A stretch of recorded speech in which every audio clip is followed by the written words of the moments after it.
Hey everyone, if you're enjoying my RM audiobooks, don't forget to like, subscribe, hit that hype, and maybe check out my Patreon if you want to support the channel even more.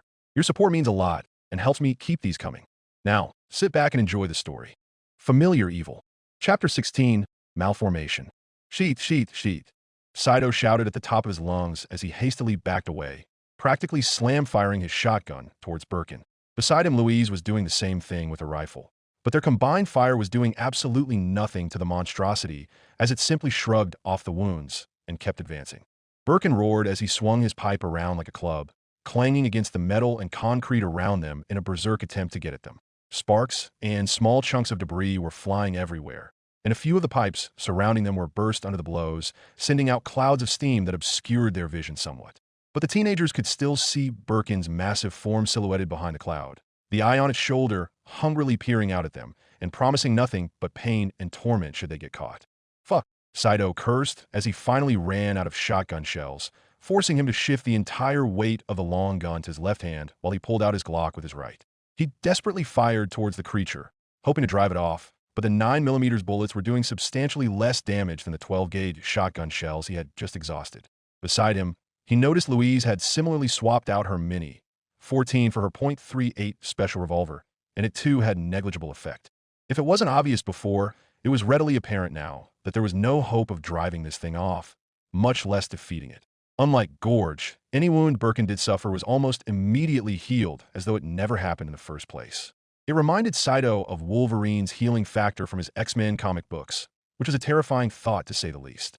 No, if they were to have any hope of getting out of this alive, they needed to lose Birkin entirely in the maze-like sewers, which was easier said than done. Sherry, Birkin wailed, his voice nearly incomprehensible behind a monstrous roars as he kept approaching them, each foot slamming against the concrete floor with enough force to echo throughout the hallway. Both teenagers continued to fire their weapons at him, only pausing to reload. "I'm almost out," Louise screamed as she shakily slid her newly acquired speed loaders into her revolver cylinders, missing them a few times before managing to successfully insert the ammunition. "Me too," Saito replied, shouting at the top of his lungs as he inserted his last magazine into his Glock 17. He held off on firing, though, knowing that it would be pointless. Instead, the young boy rapidly shifted his gaze, trying to find an avenue of escape. After a few desperate moments of searching, he spotted the dead body of another USS operative next to a closed door adjacent to a hallway. Strapped to his chest was a pair of flashbang grenades, and an idea immediately sprang to his mind. Saito sprinted towards the dead body, Louise running behind him after a brief moment of confusion. "Cover your ears," Saito screamed as he pushed Louise towards the door. As soon as she made contact with the metal frame, she realized what Saito was going for and started to open it. At the time same, Saito pulled the pin of the flashbang grenade, then tossed it at Birkin's feet. His warped mind didn't even acknowledge the tossed projectile, and he continued to advance while Saito quickly closed his eyes, covered his ears, and averted his gaze. A moment later, the flashbang went off, filling the hallway with an intense white light and a deafening noise. Saito and Louise's earplugs protected them from the majority of the noise, but there was still a faint ringing that luckily went away after a few seconds. Birkin, however, had no such protection, and his massive eye was caught right in the blast. He roared in pain, stumbling about while swinging his pipe around wildly. More sparks, steam, and chunks of debris were knocked off the walls with each impact, but for the moment he was incapacitated. "In here," Louise hissed as she threw open the door, then dragged Saito in. They slammed the door and locked it behind them, then toppled a nearby metal shelf in front of the door to serve as a makeshift barricade. They then quickly took stock of their surroundings. The teenagers were in what appeared to be a supply closet, a few lockers lining one of the walls alongside some shelving and cardboard boxes filled with miscellaneous junk. On the opposite wall was another door, leading to parts unknown. "Saito, where do we go?" Louise desperately begged, shooting her wide eyes towards Saito. Just as he prepared to answer, however, they heard a loud bang coming from the door behind them. Their attentions were briefly drawn towards it, and they watched as more impacts caused the door to bend and break inward, rattling their makeshift barricade alongside it. "Shit," Saito mumbled as he backed up, sliding his shotgun into his backpack and aiming his pistol towards the door. Louise, meanwhile, ran to the other door in order to open it, but as soon as she did, she slammed it shut again in a panic. "There's zombies on the other side," she revealed, causing Saito to bite back another curse. A moment later, they began to hear impacts coming from behind the other door, accompanied by moans of the undead. They were trapped with no way out, and each slam against the doors told them that they were running out of time. Saito desperately looked around, trying to find some way out of this mess. That was when he settled his gaze onto the lockers. Then he ran towards them. "Hide in here," Saito hissed as he threw a locker open and raked out the items inside. "Are you crazy?" Louise shouted in response while she, too, did the same thing. "We don't have any other options," Saito pointed out, causing Louise to curse in acknowledgement. As soon as the lockers were cleared, they closed the doors shut behind them. It wasn't a moment too soon as, just as they settled in, Birkin finally knocked down the door, tossed away the barricade like it wasn't even there, and entered the room with a monstrous roar. His roars settled into a growl as he noticed that seemingly no one else was in the room with him. But behind the slits of the lockers, both Saito and Louise could watch his every movement. Saito was holding his left hand up to his mouth in an attempt to stifle his rapid, heavy breathing while holding his pistol up with his right. The last thing he needed was to make a sound. If either him or Louise did and Birkin noticed them, they were dead. While he couldn't see Louise, he had to assume she was doing the same thing. Birkin continued to prowl throughout the room, slowly searching every nook and cranny to find his wayward prey. His head was flopping uselessly while his upper body swiveled back and forth, the large eye on his shoulder gazing outward with a predatory intensity Saito had never seen before. When I passed over into his direction, he fought back the urge to move his head. There wasn't much space in this locker, and any movement might make a noise or otherwise catch Birkin's attention. Still, as the eye swayed over the lockers, he could feel his heart thundering in his chest, and his muffled breathing grew shallower and more frantic. When Birkin took a step forward, he was half prepared to start firing, but luckily Birkin's attention was drawn elsewhere. He had to stop himself from sighing in relief when Birkin turned away, but that relief did little to settle the fear gripping his heart. That was when the second door was finally knocked down, causing a pair of zombies to shamble inside. Birkin's attention was immediately drawn to them, and with a roar he ran over and began to tear them apart. One had its head completely caved in with just a few swings of his pipe, while the other was hurled into a shelving unit. The blow caused the shelf to topple over, spilling its contents onto the floor and the two monsters in the room. Birkin didn't care, instead grabbing the zombie by the back of the head and repeatedly slamming it face first into the wall. Each impact and crunch increasingly sounded wetter and wetter, and by the time Birkin was done, there wasn't anything recognizable on the zombie's face anymore. As the lifeless body slumped to the ground, Birkin stood over it and roared, then released another cry. "Sherry!" Birkin wailed, then stomped away through the back door deeper into the sewers. For several minutes, Saito and Louise remained absolutely still in the lockers, refusing to move while they could still hear Birkin. Only when his movements became a distant echo did they find the courage to quietly exit, and they rejoined each other in the middle of the room. "Louise, are you okay?" Saito asked, and Louise quickly nodded while shooting her eyes towards the broken-down doors. "Yeah, I'm fine," she answered, breathing heavily in an attempt to calm herself. "What do? We get the hell out of here. That's what we do," Saito said as he pulled out the map of the sewers, made a clear space on the ground by sliding the fallen objects aside with his foot, then placed the map on the ground. Upon hearing a distant wail, he and Louise briefly turned their heads in its direction, then returned their attention to the paper map. "Okay, we are here," Saito said, running his finger along the map before tapping it on the supply closet they were taking refuge in. Grabbing a discarded red Sharpie, Saito drew a path through the hallways and tunnels to the service elevator they were trying to get to, then tapped his finger at their final destination. "The service elevator is right here, and I think this is our most direct path," he added, and Louise nodded while resting on her knee beside him. "What about Birkin?" she pointed out, and Saito frowned. "We run and hide. I think that's all we can do." "Honestly," Saito said, releasing a heavy sigh. Louise frowned next to him, then nodded and whispered, "Just what happened to him? And who's Sherry?" "I don't know," Saito admitted as he shook his head. "Clearly he was infected by something, but I don't know what. Sherry was probably someone he knew back when he was normal, most likely a girl based off the name. Any more than that, I have no idea. Could have been his friend, co-worker, boss, wife, child."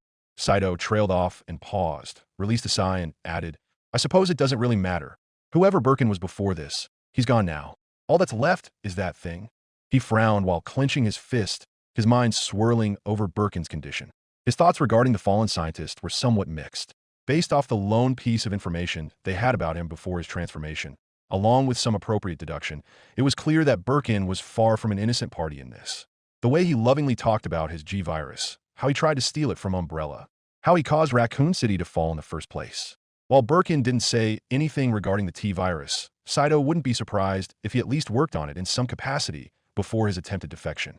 As far as Saito was concerned, Birkin was both directly and indirectly responsible for every single death in Raccoon City, and he could burn in hell for all he cared. But at the exact same time, no one deserved the fate and unending torture he'd succumb to. Despite everything Birkin may have done, seeing him in that state made Saito feel sorry for him. Still, he couldn't focus on that now. Instead, Saito released another sigh, shook his head, then folded the map back up and placed it in his backpack. As he stood upright, he said, "Come on, let's get out of here."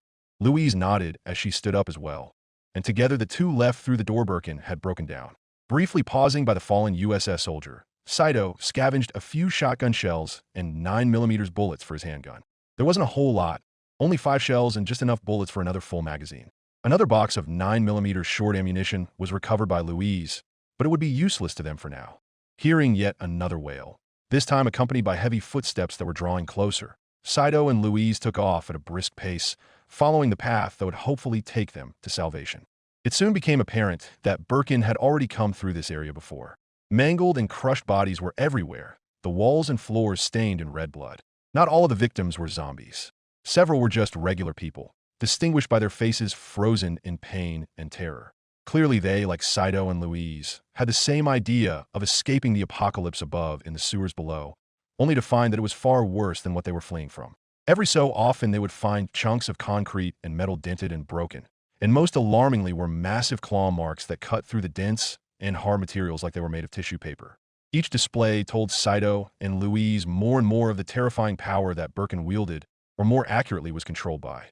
Saito had been thinking about it more and more the further they crept their way through the sewers, keeping their eyes and ears peeled for any sign of either Birkin, a zombie, or any other monster that called the sewers home. When they first saw the scientist, he appeared to be in agonizing pain, but somewhat able to control himself, at least to the point where he could beg for a mercy kill. But then Saito actually tried to honor that request, and ever since Birkin's head had mostly been limp aside from the occasional wail and roar. More importantly, that eye on his shoulder remained open and cognizant, a stark contrast to his actual head. He didn't have any concrete proof, and he doubted that he ever would. But from where Saito was standing, it seemed as though whatever Birkin got infected by, most likely the G-virus, was now controlling him, using his body like a meat puppet while warping and twisting his mind to its own ends. It was less of a virus and more like a parasite, which frightened him even more than the T-virus. The idea of being conscious but unable to control yourself, a passenger in your own body, was a terrifying concept to say the least. It also raised the specter of what other monstrous things existed in this world that could do what the G-virus did, which wasn't a thought he particularly wanted to dwell on. Shh, Louise hissed while crouching to her knee and holding up her left hand, her right holding her Smith & Wesson revolver down towards the ground. Saito immediately did as instructed, and soon he could make out dull shuffling sounds coming from the other room. Creeping around a corner, careful to make as little noise as possible, they spotted a pair of zombies wandering aimlessly further down. Neither had noticed them yet, with one repeatedly walking into the wall and leaving a faint bloodstain where the face kept making contact. But the zombies were in their way, which presented a problem. Louise slowly began to aim her revolver towards the nearest zombie's head, but before she could pull the trigger, Saito gently pulled her arm away. "Don't. It might tell him where we are," Saito whispered. There was also the fact that they didn't have much ammunition left and they needed to conserve it, but that was obvious to both of them. Louise looked at Saito for a moment, then nodded in understanding before holstering her weapon. She then pulled out her hatchet, just as Saito unsheathed his knife.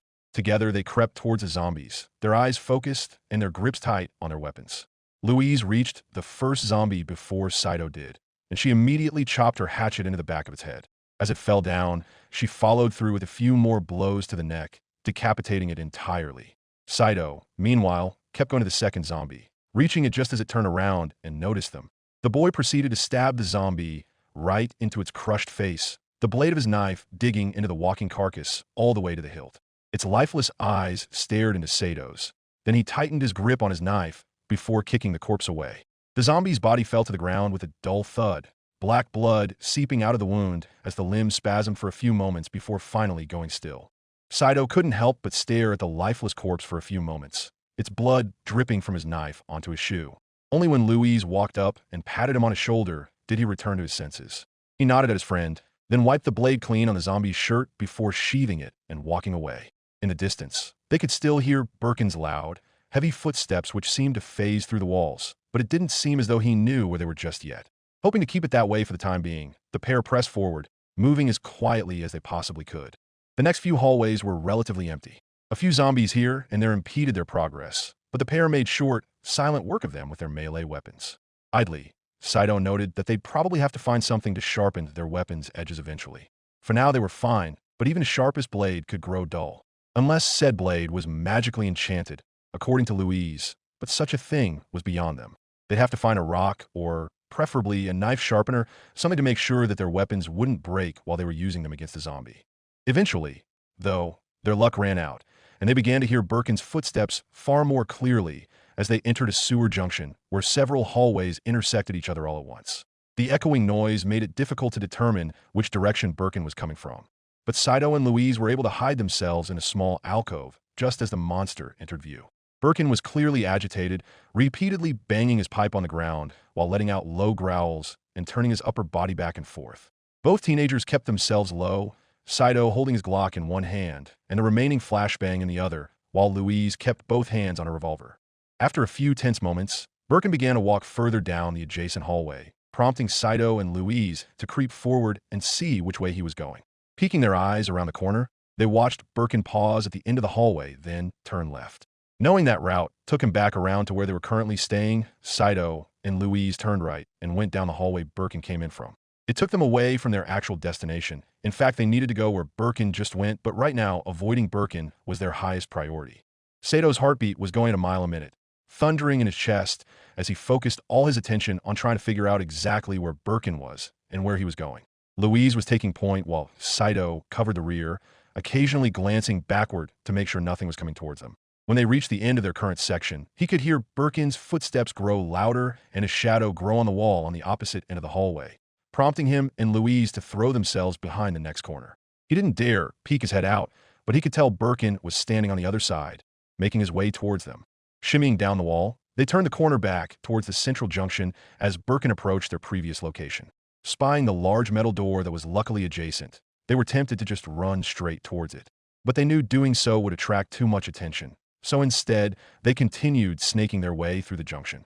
They could hear Birkin's stomps, growls, and raspy breathing, keeping them on edge and making the hairs on the backs of their necks stand on end. As they approached the outermost corridor nearest to the exit, they caught a glimpse of Birkin's back as he tried to figure out where they were. Saito bit back as a curse as he and Louise pressed their backs against the wall. So far, Birkin wasn't moving anywhere, but that didn't matter since he was right in their way. They needed to lure him away somehow, but he didn't know how to do that without putting themselves in danger. Then, from the corner of his eye, he noticed Louise bend down to pick up something by her feet, coming back up with a small chunk of concrete that Birkin had previously chipped off a nearby wall. She silently held it up to him before glancing down the hallway they originally entered through, and after a moment he nodded in understanding before taking it. Creeping his way towards that entrance, holding the chunk of concrete in his hand, he lined up a shot then threw it like a baseball as hard as he could toward the massive pipes on the other end. Thanks to his years of experience being a pitcher for his high school baseball team, his aim was true, and a resounding bang echoed through the hallway and junction. Immediately, they heard Birkin respond to the noise, and Saito threw himself behind a corner as Birkin sprinted right past him. "Sherry!" Birkin cried, searching near the pipes for his wayward prey. Saito, meanwhile, slipped back into the junction as silently as possible while keeping his attention squarely on Birkin. Only when he passed the corner did he turn around and hasten his pace, soon rejoining Louise, who had hidden herself behind a corner of an adjacent hallway, as Birkin had run past without noticing her. Together they made their way to the exit, then slipped through the adjacent door to the other side. Noticing that it had a heavy and manual lock, the two teenagers pushed as hard as they could until it slammed shut. They then turned the wheel to the right, locking the clamps down and sealing the junction off. A moment later, they heard Birkin roar and slam himself against the door, but unlike the supply closet, this one was made of much sturdier stuff. Try as he might, Birkin was unable to break the door down, and all he could do was roar in frustration. Thank the founder, he can't get through that. Louise let out a sigh of relief while hanging her head. Yeah, for now, Saito mentioned, then sharply tilted his head back behind them and added, "Come on, let's get out of here before he finds a way through." "Right," Louise replied, and together the two turned around and walked off at a quick but steady pace. Part of Saito wanted to just run away as fast as he could, but that would expend precious energy that they needed to conserve as much as possible. Still, with each bang against the metal they heard behind them, he couldn't help but increase his pace ever so slightly. Aside from the constant banging of metal, which eventually faded into the background, the next few hallways, rooms, and corridors were mostly quiet. It was obvious that Birkin had come through this area as well, given all the freshly mangled bodies littering the floor. Some were so damaged that it was impossible to determine what exactly they used to be before Birkin got to them. But neither Saito nor Louise focused on that for too long, instead deciding to keep going while paying more attention to both potential threats and useful resources. Luckily, anything that was threatening was long since already killed, but unfortunately there wasn't a whole lot of supplies to go around either. All they really found were a few bags of ground-up herbs, empty beer bottles, and a short hose. Louise initially simply walked right past the latter two, seeing them as nothing more than useless junk, but then Saito pointed out that they could actually be used either to create distractions or, if they managed to find some gasoline, Molotov cocktails. If they stayed around to search more thoroughly, they possibly could find something more directly useful, but they had to work with the limitations they had. Ah, crap! Saito cursed under his breath as they came across a walkway that went over a river of sewer water. The path forked into two parallel lanes, each one blocked off by a series of locked gates and separated by a short gap. The lanes appeared to snake their way through the relatively open space, and the stench of death and decay coming from the water below burned their nostrils. A dead body of a sewer worker was leaning against a railing, a battery pack similar to the one they found earlier hooked up to his vest. With Louise already holding onto the original, Saito looted the second battery pack and the tool belt the worker had. It was in fairly good condition and would allow him to hold small objects more easily if he needed to.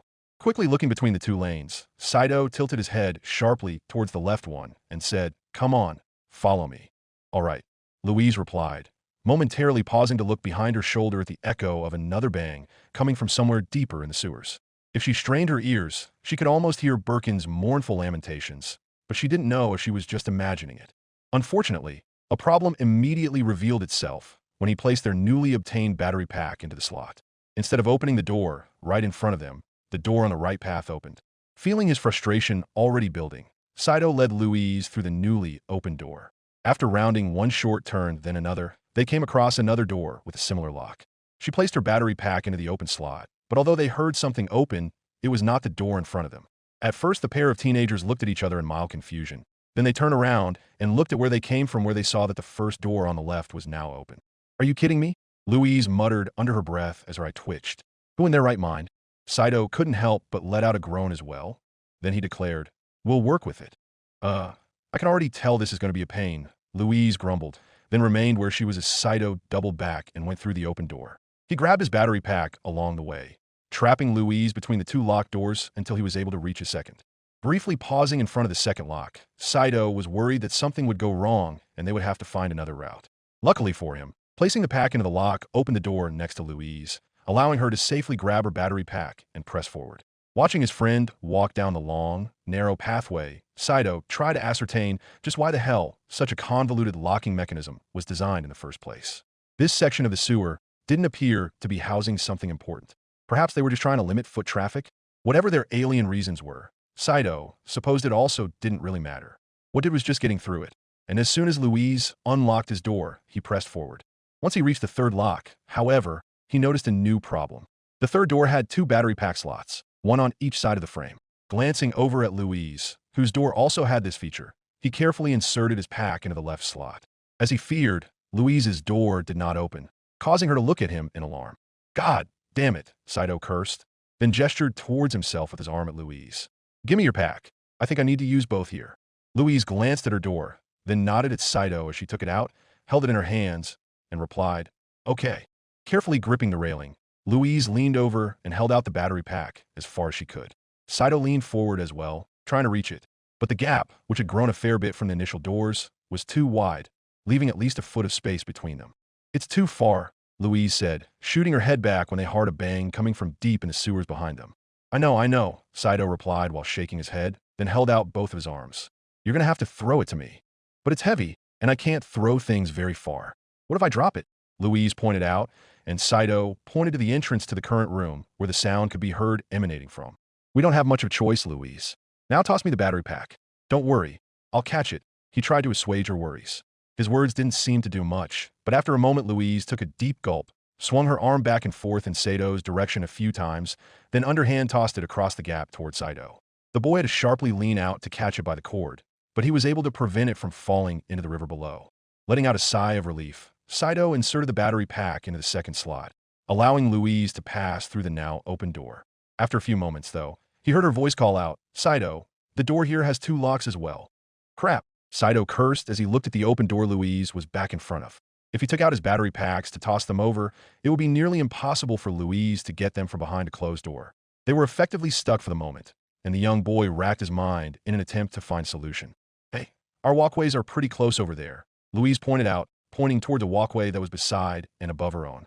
I think if I open your door first, I can toss the packs up to you there.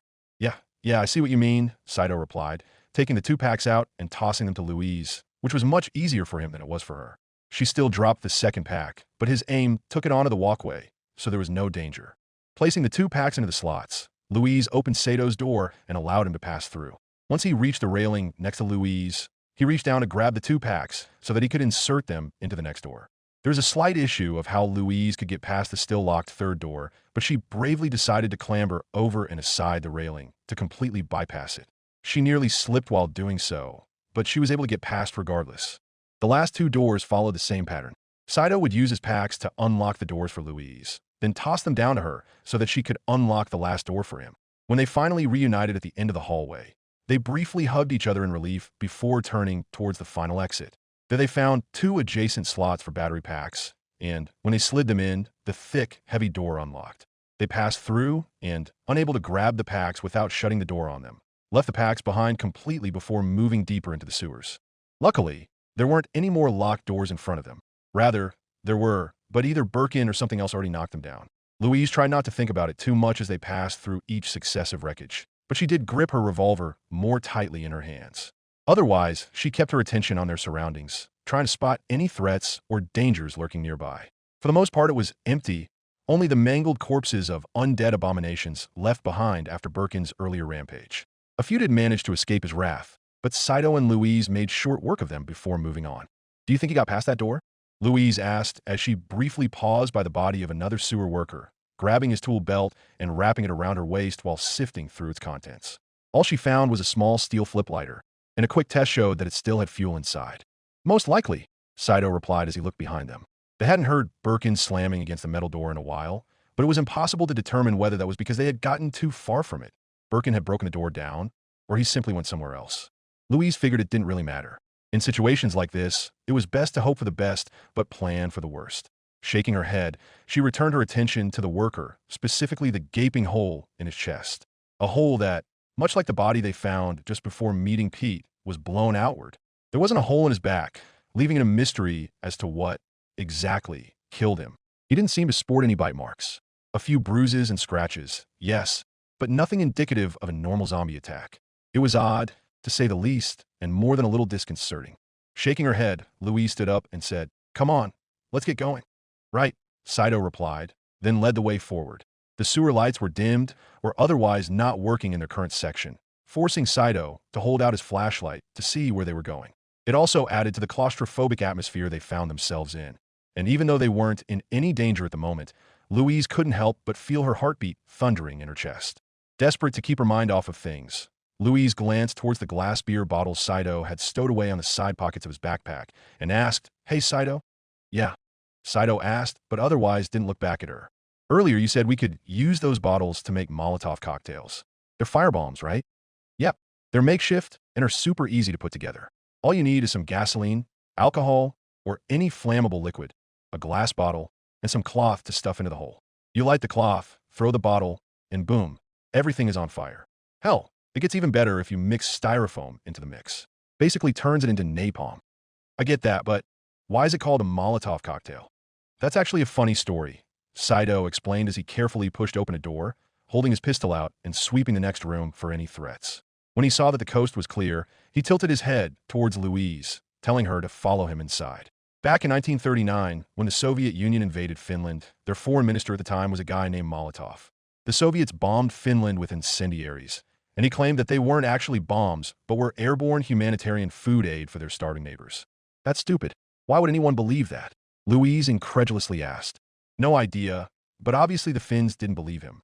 They started calling Soviet incendiaries Molotov breadbaskets to make fun of him. Later, when they made their makeshift firebombs, they called them Molotov cocktails to be a drink that goes with his food parcels. The name stuck." "Huh, that's interesting," Louise admitted with a short nod. "More importantly, they're useful. Obviously, we'd have to be careful, but killing things with fire tends to work out pretty well.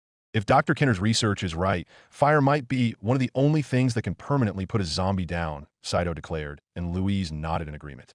He then briefly paused to look around the dark room, seeing only dust particles floating in the air underneath flickering overhead lights. Louise could tell that he was just as scared as she was, and was only barely keeping it together. Her suspicion was confirmed when Saito started going again. Then he asked, "So, do you mind if I ask you something personal?" "Whatever takes our minds off things, sure," Louise answered, eager to keep the conversation going. Otherwise, she'd have to focus on the horror of the situation they were in, and she'd rather keep this calm going for as long as possible. "Right, okay. So, on Earth, nobles tended to have a bit of a problem with inbreeding. We have that problem, too. Now I know the reason why," Louise admitted. "I think we already talked about this." "I know, but it's just that I've been giving it some more thought. Kinda all I can do right now when we're not exactly running for our lives," Saito pointed out. "What I'm trying to say is that, on your world, only nobles have magic, and they only marry other nobles. They've been doing so for thousands of years. You're asking if a child between a noble and a commoner would have magic, aren't you?" Louise interrupted him, and after a moment Saito nodded. She nodded back, seeing it as an appropriate question.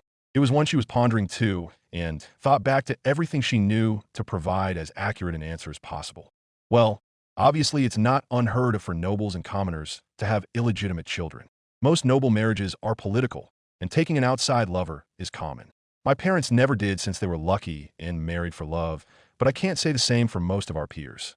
More importantly, the history of our people held by the church actually maintains that when Brimir's people, the Marquis, were exiled to Hakagenia by the elves, they did intermarry with the local non-magical population who later became commoners." "Really? Why'd they stop?" Saito curiously asked. The word Marquis sounded familiar to him, and for a moment he wondered where he'd heard it from, but then decided to stay focused on Louise's explanation. "For one, class differences," Louise curtly replied. "We're taught that Hakagenia was a hostile place to humans, filled with wild beasts and dangerous spirits, before the Marquis arrived. In exchange for guarantees of protection, the natives swore allegiance and servitude. In time, the Marquis became nobles, and the natives became commoners." "Yeah, that tracks," Saito admitted with a nod, and Louise nodded back. She then continued. "The other, more pressing issue is that according to the church's extensive records, it was found that a union between a mage and commoner didn't produce magical offspring. Sometimes their grandchildren or further descendants would have magic, but it was rare and only if they had mages in both of their bloodlines. They feared that commoner blood diluted magical blood and would cause it to eventually disappear. Given how important magic is to our people, they didn't want that to happen." "Oh, I see," Saito mumbled while trailing off. "Why do you think that's the case?" "I don't know, but I do have a theory," Louise declared. "Based off my research into genetics here, it's obvious that magic is tied to a gene my people have. That gene is most likely recessive. And you need 2 copies of a recessive gene to express that trait," Saito muttered, remembering his lessons from his high school biology class. "Exactly," Louise said with a firm nod. "My people didn't understand genetics at all, and I barely do, but that's what I think is going on. After 6,000 years, I wouldn't be surprised if every commoner has at least 1 copy of that gene in them, but they're probably mostly dominant, so they wouldn't be able to perform magic at all even if they tried. Some might have both of their genes be recessive and be able to cast magic if they knew to try, but no one really looks." At one point, such a thought would have alarmed Louise tremendously. Magic was the basis of their entire political system, the foundation of nobles' dominion over the realm. The ability to cast magic was seen as a gift from the gods, proof that they had the right to rule. The prospect that access to magic was far more complex and potentially more widespread than anyone could have thought would be a massive threat to such a system, potentially invalidating it entirely. But at this point, she couldn't really care, as there were far more pressing matters to be scared of. "I suppose that makes sense," Saito admitted. "In that case, since nobles only marry other nobles, how do you try to limit the risk of inbreeding?" "That's actually one of the church's primary duties. They keep extensive genealogical records dating back thousands of years," Louise answered. "Since most marriages are political, families will often reach out to the church to determine whether their bloodlines are too intertwined. If they are, the potential marriage is called off. If they're not, or if the risk is minimal, the marriage can proceed. It's not a perfect system, and not everyone uses that service, but it's helped to keep the damage to a minimum." "That's good," Saito said with an appreciative nod as he opened another door and descended down a flight of stairs. "Well, when we get out of this place, we can—" "Oh, my God." Saito stopped in his tracks, and his face blanched as he held his hand up to his mouth. Louise didn't see what was going on at first, but then she rounded a corner and almost immediately gagged at the sight before them. They had entered into what used to be another sewer tunnel, but the river of water was severely clogged by a massive wall of red, oozing flesh that looked like massive tumors. The water was stained a dark red as it cut and eroded its way through the flesh, with one large chunk laying in the center of the current like an island, and they could see the remains of what used to be bodies sticking out, including a few outstretched and misshapen limbs. A few moments later, an intense stench slammed into them, and it took all they could not to hurl. "What, oh God? What the fuck?" Saito mumbled, taking a step back as his eyes widened. "Founder," Louise whispered, reflexively holding out her revolver towards the mass. Nothing seemed to be moving, but right now she refused to let her guard down for a second. Glancing at Saito, she then quietly asked, Is there any other way?" Saito was already pulling out and extending the map, staring into it desperately. After a few moments, he looked at her and shook his head, and Louise bit back a curse. A deep, distant wail coming from behind them in the distance further added credence to Sato's claim. Realizing that they had no other option, Louise swallowed a lump in her throat, then gently stepped into the dirty water that went up to her thighs. "Oh, Founder, I'm gonna be sick," Louise muttered, feeling the dirty water seep into her jeans, socks, and shoes. A moment later, Saito followed her into the water and had a similar reaction. He also swapped out his handgun for his shotgun, prompting Louise to do the same with her rifle. Pressing their long guns against their chests, ready to bring them up at a moment's notice, the two teenagers waded through the channel of water towards a ledge on the other side. A ladder could be seen going up to a walkway, and through there should be a direct path to the service elevator. Assuming there wasn't another obstacle in their path, but they would only know once they got up there. Each movement in the water created ripples that bounced off the fleshy walls beside them, and Louise shuddered as they passed by the small island of flesh in the channel center. Reaching the ledge, Saito climbed up first, then helped Louise up to join him. One after the other, they climbed up the ladder, bloody water dripping off their clothes onto the ground below. When they reached the metal-grated walkway, their footsteps lightly banged against the floor and created a small echo, but they ignored it in favor of the door. "Crap, it's locked," Saito declared as he tried to turn the knob to no avail. Slamming his fist against the door in frustration, he looked more closely at the lock, then said, "We need an actual key. If only I had my wand, I could just unlock it," Louise mumbled while pressing her palm against her forehead. Looking around, she spotted another dead body lying on a ledge on the other side of the channel next to a fallen over ladder. The body appeared to be mostly intact, but the neck was tilted at an unnatural angle. It wasn't hard to determine what exactly happened. "Saito, that guy might have a key or something," Louise said while pointing towards the body. Saito nodded after seeing it. Then he walked back towards the ladder and began sliding down. "Stay here and cover me," Saito requested, and Louise nodded as she rested her rifle against the railing and pressed the stock to her shoulder. She watched as Saito carefully jumped back down into the water and made his way towards the ledge. Unfortunately, he wasn't able to get a good enough grip on his own to pull himself up as the edge was partially covered by tumorous blobs of flesh. Grimacing at what he had to do, Saito doubled back and reluctantly climbed onto the largest island so that he could walk over. "Jesus, this is disgusting," Saito called out, each footstep releasing a wet squelch that even Louise could hear. The ground beneath his feet was uneven, making him stumble slightly, but to her relief he was able to get through without much issue. When he reached the dead body, he crouched beside it and placed his hands beneath its shoulder. With a grunt of exertion, Saito turned the body over and winced as he saw the sewer worker's frozen face. Louise then watched as Saito rummaged through the man's pockets, eventually fishing out a key. "I found it," Saito called out as he stood up and prepared to walk back over. "Hang on, I'm Dash." Saito was cut off as the body next to him suddenly lurched, and he immediately jumped back and aimed then fired his shotgun into its head. The corpse's skull immediately turned to red mush, but despite no longer having a head, the body continued to twitch and shake. "What the hell?" Saito muttered as he backed away and pumped his shotgun, expelling the spent shell which landed by his feet. Louise was also aiming her rifle at the body, careful to keep her weapon pointed away from Saito, who was unfortunately in her line of fire. They watched as the body's chest began to bulge upward violently, going up and down accompanied by the sound of breaking ribs. A moment later, the chest exploded outward as a small, bulbous larva emerged from its host like a chestburster from Alien. It was covered in blood, a few tentacles coming out of its front with a long, tumorous tail emerging out of the back. The larva was confused for a moment, then it saw the horrified Saito, let out a piercing shriek, and leapt right towards his face. Saito immediately batted the monstrosity away with his shotgun while releasing a wordless cry. As it slammed against the far wall, Louise fired a salvo of shots from her rifle into it. The first few missed due to the size and distance of the target, but the last managed to pierce right through what she assumed was the larva's head, killing it instantly. What the fuck was that? Saito yelled as he caught his breath. But before Louise could answer, they heard a low grumble coming from the river, causing both of them to turn towards the source. To their horror, they watched what they assumed was an island of flesh stand upright, revealing a massive monstrosity that instantly reminded them of Birkin in many ways. The entire body of the creature was misshapen, with the left arm and leg completely covered in massive tumors and bony outgrowths that made it difficult to move freely. The other leg and arm looked more comparatively normal, but was still deathly gray in color and smooth in texture. Its head was at the end of a long, fleshy neck that was devoid of skin, and as it glared at Saito through a pair of milky yellow eyes, its mouth expanded to reveal a lamprey-like maw filled with hundreds of small, razor-sharp teeth and short tentacles coming out of its throat. "Get out of there!" Louise shouted, already firing her rifle into its shoulder. Saito, meanwhile, fired another shell at its face, but all that did was enrage the creature further and prompt it to climb out of the water and drag itself towards him. Saito jumped into the river, making a large and loud splash upon landing, but he only managed to take a few steps before the creature reached out and punched him with its massive left arm. "Gagh!" Saito yelped in pain as the blow sent him staggering back through the water, nearly submerging him and almost ripping his Ithaca from his grasp.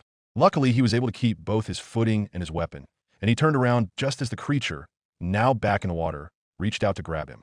Trapped in its grip and unable to aim his shotgun, Saito could only watch as the creature, undoubtedly the adult form of the larva that Louise just killed, opened its mouth and attempted to clamp its jaws around his head.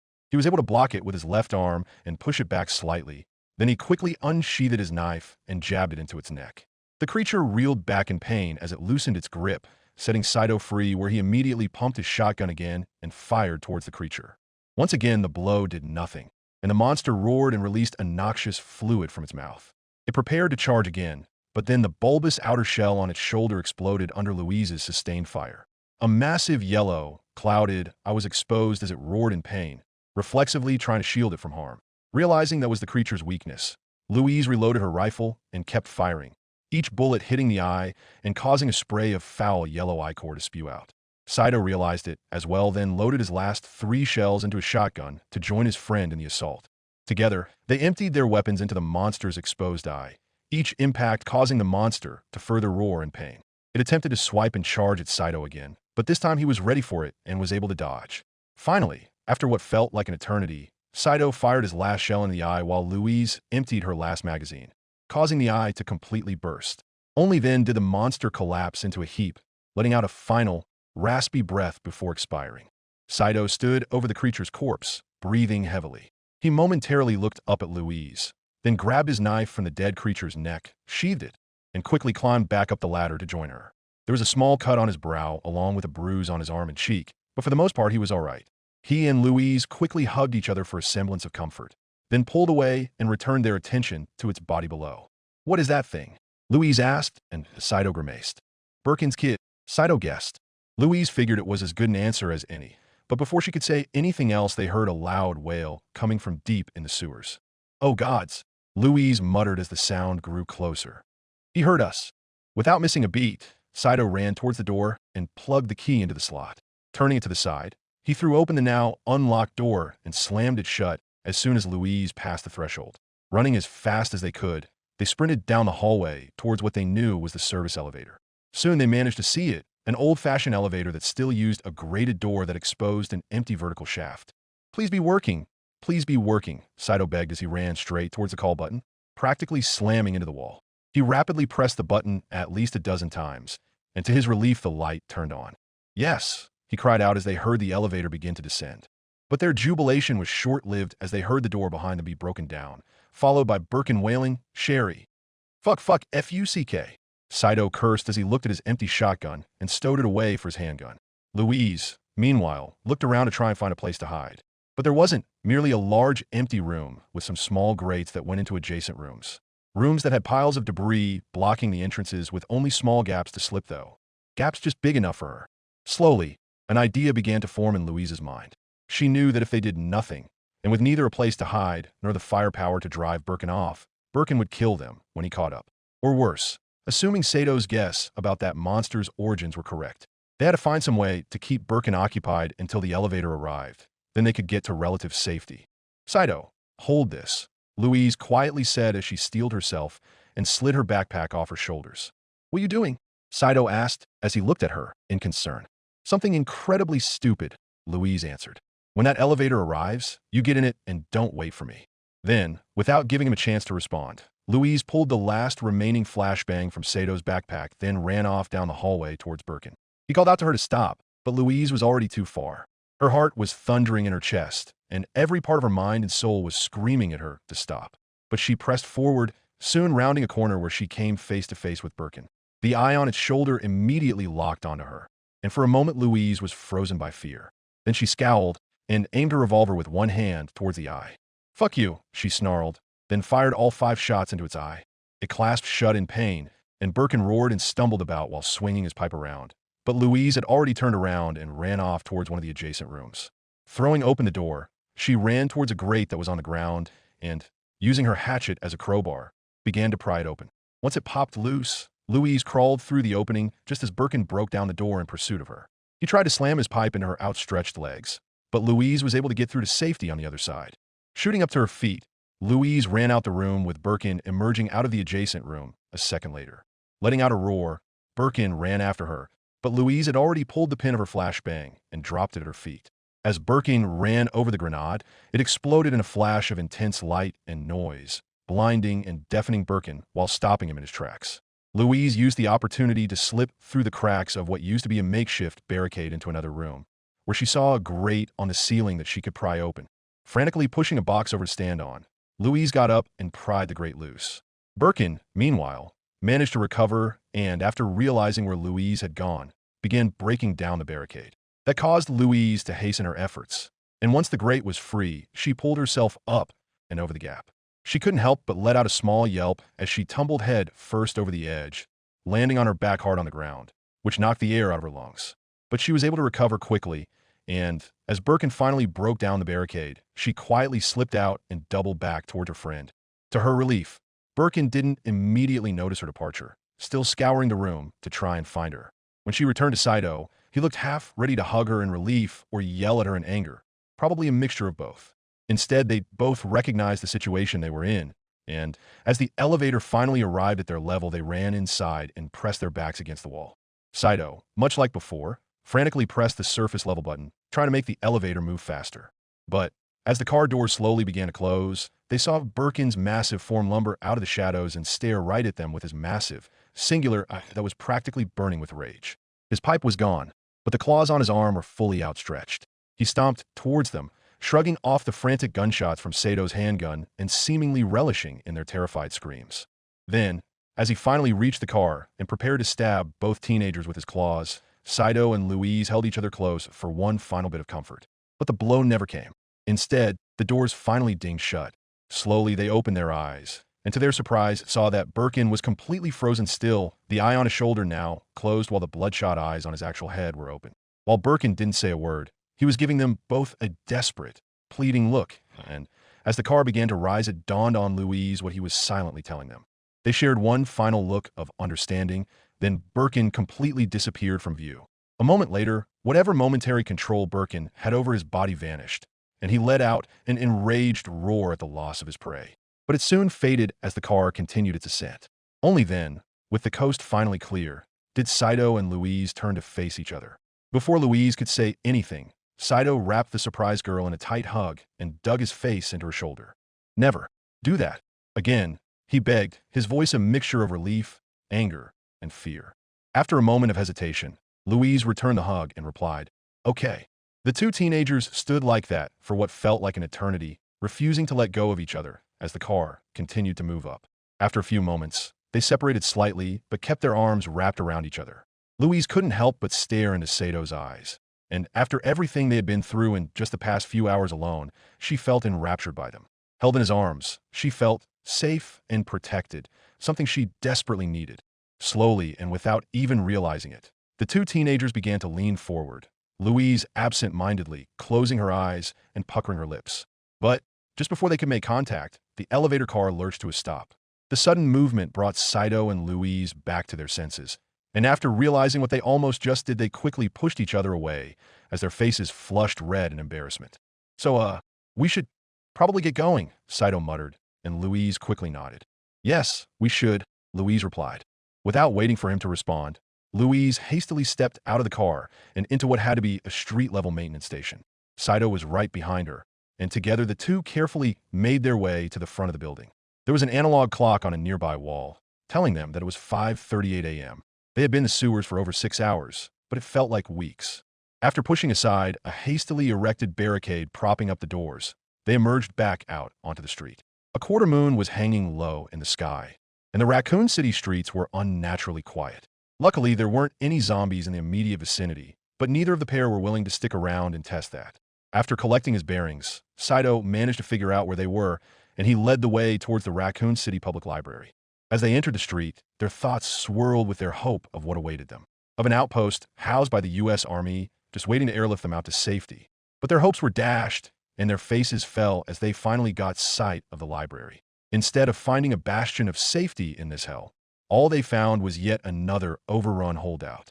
Dead bodies of civilians and army soldiers littered the ground, thousands of bullet casings scattered in all directions.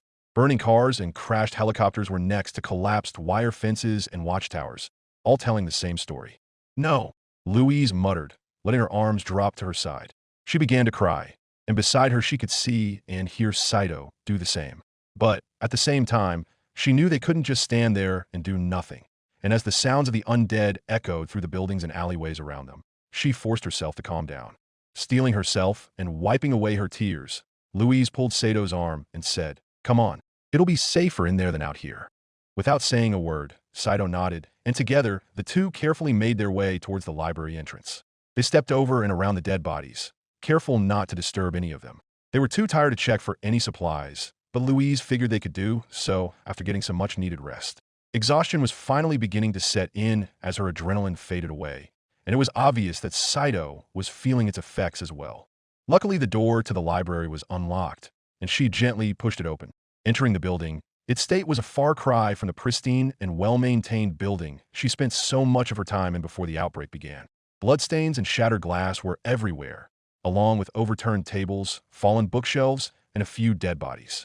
Ignoring the carnage for the moment, Saito and Louise made their way towards the employee break room at the back.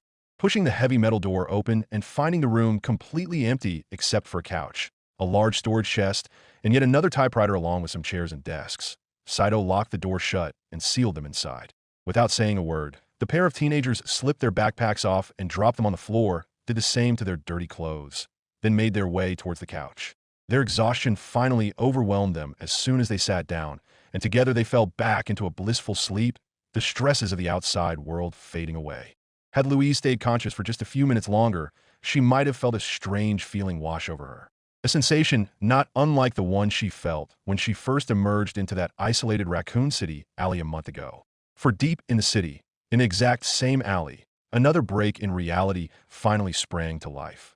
Chapter 17, Last Piece. Tristane Academy of Magic. Kingdom of Tristane, Hakagenia. As Kerchi von Zerbst laid down across the bed, her legs leaning off the side and idly kicking back and forth, her mind raced. She and Tabitha were waiting in Tabitha's room, with only faint candlelight and the light of the two moons shining through the window to illuminate their surroundings. It created an almost oppressive atmosphere, especially when taking into account what they were about to do. In just a few short hours, right before the crack of dawn, everything she and Tabitha had been illicitly preparing for would begin. The rescue team would set off to find and retrieve the wayward Louise de Lavalier from wherever she brought herself, and they would be sneaking in alongside them. The two girls and Sylphid knew this day was going to come eventually. They'd been preparing for it ever since Tabitha's uncle gave her the mission to infiltrate the rescue in the first place. Much to Kerchi's relief, the preparations had gone off without a hitch, with no one wise to what they were doing. They had procured uniforms, potions, food, and water.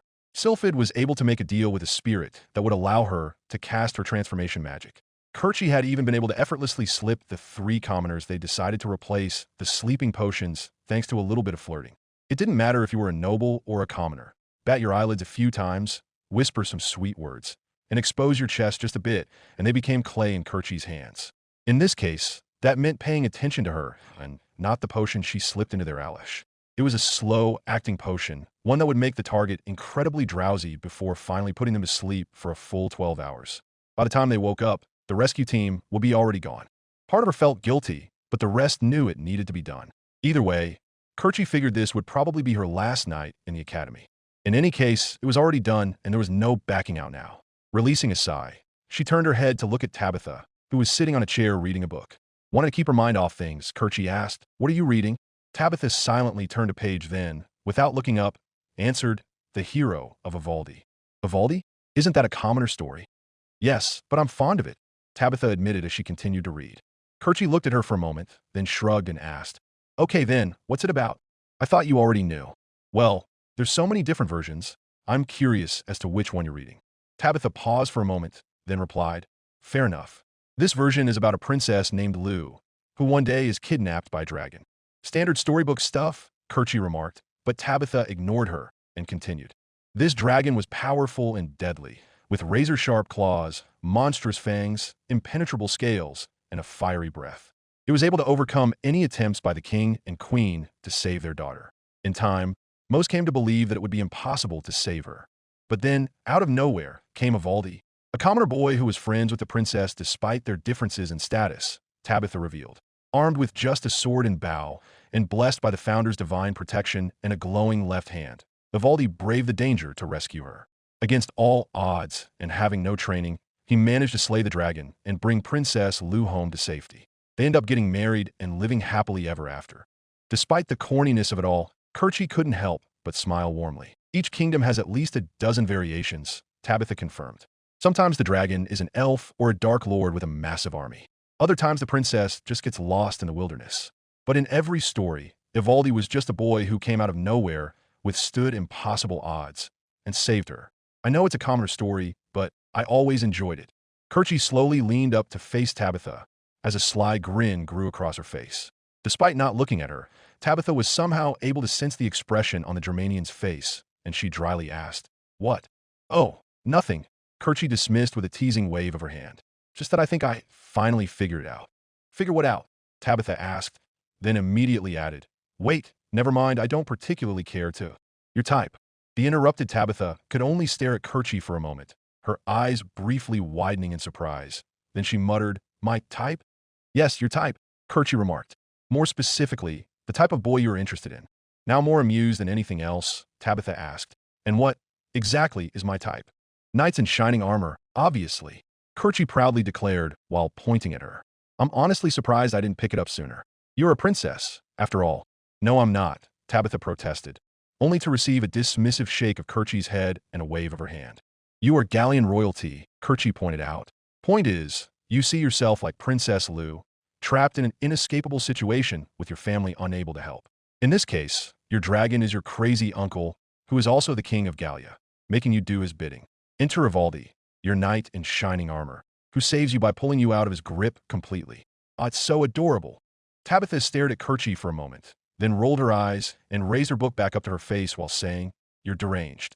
Maybe, but why are you trying to hide a blush behind that book of yours? Kerchie shot back through a cheeky grin, prompting Tabitha to lower the book and expose the slight blush crossing her cheeks. Ah, I knew it. She rolled her eyes again, then Tabitha asked, Why are you more focused on my love life than the incredibly dangerous and risky mission we're about to go on? Because I'd rather focus on your love life, to be honest. It's more fun and less terrifying to think about. Marginally, at least, Kerchie admitted, then released a sigh and laid back down across the bed. Facing the ceiling, she continued, But I suppose we can't focus only on the fun stuff forever. Tabitha closed her eyes and nodded, then snapped the book shut and replied, No, we can't. Getting off her chair, Tabitha slipped the book back into the bookshelf and slowly looked around her room for what she knew would be the last time, trying to burn it into her memory. She then asked, What do you think is going to happen? We're going to get there, get caught eventually, get expelled, then find Louise and bring her home. That's what's going to happen, Kerchie answered, lazily pointing her arm up as she spoke. Despite herself, Tabitha couldn't help but smirk at her friend's nonchalance, even as she said, You sound so confident. We're going with some of the best mages in the kingdom, and the commoners are no slouches, either. We'll be fine. What about Louise? I'm even more certain about her, Kerchie admitted. I may not have liked her all that much, but if she has one thing going for her, it's determination and spite. She's alive, wherever she brought herself. All we have to do is find her. Tabitha didn't say anything, instead staring at Kerchi as the Germanian girl finally let sleep overcome her.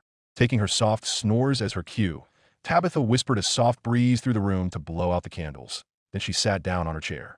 As she, too, drifted off to sleep, she wished that she shared her friend's confidence. With any luck, she'd be right. Standing before a window that overlooked the courtyard where Louise had reverse summoned herself, Princess Henrietta stared off into the red and blue moons as they rose over the horizon. Without turning around, she asked, "Agnes, tell me truthfully, what do you think is going to happen when you and the others depart?" "Casualties," Agnes immediately replied, her arms folded behind her back. Henrietta couldn't help but wince as she turned around and followed up with, "That bad?" "You wanted the truth," Agnes pointed out. "We're walking into unknown territory, likely undermanned and under-equipped for whatever we might find over there. I have confidence in the men and women coming with me, but if we expect everyone to come out of this unscathed, we're going to be disappointed." The princess released a sigh, then replied, "I know, but I have to hope." "There's nothing wrong with hope, princess, but you can't make your decisions purely off of it," Agnes advised her monarch. "It has to be tempered with realism, otherwise it falls into blind naivety." Henrietta released another sigh as she admitted, "You're right." Agnes nodded, then continued, "But despite the risks and lack of intel, I do believe we can accomplish the mission. Assuming, of course, that Louise de la Valliere is still alive." "She's alive. That much I know," Henrietta insisted, refusing to entertain the idea that her dearest friend would be dead. Recognizing that trying to suggest otherwise would be ill-advised, Agnes declared, "We'll get her back home." Henrietta smiled while saying, "I know you will." If Henrietta knew the unfinished part of Agnes' statement, she didn't show it as she returned to a regal posture with her hands folded in front of her waist as she then asked, "Now then, before we retire for the night, are there any other concerns you may have?" There were plenty, in Agnes' opinion, but she decided to focus on the most pressing one as she answered, "I don't trust the church nor their motives in this mission. They're not as altruistic as they are making themselves out to be." "Good. Neither do I," Henrietta admitted. "But like it or not, we need their help. Consider me firmly a part of the latter." "Agnes, don't worry, I won't start anything. Once the mission begins, I'll be professional," Agnes declared. Of course, someone else causing problems was a different story, but she saw no reason to voice that aloud. Henrietta nodded while closing her eyes, then softly whispered, "Still, once you find Louise, your utmost priority is keeping her safe. There will be those who will want to use her, and, frankly, you're the only one I really trust in that entire team. Do anything you need to in order to bring her home, understand?" Agnes understood perfectly, and she hardened her expression before firmly nodding. "I can't believe you came here." Eleanor chastised her younger sister as a defiant Catlia stubbornly crossed her arms over her chest and huffed. "My baby sister disappeared, and my mother is about to go to another world to bring her back. And you didn't think I would be here?" Catlia pointed out. "It's like you don't even know me. With your condition, coming here was dangerous. You could have gotten ill." "You think I don't know that?" Catlia asked, almost offended.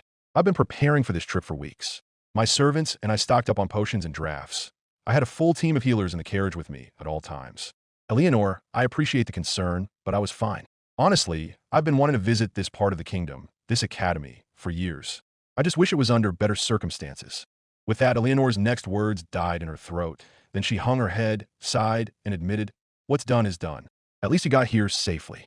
Still, next time you decide to leave the estate, let your father and I know beforehand." Karen chastised from the chair opposite her daughters, with Pierre sitting right next to her.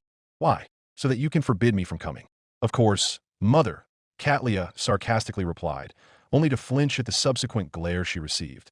She quickly straightened herself and said, "Forgive me, mother. That was unbecoming of me." Karen stared at her daughter for a moment. Then she sighed and admitted, "While you could have chosen your words and tone more properly, it wasn't without warrant.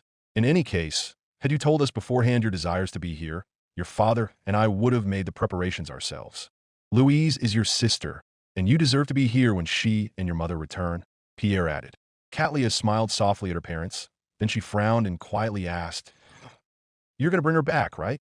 The Valliere matriarch and patriarch looked at each other as a heavy, uncomfortable silence fell across the room. After a few moments, Pierre looked back at his beloved daughters and admitted, "Eleanor, Catlia, while your mother and I have every confidence she'll be able to find Louise and they'll return home, we must prepare ourselves for the possibility that they don't." For a brief moment, both Eleanor and Catlia's faces fell into despair. But Karen was not about to let her daughters act like young children, and she chastised them. "Compose yourselves. Your Vallières, act like it." And with that reprimand, they returned to a practiced, hardened look, one that they had shown any time their father had gone to war over the years. In a way, this mission was like going on campaign. Even with all the planning and preparation one could make, things could still turn south in an instant. Simple bad luck might be enough to lay their mother and sister down. The thought that this night might be the last they ever see their mother wasn't a pleasant one, but it was one they had to deal with, nonetheless. As they straightened themselves, Karen continued, "We all knew the risks. This mission is incredibly dangerous, and the odds of us sustaining at least some casualties are all but certain. With the founder as my witness, I will be doing everything in my power to return Louise safe and unharmed. But while I am confident in myself, I will not turn a blind eye to the possibility of failure. Neither should you." Eleanor pursed her lips in discomfort, then admitted, "We know, Mother, but forgive us for not liking the possibility that you might die." Karen stared at them for a moment, forcing her face to remain passive. Truth be told, she was terrified of the same possibility, that she might never see her daughters or husband again, or worse, return but fail to rescue Louise. It was the same fear she had any time she or Pierre went to war, and even after she retired following Eleanor's birth, that fear never went away. If anything, it was worse, knowing that Pierre might fall in battle and leave Karen to raise their daughters by herself. But she couldn't show that fear to Eleanor or Katlia. They were scared enough as it was. But she also couldn't let them delude themselves into a false hope. No, it was best to acknowledge the dangers and risks while refusing to show fear in the face of it. She had no intention of dying anytime soon, but on the chance she did, Karen knew her children would be strong. So she simply declared, "I won't." The only sound that could be heard in Pope Vittorio's chambers was Julio sliding a whetstone up and down his blade. Otherwise, neither of them said a word, content to bask in the silence. Occasionally, Julio would glance up to see his master reading scriptures at his desk, illuminated only by faint candlelight, but otherwise he focused himself on maintaining his weapon. Julio was happy to stew in the silence, as it gave him time to think and ruminate over what was about to happen. The risks and dangers, the possibility of utterly failing. It was a lot to think about. Eventually, though, Vittorio's voice cut through the silence as he said, "The others don't trust us." Julio stopped grinding the whetstone and turned to face his master fully as he admitted, "I got that sense as well. They don't trust our motives. Can't say I blame them. I've only been pope for 2 years, and the church, while providing essential services to all of Haukagenia, does have an unfortunate history of unseemly acts and political interference." Vittorio confirmed, then released a heavy sigh. "There's only so much I can do in such a short time. And the fact that we are planning to use Louise certainly doesn't help," Julio added, and Vittorio turned to look at his familiar. "Others would have used that poor girl purely to further their own self-interests. We are trying to save our people. There is a difference," Vittorio insisted. "By turning her into a weapon," Julio clarified. Vittorio was silent for a moment, then he nodded. "Unfortunately, yes." The silence returned, but this time it was almost oppressive. Julio didn't like it, and so he quickly asked, "Your Holiness, I must ask, what if Louise is already dead? Then we mourn for her and scour Tristane for the next void mage." Vittorio immediately answered, "I pray, though, that it doesn't come to that, both for her sake and ours." Julio agreed and nodded. On the latter point, it certainly helped that both of Louise's sisters were now at the academy, with the middle Valir child arriving just a few hours earlier completely out of the blue. It had been a welcome surprise, to say the least. But, of course, there was the possibility that, should Louise unfortunately perish, her void magic would travel to someone else in the kingdom. One of the things that Pope Vittorio liked to tell Julio was that the sanctity of bloodlines was far less absolute than the nobility liked to believe. Mages and commoners had been living beside each other for 6,000 years. Blood was bound to mix during all that time. By now, Vittorio estimated that every human in Haukagenia had at least some magical blood in them. Maybe not enough to actually perform magic, but enough to where they were still part of Brimir's people. More importantly, it meant that the power of void could end up going into the commoner population through one of many royal bastard bloodlines, potentially making it difficult to find Tristane's void mage again. But, at the same time, Vittorio believed the most likely candidates for the next void mage would be one of Louise's sisters. From what they knew, void tended to travel laterally along bloodlines first before moving down. In any case, finding Louise safely will be but one of the many challenges you'll have to face, Vittorio continued. Far more pressing will be the Variag. Julio nodded in complete agreement. Then he admitted, "I wish we knew more about them. Which is one of the reasons why you are going, remember? If we are to defeat our ancient enemy, we must know our enemy." Vittorio pointed out with a soft smile. "But what if they aren't our enemy?" Julio asked. It was a question that had long been on his mind, especially after his argument with Professor Colbert over that very subject. After all, the last time they fought the Variag was 6,000 years ago. A lot can and clearly has changed in that time. Vittorio released a heavy sigh and answered, "Even if they aren't our enemy now, they will be in the future. I doubt they'll let us flee into the Holy Land freely.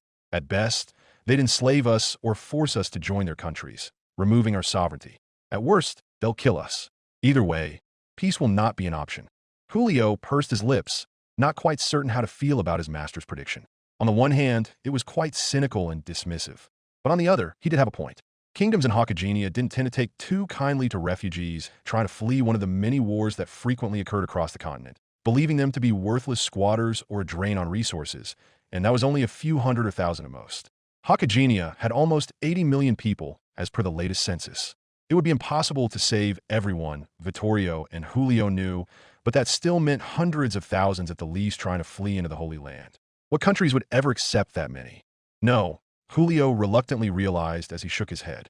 Pope Vittorio was right.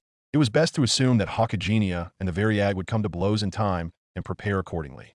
Seeing his familiar's discomfort, Vittorio sadly smiled and said, "Your compassion for them is praiseworthy, Julio. I wish that there was a way for our people to coexist, truly. For the elves as well, for that matter. But sadly there isn't. It's either us or them, and I will never stop fighting for our people." Julio looked up at the compassionate eyes of his master, and, despite himself, felt his worries fade away as a determined smile settled on his face. Pope Vittorio and Julio went to bed early that night. They all did, given the mission was set to begin before sunrise due to security concerns. The truth of Louise being a void mage was still top secret, and the same applied to Vittorio himself. Louise's reverse summoning was masked by her trademark explosions, but Vittorio didn't have such a smokescreen. Opening a portal to another world in front of a live audience would raise far too many questions at this stage, questions he wasn't ready to answer yet.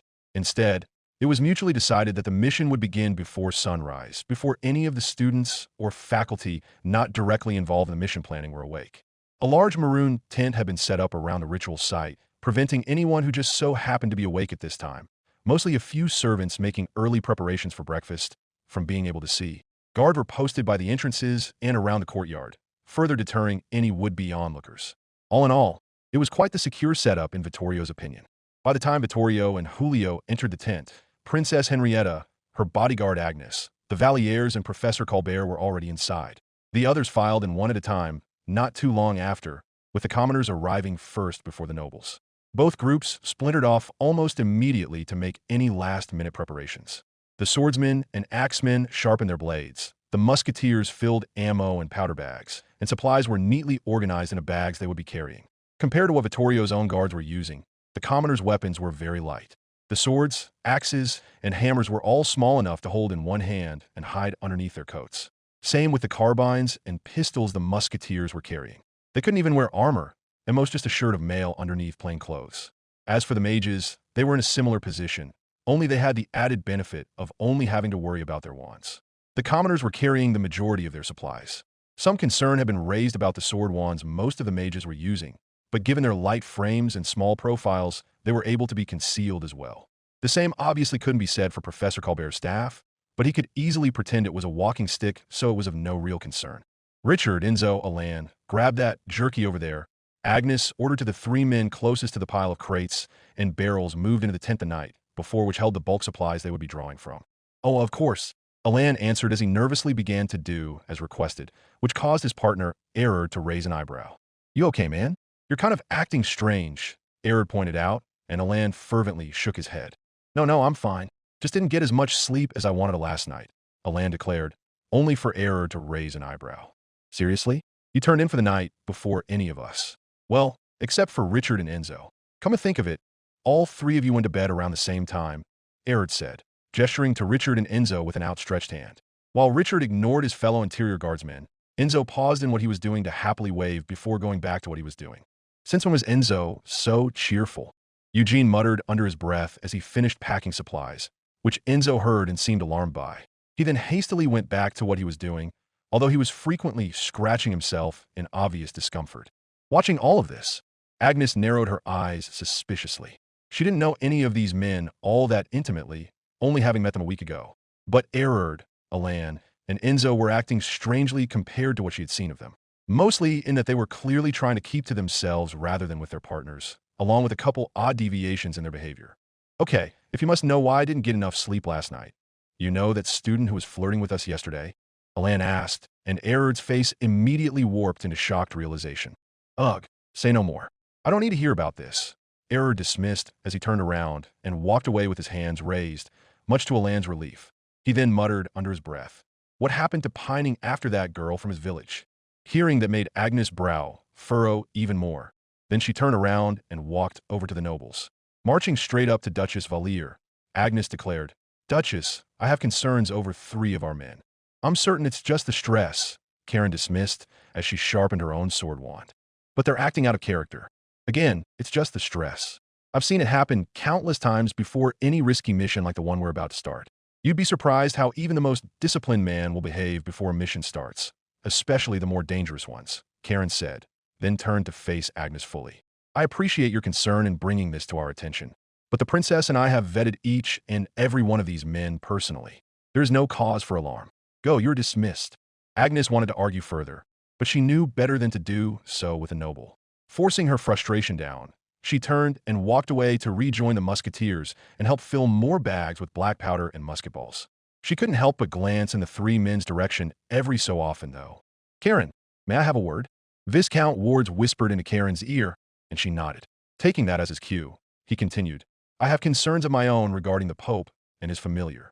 If you're worried about the possibility of the church wanting to use or exploit my daughter, Pierre and I are well aware, Karen whispered back, but Ward shook his head. No, not that. I mean, that is a concern, but not the one I wanted to bring up with you. Wards clarified, and Karen narrowed her eyes. Clarify, she ordered, and Wards nodded. It only came to mind last night, but it definitely seems as though the church knew that void mages were running around for all this time. They were likely on the hunt for them. Didn't you say that one of Louise's last private tutors was Romalian and wanted to send her to a boarding school in Romalia? Karen's eyes squinted as her mind went over that memory. It happened 5 years ago, when the Valier family had tried every avenue they could think of to try and solve Louise's problems with properly casting magic. Her daughter had already gone through over a dozen tutors, all of whom gave up and deemed her a failure. It only took a single miscast spell for the Romalian, whose name she had forgotten, to deem her one as well and recommend sending her to a boarding school in Romalia, a school known for taking in students who were unable to cast magic properly and practically torturing them over the course of their curriculum. It was so infamous. Many families used the threat of sending their children there for discipline. Neither Karen nor Pierre ever even considered sending their daughter to such a place, not even on their most desperate days, and it quickly became a moot point when Louise seemingly did successfully cast a spell not too long after. Of course, it later turned out that Eleanor had cheated to give Louise her first success, but by then the Romalian tutor had already given up and they moved on to other avenues. In all honesty, Karen hadn't thought about that tutor in years. So much has happened since that time. But now that Wards was bringing it up, and with what they knew now, it was impossible to ignore. Was it possible that Romalia and the church had been eyeing Louise for years as a potential void mage, just waiting to snatch her up in whatever machinations they had planned? It was a dark thought, and it made her narrow her eyes and slightly glare at the oblivious Pope and his familiar. Thank you for bringing this to my attention, Wards, Karen said. I'm ashamed to admit the thought never came to me. Can't say I blame you. It disturbed me as well, and it was one I'd rather not dwell on. But Louise is my fiancée, and keeping her safe is my utmost concern, so I couldn't ignore the possibility. Indeed, Karen replied. We'll keep an eye on Julio, make sure he doesn't try anything with my daughter. But don't act too suspicious. Of course. Hopefully, I'm just being paranoid. Better safe than sorry, especially now, Karen said, then went back to finishing her preparations. It didn't take much longer for the rescue team to finish what they were doing. Once they were done, the team assembled in 2 rows in front of the summoning circle, with Pope Vittorio and Princess Henrietta standing before them. You all know the risks and dangers, so I won't bore you with any pointless reminders, Princess Henrietta began. But make no mistake, the mission you are about to begin is perhaps the most important you'll ever be a part of. In just a few short minutes, you will be traveling to another world entirely to rescue Louise de la Valier. It is imperative that you bring her home safe and sound. That is your highest priority. I will be the one to open the portal that'll send you there, Vittorio confirmed. Unfortunately, though, I will not be able to pull you out. Opening the world door will drain my magic for a week. Once you leave, you will be cut off. The only way you'll be able to return is to find Louise and teach her the same spell. Otherwise, you'll have to wait a week for me to cast the spell again. Should that come to pass, I'll try to latch onto my familiar, but more likely it will be where you arrive. You are as well stocked as you possibly can be, but the longer you take in finding Louise, the more likely you'll have to scavenge off the land. We understand the risks, Your Holiness, Julio declared, speaking for all of them. Although Agnes couldn't help but notice the brief flashes of surprise that went across Alan, Erard, and Enzo's faces. Most of the commoners did as well, but as usual the nobles didn't even pay attention. No matter what happens, the kingdom of Tristane thanks you, as do I, Henrietta said, then turned to face Pope Vittorio. Your Holiness, whenever you are ready. Thank you, Princess, Vittorio said, then took a few steps forward. Taking position at the front of the congregation, Vittorio faced the summoning circle, opened the Founder's Prayer book, and raised his scepter. As before, the ancient runes appeared on the blank page, glowing a light blue. He began to cast the spell, chanting the ancient words of Brimir's language. Other than Julio, who was able to understand any language his master spoke thanks to the runes on his right hand, none of the onlookers could understand what he was saying. It did sound simultaneously mathematic and poetic, though. After several minutes of non-stop chanting, Vittorio finally finished the spell with a flourishing twist of his scepter. That was when, before their very eyes, a swirling green portal emerged into existence. For the members of the rescue team who hadn't seen this before, they audibly gasped in amazement, particularly when the portal cleared up and exposed what was on the other side, rather than the vast skyline they saw before. Instead, they were greeted by a dark brick wall in what appeared to be an alleyway. This must have been where Louise brought herself. Duke Pierre de Lavalier muttered as a suddenly tired pope handed his familiar the Founder's Prayer book, and Karen nodded before thrusting her arm back and forth to issue a silent command. Clear, she announced, gesturing for everyone to join her. The rest of the rescue team nodded as they, too, passed through the portal with their weapons drawn. Before she left, Karen glanced over at her family, all of whom were visibly worried but trying to maintain their composure. She offered a firm nod and soft smile, then passed through the otherworldly threshold. Only when the last of the nobles and commoner soldiers passed through the gate did Vittorio finally relax, allowing his tired arm to fall and the portal to blink out of existence. A strange, ethereal sensation passed through the tent at the last moment before the portal closed, but they just chalked it up to a side effect of the magic being cast and moved on. Oh my, that was more tiring than I anticipated, Pope Vittorio admitted as he wavered in place. One of the guards was there for him immediately, grabbing a chair for him to sit down. He smiled up at the man and added, "Thank you, Dante. I live to serve. Your Holiness." Chevalier Dante de Genoa declared while pressing his fist against his chest in a proud salute. The Pope's smile deepened, even as he wiped away the layer of sweat that covered his forehead. Then he declared, "Well then, the team is off. Nothing more we can do now other than wait." He glanced over at the Valiers. While the Duke and eldest daughter were doing their best to remain as calm and collected as possible, the middle child was visibly much more upset. His own smile fell. Then he gently said, "Calm now, child. Your mother and sister will return. They have the Founder's blessing upon them, and neither he nor the gods will let them come to harm." It was clear that none of the Valiers quite believed him or even trusted him, but they thanked him for his words regardless. Soon the Duke escorted his family back to their chambers, leaving the princess and the Pope behind along with a few guards.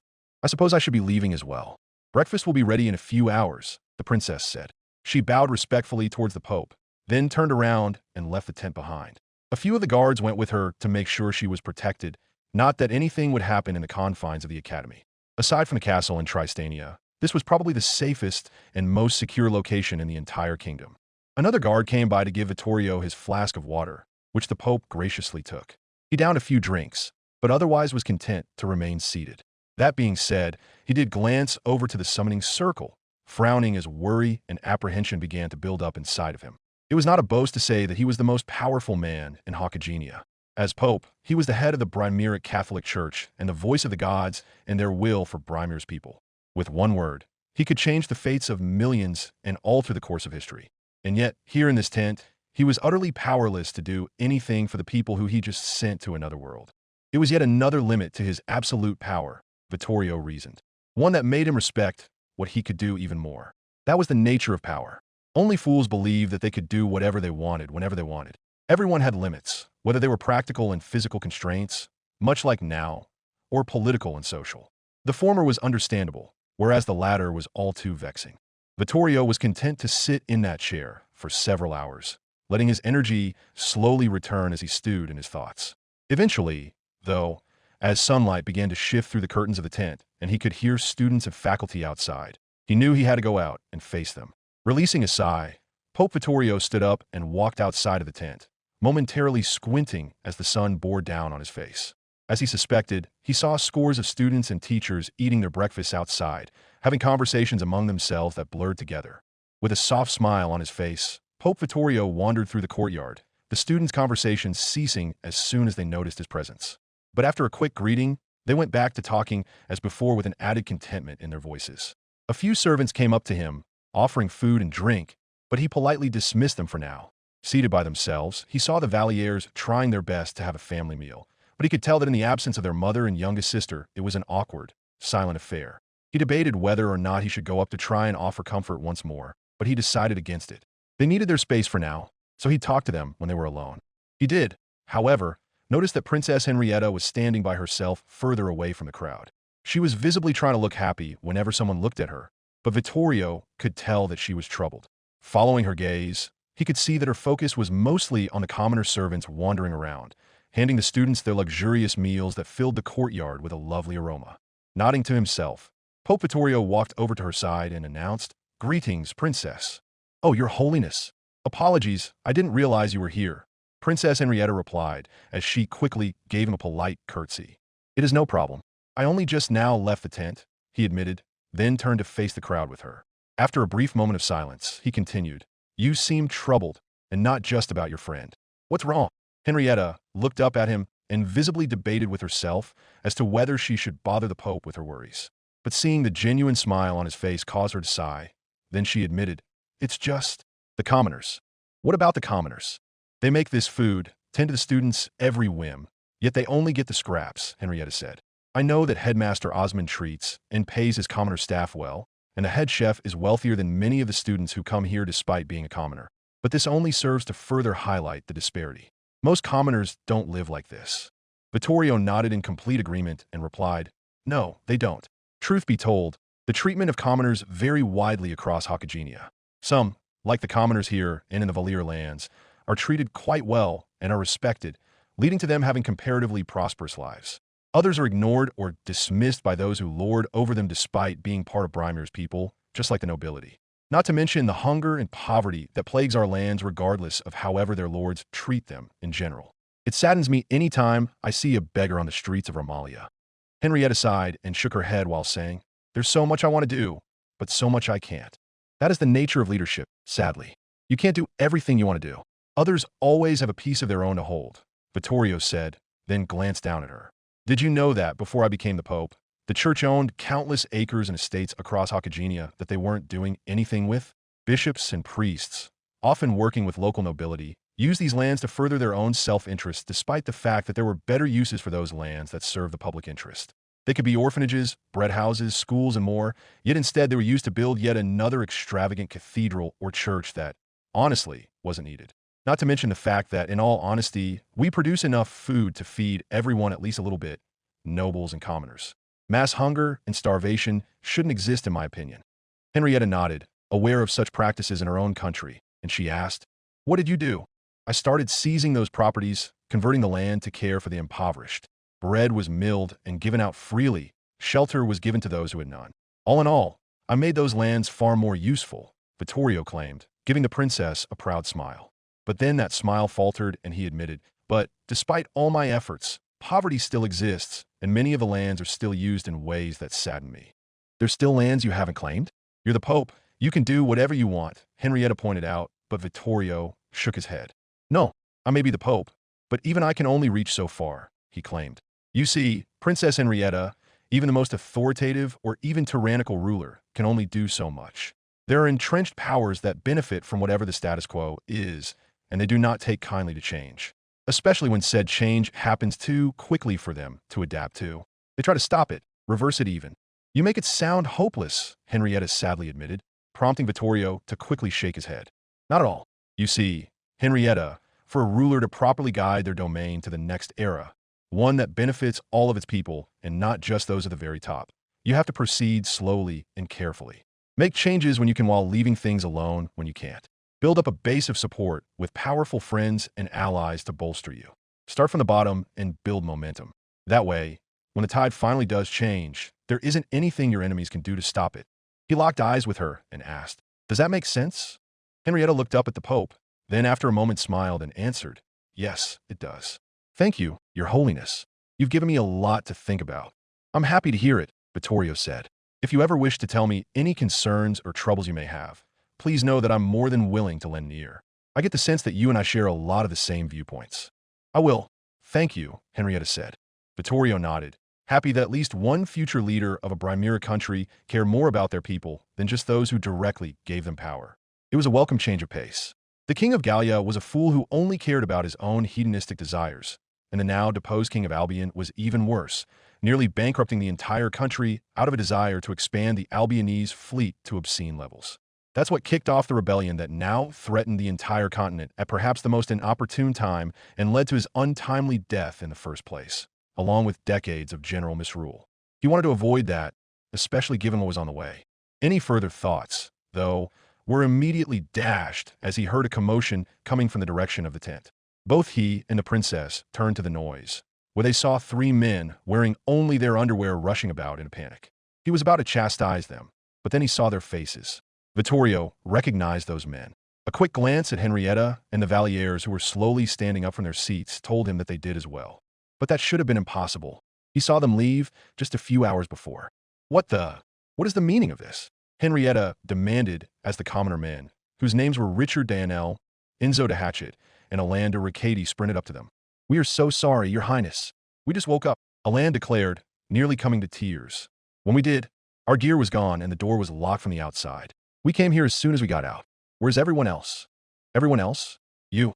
We saw you leave," Duke Valier lowly stated, his voice carrying over the now silent courtyard. Enzo shook his head and replied, "Duke Valier, that wasn't us."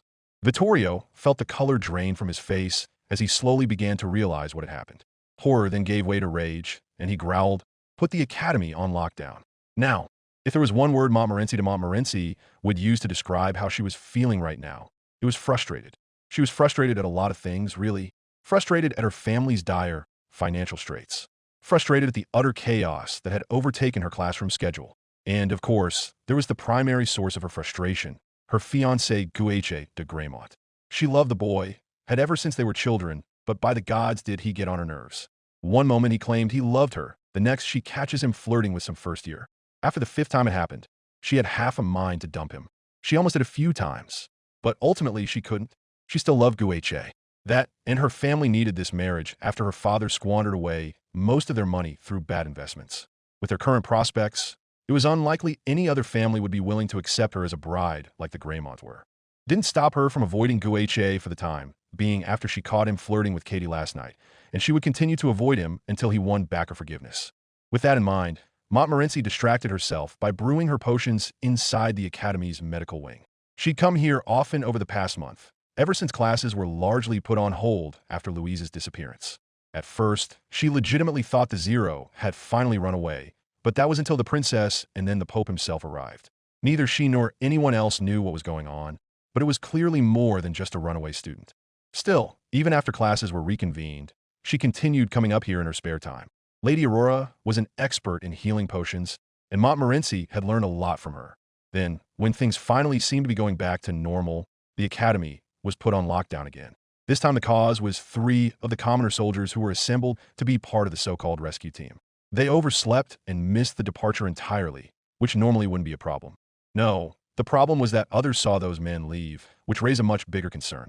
"Describe to me what happened last night," Lady Aurora asked as she inspected the first of the 3 commoners, with Montmorency testing some saliva, blood, and hair samples in an alchemy set at the back of the medical room.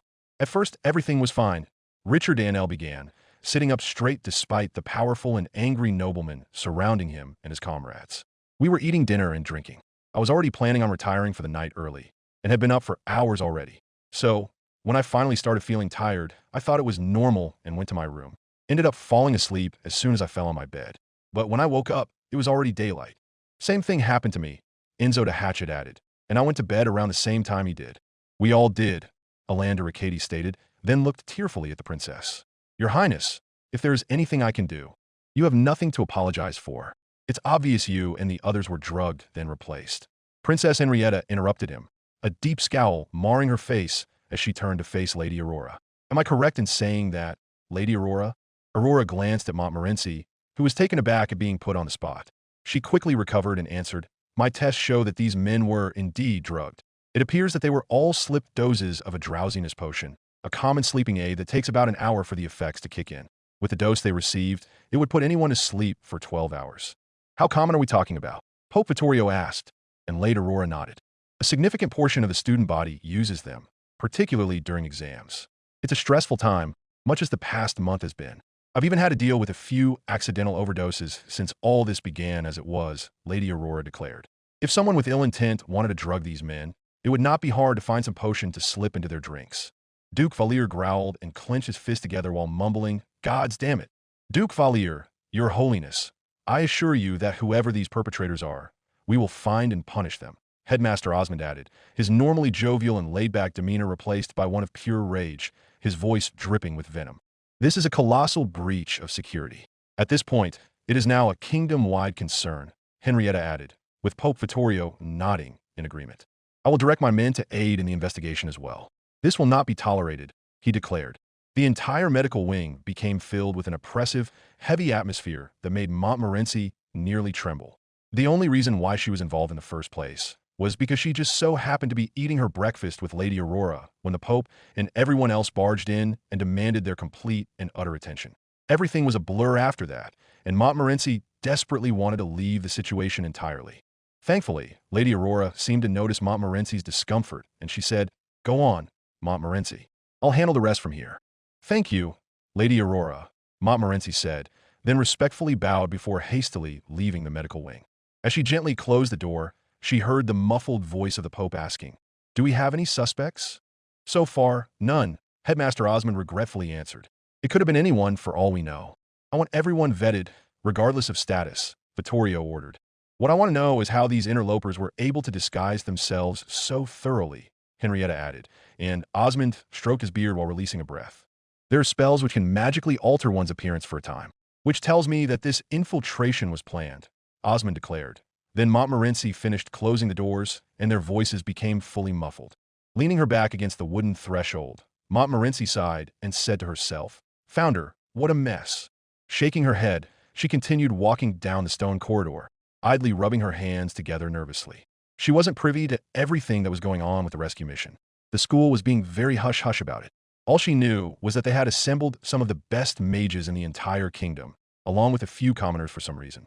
Montmorency honestly thought they would have gone with an all-mage team, but she supposed they were strapped for time. Other than the fact that they left this morning before anyone woke up, she had no idea what was going on, so finding out that the top-secret mission was somehow interfered with was alarming on a multitude of levels. Then, of course, there was the potion used on those poor men. Neither she nor Lady Aurora were lying when they mentioned just how common the drowsiness potion was. Nearly any alchemy student with at least a modicum of skill could brew one in a matter of hours. Or you could travel up to the capital and buy one at any alchemy shop. Montmorency herself had brewed some potions for personal use. She also brewed some for Kerchi about a few weeks ago when the poor girl was suffering from restlessness. It clearly worked, given how Kerchi didn't seem to suffer from lack of sleep after that. Now that she thought about it, she hadn't seen Kerchi at all this morning, but then she shrugged and chalked it up to the girl sleeping in. All in all, the potion used was certainly a lead, but its prevalence meant that actually narrowing down who could have used it would be difficult, to say the least. For the life of her, Montmorency also couldn't figure out anyone who'd have a motive to interfere in the first place. Her first thought was that it would be a member of the staff lashing out for some perceived slight, but that was unlikely. Headmaster Osmond was a notorious pervert to his immediate staff, but otherwise treated and paid everyone under his employ well. If anyone was to be the victim of commoner reprisal, it would have been a teacher or student, not soldiers who only arrived a week ago. It could have been a teacher or assistant who drugged them in. There were rumors that some had Protestant leanings, and any Protestant would have loved to mess with a mission sanctioned by the Pope, but she doubted any of them were true. Most of the people spreading those rumors were students failed by the teachers they were accusing, making them very hard to believe. The idea that it could have been a student was laughable in Montmorency's opinion. Each and every student in this academy came from one of the top families in the entire continent. While she questioned the intelligence of many, she knew none of them were stupid enough to do something of this magnitude.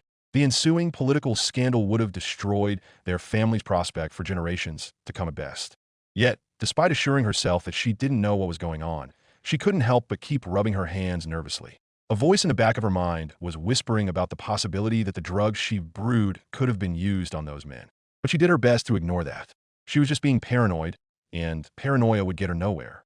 She continued to tell herself that as she wandered the halls, passing by various students and faculty, along with a large assortment of guards, they were interrogating everyone they could, asking them questions about where they were last night, inspecting their rooms for any sleeping potions, and more. As the Pope said, it didn't matter what their status was. Nobleman or commoner, teacher or student, everyone was being investigated. It created an ominous, oppressive atmosphere, and Montmorency quickened her pace in order to get out of this situation as fast as possible. As she passed by a window, however, she paused when she noticed an odd sight in the courtyard. Peering through the glass, she saw a busty, raven-haired maid tending to a fire salamander, holding it by a leash and feeding it raw meat. It took her a moment to recognize the creature, but to her surprise, it was Flame, Kerchie's familiar. Curiosity shifted her direction, and soon she found herself outside and approaching the girl. "You there, maid," Montmorency called out, causing the young commoner girl to jump in surprise. "Ah," she yelped as she turned to face Montmorency, then quickly composed herself and nodded. "Oh, my apologies, my lady. How may I assist you? What are you doing with that fire salamander?"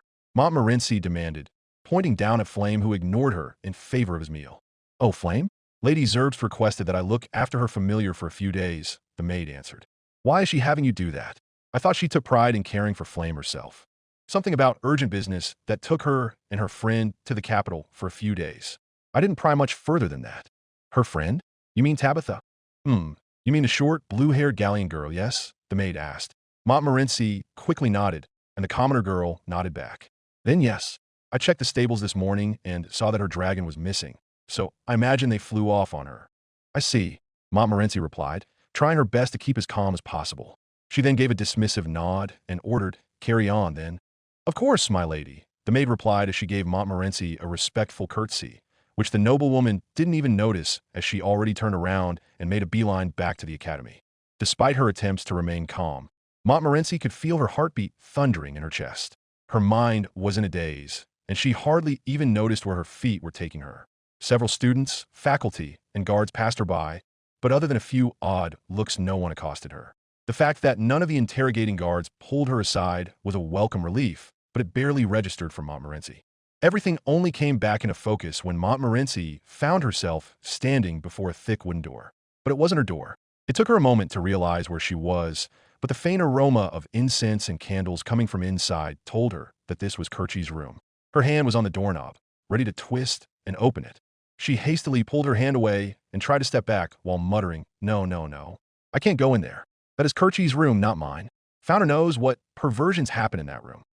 She forced herself to turn around on her heels and walk away, refusing to look back. But after a few paces, she ground to a halt and slowly turned back around. It may have just been paranoia, but it was no longer whispering in the back of her mind. Now, it was screaming in her ear, ordering her to investigate. Her stomach churned with her internal, silent debate, and her fists were so tense that her knuckles turned white. Finally, after several agonizing minutes, Montmorency began walking back towards Kerchie's door. Her hand reached out for the doorknob, then began to twist it. But she soon met resistance, and with a groan she realized that the door was locked. Normally, she would have left it at that, but right now she had far bigger concerns. Instead, she pulled out her wand and twirled it in the air, then tapped it against the brass knob. "Unlock," she cast a cantrip, then heard a muffled clink coming from the other side of the door. This time, when she turned the knob, she felt no resistance. With a hefty grunt, she pushed the door open, finding the room to be messy and disorganized, but otherwise completely empty. Her heartbeat thundered in her chest. Then Montmorency slunk inside the room and closed the door behind her. She immediately took in her surroundings, finding that Kerchie's bed was unmade. Her drawers were open with the contents held inside, clearly shuffled through, and candles were lit near the window. Everything she would have expected from Kerchie von Zerbst. Part of her wanted to take everything at face value, but instead she began rummaging through the drawers, desks, and any other tight space she could think of. While Montmorency tried not to think about what she was looking for, she knew she would recognize it as soon as she found it. Lifting up the mattress, she grimaced in disgust as she found discarded underwear layered underneath, not all of which belonged to Kerchie. But she ignored that, forcing herself to push the dirty clothes aside to see if there was anything hidden underneath. After nearly half an hour of scouring Kerchie's room, she prepared to call it a day and finally leave, satisfied that her paranoia was just that. But a sinking feeling itched at the back of her mind, telling her to check just one last spot that her familiar, a small frog she lovingly named Robin, had found. Underneath the bed was a small, loose floorboard, one that could be easily shifted and moved around with a simple spell. Kneeling over it, Montmorency tapped her wand against the loose board, causing it to rise into the air. As soon as she saw the contents of the hideaway, Montmorency felt her breath hitch. Her thunderous heartbeat only increased as she lifted the contents up, staring into the reflection of her own terrified eyes. What she had in her hands could only be described as an empty potion bottle, and still inside the hideaway were several others, most of which hadn't even been touched. "Oh, founder," Montmorency muttered, and her irises shrunk to the size of pinpricks as realization and horror finally hit her. "I must say, Katie, thank you for baking me that souffle last night. It was delicious," Gueche de Graymont said as he leaned against a wall opposite Katie, who was smiling softly while giving the second-year student her undivided attention. "You're welcome, Gueche," Katie said as she absent-mindedly twirled strands of her hair with her fingers. "It took me hours to make it, and I was worried it wouldn't come out right." "Well, you needn't have worried. It was splendid, much like its baker," Gueche complimented, causing Katie to giggle and her blush to deepen. In turn, his soft smile grew slightly. Gueche genuinely liked talking to Katie. She might have only been a first-year student, but her beauty was already something to behold. Releasing a dramatic sigh and giving a small salute with his rose wand, Gueche then claimed, sadly, "Though, I'm afraid we must cease these discussions of ours for the time being." Katie's smile fell, and she asked, "We do? But why?" "While I have enjoyed our time together, Katie, it appears that I inadvertently harmed another fair maiden's heart," he claimed. "Now I must make amends." "Oh, I see," Katie said, her voice falling as her smile was replaced by a soft frown. A look of realization briefly flashed through her eyes, and her fists tightened.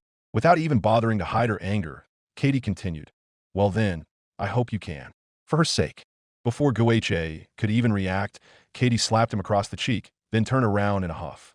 Gueche watched her leave as he rubbed his stinging face and sighed while hanging his head once she went out of sight. "I should have expected that," Gueche muttered to himself, then turned around and walked towards the dormitory tower. If he was being honest with himself, this wasn't the first time Gueche had been slapped by a girl. Most of the time, it was when his beloved fiancée, Montmorency de Montmorency, caught him dallying with another girl. Both would then accuse him of two-timing, slap him, then storm off in a huff. While Gueche could understand why he might give off the appearance of two-timing, all he ever did was just talk up the girls. He didn't kiss or touch any of them, much less anything more intimate. He loved Montmorency and wouldn't betray her like that. But he was also terrified of what their engagement actually meant. For all the passion he held in his heart, he didn't know if he was ready for such a commitment and what it would mean for his and Montmorency's relationship. They'd known each other since childhood, and their marriage was arranged for almost as long. Now that they were both of age, it was only a matter of time until they were married and would be expected to have children. He wasn't ready to be a father, to be a husband. So he followed his parents' example and wooed whoever caught his eye. After all, his parents had an arranged marriage, and while they were certainly courteous to one another and fulfilled their marital duties with Gueche and his two older brothers, love had nothing to do with their relationship. Neither of them admitted it, but both of his parents had clandestine lovers. But Gueche didn't have any desire to go that far. As far as he was concerned, his playing around didn't hurt anyone, and if it put the marriage off just a bit longer and gave him time to figure things out, even better. But there was a time to repair any holes he inadvertently made in his relationship with his fiancée. Now was that time. So, as he stood in front of Montmorency's dorm, a bouquet of flowers in his hand, he went over one last time what he was going to say. Then he cleared his throat and politely knocked on the door. "Monday through Monday. It's me," Gueche called out, standing a few paces back with the bouquet proudly displayed. He spent hours that morning gathering the flowers from the academy gardens, picking out just the ones that Montmorency liked the most. "Look, I know that I messed up and hurt you again, but believe me when I say that." He was unable to finish a sentence when Montmorency's door was suddenly flung open, followed by his fiancée, quickly pulling him inside. "Whoa!" he yelped, taken completely off guard. He stumbled inside, barely able to keep his footing before managing to reorient himself.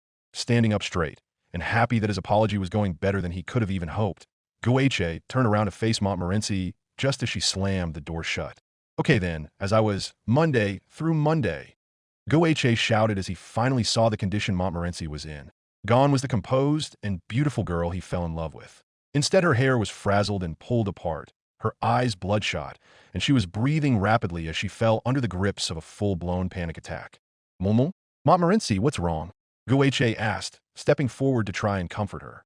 When she instinctively flinched, he stopped in his tracks, cleared his throat, and said, "Look, if it's about Katie, I assure you it meant nothing. We were just—" "I don't care about that," Montmorency shouted, cutting him off as she hastily walked past him to look out the window and shut the blinds. As she began to pace around the room, she rapidly muttered, "I'm dead. I'm dead. My family's dead. Oh, founder and gods above. What are you talking about? What happened?" Gueche asked, any thoughts as to what was going on outside of this room completely forgotten. Gripping her blonde hair tightly, Montmorency looked up at Gueche and declared, "I messed up." Tilting his head in confusion and worry, Gueche asked, "Messed up? What do you mean you messed up?" "I helped her. I helped her, and now it's all my fault. When they find out what I did, my family and I are done for," Montmorency answered, seeming like she hardly even registered Guiche's question. "Help who?" Gueche begged, gently grabbing Montmorency's shoulders to stop her pacing and make her look at him. "Monday through Monday, I love you, but you've lost me. I can't help if you don't tell me what's going on." Montmorency looked up into Guiche's concerned eyes, her own on the verge of tears. She nearly broke down right then and there. Then she clarified, "A few weeks ago, Kirchi came to my dorm one night and asked me for something." "Okay, what did she ask you?" "She said she wasn't sleeping and looked like it, too. She had bags under her eyes, was yawning heavily, and the way she moved—" Montmorency paused to take a deep breath. Then she continued, She asked me to make her some sleeping potions to help her actually get some sleep." "So you helped a classmate.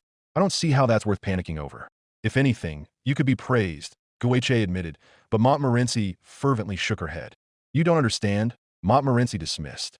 "You know the team that Princess Henrietta and the Pope have been assembling?" "Yes, I've run into them a few times," Gueche answered. "They mostly kept to themselves, but they were happy to talk about their experiences. Even the commoners had a few stories, but I got the sense they didn't like me that much." "Well, they left this morning before any of us woke up," Montmorency explained, barely able to fight back her tears. "Okay, but I don't see how." Then, during breakfast, 3 of the commoner soldiers, who the princess, the headmaster, and the Pope all saw leave, came running out of their rooms wearing only their underwear. Montmorency interrupted him, stopping Gueche cold. "They were drugged, Gueche, by a drowsiness potion. The same kind I brewed for Kirchi." "Oh," Gueche muttered, then fervently shook his head. "Okay, I know that looks bad, but you told me yourself that potion is common. Just because you brewed some doesn't mean. Kirchi's missing, Gueche, and so is Tabitha and her dragon. She told the maid to look after Flame while they went to the capital on urgent business." Guiche's eyes widened, then he tried to say, "Well, the Zerbsts are a well-connected family. I suppose that." "Gueche, I went into Kirchi's room," Montmorency said as she went to her desk and pulled out a few potion vials, most completely full. "I found these." As she laid them on her desk, Guiche's arms fell.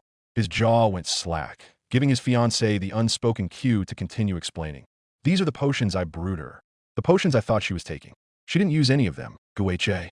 Not for herself." Unable to take his eyes off of the incriminating evidence, Gueche raised his hand to cover his mouth. Then he muttered, "Oh, founder, Kirchi, Tabitha, and someone else drugged those men and took their place. I'm an accomplice, Gueche." Montmorency wailed, tears and snot finally trailing down her face.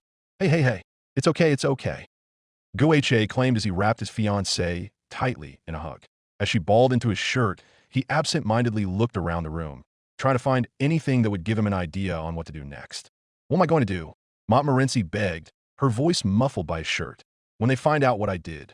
"I didn't mean— SSH, it's okay. I'm here," Gueche said, trying to comfort the poor girl by wrapping her tightly in a hug and rubbing his hand over her hair. After a few tense moments, his eyes fell on the potion vials that Montmorency had gathered. Slowly, his face hardened as a course of action came to mind. Probably the only course of action that would save Montmorency and her family, in his opinion. "We have to tell them," he declared, causing Montmorency to push away from him in surprise. "What? Are you insane? We can't tell them about this," she wailed, but Gueche shook his head while grabbing her shoulders. "Monday through Monday, we have to," Gueche insisted. "We don't have a choice. There are guards and soldiers running all over the place, interrogating nearly everyone they come across. It is only a matter of time before they realize the same things you did. If they figure out on their own that Kirchi and Tabitha are missing and that you brewed Kirchi the sleeping potion she used on those men and try to hide it." Gueche trailed off, but the ending of his statement didn't need to be said. As a panicking Montmorency breathed heavily, she whispered, "But I just— SSH, I know you did. You're a victim here, just like those men. Kirchi used you," Gueche declared, his face as hard as steel and voice dripping with venom. Which is what we're going to tell the princess. Tell the princess. Yes, the princess. By all accounts, she's merciful, Gueche explained. If we bring these to her and the Pope, and explain to her what happened, she'll see the truth. Even if you do get punished, which I pray to the gods doesn't happen, it'll be better than whatever would happen to you if they find out themselves. Montmorency looked up at Gueche, the anguish, regret, and fear palpable. Guiche's heart sunk at the sight, but he had to remain strong for her. After a few moments, she slowly nodded in agreement. Gueche nodded back, then kissed his fiancée on the lips. She returned the affectionate gesture before wrapping herself around him, not wanting to move from their position. Neither did Gueche, and so they stood together in the center of Montmorency's room, the rest of the world and their troubles momentarily forgotten. But they couldn't stay like that forever, and so they finally separated. Grabbing a bag, Gueche gently placed the vials inside, then walked over to the door. He held out his hand for Montmorency to grab, and she tentatively took it in an iron grip. Together, they walked out of her room, begging that it wouldn't be for the last time. Truth be told, Gueche didn't know how Princess Henrietta would react. He hoped she would see the truth and not punish Montmorency, but for something of this magnitude, she could go in any direction. There was one thing he was certain of, though. When Curchi and Tabitha returned, he was going to kill them. Princess Henrietta was dead silent as Montmorency de Montmorency and Gueche de Graymont finished explaining everything. How Curchi von Zerbst approached Montmorency weeks ago to request sleeping potions. How Montmorency fulfilled said request under the belief that her classmate genuinely needed them to combat sleeplessness. And most importantly, how both Curchi and her friend Tabitha, along with the latter's wind dragon familiar Sylphid, conveniently disappeared the morning that the rescue mission was set to begin. Montmorency displaying the mostly unused potion bottles she found in Zerbst's room was the icing on the cake. There was no doubt in her mind now. While the identity of the third interloper was still a mystery at this point, the first two were unquestionably Curchi von Zerbst and Tabitha. During the entire explanation, Henrietta, Headmaster Osmond, Cardinal Mazarin, Duke de Lavalier, and Pope Vittorio were unervingly quiet. They had been in the midst of a discussion among themselves, trying to ascertain the most likely suspects when the two second-year students were escorted inside to give their testimony. Montmorency did most of the talking, with her fiancé providing moral support. The girl was on the verge of tears during the entire confession, which only increased when the others didn't say a word and their expressions only continued to harden. Once all was said and done, the trio stared at Montmorency and Gueche, giving the pair their undivided attention. Montmorency was clearly trying to keep her composure to the best of her ability, but from how tightly she was holding Guiche's hand, she was having a difficult time doing so. Most of her attention was focused on Princess Henrietta, with the occasional glance given to the men on both sides of her. Finally, after several minutes of silence, Princess Henrietta propped her elbows up on her legs, clasped her hands together, then all too calmly said, "Thank you for telling us this, Lady Montmorency." Montmorency gulped, then replied, You're welcome, Princess. Please understand that had I known." "Silence," Henrietta ordered, her voice cutting into Montmorency's like a knife. The young girl clammed up immediately, and once again looked like she was about to cry. Henrietta continued to stare at her. Then she continued, "The fact of the matter is simple. Inadvertently or not, you provided Curchi von Zerbst with sleeping potions that she later used on 3 soldiers. Soldiers that I personally selected to undertake a dangerous mission to rescue your classmate, Louise de Lavalier. A mission that we were already expecting casualties from due to the danger and risk involved. Make no mistake, Curchi von Zerbst and Tabitha's interference has compromised and thrown the entire mission in jeopardy." Tears began to well in Montmorency's eyes, and her breath became ragged. But then Henrietta released a sigh and relented. "But, at the same time, it is obvious to me that you are a victim in this as well. Curchi von Zerbst took advantage of your generosity and lied to you in order to accomplish whatever objectives she and Tabitha had involving the rescue mission. There is no doubt in my mind that, had you known their true intentions, you would not have aided them. Rather, you would have tried to stop them. Am I correct in saying that?" "Yes, absolutely," Montmorency declared, nodding vigorously, and Henrietta nodded back. "I thought so," Henrietta said, then lowered her arms onto her lap. "You still aided in a crime committed against the crown. So your alchemy equipment will be confiscated, and you will be forbidden from creating potions without proper authorization from a teacher or royal representative for a period of time to be determined by Headmaster Osmond. But otherwise, you will not be punished. You need not fear expulsion or suspension from this academy, nor a fine or imprisonment for me." Montmorency went still, then tears of relief began to fall down her cheeks. She cried, Thank you, Princess. I'm so sorry." "Apology accepted," Henrietta replied, then waved her hand. You are dismissed. Montmorency quickly nodded. Then she and Gueche de Graymont hastily rose to their feet. They gave another respectful bow and curtsy, then walked as fast as they could out of the headmaster's office. When the door closed, Headmaster Osmond immediately cast a silencing spell. Then everyone turned to face them. I'm surprised you were that lenient, Duke Pierre de Lavalier admitted, his voice containing a hint of venom. As I said, she's a victim in this as well. It helped that she confessed, Henrietta pointed out, and Pierre nodded approvingly. I wasn't criticizing, he said, and Henrietta glanced at him, surprised somewhat by the rare praise directed to her from the Valier patriarch. Indeed, that was a display of restraint that most rulers unfortunately don't exhibit. Pope Vittorio declared as he clasped his hands together. Others would have been far, far harsher. I know, Henrietta said. Then her face warped into a deep frown. The others recognized her change of expression and followed suit, none more so than Duke de Lavalier himself. Henrietta immediately turned towards Headmaster Osmond and ordered, I want Kirche von Zerbst and Tabitha expelled from this academy immediately.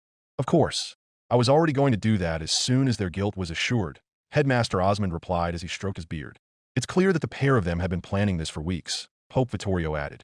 I'll direct my men to investigate every activity they completed since Louise's disappearance. Every trip, every purchase, every communication. No matter how small, we will find out about it.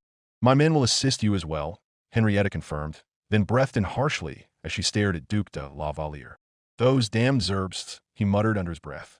It's bad enough that they've feuded with my family for generations, but to stoop to this? If my wife and daughter die because of them, even though it was obvious that Kirche and Tabitha were guilty, it was still far too early in Henrietta's opinion to chalk their decision up to an extension of the infamous Valier-Zerbst feud. A feud that was started by Zerbst stealing away the fiancée of a Valier, of all things. To think that it would escalate to this level was hard for Henrietta to imagine. But, no matter the reasoning, a Zerbst did commit a heinous crime against the Valier in Trestanian territory and right underneath Henrietta's nose. That could not be tolerated, and not just because the Valiers were the crown's biggest allies. Then there was the matter of Tabitha. She wasn't a part of any prestigious Gallian family, as far as they knew. Records about the young woman were notably lacking compared to the others. What they did know, however, was very interesting. Namely that Tabitha was a Chevalier Knight under the direct employ of the Gallian royal family, who was her sponsor to the academy and her retainer. There had been several times during her attendance at the Tristan Academy of Magic where she was pulled away for days or weeks at a time due to Gallia assigning her on some top-secret mission. What those missions actually entail were unknown. The only reason why they knew she went on them was because the academy needed to know, otherwise she'd be expelled. She even went on a mission not too long after the initial lockdown was lifted following Louise's disappearance. Henrietta didn't know if the two were connected, other than the fact that Kirche and Tabitha were close friends since the beginning of their first year. Their decision to interfere with an unidentified third individual could have been due to some nefarious escalation of a family feud, or, even worse, an act of espionage by a foreign power. It also could have just been two teenagers who decided to do something stupid and ill thought out. It wasn't as though Henrietta was a stranger to such a concept. But no matter the reason behind such a thing, what was certain was that this interference had escalated drastically. This was now an international incident. As the de facto ruler of Tristan, Princess Henrietta was obligated to act. Mazarin, send missives to the Zerbst family in Germania and the Gallian royal family, Henrietta ordered. Tell them that they are summoned to the academy immediately to answer for what their daughter and knight have done. You want to bring them here? Mazarin asked in surprise. Not that I don't approve or understand, Your Highness, but the Zerbsts are a highly influential family in Germania. Summoning them here could be seen as an insult against Emperor Albrecht III and jeopardize your upcoming marriage. Same with Gallia. Henrietta was already assuming that Shama marriage was going to be called off as soon as her secret love letter to Prince Wales was found by Reconquista. So she wasn't deterred from replying, I agreed to marry Emperor Albrecht to safeguard my country, not let it be run over by Germania. I don't care how offended he gets. A member of the Zerbst family committed a heinous crime against the kingdom of Tristan, a crime they will answer for. Make sure you make that abundantly clear. Same with the Gallian royal family. Gallia may be stronger than Tristan, but that is no excuse for them to do whatever they want to my people. Of course, Your Highness. I'll get started right away, Mazarin replied, then respectfully stood up and bowed. If you'll excuse me. Henrietta dismissed Tristan's prime minister with a nod, then turned her attention to the other men in the room. Underneath his beard, it was hard to determine what Osmond was feeling, other than anger and humiliation that this happened under his watch at his academy. Pope Vittorio, on the other hand, seemed a bit apprehensive. almost as though he thought this was needlessly aggressive. Frankly, Henrietta didn't really care if it was escalatory or not. It needed to be done. Duke Valier seemed to agree with her assessment, judging by the faint nod he gave her when their gazes met. In any case, their course of action was decided. It would take a few days for the Zerbsts and Gallian royals, whoever the latter sent. Henrietta doubted the impotent king would show up himself, but he might send Princess Isabella Martel de Gallia in his stead to arrive at the academy, and during that time their attention would be utterly focused on gathering as much evidence as they possibly could against the interlopers. That way there wouldn't be any possibility of the Zerbsts or Gallians trying to wiggle their way out of this through plausible deniability. But that was for later. For now, the bulk of Henrietta's worries were focused on the rescue party, who left just hours before. There was no telling what was happening to them right now, and she prayed to the gods that the mission wasn't already a failure. Several hours earlier, when Duchess Karen de la Valliere stepped through the world door, an indescribable sensation overcame her. The closest thing she could think of to compare it to would be electricity coursing through her body, making her skin crawl. It only lasted for a moment, but it was decidedly uncomfortable. She was grateful that it only lasted as long as it did, and she wondered if Louise underwent the same thing. Of course, her method of traveling to this world was different than the one they used, and there was no telling what she experienced. But Karen couldn't let herself focus too much on something that was ultimately minor. Instead, she focused on her immediate surroundings. They were in what appeared to be an alley, one end being blocked off by a chain-link fence with what appeared to be curled razor wire lining the top. The buildings around them were tall, larger than any other building she'd seen in Tristania aside from the royal palace or the many churches and cathedrals. Far off in the distance, she could even see one of the glass-lined buildings overhanging everyone. Only it was dark and seemingly empty. In fact, the entire alley was almost bereft of illumination aside from a flickering wall-mounted light. Then the clouds hanging overhead parted slightly, allowing beams of moonlight to stream down. Karen looked up along with everyone else, and her eyes widened as she saw a single pale moon in a waxing crescent phase shining down on all of them. Where's the other moon? And why is it white? Alan muttered under his breath. Karen couldn't fault the man for reacting that way. Logically, she knew that they were going to another world, but only now, as they saw the lone pale moon high above their heads, did it finally sink in. Part of her honestly wanted the Pope's declaration to have just been overly dramatic, but it was now more than clear that he wasn't. They were in another world, farther from home than anyone could possibly be. And Louise was somewhere on this world, lost and alone. That realization made Karen fully move past her momentary discomfort. Most of the others didn't take long to recover either, although the same couldn't be said for Alanda Riccati and Enzo de Hatchet. In fact, Enzo seemed on the verge of a panic attack for some reason. Both Karen and Agnes were about to call attention to this, to tell him to get himself together and act professionally. Then the world door closed. In that split second, a powerful presence overwhelmed everyone as it made its existence known. The only sign there was a sudden gust of wind that came out of Enzo and flowed right back into the portal right before it closed. At the same time, Enzo's body flashed a bright blue, and when it subsided, Karen was no longer seeing a Tristanian soldier. Instead, she was staring at a dragon.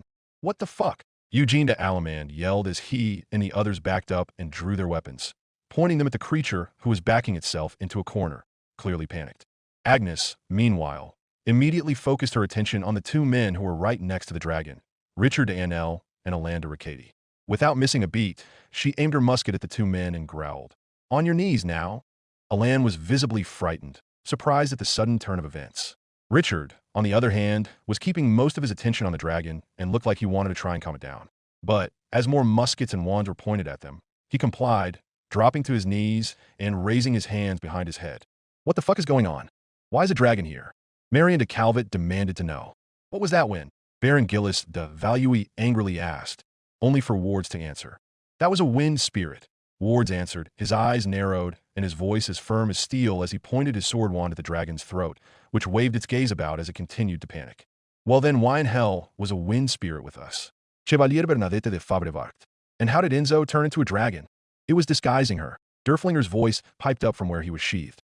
But it fled this place, he then muttered to himself. It doesn't belong here.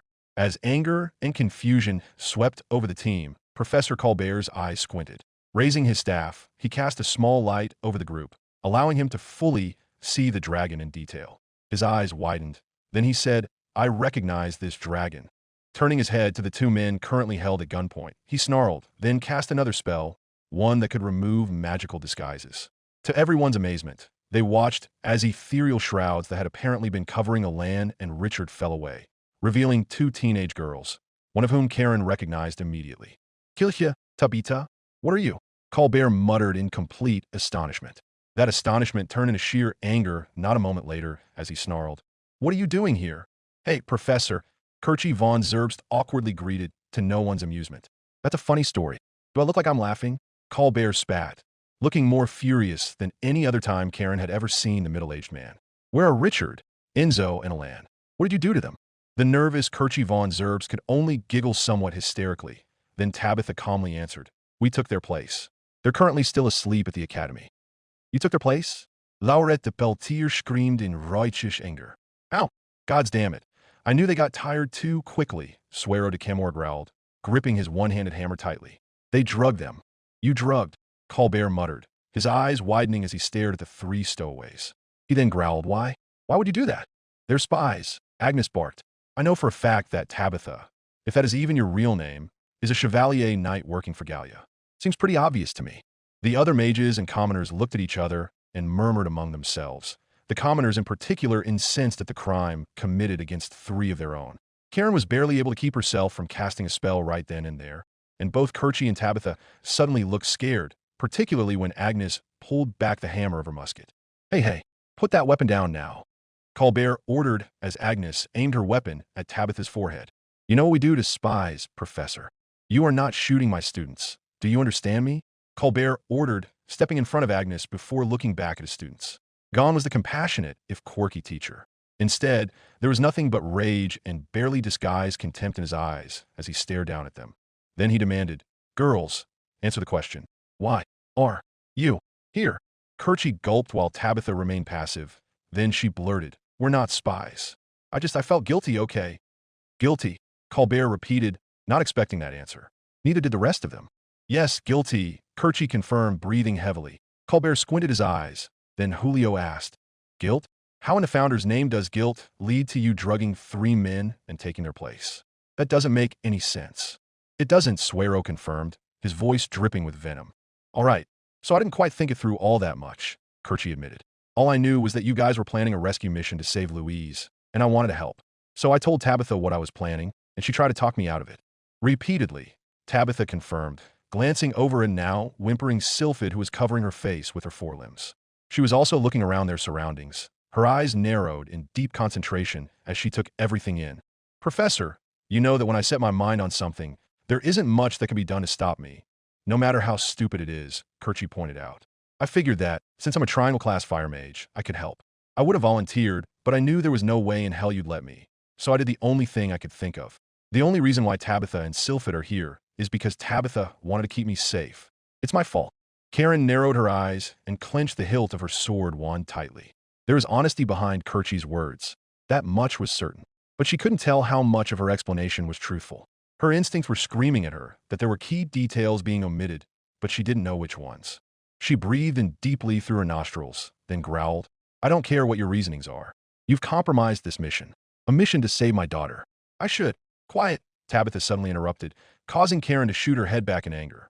You do not get to, Karen yelled, only for Tabitha to shoot her attention right towards the Valier matriarch with the utmost seriousness. Do you hear that? Tabitha pointedly asked, causing Karen to squint her eyes in confusion. The others strained their ears as well. I don't hear anything, Julio softly answered, and Tabitha tilted her head towards him. In a city this big, Tabitha pointed out, glancing up at the massive buildings that could be seen rising up all around them. That was an excellent point, Karen realized. It may still be night, but in large cities there was always some form of activity. Whether it was guards on nightly patrols, random citizens wandering around, or even just rats and other wild animals. Cities were always filled with life, but right now, everything just seemed dead. Oh gods, what is that stench? Chevalier, Gabrielle de Howitt cried out as she visibly recoiled. In that moment, as Karen's adrenaline finally faded away, she was suddenly beset by the foulest odor she had ever experienced. It took all of her willpower to stop herself from recoiling much as the others were, with Kirchi looking like she was about to hurl. More importantly, however, Karen recognized this stench, one that she encountered frequently on battlefields. It was the smell of death, and soon every veteran among them recognized it as well. Blood. There's so much blood. Sylphid somehow whimpered in perfect Gallian from underneath her claws, prompting everyone to look at her. If there was any doubt that Sylphid was just a simple wind dragon after the use of spirit magic, it was gone now. But Karen didn't particularly care about that. "Something's wrong," Agnes said as she slowly began to turn around, scanning their surroundings for any threat that could be nearby. Holding her sword wand out in front of her, Karen ordered, "Move out and stay on your guard. Professor, keep an eye on your students and their familiar. Make sure they don't go anywhere." "Of course," Colbert replied, walking over to lift his students up to their feet. Tabitha immediately went to check on her familiar under his watchful gaze, and she attempted to calm her down to little avail. Now, with everyone on edge, they slowly began to move towards the open end of the alleyway, which sharply turned to the right. Tabitha had pulled out her staff that she had magically disguised as a walking stick, while Kerchie had pulled out her wand as well, her arm trembling in fear. The closer they got to the turn, the greater the stench of death and decay grew.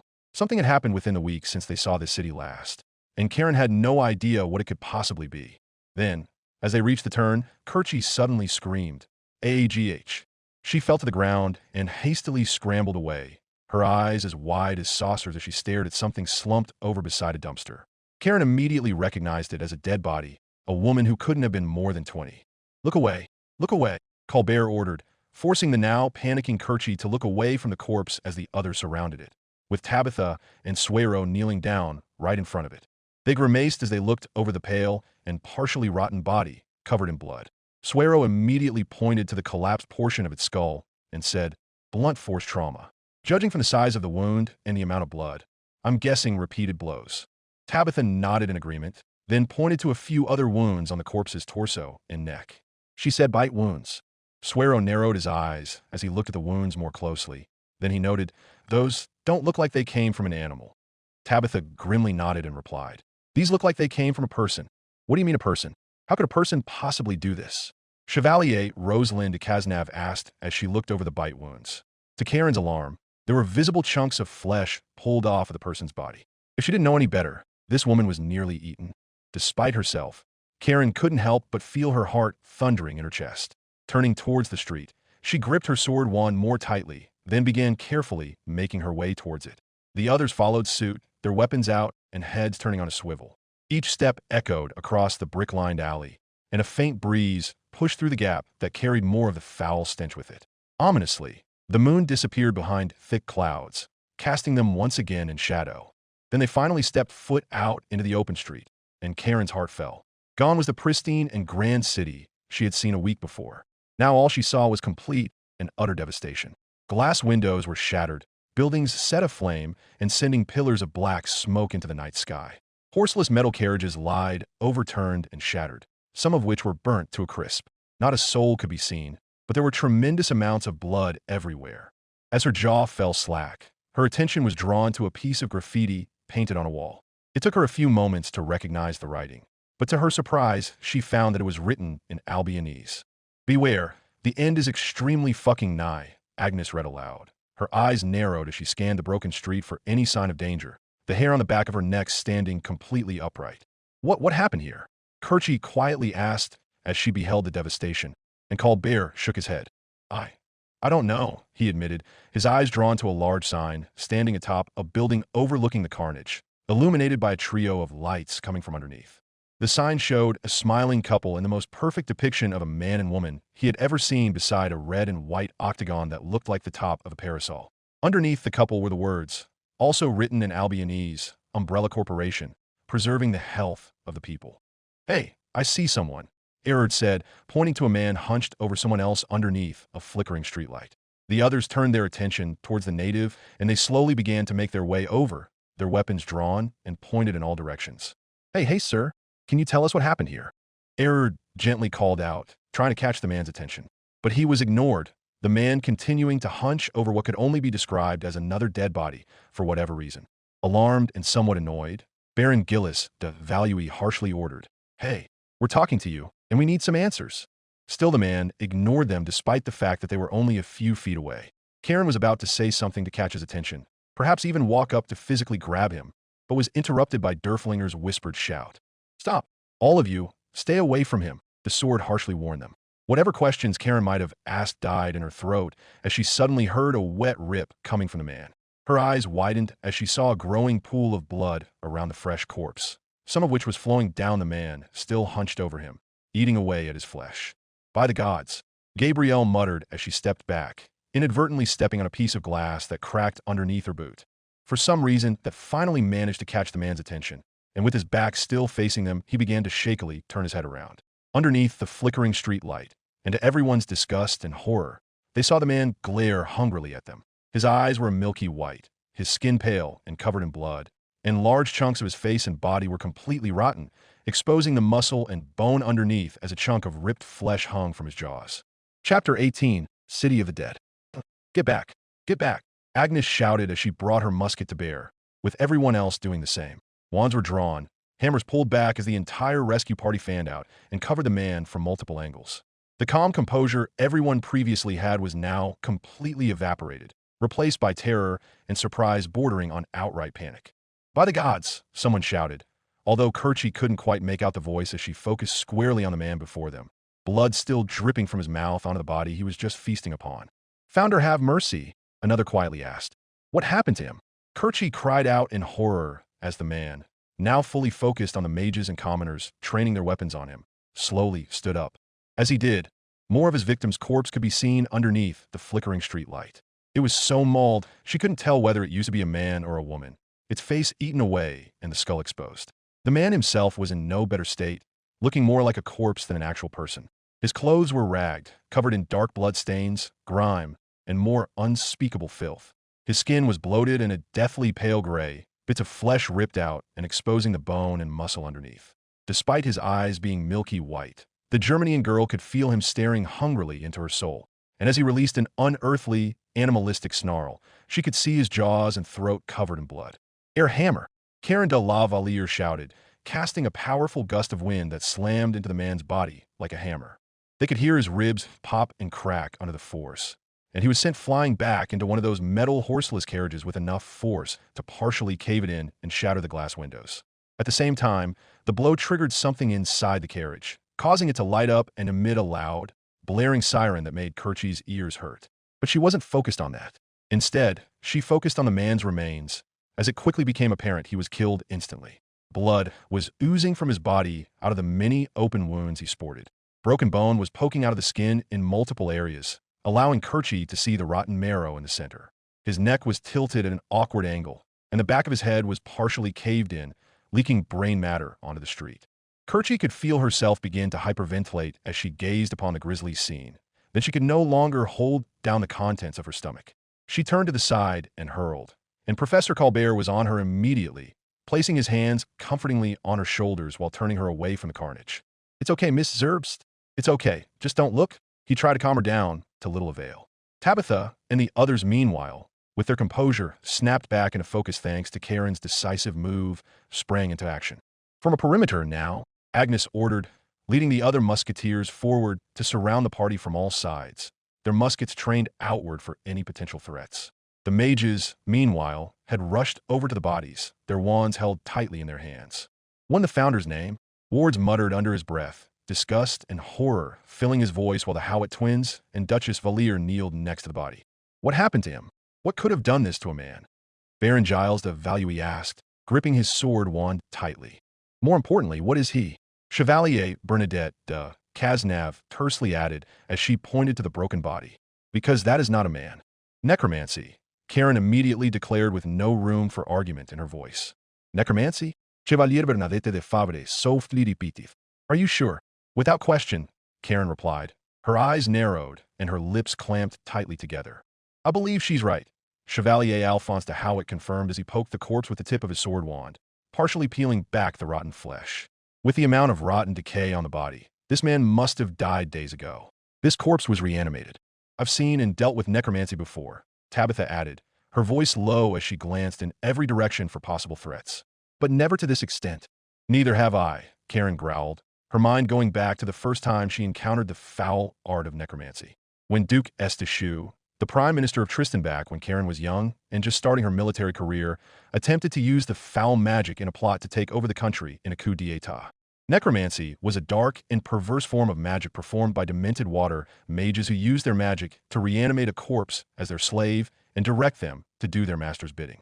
It had been declared heretical by a papal bull thousands of years ago, a violation on the sanctity of life itself, and remained highly illegal across all of the Brimera kingdoms ever since.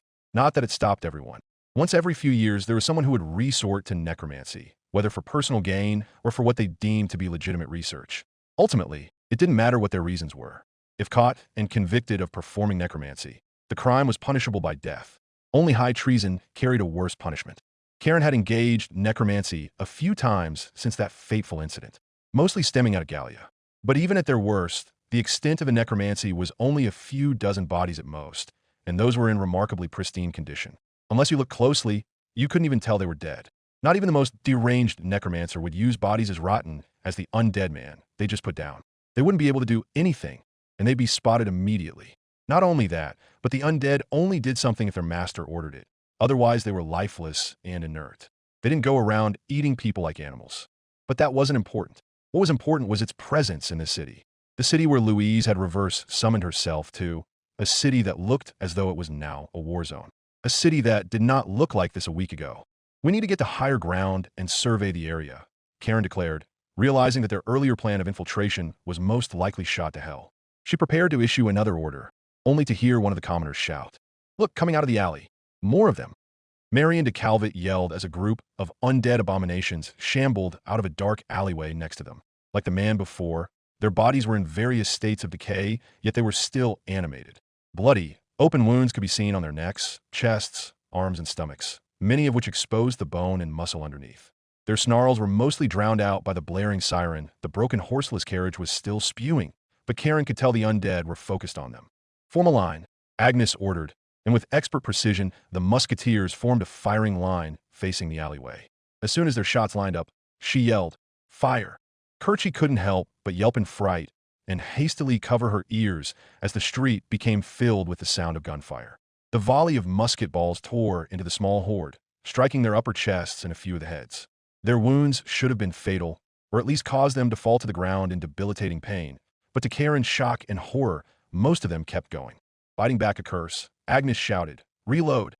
Pulling out her powder bag, Agnes poured some into the priming pan, then more down the barrel. Taking a small lead ball, she stuffed it in a wad of paper down the barrel, then used a ramrod to force it to the bottom. For an expert musketeer like herself, the action took only a few seconds, but it was enough for the undead to draw frighteningly close. Looking beside her, she saw that the rest of her musketeers had already reloaded and were lining up their shots, and Agnes grimaced before shouldering her weapon. "Fire!" she ordered again. Once more the street was filled with gunfire, and this time some of the undead creatures actually fell in a lifeless heap. A few even had their limbs torn off from their elbows. But still they kept coming, and by now Agnes could smell their rancid breath. Before they could get any closer, a wall of spiked ice erupted from the ground, consuming most of the undead entirely and leaving one exposed from the waist upward. Looking to the side, Agnes saw that one of the stowaways, Tabitha, had cast the spell. Her staff pointed towards the abominations. "Oh, found her, it's still alive." Kerchie screamed in fright, causing Agnes to look towards the ice wall.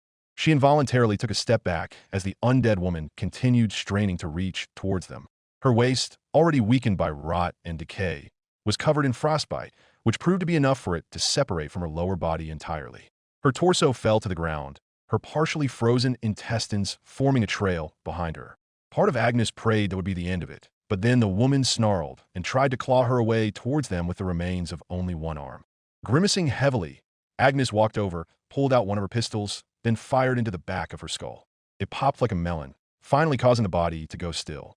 She remained utterly focused on its body as she reloaded, silently daring it to move again, while Kerchie von Zerbst gagged once again, though only bile came up.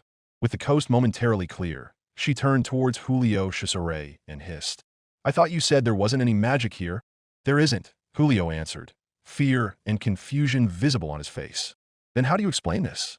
Agnes demanded, and added, "You're supposed to be the expert here."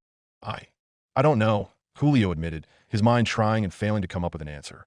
He had extensively researched everything he could about this world prior to their departure.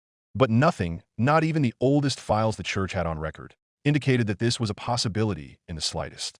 That was when Derflinger, still holstered on the Vindelfer's back, spoke up and said, "We can figure this out later. Right now, we need to go." The Ancient Sword's assessment was quickly proven to be accurate as, from the surrounding streets and buildings, they saw more of the undead horrors emerge, roughly 24 in number. Some crawled out from underneath the metal carriages, Others threw themselves off of multi-story buildings where they fell hard against the pavement and ruined their already broken bodies even more. Yet despite the extent of their injuries, they either picked themselves up or crawled towards the rescue party, hungry snarls filling the air and joining the siren. Weapons free, Agnes ordered, already aiming her pistol at what used to be an elderly man and firing a bullet that blew off most of his face. But as she expected, he kept coming. Rather than forming a firing line as before, this time each musketeer chose their own target to engage. They were joined by Eugene de Alamand, Suero de Camorra, and Error de Chausson, who attacked with their axe, hammer, and sword, respectively, splitting heads and cutting off limbs with expert precision. The mages also engaged the enemy, casting spells that cut into the undead hordes effortlessly. Bodies were immolated by intense streams of fire, crushed by large rocks and animated golems, and cut apart by blades of wind and water. Wards was even shooting off bolts of lightning, electrocuting anything it touched. Thanks to the mages, the newest horde went down in a matter of moments. But they didn't get a chance to breathe, as even more immediately showed up. Dozens of the undead were now emerging out of the city, flocking towards them like cattle after the dinner bell was rung. Once more, the rescue party engaged the enemy, cutting them down to size. Yet even then more emerged. The cycle repeated several times, but like cutting off the head of a hydra, if they killed one, two more took its place. By this point, Tabitha had taken to the air on the back of Sylphid, firing large spikes of ice into the undead horde that skewered and froze anything they came into contact with. More importantly, from her current vantage point, she could see everything in the immediate area, and what she saw horrified her. What used to be dozens of undead had swelled into the hundreds, converging onto the rescue party from all sides, with more arriving every second. Although the mages were able to kill them almost instantly with their magic, the sheer number of undead made it a moot point. Some of the mages were visibly starting to show signs of exhaustion as they burnt through their willpower reserves as fast as they possibly could. They just keep coming.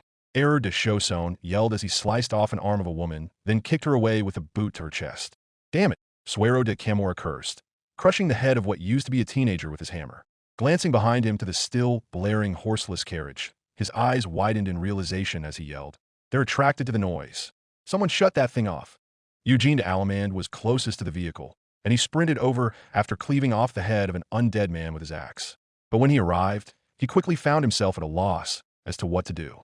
The insides were completely alien to him, making it exceedingly difficult for him to even know where to start. That was when he looked over and noticed a terrified and screaming Kerchie von Zerbst nearby, casting a stream of fire that immolated the undead hordes before her. "Fuck it. Girl, get over here," Eugene ordered, catching Kerchie off guard. "What?" she tearfully replied, her throat feeling strained from the constant screaming. "Burn this thing. If we don't, more will keep showing up," he yelled. Normally, Kerchie would be somewhat offended at the idea of a commoner ordering her around. But now wasn't one of those times, and so she immediately complied as soon as the woodsman got out of the way. The horseless carriage was set ablaze with a quick application of magic, which honestly surprised her at how quickly it did so. Not that she was complaining, as the siren died down while the vehicle burned to a crisp. But any hope that doing so would stop the flow of undead converging onto them was short-lived as she and the others noticed that more were arriving. "No, no, no." Kerchie cried out in a panic, desperately backing away from a group of undead hungrily shambling towards her. She then yelled, "Fireball!" The spell hit its target, setting all of them ablaze. But still they kept coming, like demons straight out of the fiery pits of hell. Once more, Kerchie began to hyperventilate and her vision started to blur, even as they finally succumbed to their immolation a few feet from her. She didn't have time to recuperate as others attempted to converge on her, their arms outstretched and ready to grab her. "Get back! Get back!" Erard shouted, slicing his blade at the undead attacking them. Knocking back one, he followed through with a stab straight through the heart of an undead woman right in front of Kerchie, a wound that should have been fatal. But to their surprise, the monster merely growled right in Erard's face. And before he could react, the woman lurched forward to the hilt of his blade and sank her jaws into his neck. "Aff!" Erard screamed in agonizing pain as the flesh was ripped from his neck. A few other undead abominations joined their companion as Erard struggled to force the undead woman off his sword, but it was no use. He was quickly dragged to the ground, and his screams became muffled as the undead began to consume him. "Erard!" Eugene yelled in horror, trying to cleave his way through the horde to rescue his comrade. "Move!" Alphonse de Howitt ordered, pushing the woodsman aside and aiming his sword wand at the abominations. Water jet! An intensely pressurized stream of water shot forward from the tip of his wand, cutting through the undead like a hot knife through butter, careful not to hit the man they were trying to save. Their mangled bodies fell lifelessly to the ground, allowing the nobleman and Eugene to quickly pull them off Erard.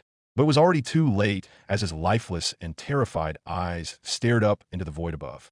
"Damn it, he's gone," Alphonse yelled, shaking his head before focusing more on the undead assailing them. Conjuring a wave of water, he pushed the undead away, giving them some much-needed breathing room. Kerchie, however, could only stare in horror at the man she just saw get eaten alive. Much of his throat was completely ripped apart, as were the clothes he was wearing.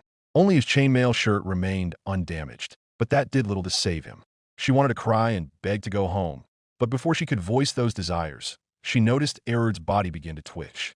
His eyes then shifted into a milky white, and to her amazement, he began to force himself up. Her amazement turned to horror as he shifted his body towards Alphonse, who didn't even notice as he continued fighting off the undead before him. "Look out!" Kerchie shouted a warning, catching Alphonse off guard. Before he could ask what was going on, Erard lurched up behind him and bit down hard on the base of his neck and shoulder. "Gag!" Alphonse yelled as Erard's teeth sank into his flesh, piercing the skin and causing warm blood to ooze out from beneath his jaws. Luckily, he wasn't able to do anything worse as Alphonse elbowed the turned swordsman away. Erard stumbled back, bits of flesh still hanging off his teeth. Then he snarled hungrily and animalistically towards his prey. He didn't get a chance to attack again as Agnes immediately shot Erard's undead body in the head, causing him to fall lifelessly to the ground. "Alphonse!" Gabrielle de Howitt cried as she ran over and began using water magic to heal her brother. His wounds sealed shut before their very eyes, but Alphonse was focused on Erard's body with Agnes standing over it. "By the gods!" he muttered in horror, idly rubbing the spot on his neck where he was bitten. Agnes, meanwhile, glared angrily at Erard's corpse for a moment before shifting her attention to Alphonse, reloading her pistol at the same time. "There's too many of them," Colbert shouted, conjuring a serpent-shaped fire that burned its way through the horde of undead, setting fire to the metal carriages and buildings around them. It quickly became apparent to everyone that his assessment was correct. Even with the siren no longer blaring, more and more undead emerged to attack them. The professor's mind raced as he tried to figure out why this was the case, but luckily an answer came to him quickly. These undead abominations were attracted to sound, and the use of their magic and guns was providing more than enough of it. "We need to get out of here," wards yelled, blowing back scores of undead with heavy gusts of wind that were promptly frozen by Tabitha, still flying above them on Dragonback. Tabitha looked around, then spotted a two-story building down the street that had several horseless carriages, in various states of repair, parked outside. One was visible through a large opening underneath what appeared to be a sliding metal and glass door. There was a sign on top of a large metal pole that read, "Raccoon City Auto Repair," accompanied by a stylized creature wearing a dark blue uniform and holding a wrench in its hand. "Over there. We can take shelter in that building," Tabitha yelled, directing everyone's attention to what she had seen. Karen looked over and saw the building in question. Although it wasn't ideal, it was certainly better than staying out in the open. At this rate, they would be overrun in minutes. Narrowing her eyes, Karen raised her wand skyward and, without even saying a word, caused the wind to begin swirling. Debris was picked up and began to spin at a faster and faster rate, and soon a massive tornado emerged out of thin air. It carved a bloody path through the undead straight towards their shelter, pushing others back and sending some flying into buildings where they became nothing more than bloody paste. "Move now," Karen ordered, and she and everyone took off in a sprint. The undead were still picking themselves up as the rescue party ran past them. Tabitha arrived first, with Sylphid dive-bombing into the building where they waited for them, the Galleon girl providing covering fire with her magic. The commoners arrived next, followed by Colbert, Kerchie, and the other mages. Karen, Wards, and Julio were the last to arrive, with Julio using Derflinger to cut down any undead that attempted to get in their way. At the last moment, Karen turned around and conjured another intense gust of wind that pushed the undead back, allowing her to dip inside as Baron Valui used his magic to seal the metal doors shut.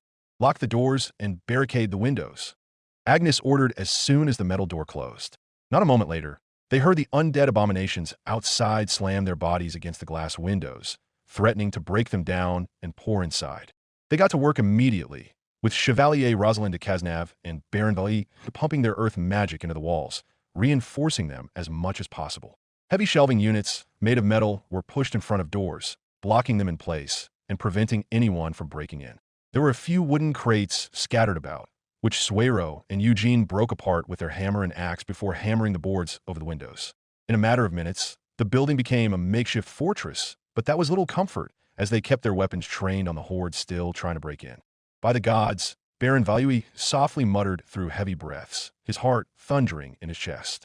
Can I get in? Karen harshly demanded, ready to cast a spell at any moment, but Chevalier Cazenave shook her head.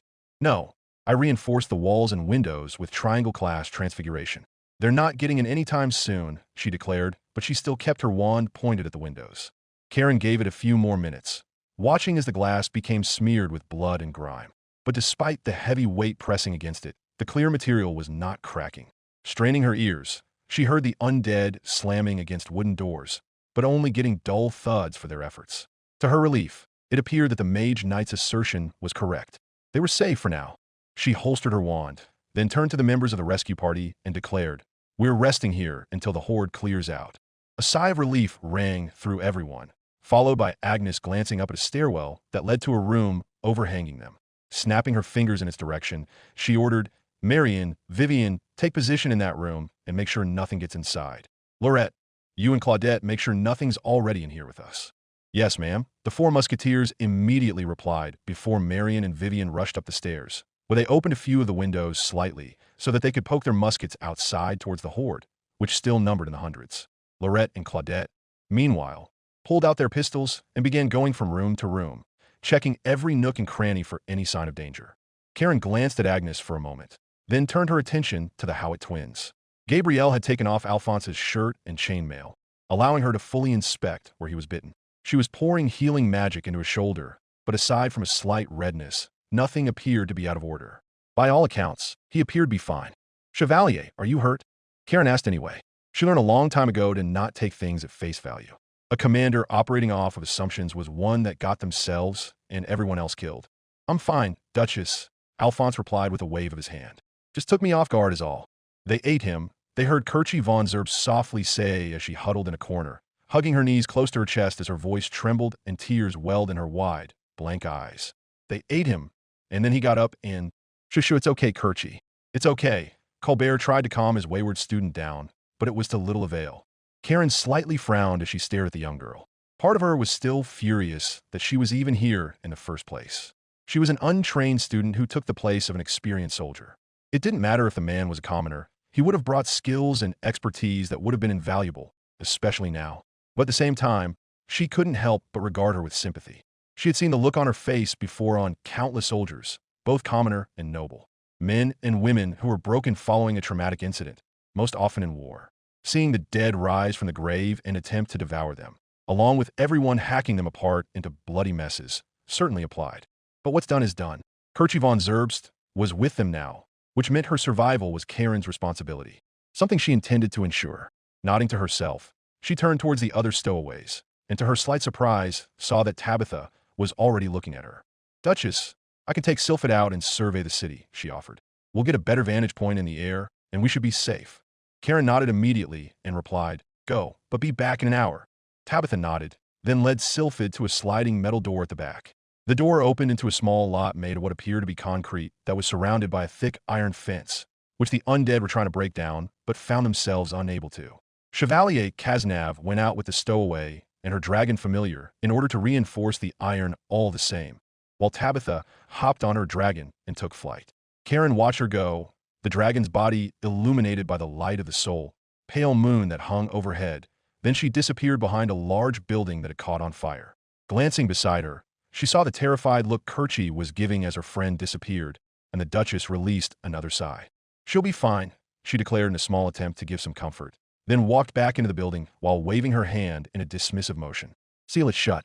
As soon as Cazenave re-entered the building, they sealed the downward, sliding metal door shut. The interior became consumed by silence, with the only sound they could hear being the soft reverberation of fans, somehow spinning on their own, and the groans of the undead still outside. Karen glared at the walking corpses, anger and disgust filling her entire being. But seeing as how thick walls of reinforced brick, glass, and steel were keeping them separate, she refused to pay attention to them for the moment. Instead, she had more pressing concerns.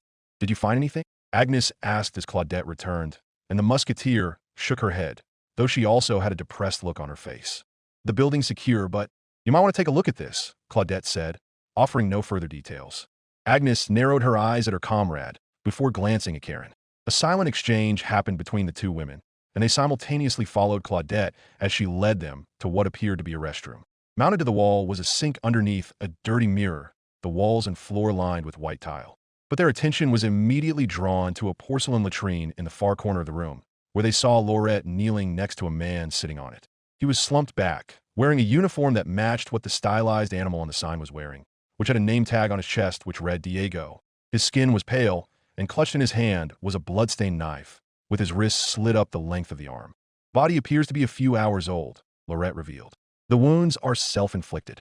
Gods damn it, Agnes muttered under her breath. Then her fellow musketeer revealed a small slip of yellow lined paper. I found this in his pocket. Appears to be a suicide note, written in Hesperian, Laurette said, and Agnes nodded. Suero, get over here. I need you to read something, Agnes ordered. Suero de Camorra entered the room a few moments later. He winced at the sight of the dead body. Everyone was gathered around, and sighed in remorse at his slit wrists. The Hesperian was then handed the yellow note, which he silently began to look over. Can you read it? Karen tersely demanded. Even if it didn't offer many details, it was better than nothing. If anything, it might shed light on this horror they found themselves trapped in. The dialect is different than what I'm used to, Suero revealed. And the handwriting is just trash, but yeah, I can't. What does it say? Read it aloud, Karen ordered, and Suero nodded. It says, I can't take it anymore, Suero read aloud. This past week has been nothing less than hell on earth. A pale horse of plague has ridden through Raccoon City, killing everyone. My friends, family, they all turned into those zombies. I had to put down my own wife and daughters. The only comfort I can take is that they're in heaven now. But I can hear them outside, trying to break in. They won't turn me into one of them. I won't let them. God, I'm so sorry. Maria, Sophia, Daddy will see you soon, Suero finished, then trailed off. He lowered his arm and sighed, clenching his eyes shut while shaking his head. Dios mío. Poor man had to kill his own family and watch his friends turn into those things, Claudette sadly muttered. I can't imagine what he was going through. But now we're in it, Agnes pointed out as she turned around and left the restroom, not wanting to be in there a second longer. The others followed suit, and they gently closed the door behind them. The rest of the hour went by slowly, feeling as though it stretched into eternity. Hardly anyone spoke, instead everyone preferring to stew in their own thoughts, go through their supplies, or scour the building for any scraps of information they could find. They didn't uncover much that explained how this apparent plague had happened, but they were able to discern some details. For one, those horseless carriages they saw everywhere were called automobiles according to several magazines and pamphlets they found scattered around the building, which was designed to take in and repair these vehicles for their customers. Karen didn't particularly care about the specific models beyond how they could be organized into cars and trucks, among other things, not that it mattered more than being an idle curiosity. The same couldn't be said for Professor Colbert. He got one look at the insides of one of the cars that was inside the shop and immediately started to take it apart. Apparently, he had invented something similar back at the academy, something he had shown off to his disinterested students a few times. If only to keep her mind off of things, Kirchie was helping him disassemble it, and they had already found a few things. For one, the vehicle was powered by a flammable liquid, explaining why the metal structure was able to catch on fire so easily. The engine itself was vastly more complicated than anything ever conceived of in Hakagenia, made up of hundreds of moving parts that Colbert could barely understand. Even now, he was still trying to do so, only making the smallest amount of progress. Given the sheer number of vehicles they had seen, along with the size of the roads, Karen had a hunch that these automobiles were the primary method of transportation used in Raccoon City. But it wasn't just the vehicles. The building itself turned out to be a marvel. It was lit up with light, but it didn't come from any candles or fires. Rather, the lights themselves were powered by some unknown mechanism that, with just the flip of a small switch, turned them on and off. Karen was somewhat embarrassed to admit that she flipped the light switch on and off a few times out of sheer wonder before stopping herself, but the others were too awed to even notice. She had wondered how these lights were powered, but that was a question for later. There were similar reactions to the materials used in the magazines themselves. As the daughter of a printer, Laurette de Peltier had outright marveled at how realistic the images printed on the page were, and how the ink appeared to be infused into it rather than separate like they were back in Tristan. If nothing else, it and the other items they had discovered were yet more evidence that this place was far more advanced than any country on Hakagenia, and Karen wagered the elves as well. More importantly, it appeared that this city's name was in fact Raccoon City, located in a country that called itself the United States of America. One of Agnes' musketeers was even able to find a map of the city and the surrounding area, Arkley County. Karen didn't know this Count Arkley yet, but she was going to have words with them after this, assuming they survived. To the Duchess, this mission was already turning into a complete and utter disaster. 3 men replaced beneath her nose, another killed within minutes, who then rose from the dead and nearly killed another. The worst part was that they had absolutely no idea they were walking into any of it. They knew they were heading into this city with little to no intel, but nothing could have prepared them for something like this. Their silence was only broken at the end of the hour, when they heard the flap of wings heralding Tabitha and Sylphid's return. Kerchie ran over to the sliding door as her friend returned, wrapping the galleon girl in a tight hug. Tabitha, oh, thank the founder you're okay. Kerchie wailed as she cried into her shoulder. Tabitha was still at first, then she returned the gesture. But she kept her focus strictly on Karen, giving the Duchess a haunted look that only boded ill. Karen clenched her fist tightly, then sharply tilted her head towards the makeshift meeting area. They were only able to find a few chairs, made of a material Karen didn't recognize and with small wheels on the bottom, which made them easy to move around. Quite ingenious, in her opinion. The rest had to make do with large, stacked wheels that were made of a firm yet somewhat bouncy material, organizing themselves into a circle. How bad is it? Viscount Wards broke the silence by asking the question everyone had on their mind. The entire city is overrun, Tabitha confirmed, causing everyone to wince and hiss. By my estimate, there are thousands of those zombies, you called them? That's what the note said, Suero confirmed. Zombies. A strange, alien word to Karen, but one that strangely fit. At least now, they had a name for those things. It wasn't much, but it was better than nothing. Tabitha nodded, then added, in any case, the city itself is completely blocked off. All of the roads are filled with those abandoned cars, trucks, and other vehicles, and every single street looked like a bloodbath. Every so often, I'd hear whole clusters of gunshots. I saw a few survivors trying to get to safety, but she didn't finish her sentence, but she didn't need to. The fate of those survivors were apparent to all. Shaking her head and releasing a heavy sigh, Tabitha reported, I wasn't able to get a close look, but I saw what appeared to be an army on the outskirts of the city. They were using a lot of armored vehicles, and these flying machines that looked like they were transporting survivors out of the city while dropping off soldiers of their own. So, they're trying to evacuate the population? Agnes asked as she leaned forward, and Tabitha nodded. From my vantage point, it seemed like it, but for how much longer I have no idea, Tabitha admitted. Founder, what a mess, Julio muttered under his breath. He then asked, were you able to see Louise? No, Tabitha tersely answered. Assuming she's even alive, Chevalier Bernadette, the Favre gruffly pointed out, causing everyone to shoot offended and outraged looks in her direction. Undeterred, she countered, oh, don't give me that. I'm being realistic here.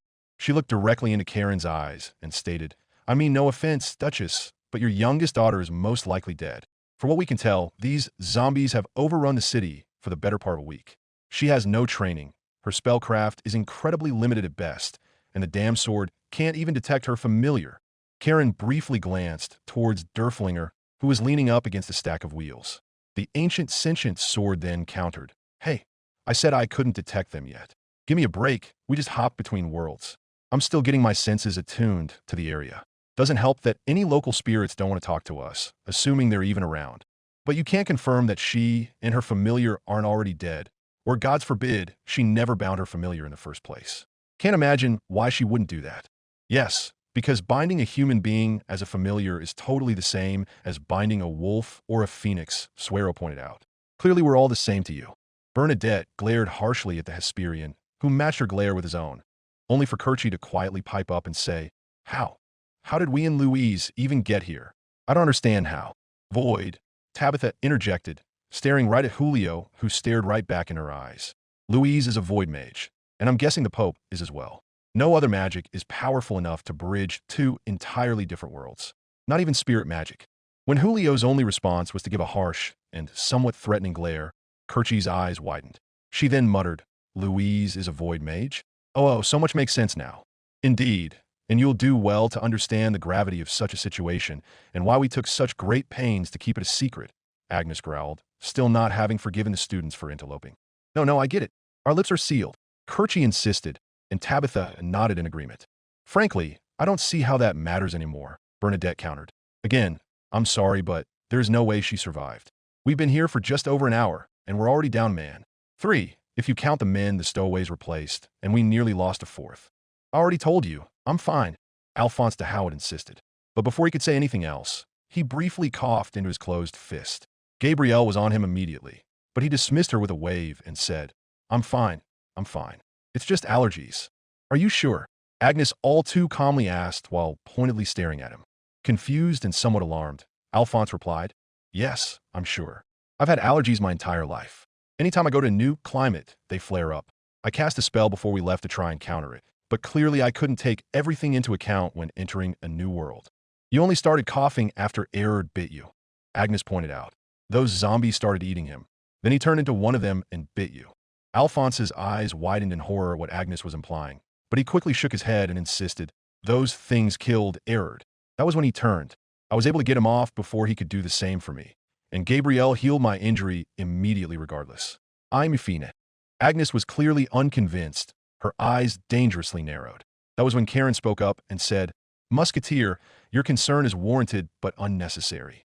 Alphonse is one of the Tristianian army's top magical healers. If he says that he's fine, he is. Of course, Duchess. Just wanted to raise a concern of mine, Agnes replied, her eyes never once leaving Alphonse's.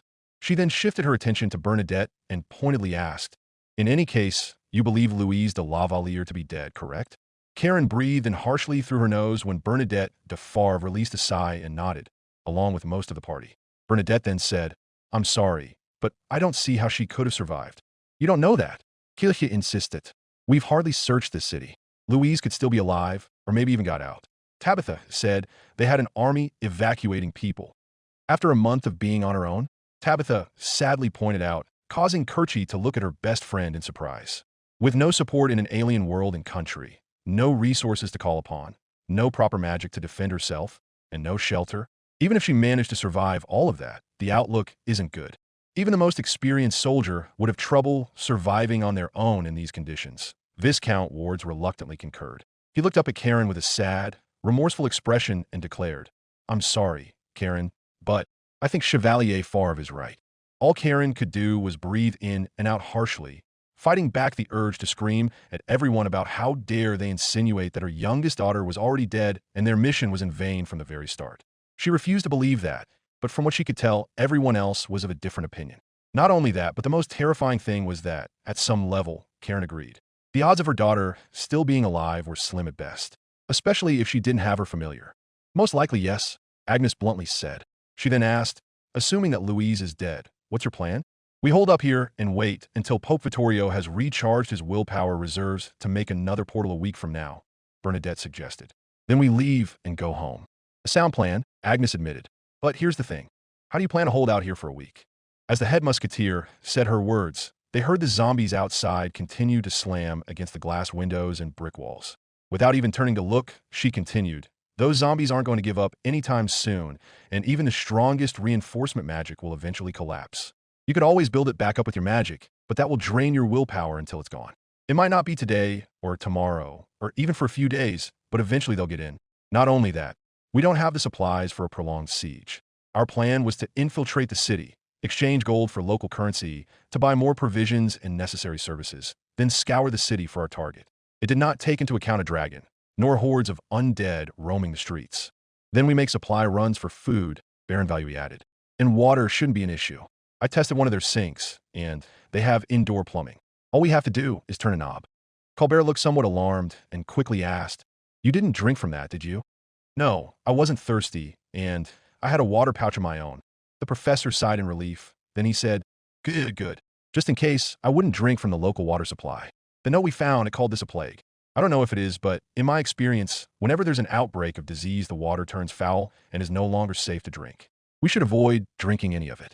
We should also cover as much of our skin as possible and find something to shroud our faces.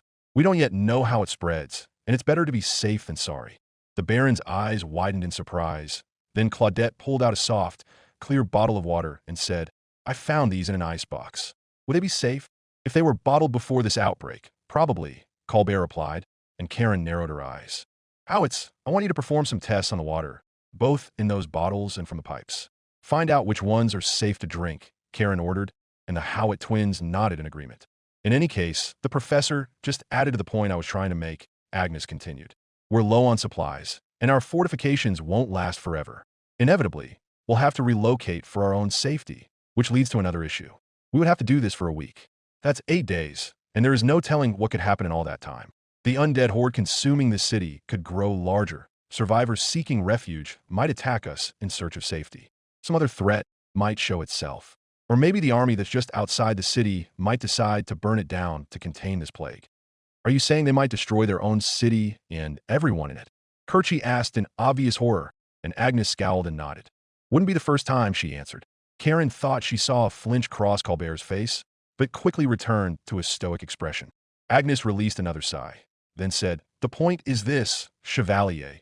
Your plan sounds good on the surface, but it won't be enough to get us through this. You're assuming, probably correctly, that Louise de Lavalier has already perished. But if we stay here, eventually we will get overrun and be killed ourselves. I'd wager that the army would make any attempts to escape the city nigh impossible without surrendering ourselves to their official evacuation. So that's off the table. Even if we manage to do so, there is no telling where the Pope's portal would actually open. I know he said he was going to try and latch on to Julio, but with the mission already shot to hell, we can't make any assumptions that will go according to plan. Nothing else has, so why would start now? It is very well possible that we could get stuck on this world with no way of getting home if we leave Raccoon City. Then what do you suggest we do? Bernadette shouted, anger and fear filling her voice. We find Louise de Lavalier, Agnes declared, shocking the fire mage. You just said that she's most likely dead, Bernadette pointed out, and Agnes nodded. I did, she admitted. But if by some miracle she did manage to survive, she's our best chance at getting home alive. All we need to do is find her, give her the Founder's Prayer Book and the Water Ruby, and she can open us a new portal right then and there. And while we look for her, we can gather supplies to survive until the Pope's deadline if we need to. It's risky, yes, but as far as I'm concerned, it's the best chance we got. The others looked at each other, the nobles aside from Professor Colbert, Kerchi, and Karen appearing to be unsure. The commoners, meanwhile, nodded along with Agnes' assessment, including Julio. Wards then leaned forward and asked, And what if she is dead?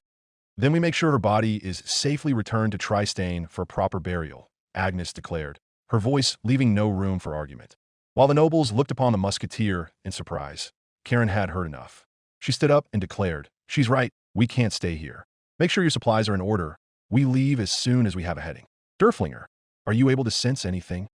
Derflinger clamped up the hinge of his hilt that he used as a mouth as though he was clenching his jaw in concentration. Then he said, Well, I can sense a faint pool of residual magical energy. It's not too far from here. What does that mean? Eugene asked in genuine confusion. It means wherever Louise was, she spent a lot of time there, Derflinger clarified. If nothing else, it's a lead. That'll have to do, Karen declared. All right, everyone hustle. At once, the mages and commoners got up from their seats and began to move about, checking their bags, reloading their weapons, and securing their belongings. Gods, I wish I brought my actual axe and not just— No kidding, he agreed, only for Agnes and Claudette to walk over and hand both of them one of their spare pistols. Do either of you know how to use these? She asked, and Suero nodded while taking the pistol. I was often outfitted with a blunderbuss while patrolling the border, Suero admitted, pulling out the ramrod and loading in a new bullet and powder charge with practice skill. Once or twice, but better than nothing, Eugene said as he took the offered pistol. Agnes nodded and added, Keep them close. I'd rather we keep those things as far from us as possible.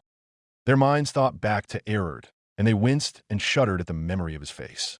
That was when they heard another cough from Alphonse, causing them and the other commoners to glance in the medic's direction.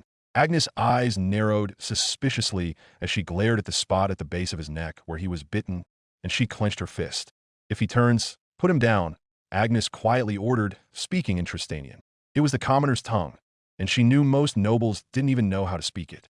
The other commoner soldiers nodded in agreement before going back to their duties, confident that Agnes' illicit order was not understood. Unbeknownst to them, Tabitha had comprehended them perfectly, her ear trained on everyone. But rather than say anything, she kept quiet as she, too, shared their concern. There was far too much they didn't know. With any luck, Agnes' worries would be for naught, but if they turned out to be genuine, she'd be the first to act. As it turned out, the auto repair shop didn't have much to offer in terms of protective clothing. If there had been any masks or heavy clothes, they had long since been looted. They did find some supplies, though, namely loose bandanas that they wrapped around their faces along with thick rolls of an adhesive cloth that they used to bind their sleeves to their wrists. The Earth mages were even able to strip off pieces of metal from the parked vehicles and reinforce them somewhat to form makeshift bracers and greaves. Compared to actual armor, it was extremely lacking, but it was better than nothing. And they could hopefully find something better out in the city to use. The party left a few minutes later out the back lot, the mages taking point while the commoner soldiers guarded the rear. Tabitha flew overhead on Sylphid, marking their path while also pointing out any threats as they traversed through Raccoon City. and there were a lot of threats.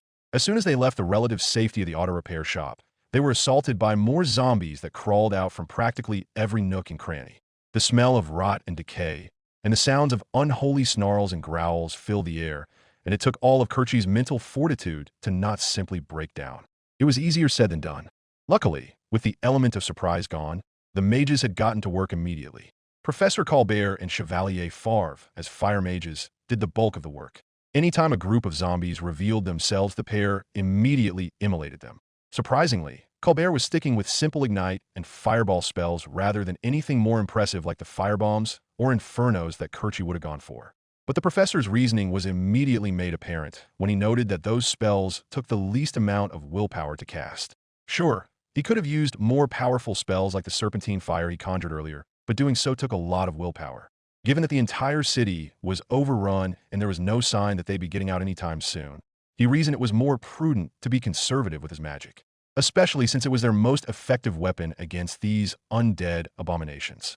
After he pointed that out, the other mages followed his lead and used the simplest, easiest spells possible. Kerchie was knocked out of her thoughts as they passed through a long, narrow alleyway a few blocks from the repair shop. On the left was a multi-story brick building which had several metal ladders and platforms outside the windows. To her untrained eye, they looked to be a quick and easy avenue for escape, but from what she couldn't tell. On the right, however, was a long chain-link fence with curled razor wire on the top. It was all that stood between the rescue party and a large group of zombies, most of whom were aimlessly shambling about. Some had noticed their presence and snarled, slamming against the fence in an attempt to break through. But although the wire bent under their weight, it held firm. Gah! Kerchie yelped as one slammed against the fence right next to her. Instinctively, she raised her wand and started to shout, "Fire dash!" That was when Professor Colbert calmly, yet firmly grabbed her wrist and lowered her arm. He looked in her eyes, shook his head, and said, "No, Kerchie, it's not worth it." "What? How can you dash?" she tried to say incredulously, but he shook his head again. "I mean, it's not worth the willpower," he clarified, then pointed at the fence with his staff while the zombies still attempted to break through to no avail. "That fence is keeping them at bay. For now, the only thing that would be accomplished by putting them down is further reducing our willpower reserves. Best to save it for when we actually need to use magic." Kerchie gulped as she shifted her attention back towards the snarling undead. After a moment, she reluctantly nodded, then turned away, her teacher pushing her forward and staying by her side the entire time. "You seem to know a lot about this kind of stuff," Baron Valui pointed out as they continued to move through the long, winding alleyway. "Yes. I used to be a soldier before I retired and became a teacher," Colbert admitted, his eyes darting in every direction for any sign of imminent danger. The Baron nodded, then remarked, "You certainly have the air of experience about you." Admittedly, I was concerned at first over the prospect of a teacher joining us on this mission, but you've put my fears to rest. I'm glad you're here with us. Frankly, at this point, I feel as though the entire team should have been comprised of mages. Even other teachers would have been useful. The commoners shot angry, offended glares towards the Baron, only for Alphonse de Howitt to speak up and say, "That's not fair, Baron. You know, none of us expected to find the city like this." "I'm simply speaking practically," Baron Valui pointed out without an ounce of regret in his voice. "I mean, no offense, but given how dangerous these abominations are, the plebeians can't do much. Their guns take too long to reload, swords, axes, and hammers put them in too much danger. Simply put, if we had more mages on hand." "That's enough, Baron," Karen de Lavalier interrupted him in a tone that left no room for argument. "Every single person on this team was chosen for a reason, both mage and commoner. Do well to remember that."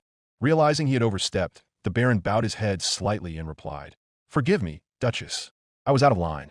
Kerchie couldn't help but notice that he didn't bother trying to apologize to the commoners he had just so blatantly insulted. While she couldn't deny that he had a point given what they had experienced so far, that was still uncalled for. If nothing else, the commoners were probably more useful than her if Kerchie was being honest. They were able to keep their composure during this nightmare, magic or not. Tabitha and Sylphid were definitely useful. Already, there had been several times where she had warned them of an approaching horde and redirected them along a safer path. But her? Sure, Kerchie prided herself in her talent in fire magic, but right now, that was about it. She had no formal training, no experience in combat. She was a liability, and she knew everyone knew that. "I shouldn't be here," she muttered under her breath, and beside her she heard Suero de Camorra grunt in agreement. "No, you shouldn't," he agreed, making Kerchie's head fall even further. "But nothing we can do about it now. What exactly can you do?" "Well," Kerchie began, I'm a triangle class fire mage. Useful, so long as you don't set any of us on fire, Suero remarked. What else? Kerchi winced, then answered, other than that, not much. I can only cast dot-level magic for the other elements, and I've never been able to perform healing magic. Don't worry, Gabrielle and I have that covered, Alphonse said, but before he could continue, he descended into another brief coughing fit. I haven't heard you cough like that in years, Gabrielle pointed out, but Alphonse waved her off. I'm fine, he insisted. Kerchi looked at the water mage in sympathy, but also noticed how the commoners were giving him questioning looks behind his back. Agnes in particular was giving him a harsh glare, and given what she had said back at the shop, Kerchi didn't like the look of it. But she said nothing, not wanting to draw more attention to herself than she already had. That was when they heard a bark, and everyone stopped and pointed their wands and weapons towards the noise. The bark was followed by a low, threatening growl, and out from the shadow of a nook came a large dog. Kerchi didn't recognize the breed, but that wasn't the most important thing about its appearance. Instead, she was far more focused on its rotten, partially decayed body. It affects animals too? Chevalier Favre yelled in surprise and horror, then backed up as more zombie dogs emerged from behind the pack leader. The dogs were snarling, barking, and growling, their blank eyes staring hungrily at the humans before them. Kerchi was trembling her boots, her wand pointed outward towards the abominations along with everyone else. Karen looked as though she was about to order them to attack, but the dogs moved first.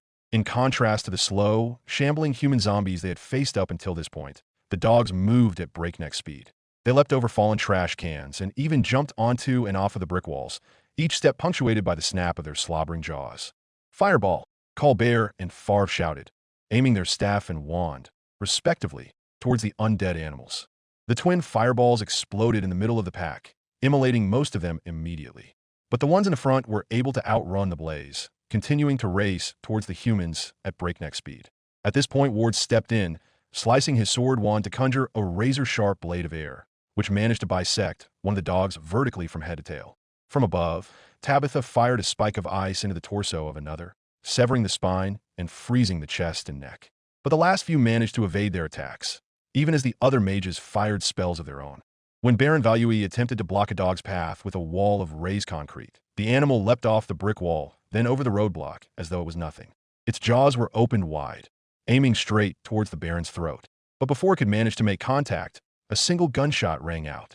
The blow knocked the animal off course and sent it rolling on the ground, allowing Eugene and Suero to hack it to death with their axe and hammer.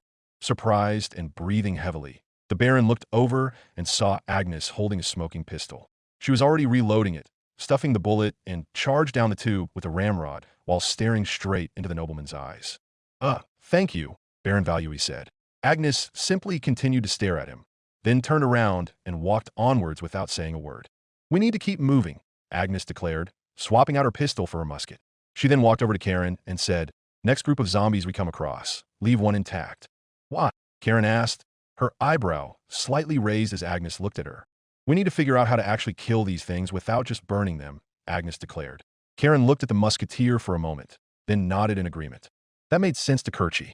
So far, all they had been doing was immolating every single zombie they came across. While that was good and all, and was certainly effective, they couldn't rely only on their fire mages. The dog nearly biting Baron Valui, who had a distressed look on his face as he idly rubbed his hand over his throat, only highlighted that. Luckily, it didn't take long before they came across a lone zombie shambling into view. Given how it announced its presence by breaking down an adjacent door just before they passed it, Kerchi couldn't help but yelp in fright. She nearly burned it to death, but this time she managed to stay her hand while the commoners surrounded the zombie from multiple angles. Pin it to the ground, Karen ordered, prompting Gabrielle de Howitt to kick the zombie onto its back with an intense stream of water that shot out of her wand. As it lay sprawled on the ground, she followed up her spell with another that formed shackles of ice around its wrists and ankles, pinning it in place. Chisre, bring the sword over here, Agnes ordered. On it, Julio said, understanding the assignment immediately as he unsheathed Derflinger and angled it towards the zombie in a downward grip. Stab it in the heart, Agnes declared.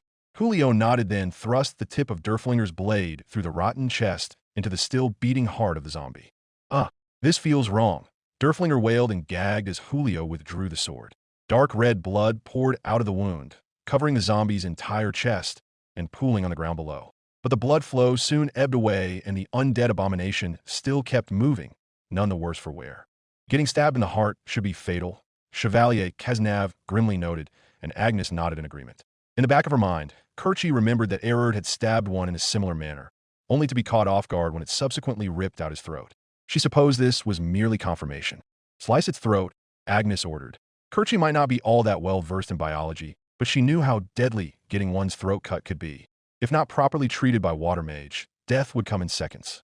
With expert precision, Julio sliced Derflinger through the zombie's neck, nearly severing it. So deep was the cut, Kerchie could see the spinal cord connecting the head to the rest of the body, which nearly made her gag. The amount of blood oozing out of the zombie was immense, dwarfing what had come from the stab to the heart.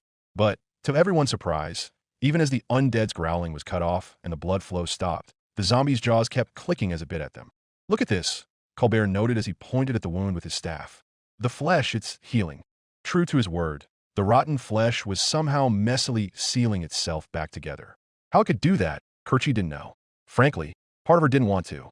More importantly, she could see that the zombie's struggles were starting to literally tear its arm from its frozen wrist, meaning they wouldn't have much longer.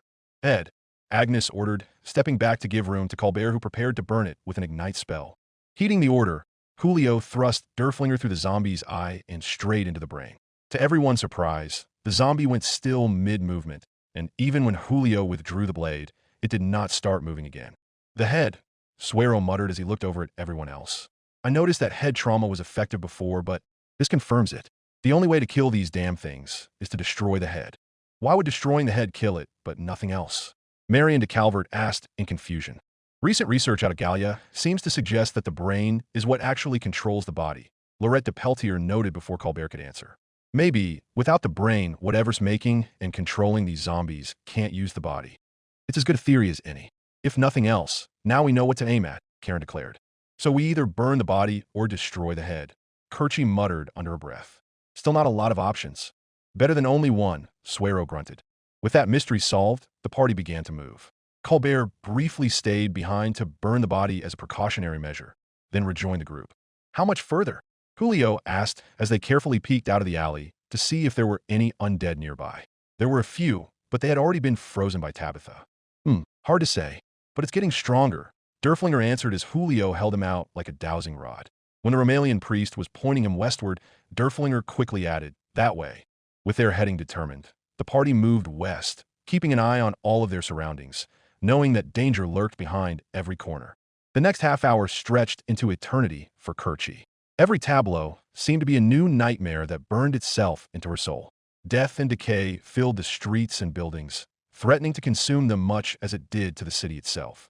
Dozens of zombies relentlessly attacked them at one time, only held back by the strength of their magic. On the rare occasion where a zombie was able to get close, the commoners would cut them down, but they tried to avoid that as much as possible. Unfortunately, as Kerchie immolated another walking cadaver to cinders, she could feel her willpower straining to keep the magic going. Looking around, she could tell that the other mages in the rescue party were feeling the same thing, except for Karen. "Are you able to keep going at full strength?" Chevalier Cazenave asked incredulously as Karen de Lavalier slammed another zombie into a wall with an air hammer, turning it into meaty chunks. "It's all I can do," Karen remarked without giving the earth mage a passing glance and refusing to elaborate. Cazenave looked like she wanted to ask for further clarification, much as Kerchie herself did, but as they exited the alleyway, they heard Derflinger speak up. "We're here," Derflinger announced. "You're sure?" Julio asked as he looked at Derflinger's face, or what amounted to one for sword. "Yeah," Derflinger confirmed as he slid up and down his sheath as though he was nodding. "That pool of magic is strong here. Help me figure out which building." Julio did as the ancient sword requested, holding him forward and aiming him towards each of the many buildings around them. The buildings themselves were identical in design, each being 4 to 5 stories tall and made of red brick. Iron platforms and ladders went up and down the exteriors. Long, wide alleyways were between each of the buildings, and along the backsides were multi-story, open-air concrete constructions where various motorized vehicles were parked. Along the street itself were dozens of abandoned and mostly damaged vehicles, including one massive truck that was carrying a large tank of some kind. It had crashed through the front of a building, its carriage overturned and crushing several smaller cars underneath its weight. As Julio and Derflinger searched, Suero noticed some discarded glass bottles littering the ground next to a metal trash can. His eyes narrowed as an idea seemed to take root. Then he gathered the bottles and began walking towards the truck. "Zerbst, get over here," Suero ordered, causing Kerchi to flinch in surprise. "Go coming," Kerchi replied as she ran over, understanding that she was in no position to argue. She had already determined when embarking on this foolhardy venture that she would follow whatever orders the rescue party gave her, and that only became more pronounced once they arrived. "You said this liquid is flammable, right?" Suero asked, and Kerchi nodded. "That's what Professor Colbert said." Kerchi answered as Suero lowered to his knee and tentatively dipped 2 of his fingers into the shallow pool of fuel on the ground. "Good. Start using your magic to fill up these bottles," Suero told her as he laid the bottles out on the ground. "Okay, why?" Kerchi asked in confusion, even as she did as requested, while Suero began ripping pieces of cloth out of the shirt of a nearby dead zombie with his knife and bare hands. "We're making firebombs," Suero declared, taking a filled bottle and stuffing the top with a tied-up piece of shirt that acted as a cork. Holding it up to the noblewoman, he added, "We light this on fire like a wick and toss the bottle. When the glass breaks, the fire will cause the fuel to ignite, immolating whatever we need it to." "Oh," Kerchi said, her eyes widening as she had honestly never considered such a thing before. She went back to filling up the bottles in earnest, hearing the sound of sloshing liquid alongside the tearing of fabric. After a few moments, when she reached her last bottle, she couldn't help but ask, "Have you made these firebombs before?" "Yes," Suero confirmed. "Mostly with whiskey. The alcohol makes it flammable." Part of Kerchi knew her father would be offended at the idea of someone setting fire to a perfectly good whiskey, but the rest simply filed that information away for later. With the task done, she and Suero carefully placed one of the makeshift firebombs into a side pocket of his backpack before returning to the rest of the party and distributing them to the other commoners.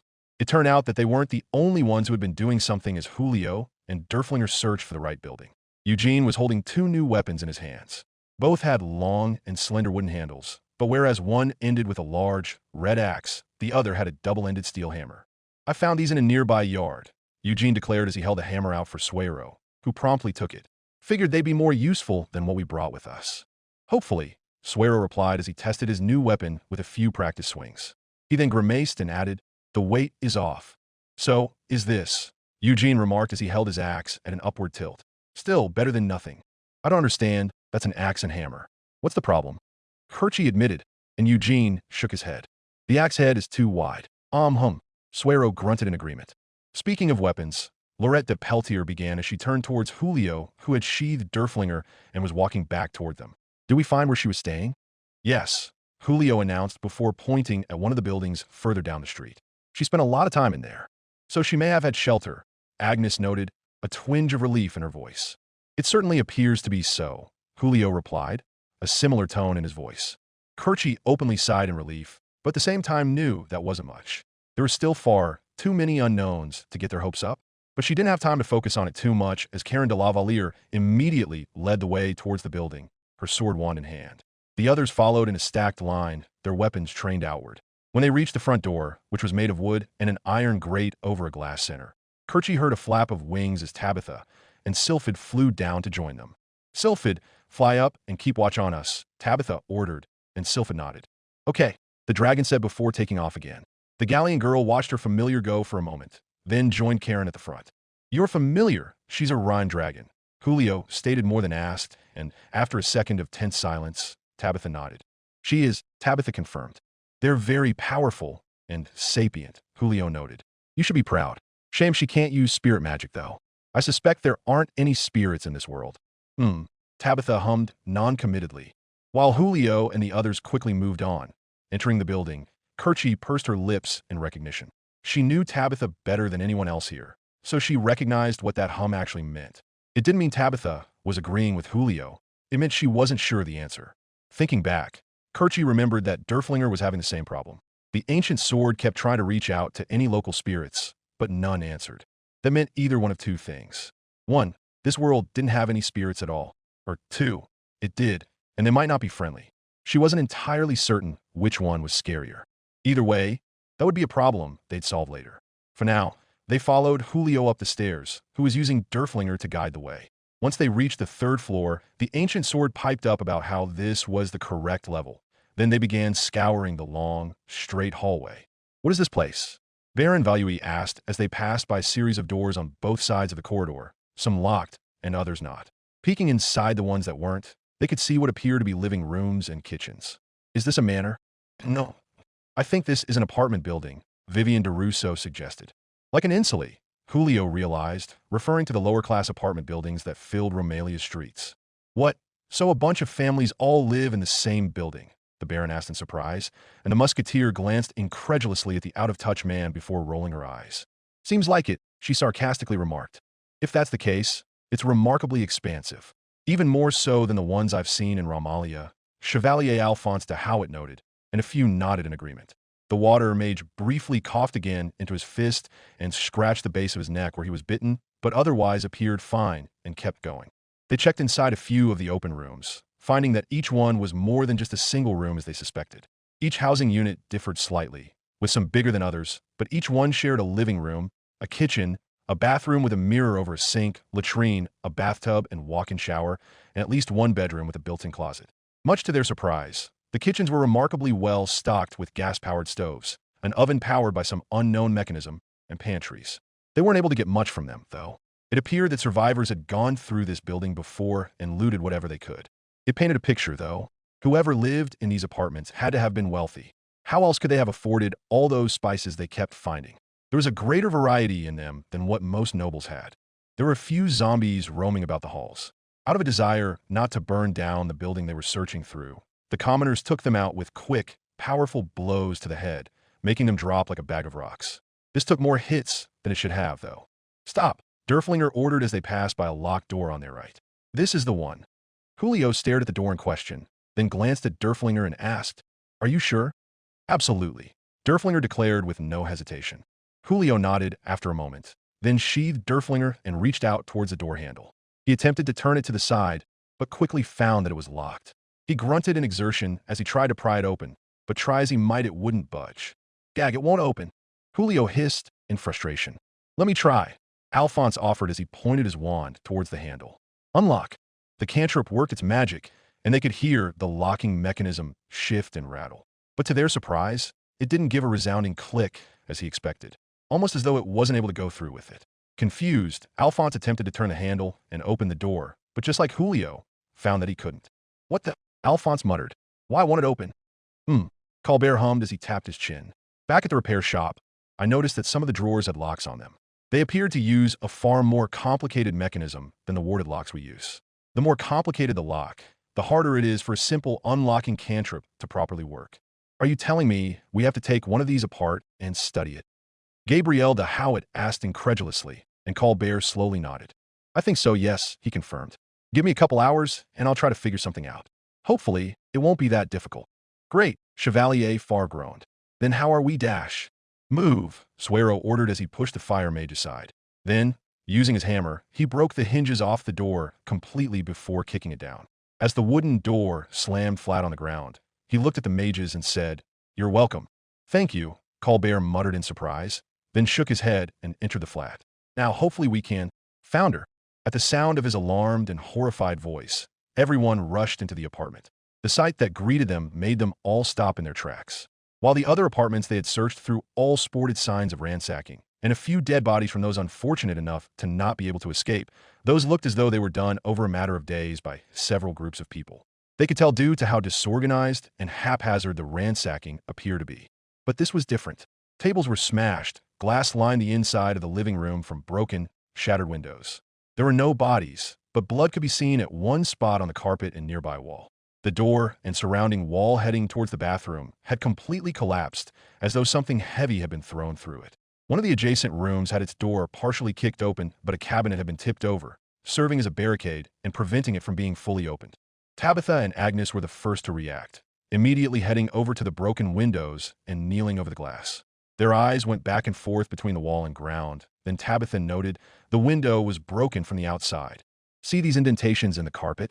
Agnes added, pointing her finger towards one in question that was partially covered by shattered and crushed glass. Those are footprints. Someone broke in, Tabitha declared as she stared at Agnes who, after a moment, nodded in agreement. Looks like there was a struggle over here, Marion de Calvet added as she stood in the kitchen, overlooking a bunch of scattered pots, pans, and utensils that had been knocked off the countertop and onto the floor. There was some blood splatter, but not much. Enough to paint a picture, though. Colbert, meanwhile, had gone to the broken wall. His eyes went up and down, then followed the trail of destruction towards a familiar black spot on the ground and wall. Kerchie followed his gaze, then her eyes widened in recognition. Hold on. Kerchie muttered as her attention shot back and forth between the black spot and the broken wall. Was that Louise? Every time she casts a spell, it creates an explosion and leaves behind that residue, Professor Colbert noted, his normally calm yet stern face beginning to tremble. She cast one here and blew something through that wall. That was when Baron Value managed to use his magic to lift the cabinet out of the way, granting them entry to the room. Suero went inside with his hammer raised, and after a moment he called out, "The window's open, and I'm seeing scratches in the carpet underneath the bed, like someone was dragged out." The apartment fell into silence as everyone's eyes widened. Slowly, the rescue party's members turned to face Karen, whose face had gone eerily still and calm. But they could see her hand beginning to tremble, and her face had lost a bit of color as the implications of what they were seeing began to set in. "Hey now, let's not jump to any conclusions," Viscount Ward spoke up, attempting to calm the situation. "Let's search the apartment more, see what we can find." Karen was quiet for a moment. Then her face steeled up again, and she nodded before saying, "Search everything." Everyone nodded in agreement before moving to follow the order with added expedience. They didn't completely understand what the evidence they were finding meant, but none of it was good. So far, it seemed as though someone broke into the apartment and attempted to take someone. Kerchie had a hunch that, if things were as they seemed, there could be only one target. Idly, she noticed several framed, extremely lifelike paintings scattered around the apartment. Some were mounted on walls, others placed on shelves. She soon realized that they were depicting the same people, a family of 3 that she assumed called this place home. Each of them had jet black hair and slightly squinted eyes, traits which seemed familiar for some reason, but she couldn't quite remember where she had seen them before. The husband and wife were middle-aged, with the woman being short yet robust with long hair reaching her lower back, while her husband was tall with broad shoulders, had his hair combed back, and wore a pair of glasses. Most of Kerchie's attention went to their son, a boy who appeared to be around her age. He was tall with a slim, athletic build and striking blue eyes that had a softness and kindness to them. In her opinion, the boy looked quite handsome, but that wasn't the most important thing right now. Instead, she started scouring through a nearby drawer, which had been remarkably untouched. Assuming this place had been broken into, it was clear that whoever did it didn't stick around for long. But all she found were these strange black boxes with a film inside. What they were, she had no idea, but she dismissed it for now. Deciding to check the formerly barricaded room, she found that Karen, Julio, and Wards were inside. They were looking at something laid out on a bed, and peeking over Julio's shoulder she asked, "What did you find?" "A journal, written in my daughter's handwriting," Karen said as she slowly flipped another page. "She was here." "Oh, that's good," Kerchie muttered. "What did it say?" Karen paused as she stared at another page, and before she slammed it shut, Kerchie could see that it appeared to be a hand-drawn family tree, marking physical and magical traits of all the Vallières stretching back several generations, with Louise herself conspicuously not connected to any of them aside from a question mark. "Plenty," Karen hissed before turning around and stomping away. Wards followed after the angry and almost distraught mother, and all Kerchie could do was stare sadly at them as they talked in hushed whispers, the Viscount attempting to soothe her. "Was she Dash?" Kerchie attempted to ask, but Julio interrupted her. "It appears so. There were several pages of it," Julio revealed as he released a heavy sigh. "Among other things." Kerchie swallowed a lump in her throat, then asked, "What other things?" "It was mostly a collection of her thoughts about this world," Julio answered. "We were able to glean a few key kernels of information. For one, the country we're in, the United States of America, doesn't have any nobility at all. In fact, they're a republic." "You're kidding? Like Reconquista?" Kerchie asked as her eyes widened in astonishment and a little trepidation. "Yes, but according to Louise, the United States is genuine about its Republican ideals for the most part. They're also the strongest country on the entire planet." She used the term superpower to describe them, and believed they could take on all of Hakagenia and the elves combined and easily win, Julio added, a hint of disbelief in his voice. She also described this world's calendar. "They have a shorter year than us, and it's currently autumn." Really, Kirche Mutat. She hadn't quite considered that, but in retrospect it did make sense. Louise was using this world's calendar to date her journal. Julio continued. The last entry was dated September 24th, 1998. From what she described, that was when all this began, or at least when it overwhelmed the city. Based off her description, it sounded like she encountered a zombie dog the day before, not that she realized it at the time. "Any idea what today's date is?" Kerchie asked in a hopeful tone, but Julio shook his head. More importantly, she was taken in by the family who lived here, the Hiragas, Julio declared. She and their son, Saito, struck up a friendship, and by all accounts the Hiragas treated her like their own. Only Saito knew the truth, though, after witnessing her magic firsthand. Mrs. Haraga was a teacher who spent her time educating Louise about this world, while Mr. Haraga was a merchant working for some guild called Sony. She was learning a lot and planning how to bring this knowledge back to Tristan. She even wrote a few pages about the locks they use here. Apparently, she got curious. Julio couldn't help but chuckle and shake his head before adding, she also learned about something called genetics. I wasn't able to read all of it, something about dominant and recessive genes, but she came to believe that it explained how magic was passed down through bloodlines. It was fascinating stuff, even if it went over my head. I'm surprised she was able to understand it all. Well, Louise was always one of the smartest in the class, Kerchie noted. If anyone could understand it, she could. I got that feeling, Julio agreed. Then he frowned. She also kept talking about this apothecary guild called the Umbrella Corporation. According to her, they controlled this town. Saito and his family, along with the other natives, didn't see anything wrong with it, but they kept bringing her into one of their hospitals for medical tests. From the way she worded it, she didn't trust their motives. Kerchie narrowed her eyes in alarm, remembering all the Umbrella Corporation signs they had passed on the way there. Practically every street had at least one sign proudly displayed for any and all to see. She then asked, "Do you think they're involved in what happened to her?" Julio shook his head and replied, "I don't know, and that worries me the most." With that, Julio turned around and left the room, leaving Kerchie by herself.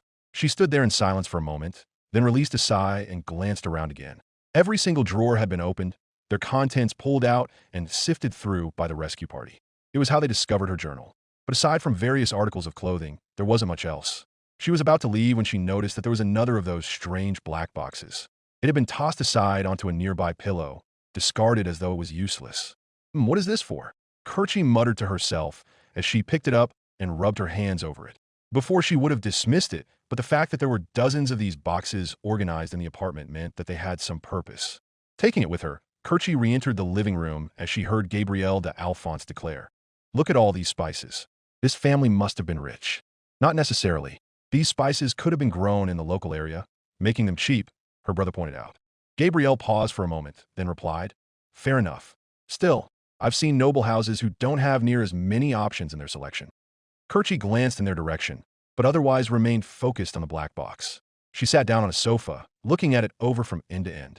Even though she had absolutely no idea what this was used for, her gut just knew that it was important. That was when she noticed a device underneath a large black box that had a glass window on its face. On its front appeared to be a slot that, after a quick study, Kerchie realized was the same shape as what she was holding. Curiosity overcame her, and she slowly walked over and held the box towards the slot. "Oh yes," Kerchie cheered to herself as the box started going in. But to her dismay, it wouldn't go in completely. Scrunching up her face, she opened the hanging cover slightly with her finger and found that there was another box already inside. Okay, what do I do here?" Kerchie muttered to herself as she tried to figure the strange, alien device out. Remembering the light switch they had found back in the repair shop, she noticed all of the buttons on the receiver and the thick box above it. Realizing that they must serve some kind of purpose, Kerchie pressed the biggest button she could find. "Whoa!" She yelped and jumped back slightly as the window came alight and made a screeching noise that caught everyone's attention. "This is an emergency broadcasting message." A woman's voice speaking in the local dialect came out from the large box as a large block of text took up the center of the pane. "Raccoon City has been declared a quarantine zone. Please proceed to your nearest army evacuation site. This message will repeat in 30 seconds. By the founder," Colbert muttered in amazement. "How did you do that?" I don't know, I just pressed a button," Kerchie admitted while holding up the black box to the device underneath. "I think this goes into that, but I don't know how it works."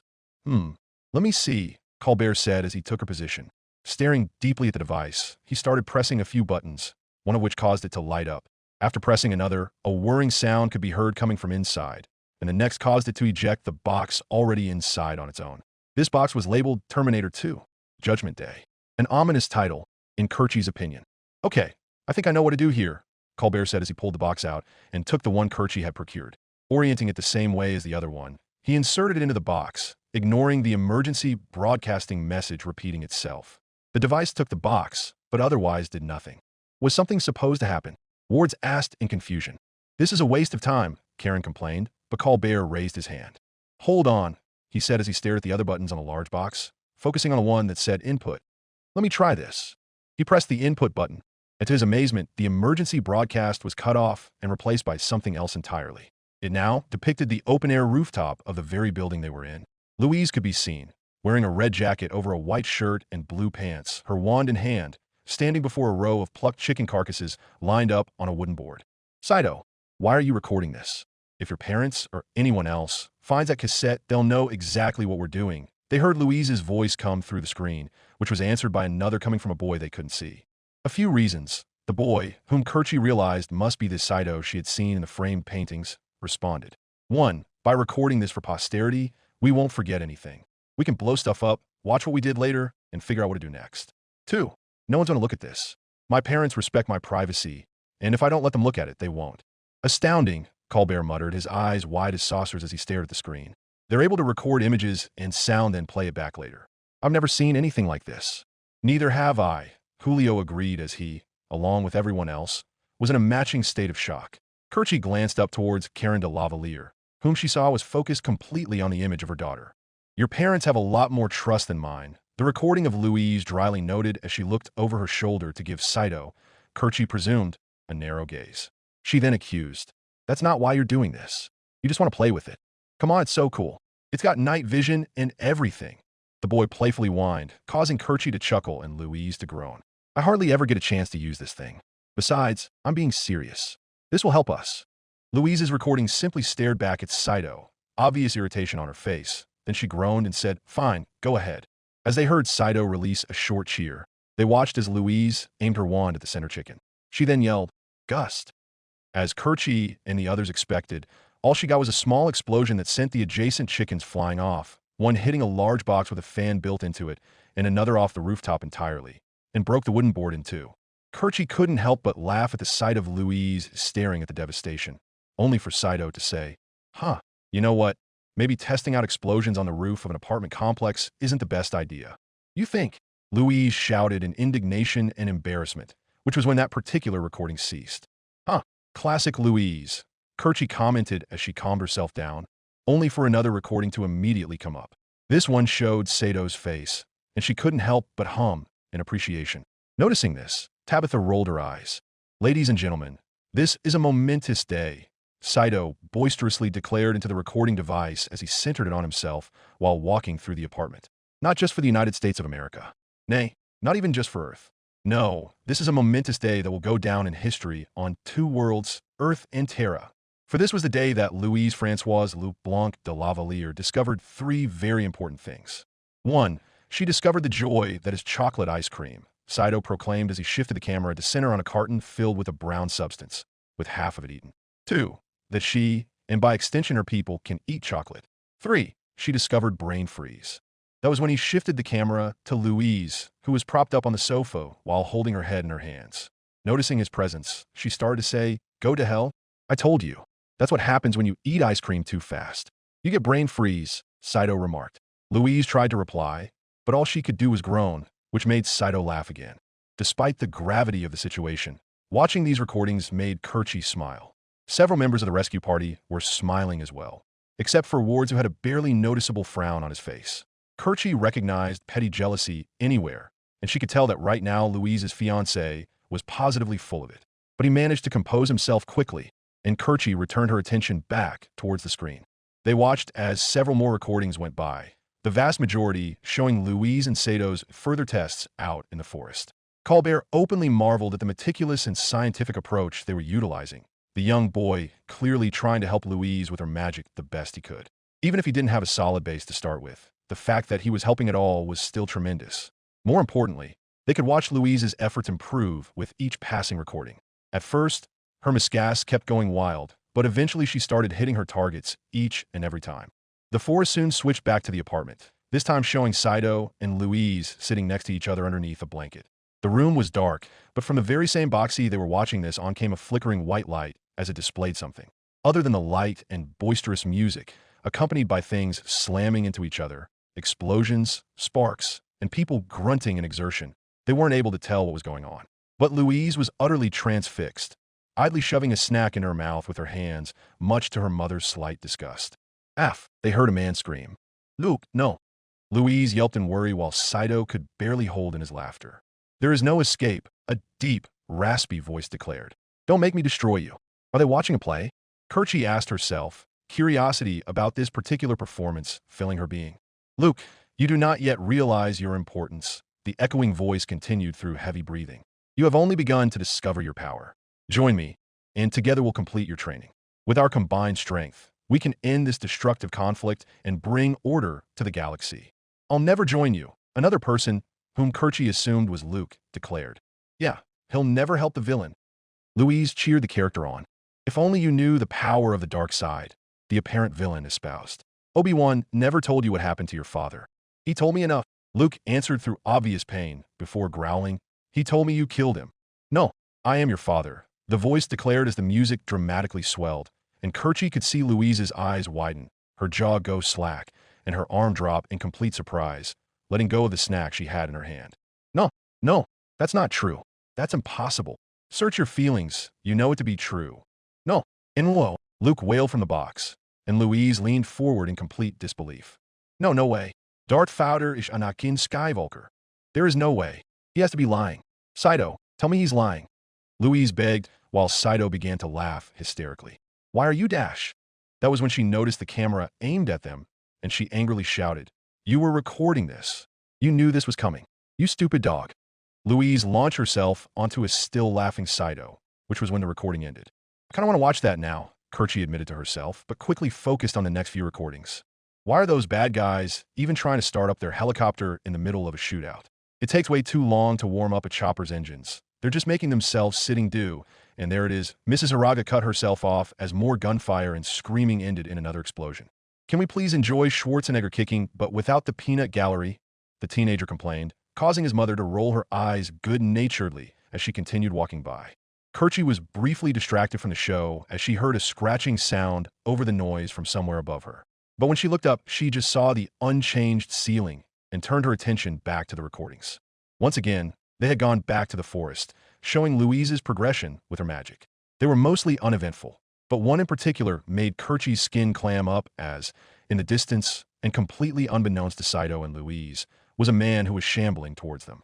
By now, it was obvious what that man actually was, and it was clear that Saito and Louise had seen the man when they reviewed the recording, as the next few had Louise and Saito look far more nervous than before. The few times they saw Saito showed that he had even brought a knife with him. That reminder of their situation seemed to make Kerchi jumpy, as she thought she heard another scraping sound from somewhere nearby. She futilely looked around to find it before shaking her head and trying to dismiss the paranoia. On the last recording, Kerchi noticed that it was marked as September 22nd, 1998. 2 days before Louise's last entry, she realized. You ready? They heard Saito ask in an almost sad tone of voice, centering the camera on Louise as she stood out in the open. Louise took a deep breath, then turned to look at him and answered, I am. All right, let's see what you get, Saito said, causing Kerchi to suspect what they were doing. They're trying to find what her familiar was, Julio muttered. Her journal mentioned that they thought summoning her familiar and completing the contract would send her back home. If only it was that easy, Agnes muttered, and the others nodded in agreement. Louise in the recording then nodded at her friend and used a can that sprayed white paint onto the grass. With it, she formed a perfect summoning circle. Then she raised her wand and began to chant. My servant that exists somewhere in this vast universe, she began. What the hell? They heard Saito mutter in confusion as Louise continued to chant, causing Julio's eyes to widen. My divine, beautiful, powerful familiar. I wish and assert from the bottom of my heart, she continued, ignorant of a confused and worried Saito, stepping in front of the camera, aimlessly searching for something. Oh no, Julio whispered in horrified realization. Kerchi was confused at first, until Louise finished her chanting. Answer my guidance. Before their very eyes, Saito disappeared in a flash of light. One of Louise's trademark explosions followed, but before the smoke could cover the area, they saw Sato's body falling through the air right in front of Louise. As they watched the two teenagers scramble and yell at each other in confusion, Julio said, The boy, he's her familiar. Supposed to be, anyway, Derflinger grimly added. I don't understand, Chevalier, Farv admitted. If she summoned her familiar, why can't you sense him? Because she never bound him, Karen answered, her face flat and firm. What? Farv asked in astonishment. The Hiraga family took my daughter in, fed her, clothed her, taught her, Karen listed off, each one causing her voice to drop lower and lower as the implication settled in. During the past month, she became close friends with her son, only to find out that he's supposed to be her familiar, her servant, given all they had done for her, and their belief that completing the contract would send them both to Terra. It's obvious she couldn't go through with it. She didn't want to rip their family apart, Colbert finished, pride filling his voice. Kerchie glanced at Karen's face and saw that she appeared to be of a similar opinion. She did the right thing. Yeah, well, with her familiar we could have found her already, or at the very least she would have been safe, Farr pointed out, but Julio shook his head. It's obvious neither of them had any idea this was going to happen. How could anyone? We can't blame them for that, Julio pointed out. Farr looked as if she wanted to dispute that, but instead released a heavy sigh. They waited a few more moments to see if there was anything else that was recorded, and when there was none, Farr declared, well, that was a waste of time. No, it wasn't, Karen countered. It told us my daughter was safe and happy. Frankly, that's already better than what I was expecting. With that declaration, Karen stood up and turned to address the party. She then began to say, gather any food and supplies you can. Then we need to. She was interrupted as the sound of intense scurrying that Kerchie thought she'd been imagining returned, and rapidly grew into a frantic scurrying.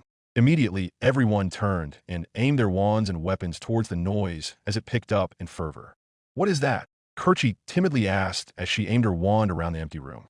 Suero's eyes narrowed. Then he yelled, it's in the walls. That was when the ceiling collapsed, causing a large mound of what had to have been hundreds of oversized rats to fall into the center of the room. Each of their bodies were in various states of decay, and they stared hungrily at everyone before snarling. Fireball! Kerchie immediately cast in a blind panic, setting the rats ablaze. As their immolated bodies squirmed and scattered, the fire spread to the rest of the apartment. Damn it, girl! Suero yelled as Kerchie, and roughly half of the group was cut off from the others. Before he could chastise Kerchie more, they heard more scurrying, followed by the collapse of walls as more zombified rats emerged out of the woodwork. Get out of the building now, Karen yelled, blowing back the fire enough so that the others could rejoin them next to the windows.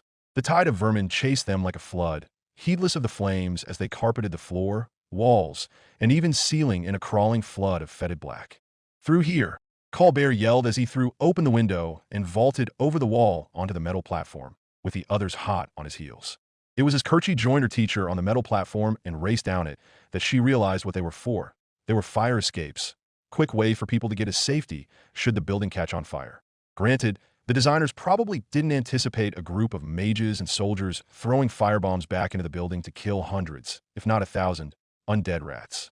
But even as the wave of heat from the igniting fuel blasted through the open window and nearly forced them over the railings, it was certainly safer than trying to go through the building the normal way. Especially when a worried sylphid swooped down upon the commotion to retrieve the most imperiled of them and glided down to deposit them on the street.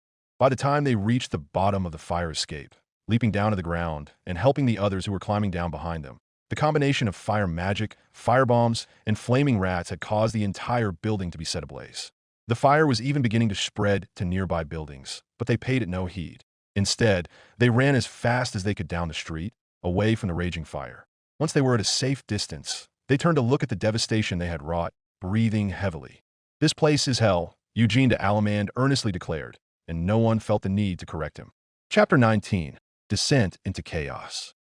With a tight frown plastered across her face, Agnes kept her musket pressed to her shoulder as she scanned the cityscape for any sign of danger, which, to her immense displeasure, could be found everywhere.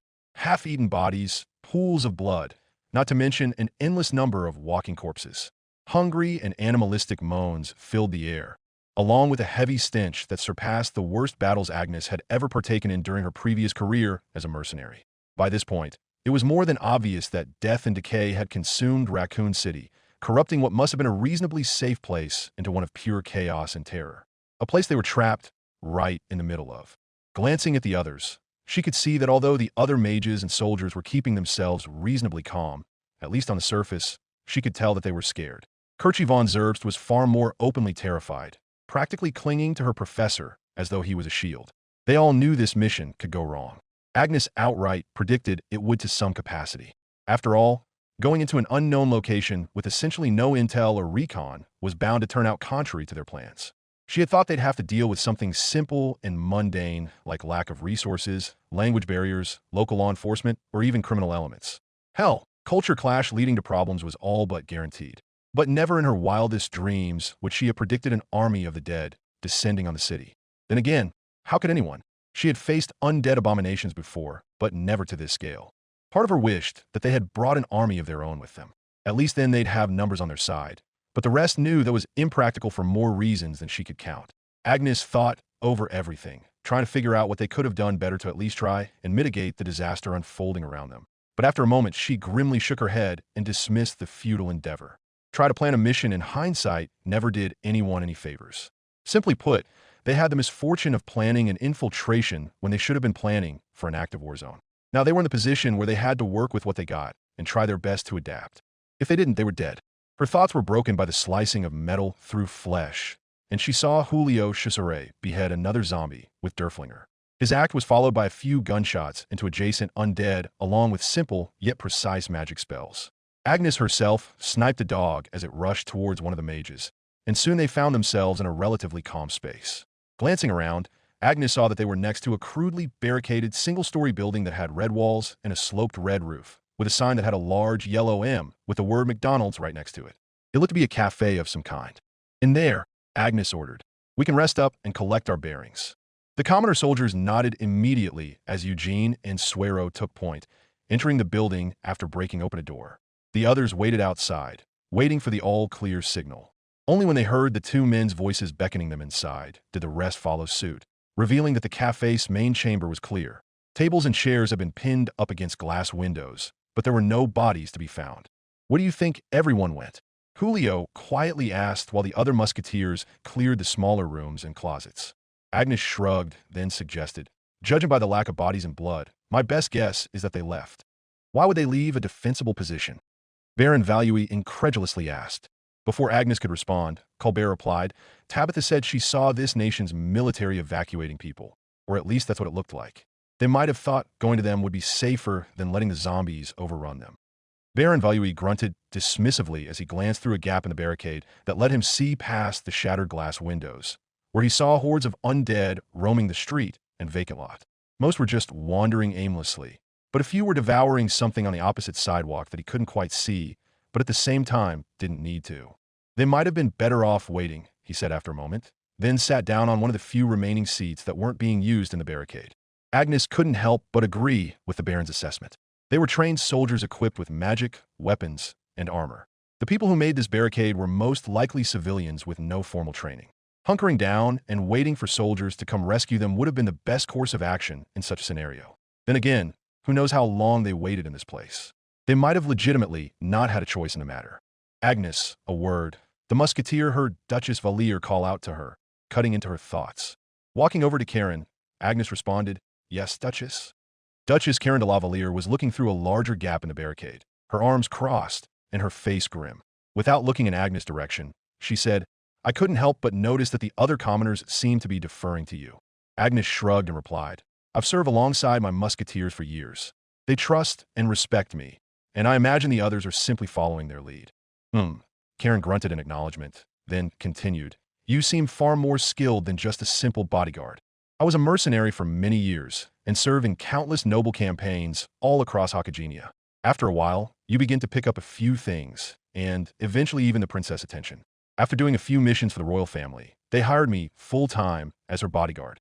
"I see," Karen acknowledged. "I must admit, I'm not the biggest fan of mercenaries. The idea of a soldier fighting purely for themselves and not their country is antithetical to me." "Agreed, but I needed to put food in my belly and a roof over my head." "Understandable. I meant no disrespect. If anything, I'm pleased the princess chose such a qualified individual as her representative." "Thank you, Duchess," Agnes flatly said, not entirely meaning it. She recognized what Karen was doing and was simply waiting for the other shoe to drop. "I noticed you understood Albionese," Karen continued, watching as a zombie mindlessly slammed its head repeatedly against a metal pole just outside the cafe. "How many languages do you speak?" "I understand all major languages on Hakagenia," Agnes confirmed. "But my Hesperian and Muscovian is a little rusty." "So many." "Why?" "I'm Princess Henrietta's bodyguard. I need to know what anyone in the room is saying at any given time," Agnes said as she watched out over the street. "You'd be surprised at how many people think they can get away with talking behind the princess back, right in front of her, simply by speaking in a different language." She couldn't help but smirk and add, "It's always funny when I call them out on it." Only now did Karen de la Valier turn to look at her, then said in perfect Tristanian, "I get the sense you're not a fan of nobility." Agnes didn't let the change in the spoken language openly affect her, and she responded, "You speak the commoner's tongue?" "Like you, I need to know what anyone in the room is saying, and it helps to speak with the people in my lands in their own language. There may be a natural order of things, but keeping the magical and mundane world completely separate from one another is foolish, Karen admitted as she turned back towards the outside world beyond the barricade. Those in the Valier land serve and follow the Valier family. The least I can do, in turn, is understand how they speak. A lesson I gave to all my children. If you're going to tell me not to be wary of Alphonse, don't bother, Agnes declared after a moment, pointedly glancing at Alphonse as he, once again, coughed in his closed fist, this one sounding rougher, almost as though his throat was ripping under the force. I suspected doing so would be fruitless, Karen declared. I only wish to say that if this party is to survive this nightmare and rescue my daughter, unit cohesion is more important than ever.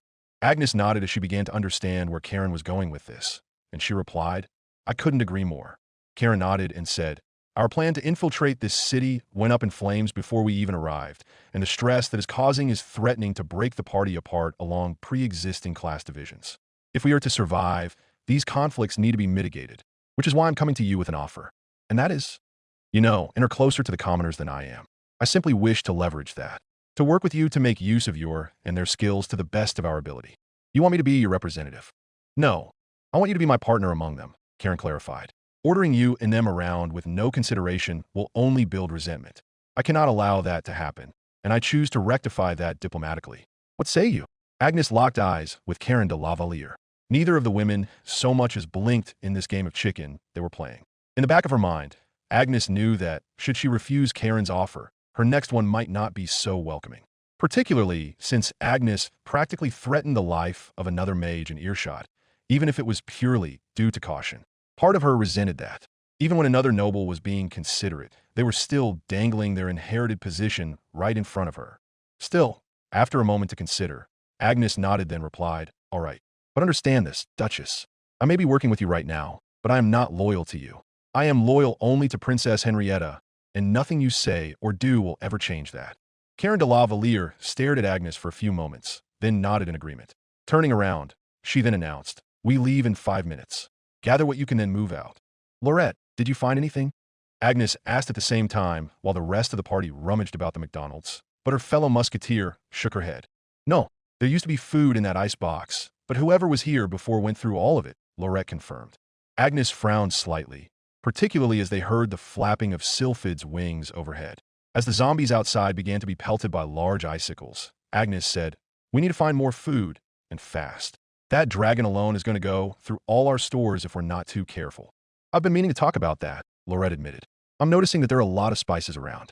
Judging by how many we've seen in the other buildings we've gone into, I suspect these people use spices commonly in their cooking. So, how is that a problem? If anything, that'll mean the food will taste better, Agnes replied, but Laurette shook her head. No, it's not that simple, Laurette countered.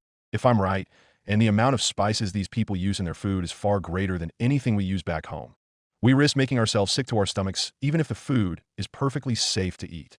Can that really happen? Agnes quietly asked, and Laurette nodded. Biting back a curse, she then added, well then, we have another problem. We can't rely purely on the food we brought with us, especially with that dragon around.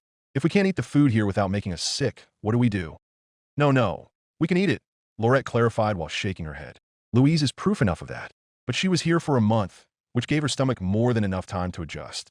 If she's still alive, she could probably eat anything still edible in this city with no issue. For us, though, we're going to have to be careful. Eat small portions so that we can gradually build up resistance. Does that make sense? Agnes nodded and replied, it does. Inform the others. The last thing we need is for someone to start puking their guts out or, God forbid, getting the shits.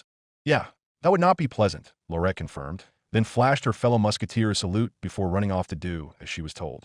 Agnes watched her work, then locked eyes with Karen de la Valier. She had clearly heard what the musketeer researcher had hypothesized and was already talking about it with Professor Colbert. Judging by what he was saying, he had come to the same conclusion she did. Agnes looked away, then reloaded her musket. They would be heading out into the depths of hell again soon, and she knew it would continue to get worse as time went on. More importantly, she saw that she was already beginning to deplete her ammunition. She still had plenty left, but at their current rate, it wouldn't be long until she was out completely. Based off what had been going on so far, she did not like the idea of taking on these zombies with just a sword. A few minutes later, the rescue party exited the McDonald's the way they came in. Tabitha and Sylphid had already cleared out the nearest zombies, leaving them relatively clear. There were still several further out, but they were so far away that they weren't in immediate danger, and thus were left alone for the time being. "Did you find anything?" Professor Colbert asked, and Tabitha nodded. "We found something on the other side of that apartment complex," Tabitha revealed while frowning and tightening her grip on Sylphid's neck. It looked like a few squads of city guards were overrun by zombies. "There might be supplies we can take, but nothing else." "Damn it," Colbert cursed, averting his gaze and closing his eyes at the loss of life. He then shook his head and remarked, "Come on, let's go see what we can find." "Why? What could guards have that we could possibly need?" Bernadette asked. Julio quickly responded. "Louise's journal mentioned that the weapons of this world were vastly better than anything we had back in Hakagenia. She didn't go into specifics, but they're probably worth looking at." Part of Agnes felt that the interest in Julio's eyes said that he knew more than what he was letting on, but nonetheless shrugged in acceptance. She was going to suggest the same thing anyway.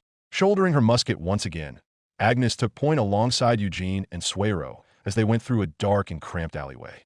There were a few zombies that Tabitha hadn't been able to freeze into a solid block of ice, for whatever reason, still wandering about, but they were put down in short order. "Alphonse, stop!" Gabrielle de Howitt gently ordered her twin brother after yet another coughing fit. A tendril of water was conjured in front of her sword wand, and it gently snaked through the air into the side of his slightly inflamed yet pale neck. "Ah, thank you," Alphonse said as he sighed in relief, yet couldn't help but scratch at the base of his neck where he was bitten. "You need to stop messing with it, otherwise it won't heal properly," Gabrielle chastised him. I know. It's just, it itches," Alphonse remarked, then continued moving. Even through Agnes wasn't looking at the wounded water mage. She was keeping part of her attention focused on him regardless. His worsening condition had done little to alleviate her concerns, and she was half ready to confront the issue right then and there. But she would wait until she was absolutely certain. She might not like the nobility, but she wasn't about to argue for a man's death purely over suspicion. Only if he actually posed a clear and present danger would she make the call. And until then she prayed. She was simply being paranoid. Soon they arrived at the site Tabitha had seen from above, and she immediately grimaced. It was absolute carnage, with dozens of men and women wearing identical blue uniforms laying in the street, their bodies torn apart and partially eaten. A few zombies were roaming around or feasting upon their carcasses, but the mages put them down before the zombies could do anything to them. "Grab what you can, and quickly," Agnes ordered as she and the other soldiers moved in. Noticing that the mages were staying behind, Agnes rolled her eyes. Of course the mages would scoff at using anything other than their magic. Julio was also staying behind for the moment, although his expression looked far more conflicted. Focusing her attention on the ground beneath her feet, Agnes couldn't help but notice that hundreds of empty brass cylinders littered the ground. Alongside them were larger red containers that appeared to be made of a smooth yet firm material that she had seen elsewhere. If she remembered correctly, Louise apparently called the material plastic in her journal. Figuring that wasn't important, she moved the brass and plastic refuse around with her feet, then noticed something held in a deceased guard's hand. It appeared to be a handgun. Kneeling over him, Agnes carefully removed the firearm from his hand and inspected it. Most of the body was made of blued steel, and the grip was made of wood. There was a hammer on the back of the chamber, which led directly into the barrel. On the top of the barrel were a pair of iron sights, and the front bottom half of the barrel had some kind of rail attached to it. The side of the barrel had the words Browning High Power engraved into it, with 9 by 19 millimeters parabellum right underneath. That must be the manufacturer and the ammunition it takes," Agnes muttered to herself, then held the high power forward with one hand. Its iron sights made aiming the weapon fairly easy, and she took aim towards a bright red stop sign. After making sure no one was in her line of fire, she pulled the trigger to give it a test fire, causing the hammer to slam forward. The gun was louder than what she was expecting, sharper and more pronounced than the dull thuds of the weapon she was used to, yet the recoil was surprisingly manageable despite the power. To her bewilderment, the barrel slid back with the recoil, exposing a space just over the grip from which a smoking brass cylinder was ejected into the air. A split second later, the barrel slid back into position, and once more the gun went inert. "Found her, that was loud. Warn us next time," Suero harshly called out as he reached into a blue and white car with flashing red and blue lights, which had the symbol of a shield emblazoned on its side door. "Sorry about that," Agnes said, then started to inspect the weapon more closely. Narrowing her eyes, she asked herself, "How do you reload this thing? There's no arming rod." Looking around at the others, she noticed that they had also claimed identical handguns from their former owners. Suero had also pulled out a long rifle-like gun with a wooden grip on the bottom of the barrel. Walking around to quickly inspect them all, she noticed that none of the weapons had arming rods. "What is that?" Eugene asked as he held his own high power in his hand, careful to keep the barrel pointed away from anyone still living. No idea, but it feels heavy and powerful, Suero remarked as he took aim at the same stop sign Agnes fired at earlier, allowing her to see that the words Mossberg 512J was engraved onto the barrel. He pulled the trigger, and his eyes went wide as the unexpectedly heavy recoil sent him back slightly. Suero quickly took the weapon from his shoulder and began to rub it with his free hand, while muttering, "Gods, my shoulder!" Agnes nodded in sympathy as she inspected the damage left by his weapon on the makeshift target. Whereas her handgun simply left a single hole in the sheet metal, Suero's weapon left dozens over a wide spread. This weapon clearly wasn't a blunderbuss, but it was definitely similar. At the same time, she noticed that no spent tube was ejected by his weapon as hers did, something that Suero noticed as well. He began to fumble around with his weapon, then accidentally pulled back on the wooden handle. A loud racking noise was heard as a slide on the right side of the weapon opened, causing the empty plastic container to be ejected outward. Both Suero and Agnes focused on it, and to Agnes' surprise, saw that something had already picked up an unopened red capsule, its angle lined up with the gun barrel. "What the?" Suero muttered to himself, realizing that he still had the grip pulled back. He pushed it forward, causing the slide to push forward as well. He and Agnes heard something settle in the barrel, causing Suero to narrow his eyes suspiciously. Pumping the weapon again, the slide opened and ejected the plastic container. Only this one wasn't empty and smoking. A creeping realization began to settle over Agnes' mind, and she looked at the weapon in her hands. Pursing her lips, she tightly gripped the top of the barrel and started to pull it back. It took some exertion, having never done this before, but soon the barrel was pulled back. Like Suero's long gun, a brass tube with what must have been a cone-shaped bullet sitting in it was ejected from the weapon, allowing Agnes to look inside the exposed chamber. There she saw another pistol round ready and waiting to be inserted into the chamber, and her eyes widened. She accidentally pressed a button on the side, causing a small box held inside the handgun's grip to pop out and fall to the ground by her feet. Her head shot down towards it, where she saw that the metal box was holding the ammunition at the very top. She gently picked it up and inspected the box in detail, noticing that it was surprisingly heavy despite its size. More importantly, she saw that there were several holes along the side, exposing more bullets contained within. Feeling her heartbeat quicken inside her chest, Agnes gently inserted the box into the empty space in the hand grip. Noticing another button on the side of the weapon, she pressed it, which caused the barrel to slide back into the previous position. Staring fixedly at the handgun, she could feel everyone focusing on her, but she ignored them as she aimed the high power back at the stop sign. As she hovered her finger over the trigger, she didn't know if what she was about to do would even work or if it was possible. But her instincts were screaming at her to go forward, knowing that whatever answer she got would be the difference between life and death. Taking a deep breath, she pulled back on the trigger, and to her amazement, the weapon fired once again. If people hadn't been paying attention to her before, they were now as Agnes fired for a second time, then a third, and a fourth and fifth. Only after 6 bullets did the barrel fully lock back, revealing that it was now empty and completely spent. Breathing heavily, Agnes shot towards the man whose body she looted the high power from, and quickly found another pair of boxes, each one filled to the brim with bullets. She clumsily removed the empty box from her weapon and inserted the next, and once the barrel was back in position, she began to fire again. This time she fired 13 times without needing to reload, and although it took her a few moments to get the movement down, she managed to reload in practically no time at all. As she gazed upon the weapon in her hand, part of Agnes wanted to laugh and cry. Even as she fought back that urge, she still smiled gleefully. "Tilda, Derflinger, are you certain this is the right way?"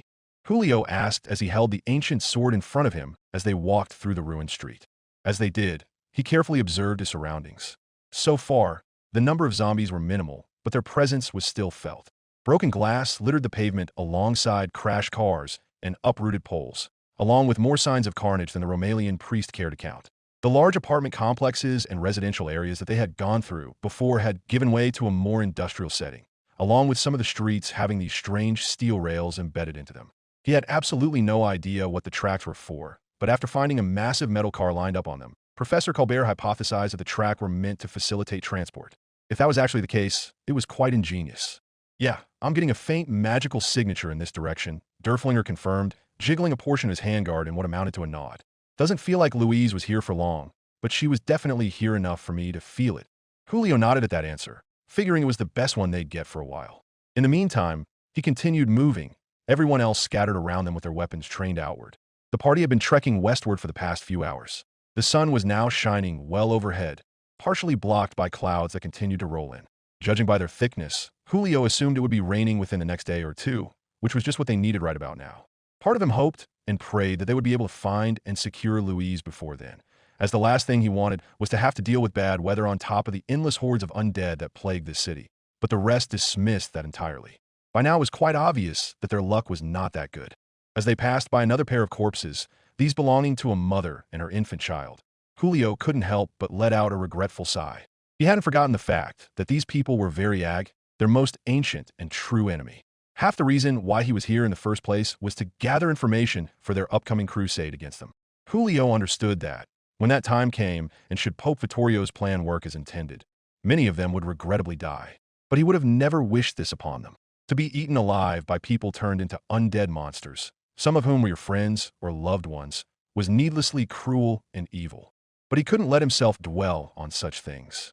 For everyone's sake, he had to press forward on his mission. To do otherwise would bring only more ruin. His thoughts were broken when they heard a collective moan coming from one of the large metal cars on the tracks. Through a partially open sliding metal door, Julio and the others saw nearly a dozen zombies standing around and feasting on something. When they noticed the living among them, the undead turned fully in their direction and shambled outward, falling out of the car face first and uncaring of any injuries they suffered. Most were able to get back up, but those who were more mutilated than others crudely dragged themselves across the ground in a desperate, animalistic attempt to feast on more prey. The mages prepared to cast a spell that would take them out, but before they could, the commoners, wielding their new firearms, took action first. A series of gunshots rang out, each gun firing multiple times into the walking dead. Suero's Mossberg in particular blew off the heads of those he managed to hit. In a matter of seconds, the zombies were put down, leaving the area clear once again. "Ah, I love these things," Eugene de Alaman declared, only to wince as he rubbed his right wrist with his left hand. "They're terrible on my wrist, though." "Same here," Marion de Calvet added as she rubbed the inside of her ears with a finger. "And they're so damn loud, too. Every time I fire this thing, my ears start to ring." By this point, the commoners all had Variag weapons of their own. Only Suero didn't have a handgun, but with his long gun that didn't matter so much. They had also been taking extra care to scour the nearby buildings for more weapons and ammunition, which for obvious reasons were in scarce supply. So far they hadn't found much, just a few boxes here and there, some of which didn't even fit the weapons they were using. But they kept them regardless in the hopes that they would find more weapons later on. Julio couldn't help but wince as he watched the commoners sweep up any stragglers, each gunshot making him grimace. On the one hand, their effectiveness could not be ignored. The accuracy and firepower of these native weapons far surpassed anything they had aside from magic, to the point where the commoners were standing on much more even footing with the mages in the party in terms of combat effectiveness. But that was where the worries began, something that he could tell was shared with the rest of the nobility, judging by the concerned and almost fearful looks on their faces.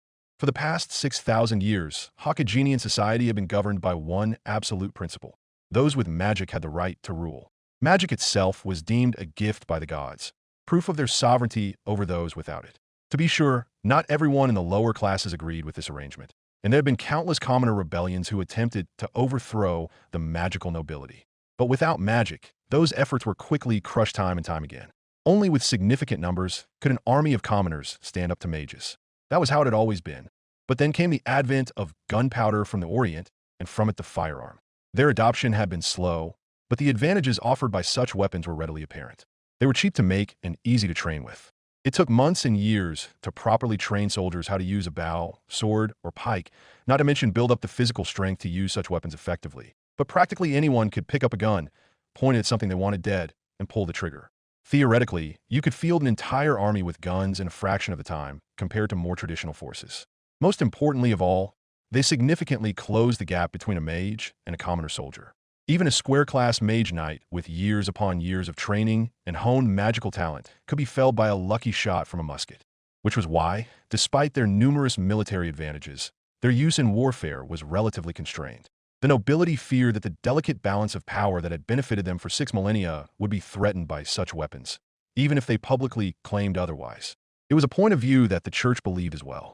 Upsetting the balance of power only led to conflict and strife, which was the last thing that the church wanted. But the weapons from the Holy Land were a different matter entirely. The advantages of a muzzle-loading musket could be easily dismissed by the ignorant when compared to magic or a bow. After all, muskets weren't very effective in the rain, and a skilled archer or crossbowman could fire several arrows or bolts by the time a musketeer reloaded. But a handgun or blunderbuss that could fire multiple times before needing to reload, and only needed seconds to do so? Not even the most pompous and arrogant noble could dismiss that. Those advantages were something he had been well aware of before this expedition. The church had recovered hundreds of these firearms from the Sahara over the past few decades. Most weren't in working order at all, the harsh desert sand and scorching heat ruining most before they could be found and brought back to Ramallah for storage. Those that did survive were often so alien to the archivists that they didn't even bother trying to figure out how they worked, deciding that they were simply the property of the Gandalf and store them for their upcoming return. Every so often, though, if only to satiate his own curiosity, Julio would go down and inspect the weapons more closely, and he liked to think he got at least the basics of how they worked down. It was this awareness that made him amenable to the idea of the party grabbing guns of their own to use against the forces opposing them in Raccoon City. Likely the other mages were in the same position. But Julio had a strong suspicion that Agnes didn't intend to let go of these weapons once their mission was complete. After all, Tristane was about to be invaded by an overturned ally who was vastly stronger than them, and these weapons could provide just the edge they needed to survive. The threat of an existential invasion was all the motivation one needed, especially for one who didn't much care for nobility to begin with. Even if it meant throwing Hakagenia into a new era of violence and chaos, the risk was worth it. Julio closed his eyes and shook his head. Now wasn't the time to worry about what would happen in Hakagenia when they returned, particularly since that was still an open question at this point. For now, he would bite his tongue and even partake in scouring the city for more weapons and ammunition. As a flamen of the Brymeric faith, he would not let the sin of pride cloud his judgment and potentially lead to his death or, more importantly, the deaths of his fellow party members. To do so was inexcusable. His thoughts were broken when he heard a low growl coming from a nearby dumpster, from which a zombie dog crawled out of the open top. Before it could get too far, however, Julio rushed ahead and sliced its head clean off its neck with Derflinger's blade, killing it instantly. Around him, he heard a short rapport of growls followed by gunshots as the rest of the pack emerged and were put down, and soon they were back in relative safety once again. So, since we just killed another dog, I can't help but ask you something, kid. Derflinger quietly spoke up as the party collected their bearings, and the commoners reloaded their weapons if able, with Suero sliding fresh plastic containers into the bottom tube of his long gun with audible clinks. Go right ahead, Julio replied. His eyes narrowed as he looked back and forth for any sign of imminent danger. How long have you been a Vindolf? Derflinger asked. It was a fair question in Julio's mind, and one he was expecting, particularly once he realized that Derflinger was traditionally the weapon of the Gandalf, not his own familiar lineage. It was understandable the sword's questions would fall along those lines. I was branded as the Vindolf upon his holiness' ascension to the papacy 2 years ago, Julio admitted, leading the way towards wherever Louise wound up in this god's-forsaken place. Right. You seemed like you were in that awkward place of experience and inexperience, Derflinger chuckled. Take a right up here, by the way. Thank you, Julio responded as he followed the sword directions, the other members of the rescue party following suit. Have to admit, I've never been wielded by a Vindolf before, Derflinger continued. It's a novel experience. That isn't to say I haven't witnessed one of you in action before. Memories are hazy, but they're there. Julio nodded in understanding. He got the sense that Derflinger's memory was spotty when they first met. Given how he was over 6,000 years old, with most of that spent in extended hibernation, not having a perfect memory was all anyone could realistically expect. Part of Julio wondered if there was, perhaps, another reason as to why he didn't remember everything, particularly the finer details of the founder's life and death. But other than the founder's favorite dirty jokes, he didn't remember anything of importance. And even now, Julio remained determined to keep those aspects of the founder hidden for public knowledge. He could imagine the scandal even now. Which, of course, begs the question, Derflinger began. You can take control of any animal with just a touch, right? You've at least mastered your powers to that extent. Yes, I can. So long as they're not human or a firstborn race, Julio admitted, glancing up as Sylphid flew overhead with Tabitha on her back. Part of him wondered if he could use his familiar runes to get Sylphid to do whatever he wanted. He had never tried taking over a rhyme dragon before, particularly since they were thought to be extinct, but he figured at most he could probably do so for a few seconds before she would regain control. The smarter a creature was, the most effort he would have to exert. Not to mention Sylphid, despite her young age and obvious fear of their surroundings, had been extremely amenable, so there was no need to test that out. The risks in attempting to do so far outweighed the rewards. So why haven't you tried taking over one of those dogs? Derflinger asked, and Julio nodded. He figured this was where this line of questioning was inevitably going, and truth be told, it was something he had asked himself already. After a moment, he grimly answered, It's possible that I could take control of those undead beasts. The power of void is certainly strong enough to achieve many things. But Given their condition, I don't even know if there would be a mind for me to influence at all. They appear to be completely consumed by their ravenous hunger, and there's only so many directions I could point them in. Not only that, and more importantly, I would have to physically touch them with my hand, which does not sound appealing to me. Yeah, I can imagine.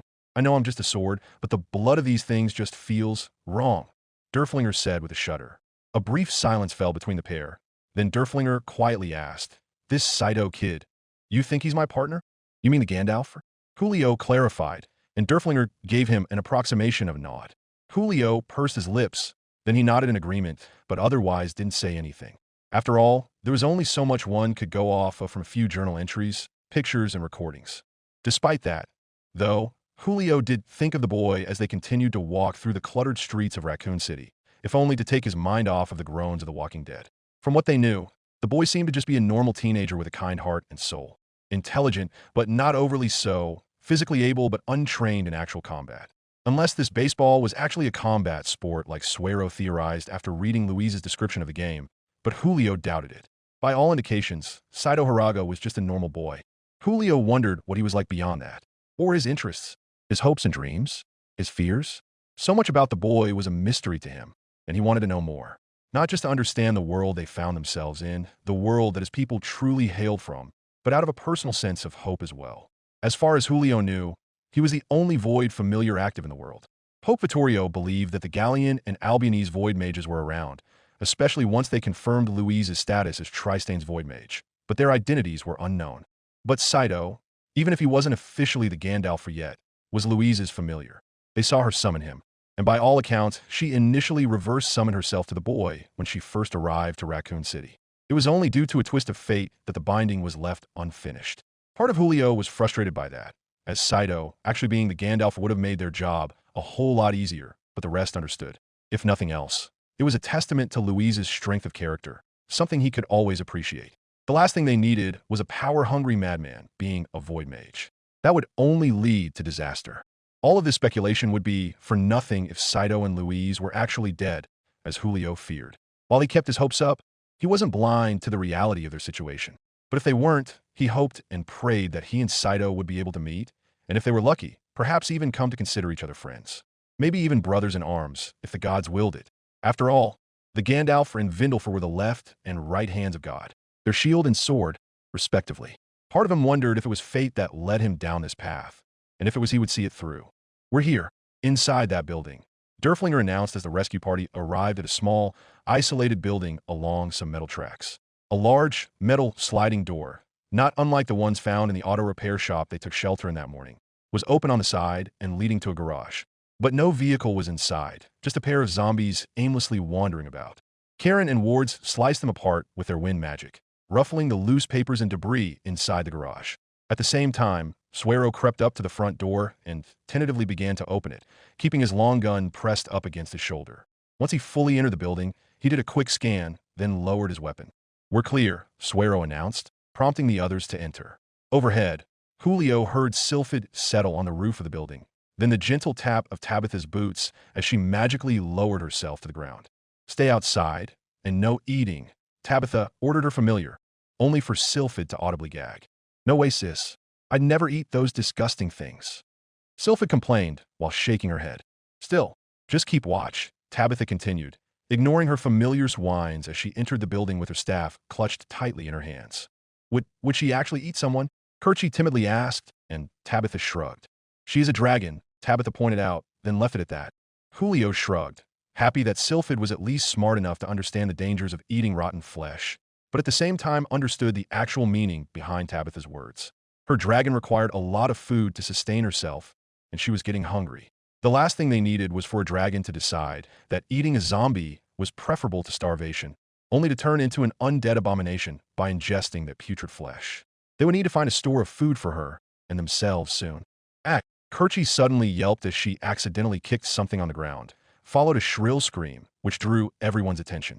Julio ran over with Derflinger pointed outward, only to find the still body of a middle-aged man wearing a thin, white coat. Marion was already on him, turning the body over and inspecting the man from head to toe. Aside from a name tag on his chest, which read Kenner, there was no telling who this man was. But it was clear that he was dead, which the hunter-turned-musketeer quickly confirmed. "He's been dead for hours," Marion declared as she ran her fingers across his cold, pale skin, pointing to a deep stab wound his thigh and a nearly severed wrist, followed by a bloody scalpel laying on the ground next to him. She added, "Looks like someone stabbed and sliced him with that scalpel. Wounds deep enough to have severed an artery." "So he bled out?" Trestwho asked, but Marion shook her head. "He would have, if he hadn't been shot several times in the chest," Marion added, gesturing to the 7 holes in his upper torso. "Probably died in seconds." "Who could have done this, and why?" Eugene asked, a hint of remorse in his voice. "I don't know, but there was clearly a struggle," Marion pointed out as she waved her arms around the partially overturned and rummaged through remains of the room, which reminded Julio heavily of a clinic. A back-alley clinic, one that had clearly seen better days. "You said Louise was here, right?" Kerchi asked, and Julio nodded. After a moment, she quietly continued, "You don't think she was attacked by whoever did this, do you?" At Kerchi's suggestion, the entire party fell silent. Julio's eyes shot to Karen de Lavaliers, whose face was placid, yet her eyes betrayed a swirling mix of emotion. After all, what mother wanted to imagine her daughter being in the sights of whatever murderers came through here? A moment later, Alphonse and Gabrielle called out from the clinic's basement, where they found a series of chairs and hospital beds with ropes and adhesives tied to the armrests. One particular spot on the ground was stained a deep red, indicative of blood repeatedly getting spilt, along with an incinerator mounted to the wall. When Julio opened it up, he saw the roasted remains of skeleton, only part of the skull remaining on a bed of ash. Eugene scowled, any trace of his former somberness replaced by revulsion. Even if they didn't have the full picture, it was obvious that this had not been a mere place of healing. Something horrible had been happening here, though whether this Kenner person was a victim or a perpetrator, they couldn't know for sure. The only silver lining here was that the charred skeleton was too large to have been Louise, and there was no other sign of her body around. But unfortunately, other than what they had already found, there was nothing left. Someone else had gone through the building before. Whether they were desperate survivors searching for supplies, or someone else was impossible to tell. Professor Colbert did find a windowed box in the upstairs office, but with no inkling on how to get it working, he quickly abandoned the effort. "Damn it, this is a dead end," Wards cursed in frustration before focusing his attention on Derflinger. "Where do we go now?" "Hold on, let me try to figure that out."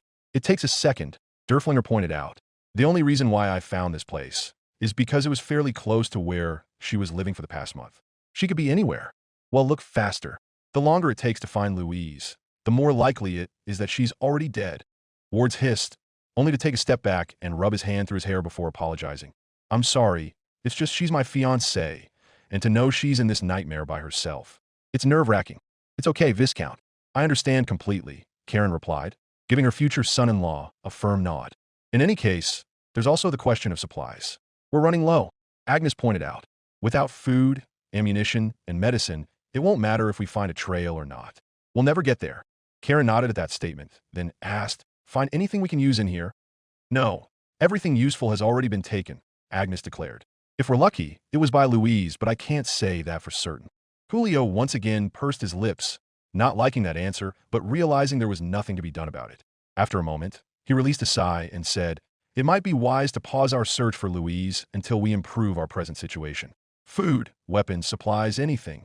At least it'll give us something to do until Derflinger can pick up the trail again."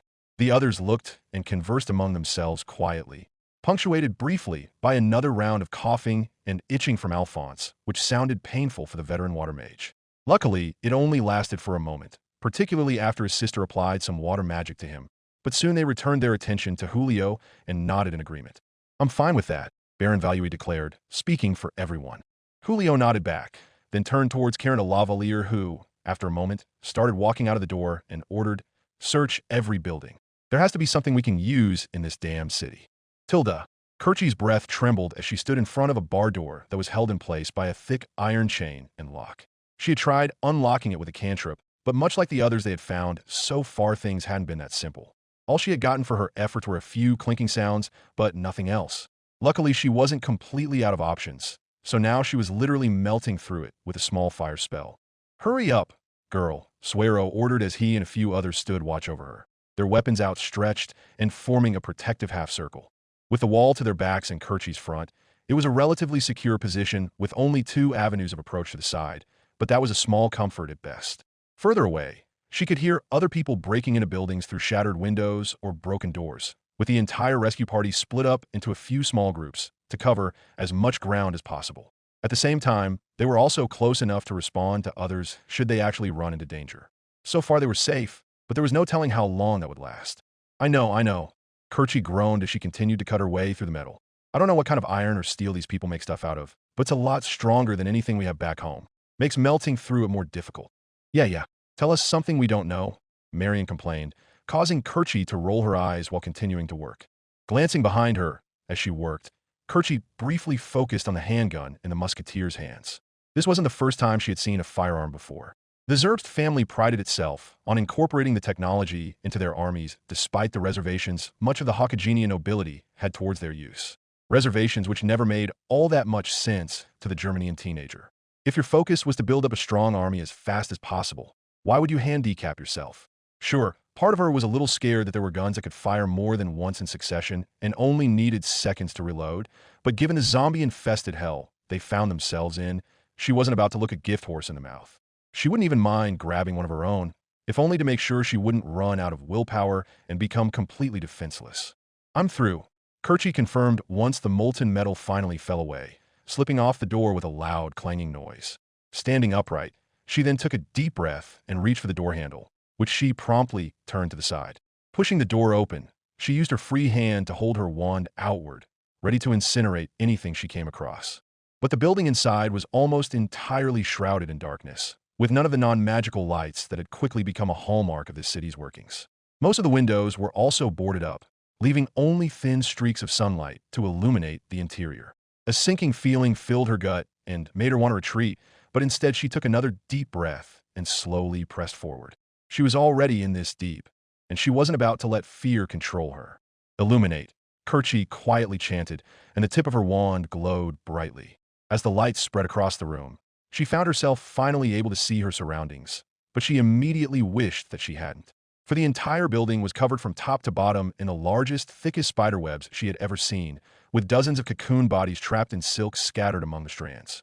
As her eyes widened, her gaze trailed upward, and her heart lunged into her throat as she saw half a dozen spiders the size of a horse glaring down at her. Fireball! Kerchie immediately screamed, casting an incendiary spell right into the heart of the nearest spider.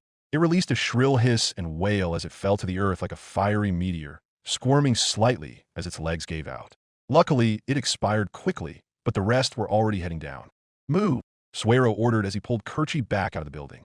At the same time, he fired his Mossberg into the head of a spider, sending black ichor spraying everywhere as it exploded from a shot. The alleyway became consumed by gunfire as Marion joined Suero in putting down the beasts, with Kerchie shooting an intense stream of fire into their midst. Soon the infernal arachnids were extinguished, but unfortunately Kerchie had been far too zealous in her use of magic as the fire spread to the spider silk, then to the rest of the building. Shit, get back, Marion yelled as the entire structure went up in flames.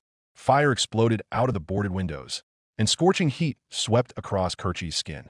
Luckily, they were able to get away before any of them got hurt, but it was still a harrowing experience. God damn it, girl. What were you thinking? Suero yelled at Kerchie once they were far enough away. I'm sorry. Kerchie angrily apologized as she pointed wildly towards the burning building. I saw the giant spiders, and I panicked. What was I supposed to do? Not burn down the fucking building? Suero screamed into Kerchie's face, making her wince and step back.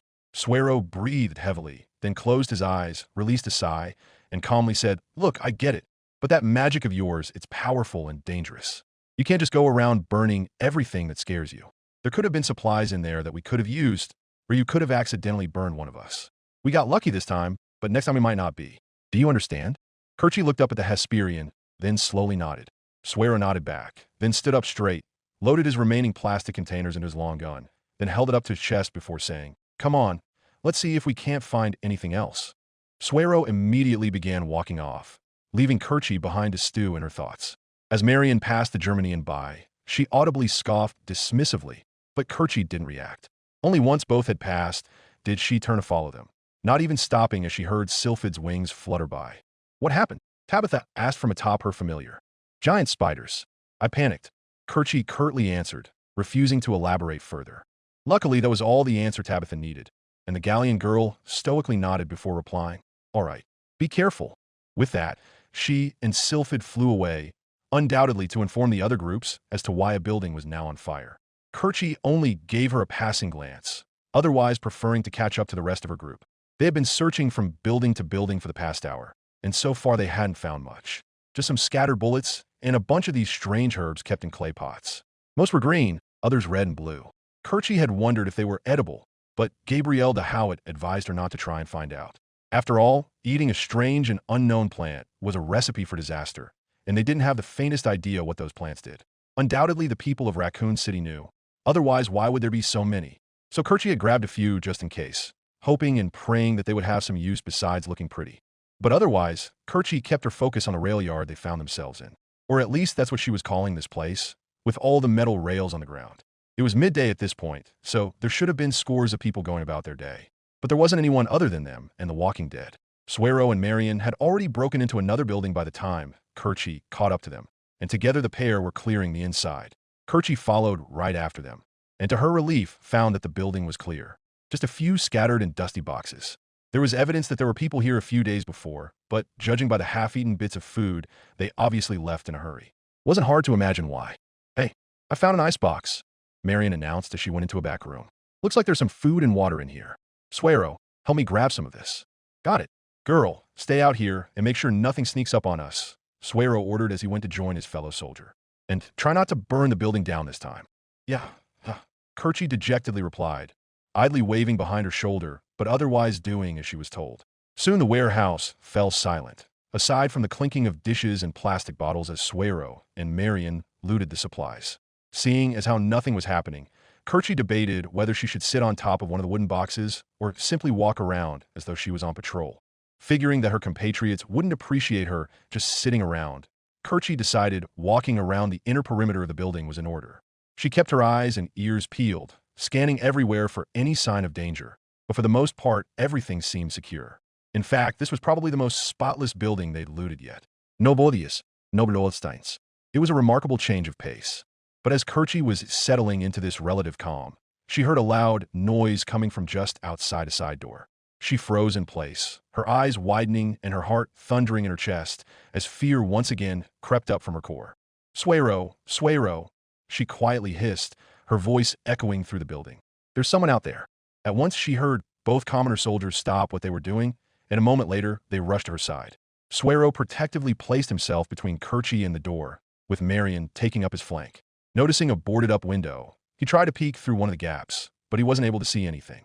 But they could hear someone moving outside. Whether it was a zombie or another person, it was hard to say. Taking in a deep breath through his nose, Suero looked at the two women beside him and held up 3 fingers. He slowly began to count down, prompting Marion to nod in understanding. As he counted down, he gently grabbed the doorknob, and once he finished, he swung the door open as hard as he could. But before the man could step outside, he and Marion were forced back as a hail of gunfire shot through the open threshold, shattering glass and sending splinters of wood flying everywhere. Kerchie let out a terrified scream as she fell onto the ground and backed away, allowing a single man to step into view. It immediately became clear that he wasn't a zombie, as his skin was a healthy tan even if it was covered in dozens of black tattoos. His head was mostly bald, with a needle-thin mustache across his upper lip. He was wearing a pair of dark blue trousers along with a white sleeveless shirt, exposing his thin arms that didn't have much muscle on them. But in his hands was another long gun, this one boxy in shape with a wooden stock that led upward into the receiver and a wooden vertical foregrip.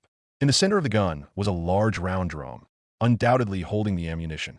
"Don't you fucking move," the man screamed in a vaguely Hesperian accent, or whatever amounted to that in this place.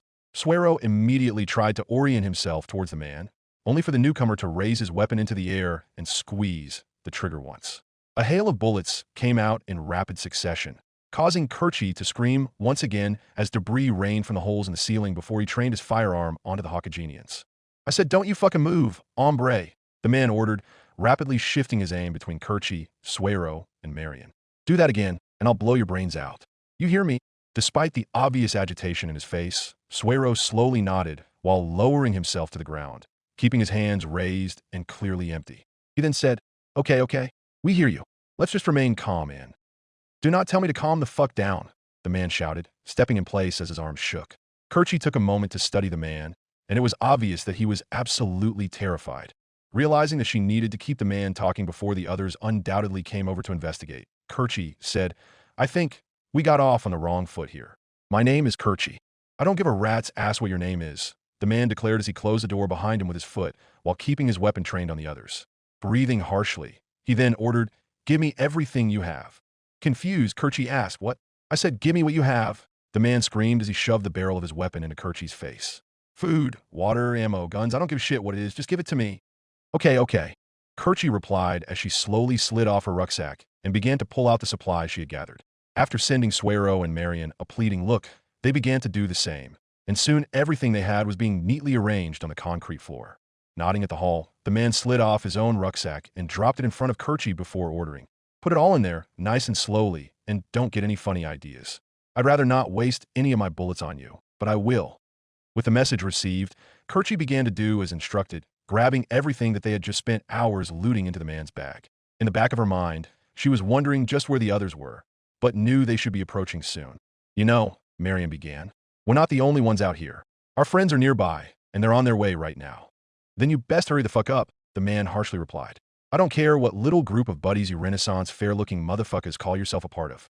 I'm part of the Ravens Gate gang, and the only reason I'm not wasting any of you already is because I got better shit to shoot right now." "You mean the zombies?" Suero said, clearly wanting to keep the man talking as well. "No shit, the fucking zombies. You stupid or something?" the man incredulously asked, as though Suero just said the stupidest thing in the world. "They may have gotten everyone else in this godforsaken city, but not me. Oh no, I'm getting the fuck out of here, and no one's going to stop me." That was when everyone heard something large settle on the roof, and the man's head shot upward in surprise. He began to ask, "What the fuck was Dash?" Before he could finish his sentence, Suero shot up to his feet and attempted to tackle the man, throwing his hands into the gun and pushing it to the side. The gangster instinctively pulled the trigger, causing the gun to let off another spurt of automatic fire that luckily didn't hit anyone. Regardless, Kerchie screamed and threw herself to the ground, with Marion protectively crawling over Kerchie to shield her with her body. "Get off!" the man yelled as he kneed Suero in the groin, throwing him off long enough for the pair to gain some distance. He then aimed his gun towards Suero, fully prepared to gun him down, but that was when the other doors and windows were broken down, allowing the rest of the rescue party to swarm inside. "Back up! Back the fuck up!" the gangster yelled as he struck Suero across the face with the butt of his gun, spinning him around and grabbing him in a partial hold and pinning the barrel to his back. "Put him down now," Agnes ordered harshly, aiming her handgun towards the man's head. No, I don't think so, Puta. Your friend and I are going to be walking out of here together, and if you don't want him to wind up full of holes, you'll put your guns down." The man countered, a manic and almost insane smile on his face as his eyes darted to everyone. "Take the shot, Captain," Suero promptly ordered, causing the gangster to laugh. "Ah, the cojones on this man. I like you," he claimed while pushing the barrel deeper into Suero's back, making the Hesperian wince in discomfort. But other than a few trickles of sweat running down his brow, he was remarkably calm. The entire warehouse fell into an intense, deep silence as everyone surrounded the gangster and his captive. Most of the gangster's attention was on the men and women holding guns, with visible confusion being spared towards the mages pointing wands at him. But he clearly recognized the situation he was in and refused to budge, using Suero as a human shield as he stepped back towards the wall. Tabitha had come down by this point, standing alongside Kerchie and Marion with her staff aimed towards the man, but otherwise nothing had changed. That was when Julio calmly stepped forward and sheathed Derflinger while saying, "Listen, let's all just calm down." "I already told that bitch not to tell me to calm the fuck down," the gangster declared, but Julio was undeterred. "And I understand that, but we have you surrounded, and you have our friend," Julio pointed out. "Listen, I know you're scared. We all are, but believe me when I say that we're not your enemy. We're just trying to survive, just like you." "We're trying to fucking survive, hombre," the man countered. "But this is Raccoon City. Here it's every man for himself." "I have a shot," Agnes quietly whispered, but Julio frantically held up his hand to stop her. Wait, Julio insisted, then calmly began to step forward. "Don't take another step," the man said, but Julio took another one before stopping. All right, Julio calmly said, then pointed to his chest. "My name is Julio Cesare. I'm a priest. What's your name?" "I already asked him that," Kerchie began to say, but Julio held up a finger. "And now I'm asking him, just as I'm asking everyone to lower their weapons," Julio stated while gently waving his outstretched arms downward. While everyone was clearly reluctant to do so, a quick grunt from Karen got them to comply. "See, we're all friends here. No one wants to hurt you," Julio said to the terrified criminal. "Now, then, let me ask again. What's your name?" The gangster was quiet at first. Then he quietly answered, "Ernesto. Ernesto Salvador." "Hello, Ernesto," Julio replied while giving him a gentle and calm smile. I'm sorry we had to meet like this, but I understand that everything is tense. We only just got here, trying to find her daughter, you see. Julio pointed towards Karen, whose face was as cold and still as stone. Seeing that Ernesto glanced towards the noblewoman, Julio continued. Her name is Louise, and she's only 16. She's lost somewhere in this city, and we need our friend here to help find her. So please, release him. If you do, Ernesto, you have my word that none of us will hurt you. Ernesto breathed harshly through his nose, then asked, How do I know you won't shoot me as soon as I do? I swear on God's holy name and grace, Julio declared. Kerchie knew that Julio was simply trying to bullshit his way through an incredibly tense situation using whatever scraps of knowledge they had gained thus far, but she prayed that it would work. Once again, the warehouse fell into a pit of silence, with not a soul moving. But after a few moments, Ernesto released his grip on Suero, allowing the Hesperian man to stumble away back towards the rest of the group. Kerchie released a sigh of relief, but briefly feared that, with his human shield gone, Ernesto would be cut down. But nothing of the sort came, and the warehouse remained silent. Realizing that they had a moment to gain some intel, Colbert took a step towards the somewhat relaxed man and asked, Ernesto, can you tell us what happened? How did this start? Ernesto, with his weapon lowered but ready to be raised at a moment's notice, gulped audibly before answering. It's the fucking apocalypse, man. I don't know how else to describe it. Some shit got in the water and started turning fucking everyone into those zombies. Started a few days ago, and by now everyone I know is dead, or might as well be. I'm sorry to hear that, Colbert replied in a sympathetic tone of voice. That must have been hard. We lost one of our own when we first arrived in Raccoon City. None of us were expecting those things. Yeah, well, who the hell could? Ernesto said, then released a sigh. Look, man, I'm sorry. Things have been rough, and most of the people I've come across were about to either shoot me or eat me. Couldn't take any chances, you know? I understand completely, Colbert gently said while glancing over to Suero, who was rubbing his lower back and glaring at the gangster. After a moment, Colbert nodded and began to say, Well, I suppose now we should leave. I hope you managed to get out of here. Same, Ernesto said, then turned towards Karen and began to say, And I hope you find your... He was interrupted by a loud, violent cough, causing Ernesto's and everyone else's attention to swing over to Alphonse, who was violently hacking into his closed fist in visible pain. Ernesto's eyes widened, then he muttered, Oh, fuck. He's bit, isn't he? Realizing the situation was about to deteriorate, Julio said, Yes, our friend was bit, but... No. Ernesto began to scream and back away. Kill him. Kill him now, before he turns. We already treated it. Gabriel claimed, but Ernesto wasn't listening. That's not going to work. That's not going to fucking work. Ernesto yelled in panic as he began to raise his gun in Alphonse's direction, prompting Gabriel to instinctively begin to cast a spell of her own. He's going to dash. That was when a single gunshot cut through his voice and a fresh hole was blown through the middle of Ernesto's head between his eyes. As his body fell to the ground like a sack of bricks, Kerchie's eyes shot towards the source, where she saw Agnes holding her handgun out, the barrel smoking. Damn it, Julio whispered remorsefully while lowering his head. Good riddance, Suero countered while scowling at the man. He was going to shoot me, Alphonse muttered, then looked towards Agnes. Thank you. Agnes glanced towards the water mage, then nodded and replied, Don't mention it. The warehouse fell into silence once again, only broken by Julio reluctantly walking towards Ernesto's fallen body.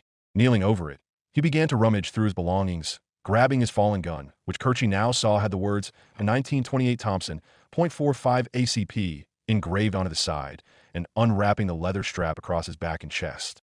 At the same time, he pulled out another gun that was holstered in the man's pocket, a boxy handgun with a long barrel and wooden handle that reminded Kerchie of a broom's, with a red 9 stenciled into the side. There were also a few lines of bullets mounted on a small metal clip, a far cry from what the other weapons used to store ammunition. Perhaps it was an older design? What are you doing? Kerchie finally asked as Julio continued to loot the corpse. Checking to see if he had anything we can use, Julio answered as he pulled out a scrap of paper. Unfolding it, he tried to read the barely legible text, but found that he was unable to.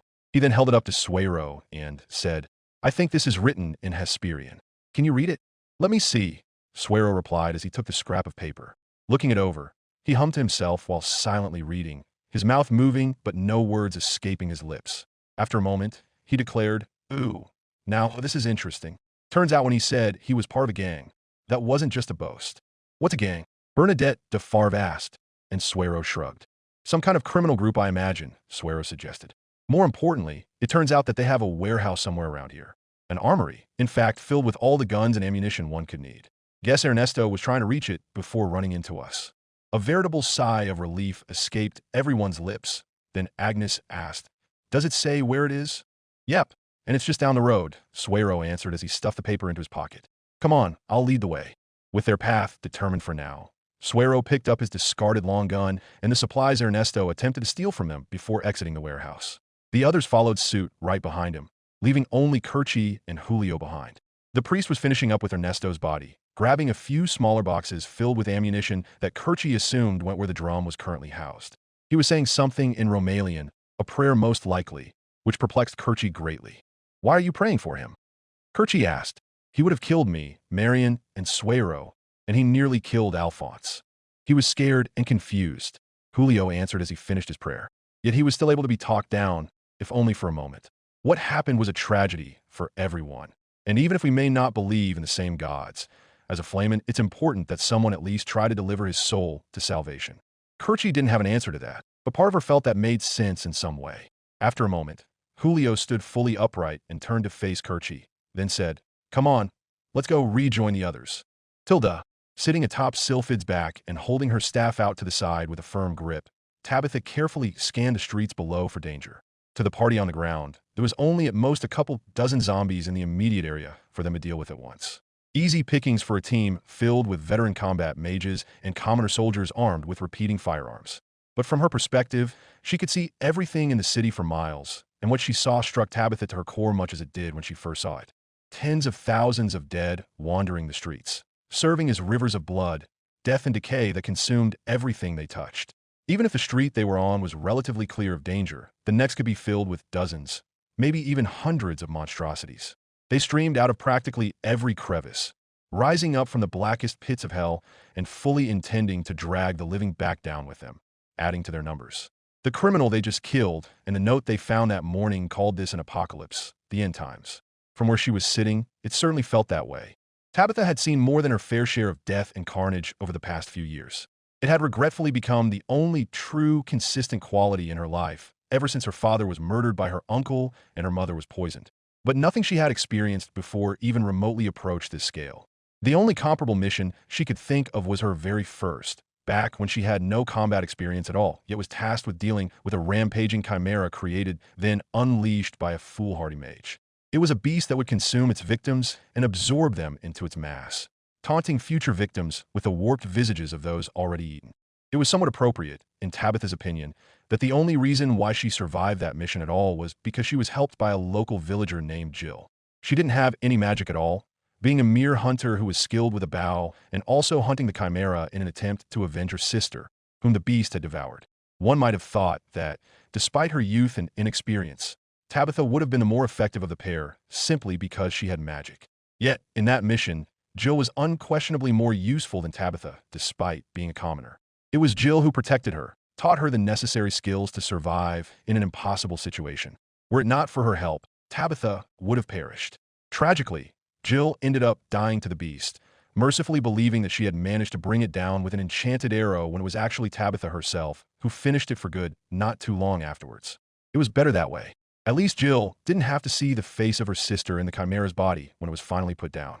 She had learned many things during that first mission, lessons that were reinforced time and time again in subsequent tasks for the Galleon Crown. She learned how to defend herself, how to hone her magic into a deadly weapon and effective tool. She learned how to take a life should she need to. And, perhaps most importantly of all, she learned that just because someone didn't have magic, that didn't mean they weren't useful. In fact, the skills and knowledge they brought to the table could be more crucial than any spell alone. Obviously, the situation in Raccoon City was vastly different than what she dealt with before, but it was readily apparent that, if any of them were to survive, the commoner soldiers with them would be just as important to their success as the mage commanders.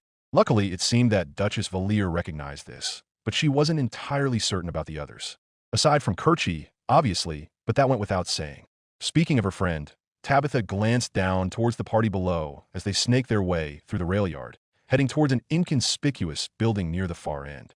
She was holding herself in the center, trying her best to simply stay out of the way while the others did their work.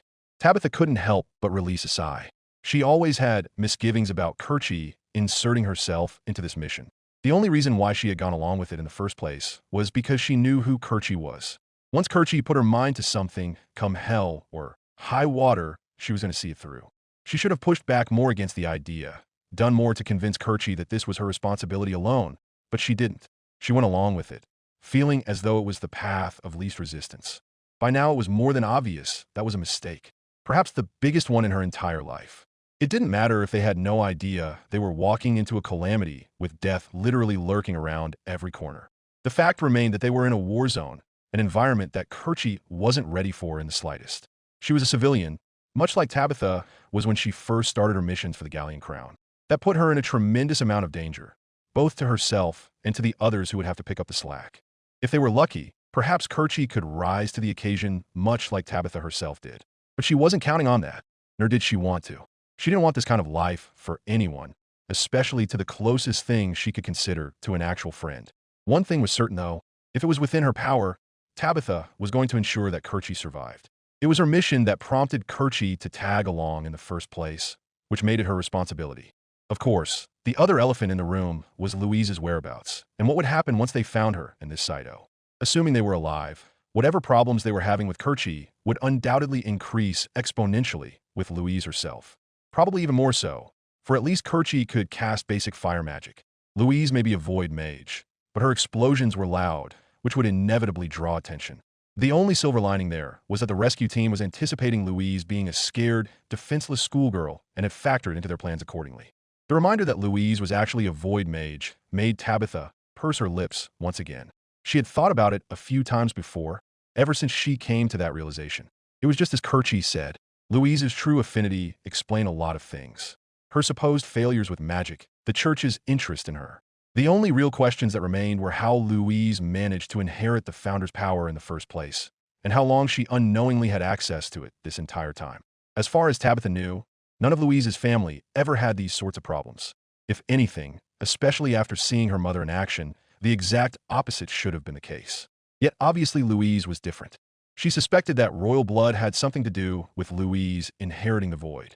After all 4 royal families of the Brimera kingdoms traced their lineage back to the founder himself, and the Valiers were a branch to the house of Tristane. That was likely how she got it. But why did Louise get the power when no one else in her family did?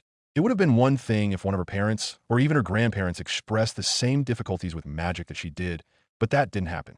It was a mystery that Tabitha knew would plague the back of her mind until it was solved.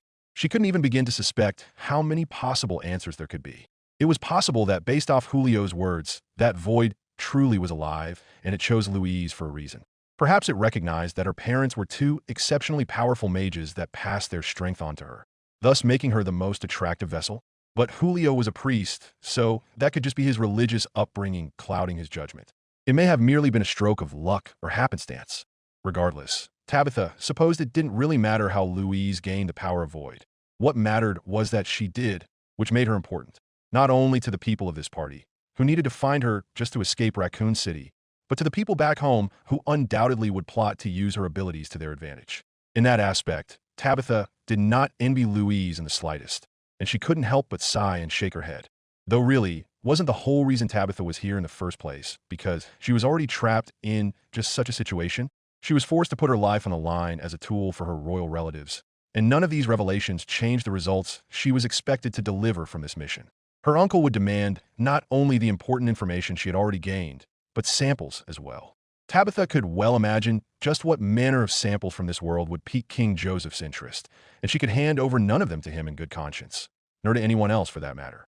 And yet, what choice did she really have? Thankfully, her musings were broken when she noticed that the party had finally arrived at the warehouse. Gently urging Sylphid to descend, they landed right when Colbert managed to magically unlock the door, much to the middle-aged professor's jubilation. He had been going over Louise's notes on this world's basic locks every chance he could, so hopefully now it would be easier to get through them. If they came across anything more complex, they would have another issue, but they could worry about that later. Seeing that there was an upward-sliding metal door big enough for Sylphid to pass through, Tabitha waited outside as wards and a few of the commoner soldiers breached the interior. A few moments later, the door was opened and wards gave the all-clear signal, allowing everyone else to safely enter the building. At first, everything was dark, with none of the lights turned on. When the metal door was closed, the entire warehouse was plunged into darkness, briefly illuminated by Colbert and the other mages casting some overhead illumination spells. Soon, however, someone was able to find a light switch, and with a loud clang they heard and saw every single light and machine in the building come to life. It briefly made Tabitha wince before her eyes adjusted, but they eventually did. Almost immediately she heard Eugene whistle appreciatively while saying, "God's damn, that is beautiful." For a person desperate to obtain any advantage they could in this situation, his assessment was more than accurate. While it was obvious that others had been here before, with dozens of boxes and wall racks already looted, she could see handfuls of firearms in a wide array of types and models. There were handguns and long guns, some with similar shapes and designs to what they found earlier, while others were radically different. "Grab everything you can," Agnes ordered as she went to a metal shelving unit, which was already unlocked. There was only one firearm left in a space that must have held at least 5 previously, which the musketeer immediately grabbed. For what Tabitha could see, it was a rifle of some kind labeled with the words Marlin 1895. It had a tan wooden stock and foregrip on the barrel that also contained what must have been an ammunition tube. On the side of the blue-steeled receiver seemed to be a feeding slot, and to Tabitha's surprise the grip could be extended outward like a lever. She reasoned it must have been like the long gun Suero had taken. Agnes was already grabbing some large brass cylinders with rounded bullets from a box labeled .45-70 government, feeding each bullet individually into the feeding slot. She wasn't the only one, as each of the commoners were grabbing whatever they could and trying their best to figure out how they worked. "Founder, these Variags sure have a lot of types of guns," Marion remarked as she held up a wooden rifle, this one having a mounted scope. Tabitha grunted in agreement, then shifted her gaze to the side as she came across a wooden crate that was mostly intact, aside from the top being pried off. The box itself was completely plain, with the words "Fragile," "Handle with care" stamped onto it alongside a familiar Umbrella Corporation logo, but nothing that would draw any real attention. At least until she reached inside, where she found that the entire box was filled with straw and, at the very bottom, a large amount of firearms and ammunition boxes. In fact, as she looked around more and more, she began to realize that most of these boxes had the Umbrella logo somewhere on them. That made her narrow her eyes in suspicion. Louise described Umbrella as an apothecary guild, so why would they be transporting weapons? Poisons and drugs, sure, but guns? It didn't make any sense. But she wasn't about to look a gift horse in the mouth, and so she decided to help gather as many guns and ammunition as she could. Part of her wondered how they would be able to carry everything, but then she realized that she already had an answer to that. "Duchess, Captain," Tabitha called out. "We can use Sylphid to carry anything we can't ourselves." Duchess carried a lavalier, and Agnes briefly looked at Tabitha, while Sylphid shot her master a brief look of betrayal. Then the two women nodded in agreement before going back to sorting the haul. They'd have to find bags or something to attach to Sylphid to carry everything, but that shouldn't be too difficult. "I still can't make heads or tails of these things," Baron Valui admitted as he held up a large handgun with a wooden grip and blued steel finish that had a rotating chamber in the center. On the weapon, Tabitha could see the words Smith & Wesson Model 29.44 mag etched in the metal. He was holding out with one hand, one eye closed as he aimed down the iron sights, then lowered his hand and placed the firearm back onto the table he looted it from. Grabbing another handgun from a box labeled SIG Sauer P220.45 ACP, which looked similar to the high powers they found earlier, but with a nickel plating and somewhat bulkier, he continued, "Honestly, what makes this different from the ones we found earlier? More importantly, how are we supposed to use all of these? We can't just rely on trial and error." Tabitha supposed he had a point, even if she suspected his displeasure and confusion were based in something else. She then said, "It might be a good idea for us to take the time to actually practice and learn about these things before moving on. We do appear to be in a relatively safe place, after all." "She's right," Suero said as he took the nickel-plated handgun from the Baron. "This might be our last chance to do so." Baron Valui grunted, then walked away without taking the other gun for his own, much like the other mages. That was when she heard a loud, clicking noise, and to her surprise, saw that Professor Colbert was holding a handgun of his own. In fact, he was loading fresh bullets into an ammunition box that he then inserted into the weapon. "What are you doing?" Tabitha asked as Colbert inspected his weapon, which she now noticed had the words Samurai Edge, 9x19mm Parabellum, engraved onto the barrel. "The longer we're out there, the more likely it is that we're going to run out of willpower. When that happens, we'll be defenseless," Colbert reasoned. "I may have reservations about weapons this devastating, but I cannot deny that using them right now may be the difference between life and death." Without saying another word, Colbert went back to loading more bullets. Tabitha grew silent, then realized that he was absolutely correct.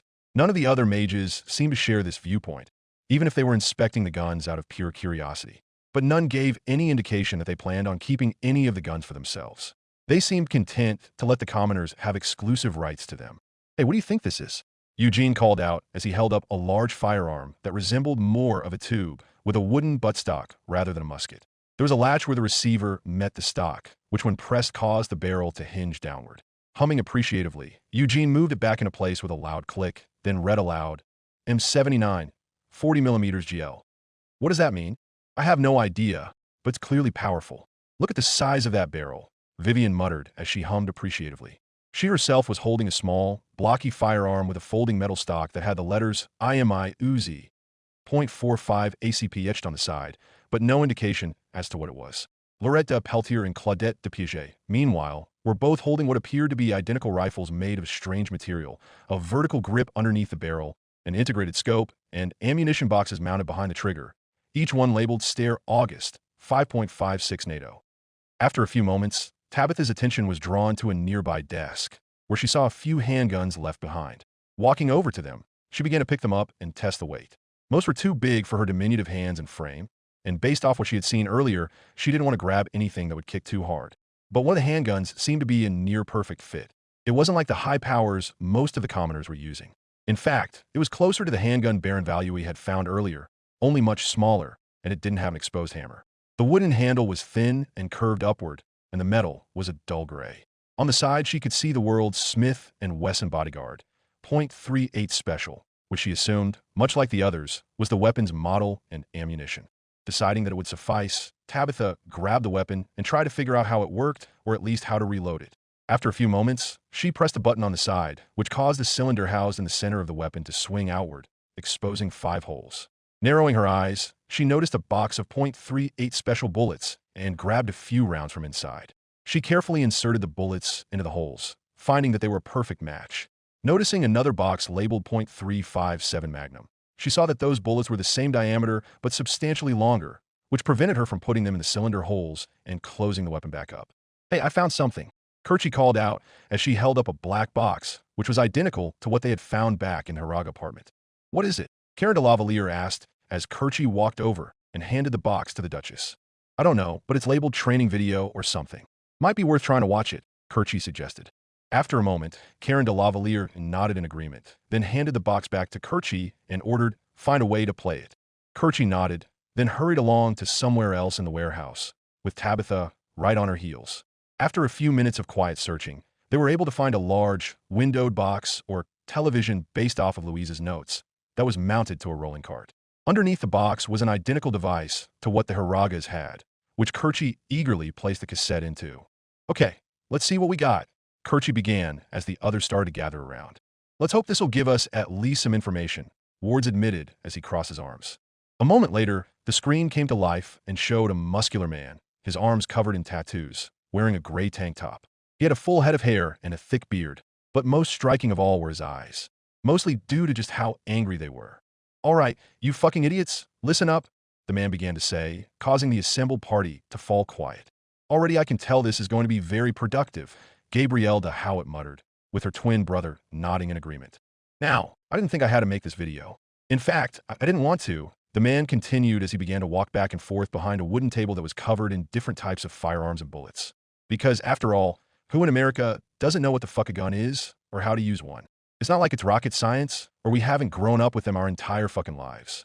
But based off the recent batches of recruits we keep getting, apparently not. The man scowled as he leaned forward across the table and growled. "The sheer amount of disrespect and idiocy that I have been experiencing from you people is an abomination. You should be ashamed of yourselves. You people don't know your own heads from your asses, apparently." The rescue party, particularly the more hot-headed nobles, began to breathe harshly in anger, but Tabitha kept herself calm and hoped that there would be a point to the man's seething rant. He then continued, "Over the past few weeks, I have seen people try putting the wrong bullets in the wrong gun like filling a shotgun with rifle rounds.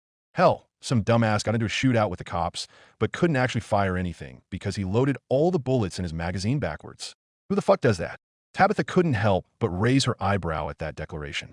Even someone who was a complete novice like her could easily figure out which way the bullets were supposed to go. That was when she heard a faint squeak coming from Kerchie, followed by the Germanian girl, who had grabbed the same type of handgun that Suero had claimed for himself earlier, subtly attempting to remove the bullets she had previously loaded, all of which were backwards. She gave her friend a flat stare, which was shared by Suero, then turned her attention back to the recording as the man, now finishing his tirade, released a sigh. He then began to say, "In light of that incident, I decided to record this. It doesn't matter how well supplied we are in our operation from our friends in high and low places if none of the people we recruit know what the hell they're working with. SDRS keeps getting better and better, and if we're going to keep up, we got to step up our game. So allow your dear old Uncle Fernandez to explain the basics of guns to you." The man, apparently named Fernandez, first pulled out a small pistol round and held it up for the camera, where he began to say slowly and condescendingly, "This is a cartridge. There are many different types of cartridges. This one, specifically, is a 9mm Luger, meant for certain pistols and submachine guns chambered for this caliber. Some are bigger, some are smaller, but structurally they're the same." Tapping the top of the cartridge, Fernandez continued, "Inside the cartridge is gunpowder. When the trigger is pulled and the gun goes off, the hammer or striker hits the primer located at the bottom of the cartridge. This ignites the gunpowder and creates an explosion, causing the bullet, that's this pointy bit up here, to shoot outward and down the barrel of the gun towards whatever you're pointing at. So make sure when you pull the trigger, you're not pointing it at your own balls." He put away the pistol cartridge and pulled out one of the larger plastic variants. Holding it up, he said, "This is a 12-gauge shotgun shell. It's like the other cartridge, but instead of firing one bullet, it fires a bunch of tiny pellets. This goes into shotguns, hence the name. Sometimes a shell will have a large slug. Think of it as a heavy bullet. If you're lucky, you'll also find specialty ammo like frag rounds, which explode upon impact, or dragon's breath, which sets shit on fire. Shotguns are among the most versatile weapons in America, which is why we fucking love the things." Suero glanced down at the Mossberg in his lap, then shrugged in acceptance before refocusing his attention back to the screen. "Finally, this is a .223 rifle round," Fernandez declared as he held up a large brass cartridge with a long, pointed bullet. "This goes into rifles. Now you may be asking, are they called rifles because they use rifle bullets? No, you sweet little dumbass. They're called rifles because the barrels are rifled, which makes the bullet spin and increases both accuracy and velocity. So when you see the little groves inside the barrel, do not, for the love of God, try to tamper with them." Tabitha could tell, based off of the tone in his voice, that someone had done just that. The concept of rifling wasn't unknown to Hakagenia. Germany and blacksmiths had introduced it decades before, but it remained prohibitively expensive. Combine that with most mages simply not being interested in firearms, that meant knowledge of rifling's existence was fairly limited. Aside from Tabitha herself, it appeared that only Duchess Valier, Viscount Wards, Professor Colbert, and Julio didn't react as though it was an alien concept. Then, much to her surprise, she heard Kerchie mutter under her breath, "I know what a rifle is." Eugene also muttered, "Aren't most of the guns they have rifled?" "Be quiet," Agnes quietly ordered, causing the axeman to clam up. Eugene was correct. Aside from the Variags shotguns, the vast majority of their firearms, from their handguns to their long guns, had rifling in the barrels. Its prevalence only added to the implications Tabitha had been noticing ever since they arrived, implications that screamed about the wealth and power of this world compared to their own. Fernandez then pulled out one of the small boxes that went into the grips of the handgun, where he began to explain, "This right here is a magazine, not a clip. Those are the little metal strips you put bullets on to load into a magazine. Magazines hold all the bullets that your gun can fire before needing to reload. Some are internal and can't be removed, like most shotguns, while others are removable. Either way, we have long since abandoned the days where we could only fire one bullet at a time and had to stuff them down the barrel like a caveman. Now, unless you're using a revolver, a double-barrel shotgun, or something like that, all you got to do is correctly load the bullets into the magazine, insert the magazine into the gun, and you're ready to fire. Do you all understand that?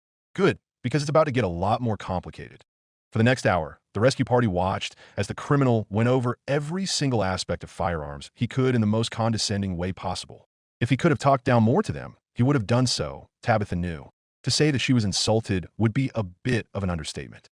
But at the same time, the man clearly knew what he was talking about as he went over everything in a way that, while tremendously degrading, was clearly understandable.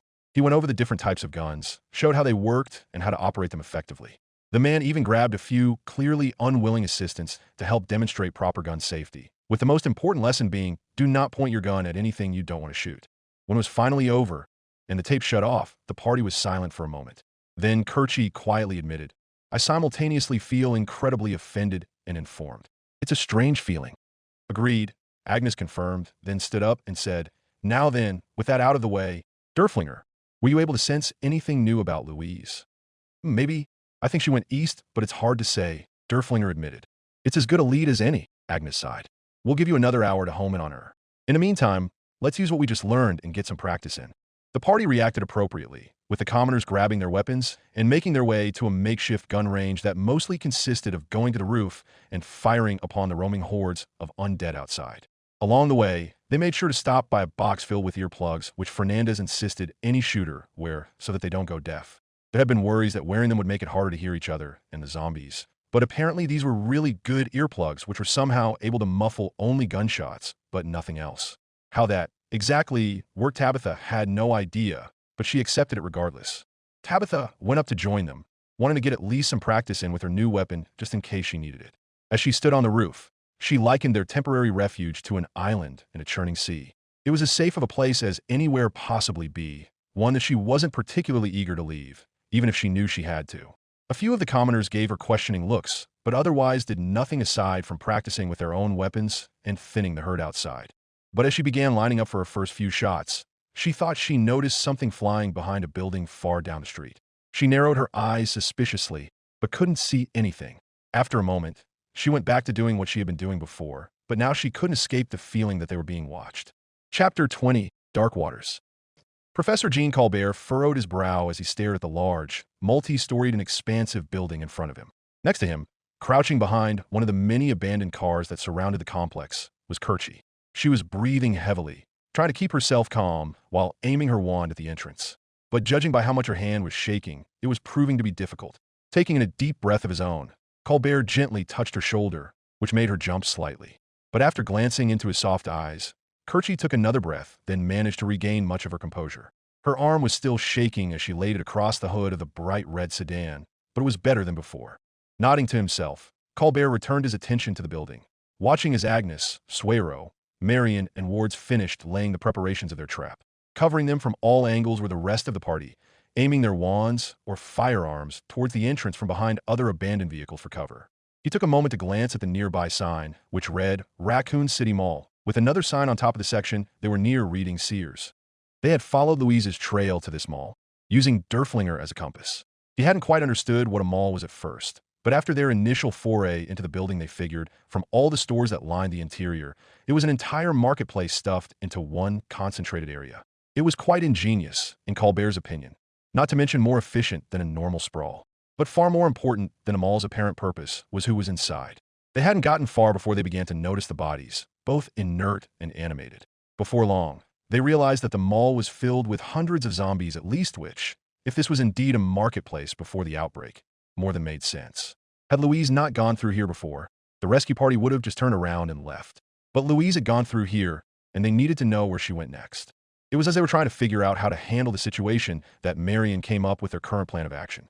As she put it, when someone is on a hunt, sometimes the best course of action was to bring their prey to them rather than the other way around.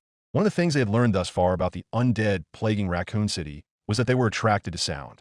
If they created a sufficiently large enough distraction, they could lure at least the majority of the zombies outside where they could put them down safely. Karen had agreed with the plan, and after Baron Valuy and Chevalier Cazenave conjured up and reinforced walls to protect their rears and flanks, they started carefully moving several nearby cars with flashing lights in front of the Sears entrance. After what happened the last time one of those car alarms went off, they figured multiple would be enough to attract their attention.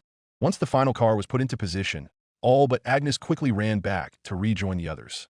Agnes, meanwhile, pulled out her sword and, once her compatriots were ready, began striking the glass windows. The magically reinforced blade was able to crack and shatter the material, setting off the alarms and filling the air with a blaring siren. As each car was struck, more noise was generated, not just from the vehicles, but also coming from inside the building as the undead hordes stirred within. Once the final vehicle's alarm was activated, Agnes ran back at full tilt. She jumped and slid across the hood of a sedan, pulling out her lever-action rifle as she landed on the other side and aiming it towards the entrance. "Wait for my signal," Karen ordered. Her voice magically carried across the parking lot as a wall of undead began to press against the glass doors, their voices muffled but still eerily audible. Soon the mass grew too great and the glass shattered, allowing the zombies to press forward. The first few stumbled to the ground, but the others behind them didn't care and trampled them. Colbert quickly lost count after the first few dozen emerged, all sporting various wounds and in disparate stages of decay. His nostrils burned at the stench of death carried by the wind, and the sounds of their moans made his skin crawl. But still he kept his composure, aiming his staff forward and with a spell ready to pass through his lips. one moment then another. It felt like an eternity as they waited for Karen to give a signal. As each second passed, more and more zombies emerged, making a beeline towards the car alarms. Behind him, he could hear swarms of undead trying to break through the magical walls they had previously erected, but thankfully they were thus far holding. They wouldn't last forever, but by the time the zombies would finally be able to break them down, the rescue party should be long gone if everything went to plan. Eventually, when a number of zombies had reached over at least 100, Karen finally said, "Alamand, fire." Colbert glanced over towards the axeman who was pressing his grenade launcher as tightly against his shoulder as he possibly could. The man was visibly nervous while aiming his weapon, knowing it was powerful based off the video they had watched previously. This would be the first time he would actually fire it, and no one knew exactly what would happen. Still, Eugene steeled and braced himself, planting his feet as firmly as he could against the ground, then pulled the trigger. A loud thunk could be heard as the grenade was launched, and although there appeared to be a fair amount of recoil, Eugene was openly surprised at how it wasn't nearly like the cannon he'd been thinking it would be. Then the grenade made contact with the mass of vehicles, and a loud explosion ensued. The gasoline inside the cars ignited, consuming everything nearby in a massive fireball. Without anyone having to say a word, the others opened fire. A cacophony of gunfire filled the air, the commoners firing their weapons in short, controlled bursts like they were advised. The mages, however, were doing the bulk of the work. Kirchy, Colbert, and Chevalier Farr were shooting hot, wide streams of fire that set ablaze anything they touched. Wards was electrocuting individual targets with lightning bolts, and Tabitha was freezing more from her vantage point high above on Sylphid. Baron Valui was conjuring golems from the concrete, which ran in and bashed the zombies into a meaty, red mulch, while Chevalier Farr hastily conjured small walls to trip the zombies and prevent them from spreading out. Duchess Valier, meanwhile, sent powerful air hammers into the undead, breaking their bodies apart and scattering limbs in all four cardinal directions. In a matter of moments, a horde ranging in the hundreds was reduced to nothing. Karen gave the order to cease fire, and although it took Kirchy a moment to comply, soon the entire parking lot was silent. All they could hear was the crackling of fire and the zombies trying to break through the walls behind them. "I think we're good for now," Viscount Wards decided, and Karen nodded in agreement. "Form up and head inside," Karen ordered as she led the way alongside Julio, with Agnes and Wards flanking her. Sylphid descended to the ground, dropping off Tabitha before taking off again. At the same time, Julio added, "Keep your eyes peeled. There could still be more inside." Colbert briefly frowned before nodding in understanding. As much as he would love to believe that they'd managed to attract and kill every single zombie that was in the mall, with how big it was, there was no guarantee that would actually happen. There had been undead abominations around every corner, every street, and building they'd come across in Raccoon City. Not just humans, but dogs, cats, even a flock of crows that nearly attacked Tabitha, and Sylphid had Karen not reacted in time to blow them away. Raccoon City truly was a necropolis, one they were stuck in until they found Louise or enough time had passed for the Pope to bring them back. Until they were safe back in Tristane, it was clear that they needed to be as observant and cautious as possible.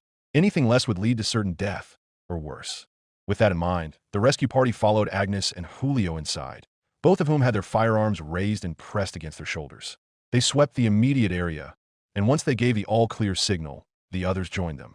Slowly and quietly, they crept through the abandoned store, the only source of light coming from small cantrips cast by the mages. "I'm seeing a lot of bullet holes in here," Suero noted as they passed by a broken glass counter filled with useless jewelry. "And bodies. Someone had fun." "Yeah, no kidding," Lorette de Peltier replied as she carefully stepped over and around the dozens of bodies that littered the blood-stained tile floor. "We saw that military outpost outside. Maybe it was related to that before they got overrun. Perhaps. Or it could have been someone else. Either way, I get the sense that most of the zombies calling this place home were already dead by the time we got here." Talk about a lucky break. Part of Colbert didn't want to think about that, but the rest knew it was a logical deduction. After all, by all accounts, this outbreak had been going on for around a week. This mall was bound to have seen combat during that time. Do you think Louise came through here before or after that?" Kirchy quietly asked. "Had to be after. There is no way Louise would try going through here with all these zombies around," Baron Valui insisted. "Either that, or she came through before it got so bad," Tabitha pointed out. "Or if someone is actually chasing her, she got desperate and didn't have a choice. There's a lot we don't know, so it's best not to fall into assumptions." Tabitha was right, Colbert knew, and that hurt the most. Perhaps more than the zombies themselves, it was their general ignorance of the situation and the environment they found themselves, and that was the most dangerous. They needed to know more, but with time of the essence, they couldn't just sit down and wait. The longer they dallied, the likelier it was that they or Louise would be killed. Assuming Louise wasn't dead already, which Colbert tried not to think about. As they left the Sears building and entered the main interior of the mall, with half of the party taking the first floor and the other half the second, they could see dozens of stores lining each wall. It was definitely clear that this was a self-contained market selling a variety of products. Some of them he readily understood, like cosmetics, toys, or clothing.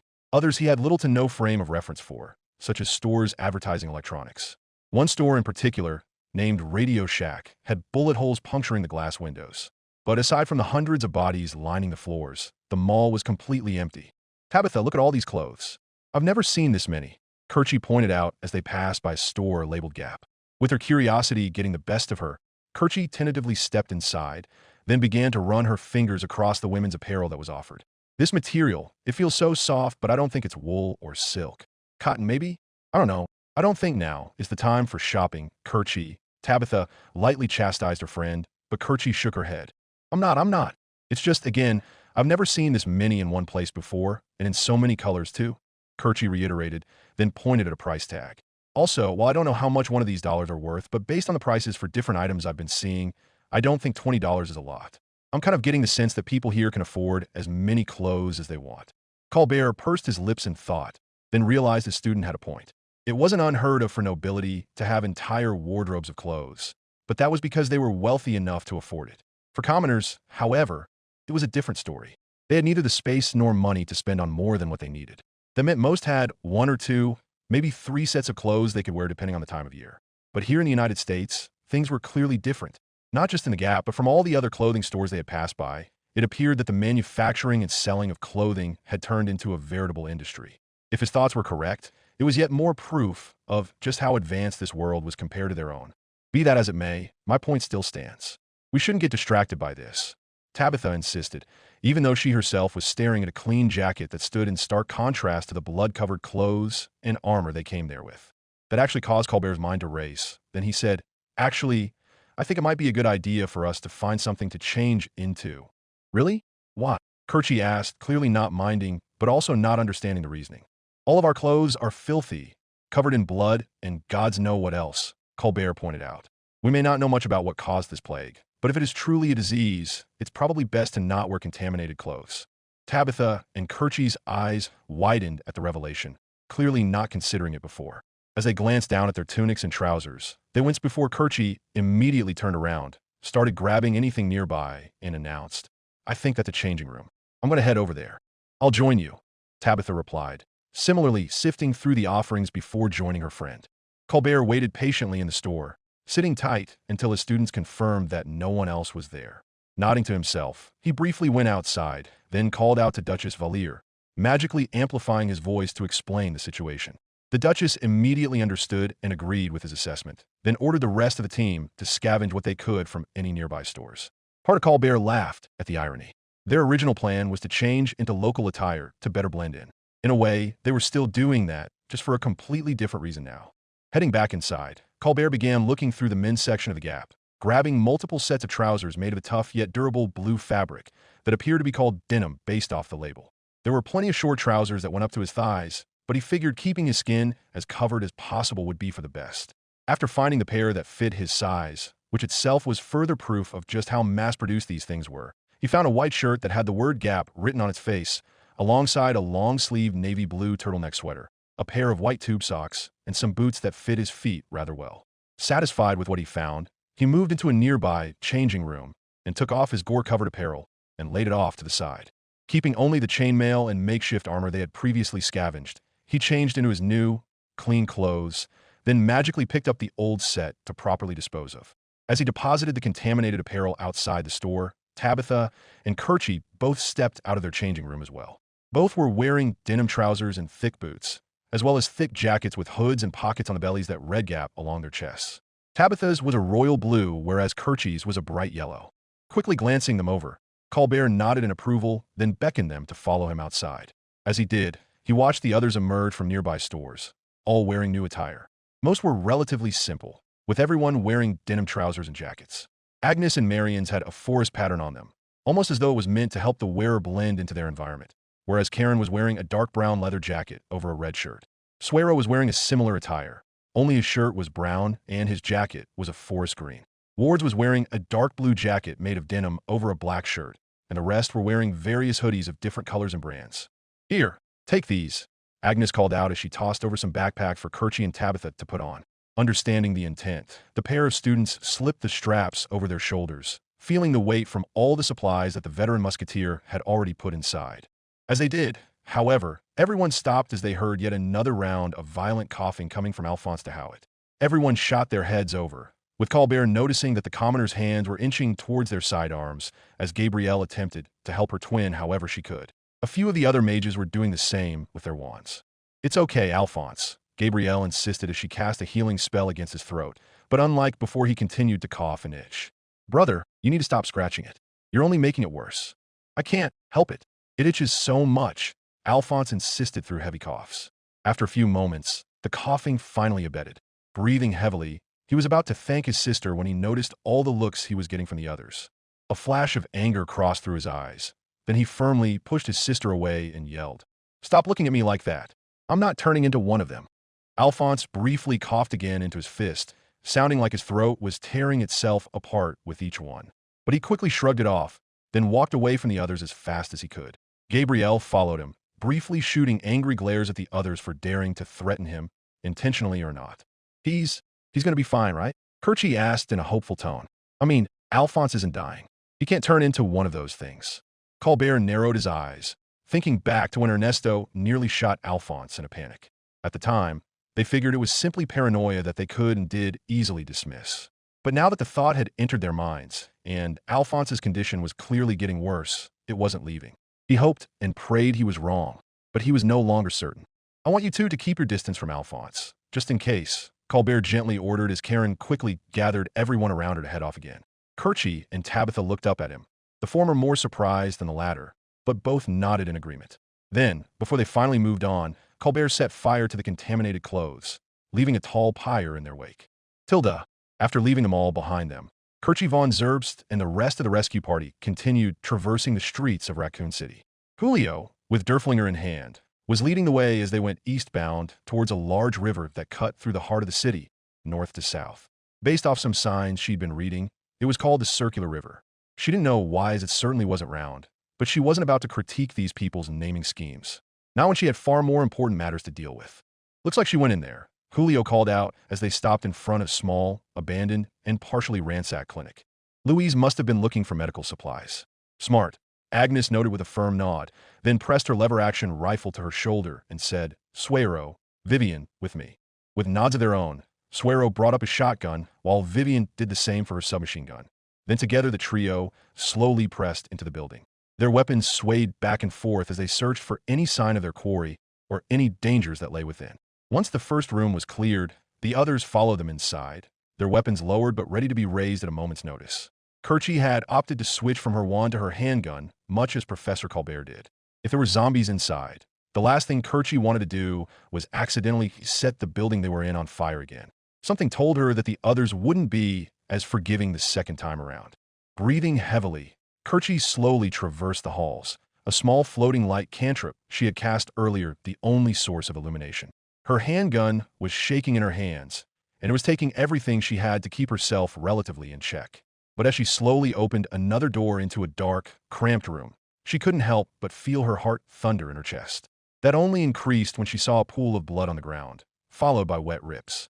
There, slumped against the far wall, was the body of a young man, his face warped into a final visage of pain and terror. Kneeling over him was a zombie ripping chunks of flesh out of his neck, so focused on its task that it didn't even notice Kerchie's presence.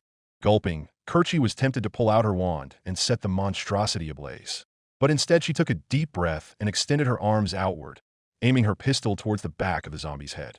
After a moment, she fired a single shot, but her aim was off as the round impacted against the back of the undead woman's shoulder. Roused out of her feast, the zombie slowly turned around and snarled at Kerchie, her mouth covered in blood and jaw barely connected to the rest of her skull by only thin strands of sinew. As the zombie stood up, Kerchie fired again, this time hitting the zombie's left breast to little effect. Beginning to panic, Kerchie started backing up while firing her pistol at a much higher rate. Most missed, but the bullets that did strike her target hit its shoulders and chest. Despite the damage it was taking, the zombie was still shambling towards her. Behind her, Kerchie could hear the others rushing over as she finally managed to hit the zombie in the face, blowing part of it off. For a moment, she thought that would be it, but the zombie merely stumbled back slightly before continuing its course. Biting back a scream, Kerchie emptied the rest of her magazine, most of her bullets missing the mark completely. Finally, as her weapon clicked empty, a bullet went straight between the zombie's eyes, and it fell lifelessly to the ground at Kerchie's feet. Breathing heavily and with her pupils dilated, Kerchie continued to aim her weapon towards her fallen enemy, her finger pressing the trigger. But with no rounds left to fire, all that followed was a series of empty clicks. The outside world didn't seem to exist, as all she could focus on was the room she was in and the dead zombie before her. That was when she felt a hand touch her shoulder, and she jumped and yelped in fright. To her surprise and relief, she saw that it was Professor Colbert, giving her a soft look while saying, "Kerchie, it's okay. You got it." Clarity began to return to the young student, and only now could she notice that the others were all nearby. Some were keeping up their guard for any nearby zombies attracted by the commotion, while others were focusing their attention on her. Duchess Karen de Lavaliere's face was nearly impossible to read, as was Tabitha's, and Agnes just looked irritated. Others, including wards, and surprisingly Swero, were giving Kerchie softer, more understanding looks as though they recognized what she was going through. Feeling embarrassment begin to creep up from inside her, Kerchie lowered her weapon and said, I'm sorry. It was right there, eating that man's body. It didn't even notice me, and I figured I could take it out. Didn't think it would take that much, though. Oh, next time give us a heads up, Swero advised before shaking his head and walking away. It might also be a good idea to just leave the damn thing alone sometimes. What? Kerchie asked, not understanding the veteran monster hunter's thought process at all. I get avoiding them out in the streets, but I'd rather not be in the same building as one of these things. I concur, Baron Valui spoke up. While Zerbst probably should have just set the damn abomination on fire, her action was correct. Leaving that thing alive is dangerous, even if you waste all your ammo and willpower to do it, Swero rhetorically asked while giving Kerchie a pointed look. We went over this before, Baron. If we kill every single zombie we come across, we're not going to have anything left to defend ourselves with when we actually need it. Zerbst wasted an entire magazine killing that thing, when all she had to do was close the door and lock it inside. Either way, it can't get to us anymore. Kerchie bit back a curse at the now obvious in retrospect tactic she could have used. Before she could apologize, Duchess Valier spoke up and said, "What's done is done. More importantly, the clinic appears to be devoid of danger for the moment. We should use that. Zerbst, check the room for any supplies we could use. The same goes for the rest of you. When you're done, meet back in the front lobby." "Yes, Duchess," the others responded, then broke off to follow her instruction. Releasing a sigh of her own, Kerchie looked back at her handgun, pulled out the empty magazine, and inserted a full one. Sliding the empty magazine into her pocket for the moment, Kerchie entered the room and began to search the various shelves and cupboards lining the walls. Most of it was completely empty, likely from all the other survivors who had come here before seeking aid. There were only a few items left, all stored in small, white bottles made of a material she was unfamiliar with. Grabbing one of them, it felt light and smooth in her hand. There was a label on its face, which consisted of a blue rectangle with yellow letters spelling Adravel over it, with another small set of letters spelling ibuprofen underneath it. The ever-present Umbrella Corporation logo could be seen over the Adravel logo, telling Kerchie that the Apothecary Guild must have been the one to manufacture these products. She didn't know what ibuprofen was, though. Turning the bottle over, she read the instructions and saw that the drug was some kind of painkiller. There were warnings not to take too many pills too quickly or bodily harm could ensue. The list of side effects gave Kerchie plenty of worry and pause. But she figured that if these pills truly did help relieve pain, it was better than nothing. Placing her backpack on a nearby table and opening it up, Kerchie started putting the medicine bottles she found inside. There weren't a whole lot, just the bottle of Adravel she had found along with a large metal canister labeled Aquacure and a dark bottle labeled Safsprin. As much as it disgusted her, she also searched the body of the zombie's victim, but didn't find anything aside from a large kitchen knife the man had clearly been using to defend himself with, to little success. She thought about taking it for herself, but a quick look at the blade told her not to. The edge was dull from overuse, and cracks could be seen on the steel. Another few hits, and the entire thing would break. There was no point in trying to hold on to it. Opening up the next overhanging cupboard, Kerchie found another of those green herbs she kept seeing all over the place. Alongside it was a red herb, also held in a small, red clay pot. "Why do people grow you?" Kerchie wondered, then her eyes spotted a paper note next to it. Intrigued, Kerchie grabbed the note and began to read. The note was titled Arkley Mountain Herbs and was written by Dr. Kenner. It took her a moment, but then she remembered that name from the other secret lab they had found before. Was this perhaps his clinic? Deciding that was a question for later, she began to read aloud. The Arkley Mountain herbs are extraordinary. I know that the Umbrella Corporation has been instrumental in studying their effects over the past several years, but most of their findings have been locked by proprietary patents and trade secrets. Luckily, given how you can't copyright or trademark a natural resource, they can't stop me from conducting my own research. Thus far, the results have been promising and perplexing. There are 3 distinct subspecies of Arkley herb, each one with a different and distinct color and medicinal property. The first, and most abundant, are the green herbs. By grinding up and ingesting these herbs orally, one begins to recover far more quickly from pain and fatigue. In addition, the body's natural healing process accelerates dramatically. There was a patient of mine with cuts and bruises on his body following a minor motorcycle crash. I had him eat some herbs, and before my very eyes, I saw them heal in a matter of minutes.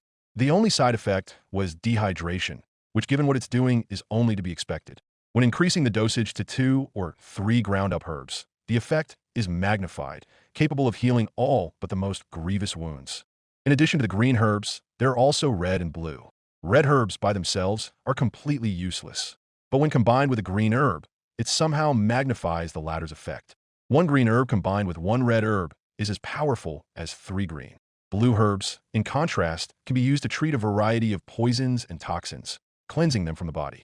These effects are magnified when mixed with red herbs, which somehow offers limited poison immunity for a short duration of time, as well as making the body sturdier. When all 3 colors are combined into a single drug, the effects are tremendous. I have also discovered something interesting regarding the green herbs through my experiments and treatments. It appears that they may possess antiviral properties. Not enough to cure one already suffering from infection, but by regularly taking green herbal supplements, one's body may be better positioned to resist getting infected in the first place.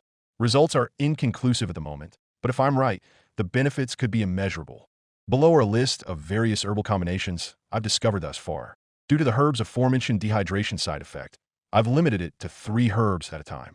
I fear doing more may cause harm to the patient. Besides, I found that 3 is enough, and doing more is just excessive. Kirchi's eyes widened as she finished reading the note and the mentioned list Dr. Kenner had written down. Once she finished, she folded the piece of paper in her pocket, slipped her backpack over her shoulders, grabbed the potted plants, then ran back as fast as she could towards the clinic's lobby. "Professor Colbert, I found something," Kirchi revealed as she hastily placed the plants on the front desk. "What more plants?" Agnes asked. "Why do you keep dash?" "No, not that. This," Kirchi interrupted as she pulled out the note and handed it to Professor Colbert. "I was right. These herbs aren't just decorations or spices. They're medicine." Professor Colbert's eyes narrowed as he started quickly reading the note. His lips were pressed together, and once he was done, he looked at the 2 herbs Kirchi had found with far more interest than before. As he focused his attention on them, he handed the note to Duchess Valier, who calmly began to read it as Wards and Baron Valui attempted to read over her shoulder. "Is this accurate?" Karen calmly asked when she was finished, handing the note to Agnes and the other commoners to read over as well. Kirchi wanted to say yes, but thought better of it and replied, "I think so. I haven't exactly tested it myself." Karen hummed as she eyed the plants heavily. Although Kirchi couldn't pretend to be able to read the Duchess' mind, she had an idea as to the dilemma that must be swirling within it. On the one hand, if the note was genuine, these herbs would represent a potentially massive boon for their odds of survival. But on the other hand, it could prove to be a sham, harmless at best or life-threatening at worst. Tristain was no stranger to con men selling quack cure-alls, which this note seemed to suggest the herbs were. The only way to verify that would be for someone to test it, which was a tremendous risk. Realizing that Karen was unlikely to order anyone to risk their life in such a way, Kirchi gulped, stood up straight, and offered, "I'll test them." "What?" Tabitha asked in mild shock. "Kilya, no. For all you know, you could end up poisoning yourself. It's too risky." "I agree with your friend," Agnes replied. "Absolutely not." Yes, I understand that," Kirchi acknowledged. And just hear me out, Dr. Kenner could be telling the truth, and these herbs are as helpful as he claims. It's worth a shot at least, and it's not like things could get any worse around here. Besides, at least this way I can help and not be a burden. Colbert's face fell slightly at the admission, but the others simply stared at her. Kirchi's attention was focused mostly on Karen, locking her eyes with the Duchess. It was no secret that Karen de la Valliere was barely tolerating Kirchi's presence, not that she blamed her. Call her cynical, but Kirchi got the sense that Karen would rather sacrifice her than one of the actual rescue party members. which was why Kerchie's jaw dropped in surprise when Karen responded, "No, I won't let you do that." "I will." "What?" "Karen." Baron Valui cried out as Karen pulled out a knife, took off her jacket, and rolled up her sleeve. "Gabrielle, grind up the green herb." "Alphonse, prepare to heal me just in case something goes wrong," Karen ordered, ignoring the Baron's and the others' protest. "Duchess Valier, while this is noble, I must advise against this course of action," Julio pleaded. "We don't know what this does, and as the leader of this entire expedition, it is too risky for you to offer yourself up as a test subject." "Let me do it." "Hey, I was the one who offered first," Kerchie pointed out. Before anyone else could offer themselves up in her place, Karen interrupted with a harsh silence. "Chisare, Zerbst, while I appreciate your offers, they are unnecessary. As the leader of this expedition, it is my responsibility to ensure your safety, and I will not offer someone else to take the risk in my stead. My decision is final." Gripping the knife in her hand, Karen pressed the blade against the side of her arm and stared at the Howitt twins. Both looked at her for a moment, then reluctantly nodded, while Gabrielle pulled out a mortar and pestle and began to grind the leaves of the green herb into a fine powder. Alphonse raised his sword wand towards the Duchess. With his free hand, he was scratching furiously at his neck, leaving long red marks from his fingernails. Worryingly, Kerchie thought that she saw his skin beginning to turn gray, but convinced herself it was simply due to the lighting. A couple others were looking at him, but for the most part their attention was on Duchess Valier. After a few moments, Gabrielle de Howitt returned with the ground-up herb and held it up to Karen. The Duchess nodded, then in one smooth motion sliced her knife against her arm. She briefly flinched in pain, but stood resolute as blood began pouring from a wound. In a matter of moments, blood covered her arm and began to drip against the floor, but Karen ignored it as she sheathed the knife and took the powdered herb in her now free hand. Without an ounce of hesitation, Karen brought her hand up to her mouth, poured the contents inside, and swallowed. The act done, everyone watched with bated breath for what it would do to her. At first, all Karen did was smack her lips a few times, but then Julio muttered, "By the gods." At his muttering, the others shifted their attention down to her arm, and to their amazement, saw the cut began to seal itself shut before their very eyes. Kerchie couldn't help but smile and pump her fist slightly in vindication, happy that her instincts had proven correct. "I knew it. I knew those herbs were useful," Kerchie proclaimed as Karen took an offered cloth rag and cleaned up her bloodied arm, exposing a faint scar, but otherwise no sign of the self-inflicted wound. "Duchess, how do you feel?" Gabrielle asked. "Thirsty," Duchess Valier responded, to which Julio immediately pulled out a clear water bottle and handed it to her. She thanked him, then unscrewed the cap and drank half of it in one fell swoop. "How is that possible? No medicinal plant in Hawkagenia is that potent, especially without undergoing any alchemical enhancement," Lorette de Peltier pondered. "Magic? But this world doesn't have magic, so how could it be that powerful?" "I don't know, but I'm pretty certain any alchemist would kill to have one of these things," Suero pointed out, driving Kerchie's thoughts immediately to Montmorency. She was the best alchemist in their class, and she absolutely would kill to have access to these herbs. Or at least just kill Kerchie when they got back, assuming she lived through this. Kerchie knew there would be no apology good enough for Montmorency to forgive Kerchie for using her like that, but that was a problem she'd worry about later. "That doesn't matter," Duchess Valier interrupted. "What is it that we know now that they're useful and safe? Consider this a standing order. Grab any herbs you come across, and try to keep samples to bring back to Tristane." "Yeah, I'm thinking we might just have a new cash crop," Agnes noted with barely disguised glee. "Indeed. Now then, let's move. Chisare, lead the way," Karen ordered. "Of course, Your Grace," Julio replied as he unsheathed Derflinger. "Which way did she go?" Hard to say," Derflinger replied. "It feels strongest towards the west, but that's the part of her trail we just came from. Then we'll continue in the direction we've been following, east, until the sword's sense of direction changes," Karen ordered. "She might have been trying to find transport out of the city via the river that way, and a boat would be useful. As good a path as any, I suppose," Derflinger admitted, and the others nodded before heading off again. As they did, though, Kerchie paused as she thought she heard a small buzzing noise coming from overhead. Looking around to try and find the source in the darkness, it was hard to see anything. After a few moments, she shrugged and moved on, not noticing a small red appearing from the shadows. "Tilda, command target sighted. Moving east towards the river. Continue following. Do not engage until Bravo and Charlie team are in position. Remember, no fatalities. Corporate wants them alive." "Understood."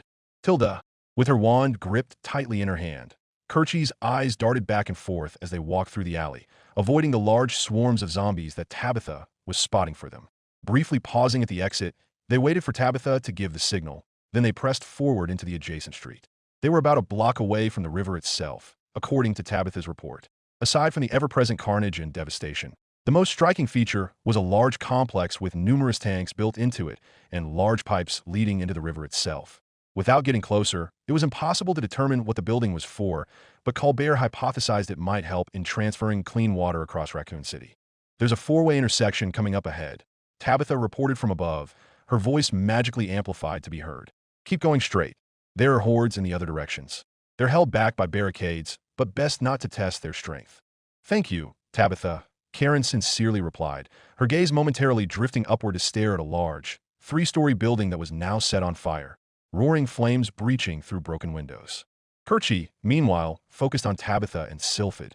The other members of the rescue party had long since accepted her friend's presence. Although a dragon would have made infiltration impossible, there was no denying the benefits of aerial reconnaissance in this zombie-infested hellscape. Kerchie was still just barely being tolerated, but she did get the sense that her instincts regarding the Arkley herbs had won her some favor. But that wasn't important. What was important was that they were within sight of the circular river, but there was no sign of Louise.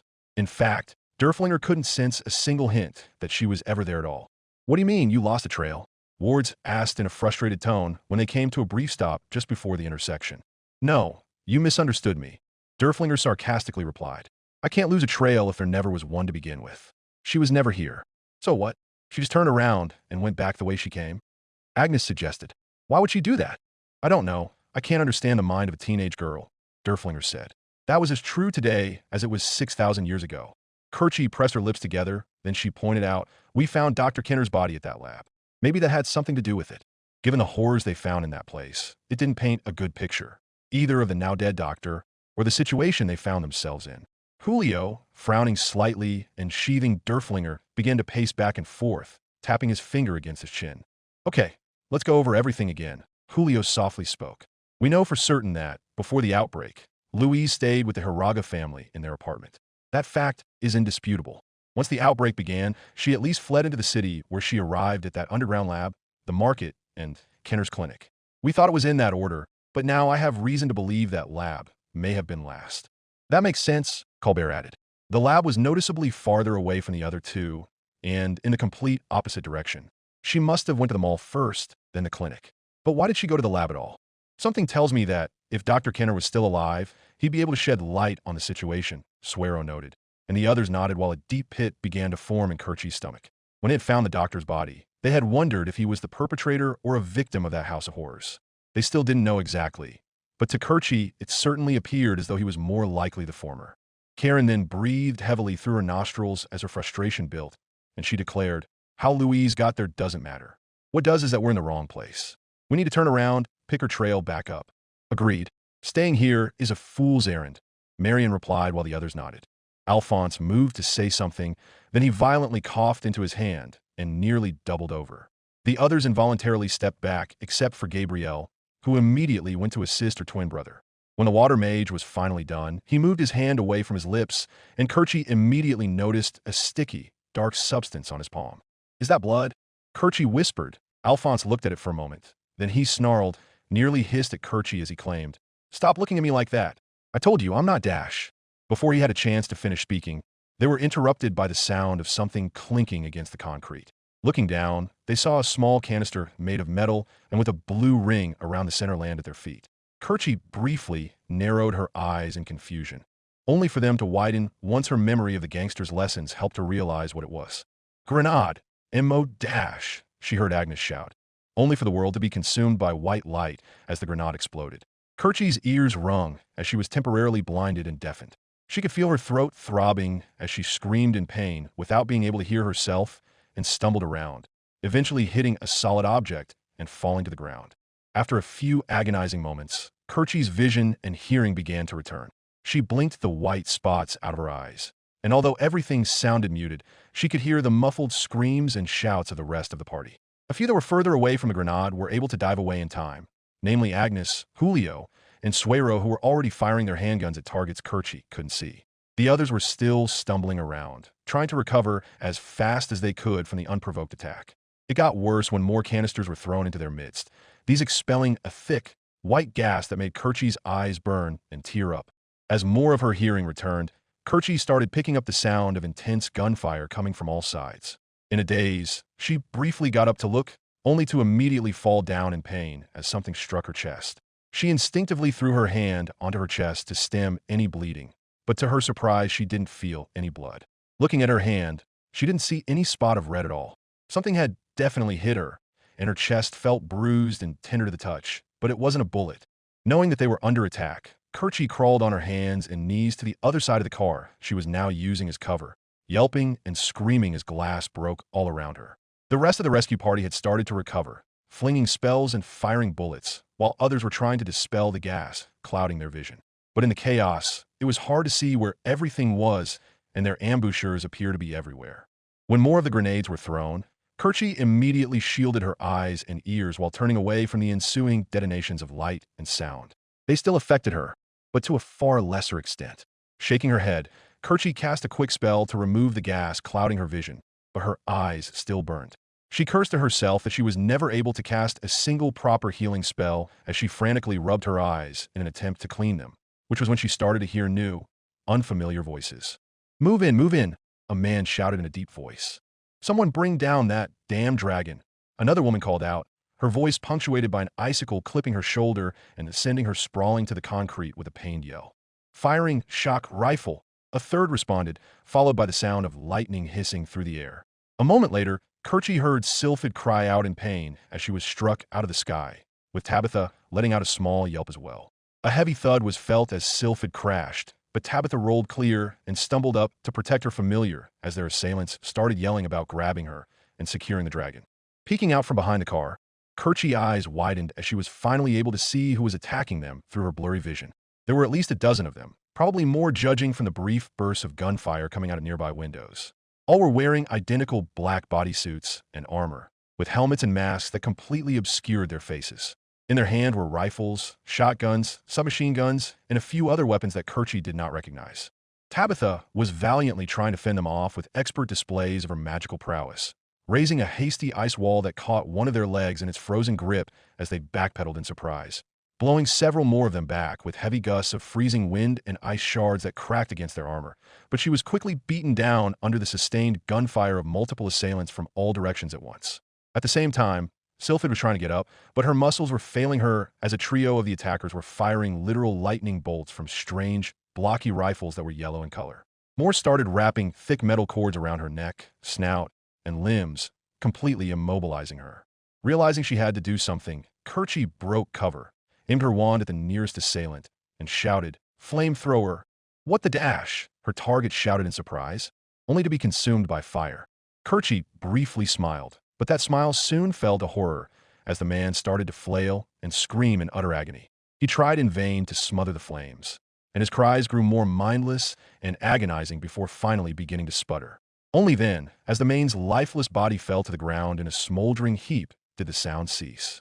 But Kerchie couldn't focus on anything else as the world around her ceased to be. All she could see was the body of the man she had just killed.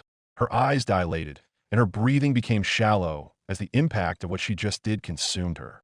As much as she tried to convince herself that she didn't have a choice, that she was defending herself and her friend, all she could focus on was the fact that she just killed a man. A man who, unlike the countless zombies she had put down in the past few hours, was still alive. He had a mind and a soul, one she just snuffed out in a brutal, agonizing fashion. In the face of that revelation, the outside world didn't seem to exist, until her stupor was forcibly broken when a closed fist was suddenly thrown into her face. Kerchie fell back, crying out in pain, only to be pulled back and punched again in the gut. Her wand was ripped from her hand as her attacker threw punches into her face, chest, and stomach. One of her legs was kicked out from underneath her, causing the mage to each other and the zombies, where she quickly received another kick to the face. As she fell onto her back, her mind was in a daze. Kerchie could feel a dull, throbbing pain across her entire body. One of her eyes was swollen shut, and she could feel blood leak from her split lip. Standing above her was her assailant, and through the dark red, opaque visors of his mask, she could feel his anger burning into her soul. He pulled out a chrome handgun and noticeably swapped magazines. Chambering around, he pointed it right at her head, his finger hovering over the trigger. "Vandal, the fuck are you doing?" someone called out as he ran over. "We need her alive. She killed Grizzly. The bitch set him on fucking fire." Vandal angrily hissed as Kerchie futilely attempted to shield her face with her hand. Bravo 2, stand down now. That's an order, his comrade hissed, pushing the weapon away. Bravo 2, Vandal looked at his teammate, giving Kerchie a view of the logo they both sported on their shoulders. It consisted of 4 red diamonds pointing out in the cardinal directions, their points meeting in the center of a white background and gray ring. Underneath the logo were the letters USS, all emblazoned on a downward-facing, rounded triangular patch. Letting out a growl, Vandal finally holstered his weapon, then slammed his foot into Kerchie's face, causing the world to go dark. Tilda, with his hands bound behind his back, Julio Cesare and the rest of the rescue party were led across the street to the building Tabitha had previously spotted. Initially, he had tried to struggle free from his captors, but a few blows from rods that somehow delivered an intense electrical shock deterred him. Moreover, it quickly became obvious that there wasn't anywhere he could run to even if he had managed to briefly escape. His weapons had been taken from him, stored in various bags that the soldiers carried with them. It was the same for everyone else, with particular attention given to the mage's wands and Derflinger, all of which had been carefully placed in foam-lined cases for as of yet unknown reasons, other than to shut Derflinger up after he started cursing at them. But given the fact that he and his comrades were captured and not dead, and who these people were, Julio had a vague idea as to what they wanted. Keep moving, one of the black-clad soldiers gruffly ordered as he pushed Baron Valui, who also had his wrists tied together in large, white cuffs that Julio overheard being called zip ties. Incensed, the Baron stopped in his tracks, turned his head to look at his captor, and shouted, "Get your hands, oof!" Any further protest from the Baron was cut off as the soldier punched him in the gut, causing him to double over. He was then forcibly turned around and pushed forward, with the soldier saying, "I said move." Around him, Julio could see the other members of the rescue party glaring daggers at their unknown captors, with most of their eyes darting around in a vain attempt to find a way out of the situation. Others, however, most notably Tabitha and Professor Colbert, were focusing their attention on Kerchie von Zerbst. Out of all the Hawkagenians present, she was by far in the worst condition, a consequence of her actually killing one of the soldiers during the ambush, prompting his comrades to exact bloody retribution. By the time he noticed Kerchie's predicament, he was already being brought down by more light and gas grenades along with concentrated gunfire from multiple angles. He never stood a chance. His eyes briefly drifted to Karen de Lavalier, who had been the last one to fall. In a more open environment, her wind magic would have been more than enough on its own to destroy their attackers.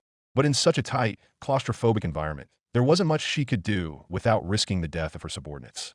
Some had been blown away, but the soldiers had purposefully spread themselves out as much as possible while maintaining overlapping fields of fire, almost as though they knew exactly what Karen would have done otherwise.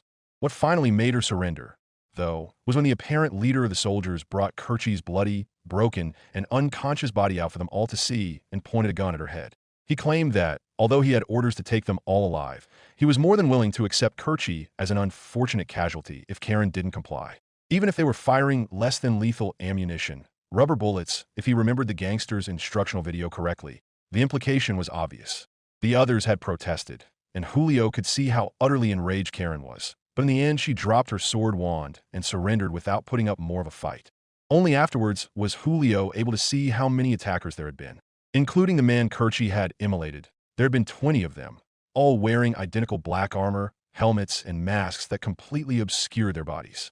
Some had been injured, most notably by Tabitha, who managed to cut one in the shoulder and froze another's legs, but thanks to their armor and the medical supplies which were quickly administered afterwards as Julio and the others were secured, much of the damage was mitigated. A storm of emotions swirled inside Julio's head as they finally entered sight of the building. Chief among them were anger and humiliation. The entire battle, if he could even call it that, had lasted for a little over a minute. They never even had a chance to counterattack. By the time they realized what was going on, they were surrounded and brought down. Even if the result had ultimately been the same, Julio would have at least felt better had they managed to put up more of a legitimate fight and taken more of them down.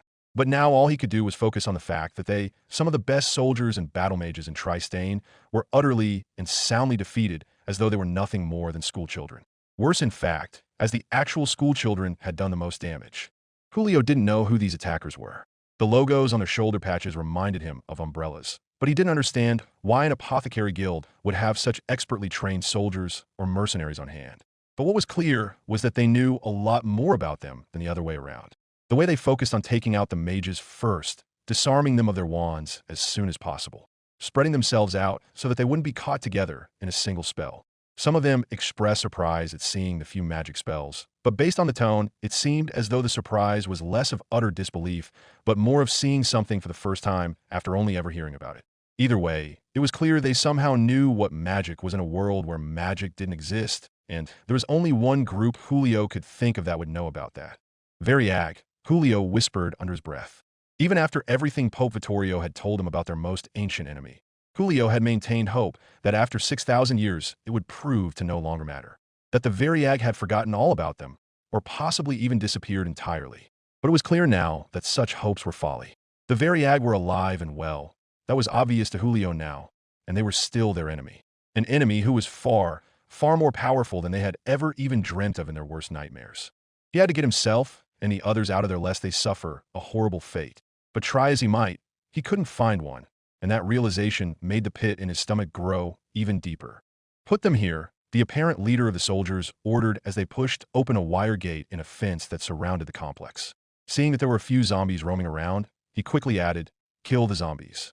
Acknowledged, the soldiers remarked, as one group led the mages, with another pulling Sylphid right behind them. The others went into the courtyard and began firing single shots or quick bursts into the heads of each and every undead abomination that had previously claimed the courtyard for their own.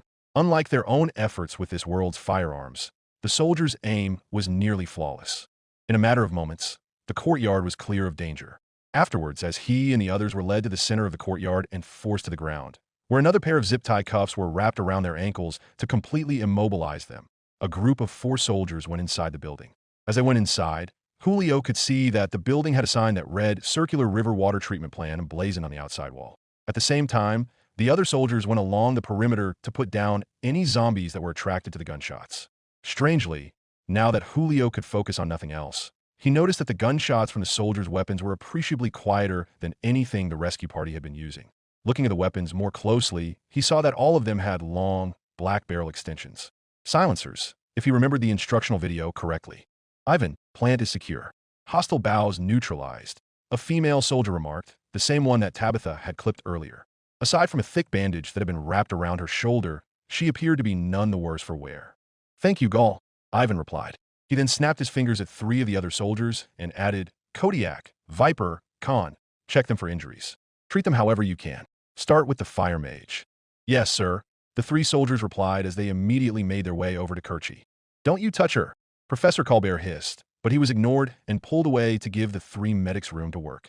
"I'm seeing multiple contusions and lacerations across the face and upper torso," one of the medics called out while another gently raised Kerchi's head and pulled open her eyelid while shining a small light into it. "Possible concussion as well," she added. "Blood pressure?" "Stable," the third replied as he ran a strange device up and down her body. "I'm not detecting any fractures." "Are you certain about that?" "As certain as I can be out in the field." "That'll have to do. Viper, inject a small dose of healing solution." "Yes, Khan," the lone female medic replied as she pulled out a small rod from one of her many pouches.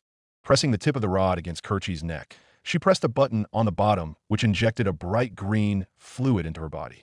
Kerchi was roused from her barely conscious state as she let out a cry of pain, which thankfully seemed to quickly ebb as her injuries started to fade away. Her right eye was still swollen shut, and the largest bruise on her cheek was still visible, but at least now she could look around in a faint daze. "Miss Zerbst? Kerchi, are you all right?" Colbert asked as Kerchi briefly looked at him. Then she lowered her head. "Everything hurts," she admitted, only for a captor standing nearby to chuckle. "If you think it hurts now," he ominously said, only for his leader to angrily pull him away. Julio focused all of his attention onto the pair of soldiers, and from the corner of his eyes, he noticed Agnes, Karen, and Tabitha were as well. "What is your problem, Vandal?" Ivan lowly hissed, which Julio was barely able to hear. "I told you, she burned Grizzly to death," Vandal remarked while pointing at Kerchi. "Am I supposed to just ignore that?" "Yes, you are, especially since you already beat her half to death," Ivan replied, then drove a finger into Vandal's chest. "She's stable for now, but if she dies, it's coming out of your paycheck." Vandal's expression was impossible to read behind his mask, but he briefly glanced at Kerchi as his comrades tended to her extensive injuries. Then he looked back at Ivan and replied, "I can live with that." Ivan seemed to breathe in deeply. Then he said, "Remember, Vandal, survival, the mission, then pride. We're mercenaries. Dying is part of the job, but if I see you so much as look at her again, I will put you down myself. Am I clear?" Vandal was quiet for a moment. Then he nodded in understanding. Underneath the armor, it was obvious that the mercenary was less than pleased. But he was going along with it, nonetheless. With the apparent insubordination seemingly dealt with, Julio watched as Ivan walked away, pulling out a small handheld device to begin speaking into it. "Command, this is Bravo Team. Assets are secured. Requesting immediate extraction," Ivan said, much to Julio's confusion. "Grizzly is Kia. Subject 16 caught him by surprise before we could bring her down. Asset is injured but in stable condition." Who's he talking to? Agnes couldn't help but ask, only for one of the mercenaries to slap the back of her head. "Be quiet," the merc ordered, causing Agnes to glare harshly at the man, but she otherwise complied. "Negative. Subject 0 was not among them," Ivan continued, responding to someone that Julio couldn't see nor hear. The mercenary captain briefly glanced at Karen. Then he continued, "There's a possible familial relationship between Subject 0 and Subject 6. We'll need DNA analysis to confirm." It wasn't hard to determine what Subject 6 was referring to, and Julio's attention shifted to Karen. To his surprise, Karen's ever-present passive and stoic expression had changed into one of pure shock. But that lasted for only a moment before turning into what could only be described as pure, unadulterated rage. She was glaring red-hot daggers into the mercenaries with such an intensity that, even in her bound form, they couldn't help but take a few nervous steps back. Julio even felt a few beads of sweat trickle down his brow. Not that he could blame her. After all, if Subject 0 seemed to have a familial relationship with Karen, that could only mean one person. These mercenaries, or at least the company they worked for, were also hunting down Louise. An intense chill ran down Julio's spine, a sentiment he knew was shared by the other captive members of the rescue party. The only upside was that it seemed like they hadn't found Louise, yet if they were openly saying she wasn't among them. But that was a small blessing. "Affirmative, we did secure the flying creature. By all appearances, it matches the description of a dragon," Ivan continued, but by this point the rest of the mercenaries were beginning to talk among themselves. "Jesus, I can't wait to get out of this shithole," one of them muttered. "Corporate's gonna pull us out after this op, right?" Another asked, and a third nodded. "They better, or I swear to God there's going to be hell to pay," she said. "Still, actual magic. Didn't think it was actually real until I saw it. Speaking of, how's the shoulder? Armor took most of it. Nothing a trip to the med bay won't fix. Your foot? Same. Frankly, after all the trouble Delta team's been having trying to secure just Subject 0, I'm happy that we got them on the first try," he said. Then he glanced at the captive mages. "Remind me, why are we keeping the non-mages alive again?" "Corporate says they're from another world, so they want to run tests regardless of magical affinity or not," a fourth mercenary answered as Ivan continued to speak in an increasingly agitated tone. "Command, I understand that, but," Ivan protested, only to be cut off by whoever he was talking to. "The longer we wait here, the more likely it is we get overrun. We can come back for it later." "Ivan sounds pissed," Gall pointed out, only for Vandal to shrug. "It's command, what do you expect?" Vandal rhetorically asked. "I'm just happy I won't have to deal with their bullshit after this op. I don't care if I'm still under contract, I'm done with them." "I'll drink to that," Kodiak replied, followed by many of the other mercenaries responding affirmatively. Julio's eyes narrowed as he soaked in the information they were carelessly giving out freely. He knew it ultimately didn't amount to much, which was probably why they felt comfortable talking about it at all. But it was information nonetheless, and he was trying to absorb as much of it as possible, both to find a potential way out of this predicament and to give to Vittorio when they got back to Tristane. They were going to need as much information as possible if they were to defeat the Variag in their last crusade.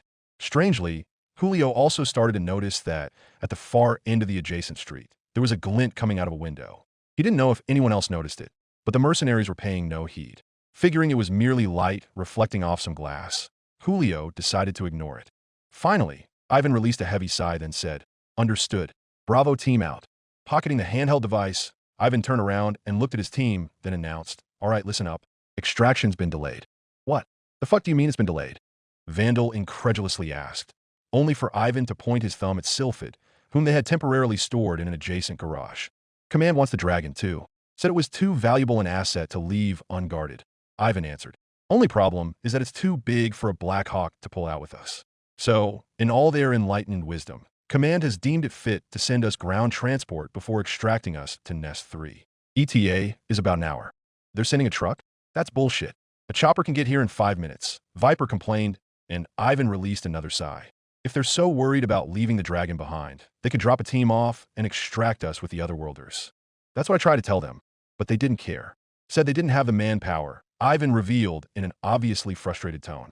It doesn't matter. We have our orders. Secure the area. Make sure no hostile bows can breach the perimeter. Only fire if absolutely necessary. The other mercenaries glanced at each other in obvious frustration. Then they reluctantly nodded in agreement.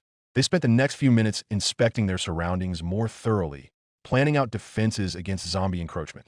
As some of them were discussing different options for escape routes, while having a haul so many captives, Alphonse once again started to cough. Alphonse! Gabriel called out as his coughing, unable to be abetted by his twin sister, increased in intensity. By now, everyone was looking at him, and Ivan immediately saw the worried looks on the captives' faces. How long has he been doing that? Ivan demanded of the nearest person to him, who just so happened to be Suero, who spitefully looked at him. Ever since he visited your mother, Suero sarcastically answered, and behind his visor Julio could tell Ivan had narrowed his eyes. Cute, Ivan said, then ignored Suero and moved closer to the violently coughing water mage. Viper thoughts? Could be side effects of the tear gas, Viper suggested, but Ivan shook his head, not willing to risk it. Test him, Ivan ordered as the rest of the mercenaries conglomerate from the periphery, then looked around at the other members of the rescue party. In fact, test all of them for T-virus infection. All of the mercenaries spoke in agreement before pulling out handheld syringe guns. They walked up to each member of the rescue party and pressed the guns to their necks before pulling the triggers. A shot of pain coursed through Julio's flesh, and he released a gasp of pain as blood was extracted, his head pinned in place by the mercenary's free hand. A few moments later, the needle was extracted, a small trickle of blood leaving the small hole left behind before it was promptly sealed by a quick spray of medicine from a metal canister. The mercenary in front of him hummed as he pulled out the canister filled with bright red blood, then inserted it into another boxy contraption. He pressed a few buttons and waited, the air filling with tension as he and everyone else did the same. Eventually, the device beeped and flashed green, and the mercenary reported, Subject 11 is green. 16 is fine as well. The mercenary overseeing Kirchi added. I'm reading no sign of infection in Subject 6, a third called out. One by one, each of the mercenaries reported the same thing, that the captives weren't infected by whatever this T-virus was. Julio had no idea what he was referring to, but even though the mercenaries' bodies were completely covered by their armor, he could tell that they were nervous through body language alone. In fact, they seemed scared. Looking at the nearby corpse of a zombie, its head completely blown open, he remembered that supposedly the zombie condition came from plague. Was the T-virus their name for that disease? Alphonse was the last one to have his blood extracted for analysis, and everyone was watching him with bated breath. None more so than Gabrielle, who continued to insist that her brother was fine and they should stay away from him. Then, much to everyone's horror, his device flashed red. Shit, shit. He's infected, his assigned mercenary revealed as he frantically stood and pulled out his gun, training it on Alphonse's head. Pull him away now, Ivan ordered, prompting Vandal to grab Alphonse violently by his shirt's collar and drag him away from the others. No, Alphonse. Alphonse. Gabrielle screamed and flailed as she tried to get back to her brother, only to fall flat onto her face for her trouble from the zip ties wrapped around her ankles. Don't you dare touch him, Wards ordered, but his and everyone else's words fell on deaf ears. Ivan, growling in anger, glared at Alphonse, then demanded, When were you bit? Answer me. Alphonse coughed once again, spitting out a few drops of blood onto the ground. Then he looked up and replied, Fuck you. Ivan breathed in and out harshly as he backed away, clearly trying to figure out what to do next. At the same time, one of the mercenaries asked, The hell do we do now? Kill him, obviously. Another earnestly replied, Before he turns into one of those things. Shouldn't we contact command first? A third asked, her voice filled with worry. Why? So they can tell us to wait and see what he turns into? The second rhetorically asked. I don't care if he turns into a regular-ass zombie or a magic one. I don't want him anywhere near me when he turns.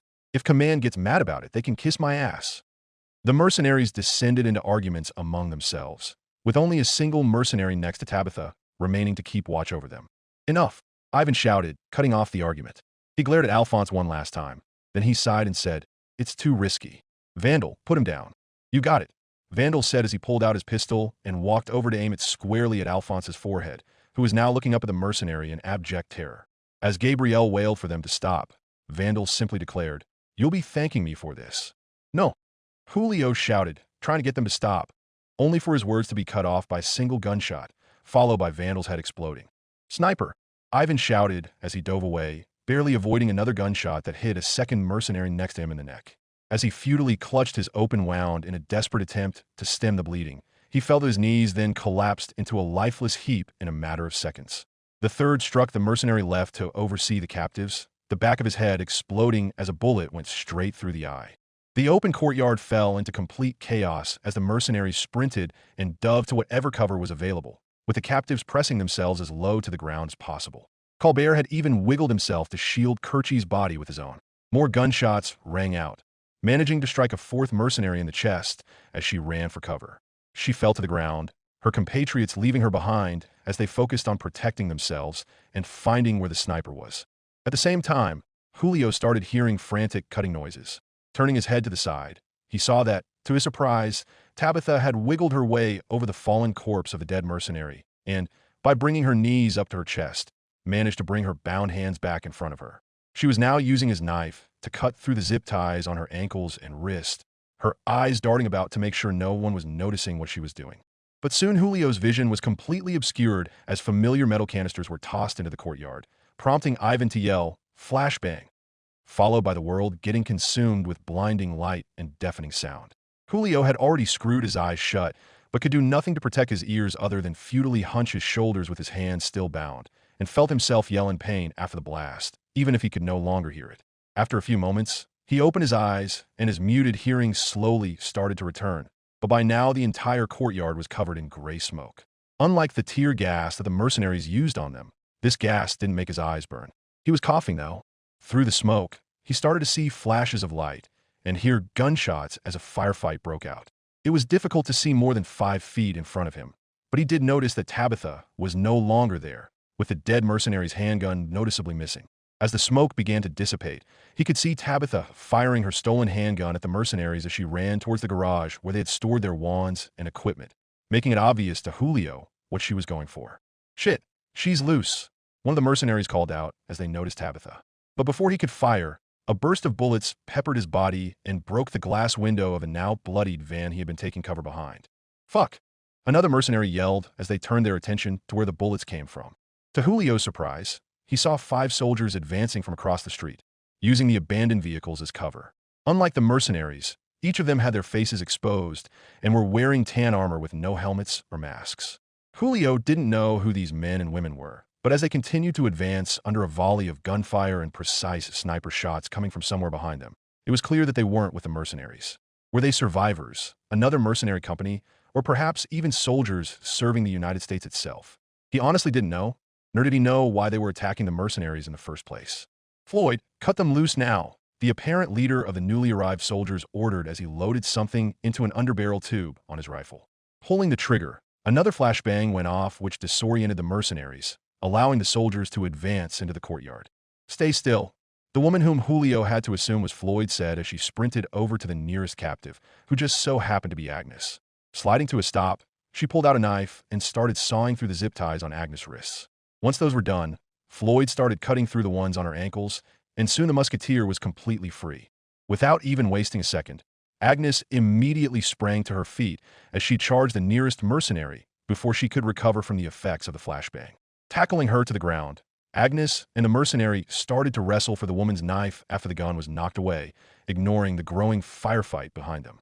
Floyd and the other soldiers, meanwhile, pressed further and further into the courtyard, gunning many of the mercenaries down, or at least driving them back, and preventing them from counterattacking. As more and more of the captives were cut free, the garage door exploded outward in a storm of ice, catching everyone off guard. Tabitha soon ran out, casting a trail of ice along the concrete, which sprang upward into massive spikes that impaled a mercenary through the arms, legs, chest, and head. She then created a wall of ice to block oncoming gunfire, which would have struck the stupefied soldiers, all of whom were staring blankly at her. "Okay, I can work with that," the soldier captain flatly said as he reloaded his rifle. "Ronson, suppressive fire." "Got it." The second woman of their group, evidently Ronson, replied as she laid her massive machine gun on top of the hood of a car, then unleashed a storm of lead towards the mercenaries. "Morris, help Floyd." The captain continued to bark orders as he advanced towards Tabitha, firing his rifle at a mercenary who had managed to flank her. "Kimbala with me." "On it, Captain," both men responded as they went to fulfill their orders. Morris proved to be the burly, heavily tattooed man who joined Floyd in cutting Julio and the rest of his comrades free, all of whom immediately ran out to rejoin the battle, which was rapidly shifting in their favor. Some were running into the garage to grab their weapons, while others followed Agnes' example and simply tackled the nearest mercenary available. Kimbala, meanwhile, turned out to be the man with even darker skin than Suero, directly assisting his captain and Tabitha in engaging the enemy. "You're free, go," Floyd told Julio as she finished releasing him from his binds, his head swirling in confusion at what was going on. Julio sprinted towards the garage as Sylph had finally made her presence known with a loud roar. Breaking through the other garage door, she snapped up a terrified mercenary who could only let out a shrill shriek before his upper body was encased in her jaws. The dragon raised her neck skyward and thrashed about back and forth before flinging the now limp corpse far away into the river. It was then that Agnes finally managed to win her melee with the mercenary as she ripped the knife from the woman's hand, then stabbed it straight into her heart. She gurgled for a moment. Then her body fell still as the life left her eyes, now visible through a broken visor. Fuming, Agnes withdrew the combat knife, now stained a bright red from all the blood. Then she stood up and wiped it clean with a rag the mercenaries hadn't deemed fit to take away from her. The gunfire quickly died down as the captain ordered his men to cease fire. The only sound that could be heard was the dull thuds of someone striking someone else, which quickly proved to be Suero attacking Ivan. The Hesperian man had managed to disarm the mercenary captain of his guns and knife, then proceeded to beat the life out of him, with none of the other former captives seeing fit to try and stop him. "Hey, that's enough," the soldier captain gently said as he walked over to Suero and put his hand on his shoulder. "Believe me, I get that you're pissed, but if it's all the same to you, I'd like to take at least one of these bastards in alive for interrogation." Suero glared at the captain, then threw one final punch into Ivan's now exposed and bloody face before dropping him like a sack of rocks, replying, "Sure, he's all yours." "Much obliged." "Floyd, cuff him," the captain ordered as he turned his head to look at Sylphid. There was clearly confusion written in his eyes. Then he asked, "Now, before we do anything else, I gotta ask, is that a dragon?" Sylphid looked down at the captain and tilted her head as Tabitha nodded and answered, "Yes, her name is Sylphid." Right, the captain muttered as he looked at the icicles which now littered the courtyard. Glancing at Tabitha and her staff, he asked, "How'd you do that? Liquid hydrogen? Cryo grenades? Magic?" The captain and his men stared blankly at Tabitha for a moment. Then Kimbala flatly replied through a thick accent, "Please don't insult our intelligence by saying it was." "Captain Jettingham, we got a problem," a third female voice interjected from a device attached to a strap on his chest. "What is it, Fowler?" Captain Jettingham asked as he pulled the device out, the rest of the soldiers turning around and raising their guns. "Looks like a lot of zombies are wanting to join the party. There's a horde heading your way," Fowler reported, with Julio assuming it was the sniper who made the opening shots.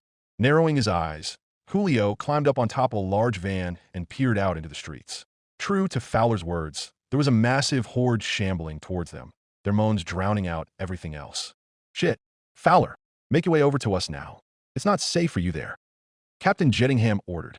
"On my way," Fowler replied as the soldier started issuing orders to his men. "Ronson, take up overwatch on the roof. Kimbala, go with her," Jettingham said. "Morris, stay with me. The rest of you, head inside and lock the door. We'll tell you when it's safe." Rather than follow his orders, however, Karen shook her head and replied, "While I appreciate the concern, Captain, it is unnecessary. Tell me, where is your sniper?" They called her. "Over there." "Why?" he answered, pointing down the street away from the zombie horde approaching them. "Perfect," Karen said with barely disguised malice.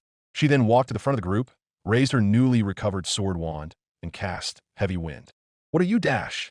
Kimbala asked. Then the words died in his throat as, before their very eyes, a massive tornado formed out of nowhere right in the heart of the horde.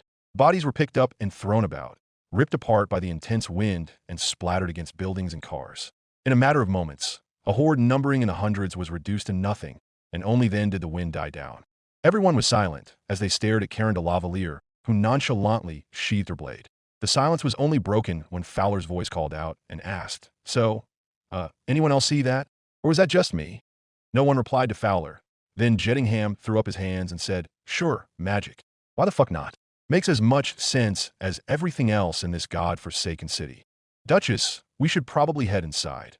Ward spoke up as the adrenaline started to wear off, making the pain of Julio's injuries much more apparent. The same could be said for everyone. "Agreed. But first," Karen said as she stared blankly at the soldiers, "may I know the names of our rescuers?" Captain Jettingham stared back at Karen de Lavalier, then nodded as he flicked the safety of his rifle, stowed it onto his back, and replied, "I'm Captain Crispin Jettingham, United States Army Special Forces Team Echo 6. He then pointed to each of his men, including a new woman running in from the across the street carrying a large scoped rifle, and added, "This is our scout, Lieutenant Caroline Floyd, our medic, Sergeant Erez Morris, our demolitions expert, Sergeant Marissa Ronson, our field scientist, Sergeant Lawrence Kimbala, and our sniper, Sergeant Sienna Fowler." "I see," Karen said, then stood up slightly straighter. "I am Duchess Karen de Lavalier from the Kingdom of Tristane. You have my thanks, and we are in your debt." "Tristane?" Captain Jettingham wondered aloud, then shook his head. "All right, it's clear that we both have a lot of questions for each other, so let's do that inside." After looting the bodies for supplies, Claudette quickly added, "It's not like they're going to need it anymore." "Agreed," Karen replied to both soldiers. It was a suggestion that Captain Jettingham readily agreed with, and soon both groups were scavenging for whatever supplies remained from the mercenaries. There wasn't much. Most of the ammunition the mercenaries had was expended during the intense firefight, and some of the weapons had been unfortunately damaged beyond repair by Tabitha's more destructive spells. Not that they were complaining. The weapons they had already grown accustomed to using were still in perfect condition. Luckily, they were able to scavenge undamaged weapons along with boxes of ammunition and medical supplies. Once both parties were done, Karen and Captain Jettingham led the others into the water treatment plant. Julio was the last to move, his mind swirling in disbelief as he tried to comprehend everything that just occurred. One moment, he was unsure if this world was truly their enemy, only for the next to hammer that fact in. Then, not even half an hour later, another twist to the narrative he'd been led to believe his entire life appeared as another group of Variag risked their lives to save him and his comrades. He had no idea what was going on, or if he should actually trust the members of Echo 6. But if nothing else, this was a perfect opportunity to find out more of what was going on. With that in mind, he steeled his face and resolve, then followed them inside and closed the door behind him. "Tilda, extraordinary," Sergeant Kimbala said as he held Derflinger up with both hands. An artificial intelligence imbued into a sword. Yeah, I'm pretty amazing," Derflinger replied with no small amount of arrogance in his voice. "So wait, you guys are literally from another world with magic, elves, dragons, and shit?" Fowler asked as she leaned against the railing on a walkway overseeing one of many vats of water inside the treatment plant. The water itself was a murky black, but Karen couldn't tell if that was normal inside the plant or a byproduct of the contaminated water. The platform they were on had apparently been turned into a makeshift break room by the previous employees, complete with tables, desks, and more. Compared to the other safe places they had taken shelter in previously, it was a marked downgrade, but Karen wasn't complaining as she listened to the conversation and fiddled with her newly obtained revolver that she had taken from Ivan. If there was one thing she had learned from their engagement with the Umbrella Security Service, as the mercenaries were apparently called, it was that she had made a tremendous mistake in relying exclusively on her magic. Seeing as how the mercenary captain clearly didn't need his Colt Python anymore, she claimed it for herself. "That's correct, Sergeant," Agnes confirmed, and Sergeant Fowler couldn't help but chuckle. "Well, we got zombies. Why the hell not?" she asked herself. "You're taking this rather well," Colbert pointed out, and Fowler shook her finger. "Oh, trust me, in any other circumstance, I'd probably be freaking out or think you were insane," Fowler admitted, then pointed at Karen and Tabitha. "But they just froze and dropped a tornado on some motherfuckers by saying a few magic words and thinking about it hard. That's fine by me. I'll leave the freaking out for the scientists back home. Speaking of Kimbala, how are you holding up?" "As well as I can be, all things considered," Kimbala replied as he reluctantly handed Derflinger back to Julio. "How'd you find us?" Julio asked as he strapped Derflinger's sheath back to his shoulder. "We picked up your dragon on radar," Lieutenant Floyd answered as she pointed up at the roof where they could see Sylphid peering down from a skylight. "Radar?" Marion asked while tilting her head in confusion. Right. You'd have no idea what that is," Kimbala muttered. "To put it simply, radar sends out a type of energy called radio waves, which pick up flying objects and tells us exactly where they are. The Army saw your dragon flying around the city and thought it was a flying BOW. They sent us to investigate since we were in the area. Clearly Umbrella saw you as well." Tabitha frowned and clutched her staff tightly, and Karen's frown deepened. She didn't know what radio waves were, but she could still understand the utility of what was being described as she asked, "This radar, how powerful is it?" "Very. Unless you're made out of radar-resistant material. If you fly up too high, you'd light up like a lighthouse at night." That complicated things tremendously, and she tightened her fist around the handle of her revolver. Colbert, meanwhile, looked at the device on Captain Jettingham's chest and asked, "That radio, do you use radio waves to communicate over distances?" "Yes, we do," Captain Jettingham confirmed. "We use it to give updates to Army Command and each other." "Fascinating," Colbert muttered as he looked at the radio in open awe, a sentiment shared by everyone from Hawkagenia. The military strategist and Karen practically salivated at the prospect of such easy long-distance instant communication.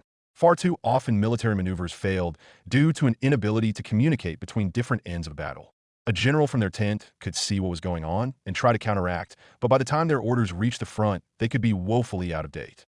If Tristane had something like that, they'd be able to react to and run circles around any enemy before they had a chance to figure out what was going on. Speaking of radios, you have any? Jettingham asked, and when Karen shook her head, he nodded and replied, "Thought so. Don't worry, we have a few extras we can spare. They're civilian models, so they only have short range of about 10 miles, and the audio quality shit, but they'll do." 10 miles is short range, Agnes asked with a raised eyebrow, but took the offered radios nonetheless. Compared to ours, yes, Ronson confirmed. If we wanted to, we could talk to someone on the other side of the world. I see, Agnes said, then looked at the radio in her hand as though it was a holy object. While all of this is incredibly interesting, Rosalind de Cazenave tersely spoke up. We're ignoring the issue outside. Karen nodded in agreement. Then she looked right at Captain Jettingham and said, "Captain, I'm assuming you're wondering why we're here in the first place." "That question has crossed my mind recently," Jettingham admitted as he leaned against the wall and crossed his arms over his chest. "Now, I don't care that you're from another world. Frankly, we have more important things to worry about at the moment. But forgive me if I don't like the prospect of heavily armed individuals, some of whom can cast literal magic, walking around on American soil with the apparent ability to show up wherever they want with us, none the wiser. Presents a national security risk, you see." Karen nodded in agreement. If the shoe was on the other foot, she'd be just as concerned. From the corner of her eye, she noticed Julio's expression briefly shift but decided not to draw attention to it. The last thing she wanted was to give an incorrect impression that they were an advanced scouting group for an invasion. "We're here for my daughter," Karen admitted, catching the soldiers off guard. "Your daughter?" Morris repeated as he broke away from tending to Kerchie. Karen's eyes softened as she looked at her, recognizing that all too familiar look on her face. It was one that most soldiers she had worked alongside with had acquired the first time they ever killed someone. No matter the situation, taking the life of another was always a traumatic experience. Most weren't mentally equipped for the experience when it happened. For those that were, Karen didn't want to associate with them. But that was a concern she would attempt to deal with later. For now, she nodded and replied, "Yes, my daughter. She was attempting to summon a familiar a month ago, but she accidentally brought herself here instead." "A familia? What is that?" Kimbala asked, and Tabitha turned from where she and Morris were trying to help Kerchie, so she could point up at Sylphid in emphasis. "A familiar is a magical creature that's bound to the mage, becoming their servant," Tabitha explained. "Sylphid is my familiar, for example. Familiars can also be wolves, phoenixes, or any other magical and mundane creature you can imagine." "And your daughter's?" "She's a special case. Her familiar was supposed to be a human who lived in this city," Derflinger nonchalantly answered, which caused the American soldiers' faces to darken. "Are you telling me your daughter tried to kidnap and enslave one of our citizens?" Captain Jettingham demanded to know, but Colbert shook his head. "No, of course not. A familiar is not a slave," Colbert insisted. "Not that it matters. Clearly she thought the same thing you guys did and never bound her familiar after living with him and his family for a month," Derflinger revealed, which caused the soldiers to let out a sigh of relief. "Well, that's one bullet dodged," Fowler quietly admitted. Then she shook her head and continued, "So, your daughter, instead of bringing her familiar to her in your world, brought herself to her familiar in ours. Am I understanding you correctly?" "Yes," Julio confirmed. "Louise de Lavalier is very important for many reasons. So the Kingdom of Tristane and the Hockagenian Church collaborated on a rescue mission once we realized what was going on." Captain Jettingham nodded while looking at Karen. Then his eyes widened and he asked, "Wait, you said her name is Louise?" "That's correct," Julio said, then his eyes narrowed. "Why?" Jettingham ignored him as he focused entirely on Karen, then laid his palm out flat beside him while saying, "Does she have pink hair, pink eyes, about yay high, and in her late teens? Looked an awful lot like you." "Yes," Karen quietly said as she stood up straighter while Jettingham turned to speak to his fellow soldiers. "No wonder Umbrella was chasing them," Jettingham muttered. "Could Umbrella have known?" Floyd asked, and Kimbala nodded. "Had to. They control this entire goddamn city," Morris pointed out. "Excuse me, mind telling us what you're talking about?" Wards asked in annoyance. Jettingham nodded and cleared his throat before revealing, "We know who you're talking about. A couple days ago, when the outbreak began, we ran into a boy and a girl named Saito and Louise." "You did?" Colbert asked in complete astonishment, and Morris nodded. "Yeah, we did," Morris explained. "The two of them were on the run, trying to escape the city when they found us.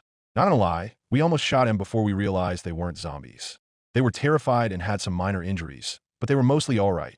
Kimbala then took over and continued. More importantly, they told us that they were on the run from a team of mercenaries working for the Umbrella Corporation. This team broke into their apartment in an attempt to kidnap your daughter, but Sato's parents held them off long enough for the pair to escape before the mercs killed them. Found her, no, Colbert softly said, and Karen's heart fell at the accumulation of yet another debt the Valier family owed the Hiragas, one they would now never be able to repay. At the same time, her anger towards Umbrella seemed to rise even more, which she honestly thought was impossible. She glanced around, and it was clear that the other members of the rescue party were just as shocked and saddened by the news as her, most notably Tabitha and Agnes, whose normally stoic faces were noticeably crestfallen. Shaking her head, Karen asked, "What happened after that? Did you get them to safety?" "We tried," Ronson confirmed, then shook her head, but the USS team chasing them caught up to us and attacked. We held them off long enough for Saito and Louise to escape, telling them to make their way to the nearest evacuation center at the public library. Haven't seen them since. I see, Agnes noted, then she growled. Did you at least kill the mercenaries?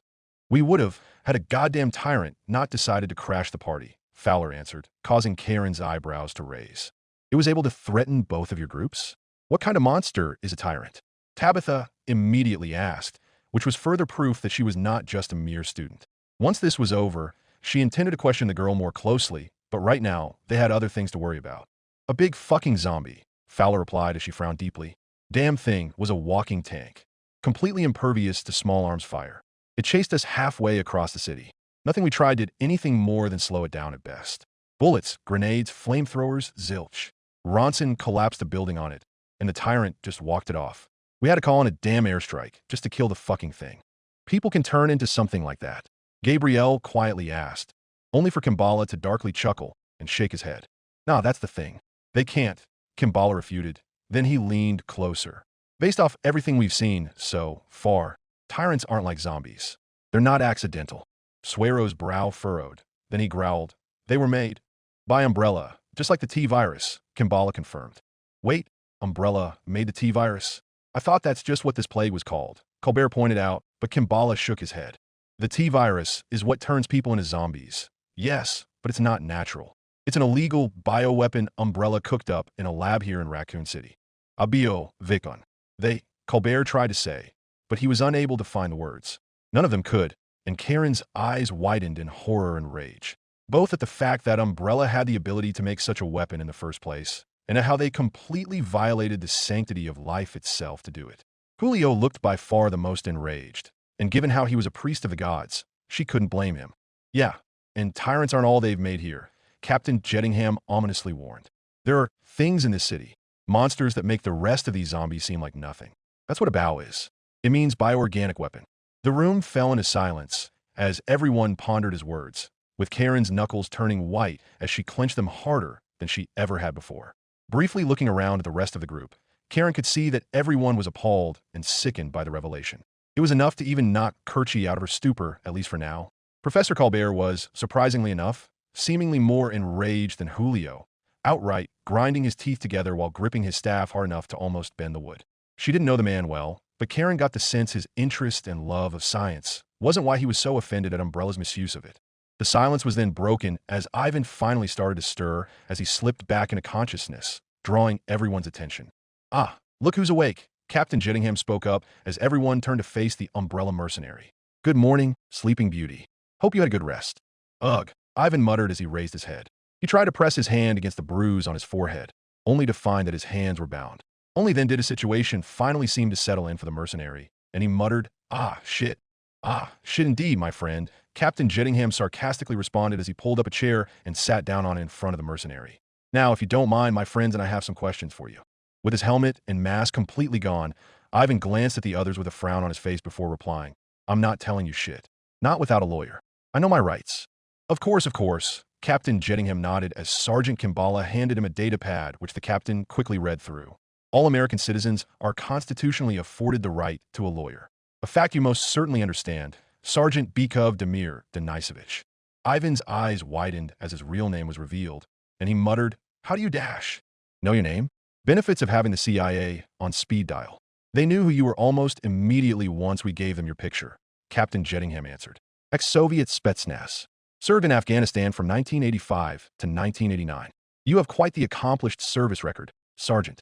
No wonder Umbrella picked you up after the USSR fell.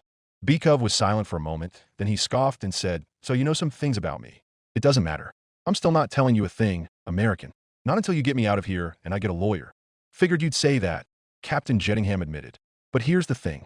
As much as I love my country and its constitution, as of September 24th, 1998, Raccoon City has been placed under martial law and, by order of the president, civil liberties are temporarily suspended in the interest of aiding evacuation efforts and containing the T-virus. Seeing as that was 3 days ago, it very much applies to you. Now, despite everything you and your company has done to my beloved country, you probably think that my men and I don't have the guts to do anything as extreme as torturing you for information. And you'd be right. But we're not the only party here that you've hurt, are we? He then sharply tilted his head in Karen's direction as he said, "I'm certain you're familiar with Duchess Valier and her daughter. Her daughter, that I've just been informed some of your comrades have been attempting to apprehend after murdering her caretakers. Here's another fun fact. They apparently come from an actual alternate world of swords and sorcery, and they don't share any of our civilized rules on how to treat POWs. So I'm going to make you a deal. Either you tell me what I want to know, or I give you to her, and let her go medieval on your ass." Karen didn't exactly know what going medieval meant, and part of her felt slightly offended at the civilized remark. Besides, torturing Bika for information would be both completely ineffective. The man was more likely to lie than actually tell the truth, and they didn't have the time to do it anyway, even if they wanted to. But she recognized the tone and the captain's true intent and agreed with it wholeheartedly. Despite herself, she couldn't help but smirk wickedly as the captured mercenary stared with wide eyes at her, punctuated by Karen playing it up and slowly rotating her revolver cylinder, an act echoed by everyone else in her party, grinning evilly. Bikov took a noticeable gulp before looking around at the others. When he spotted Alphonse swaying slightly towards the back of the group, his eyes widened even more. Then he said, all right, I'll talk, but you're going to want to take care of him first. He's infected." "What?" Captain Jettingham replied in surprise before turning to look at the clearly sick Alphonse de Howitt.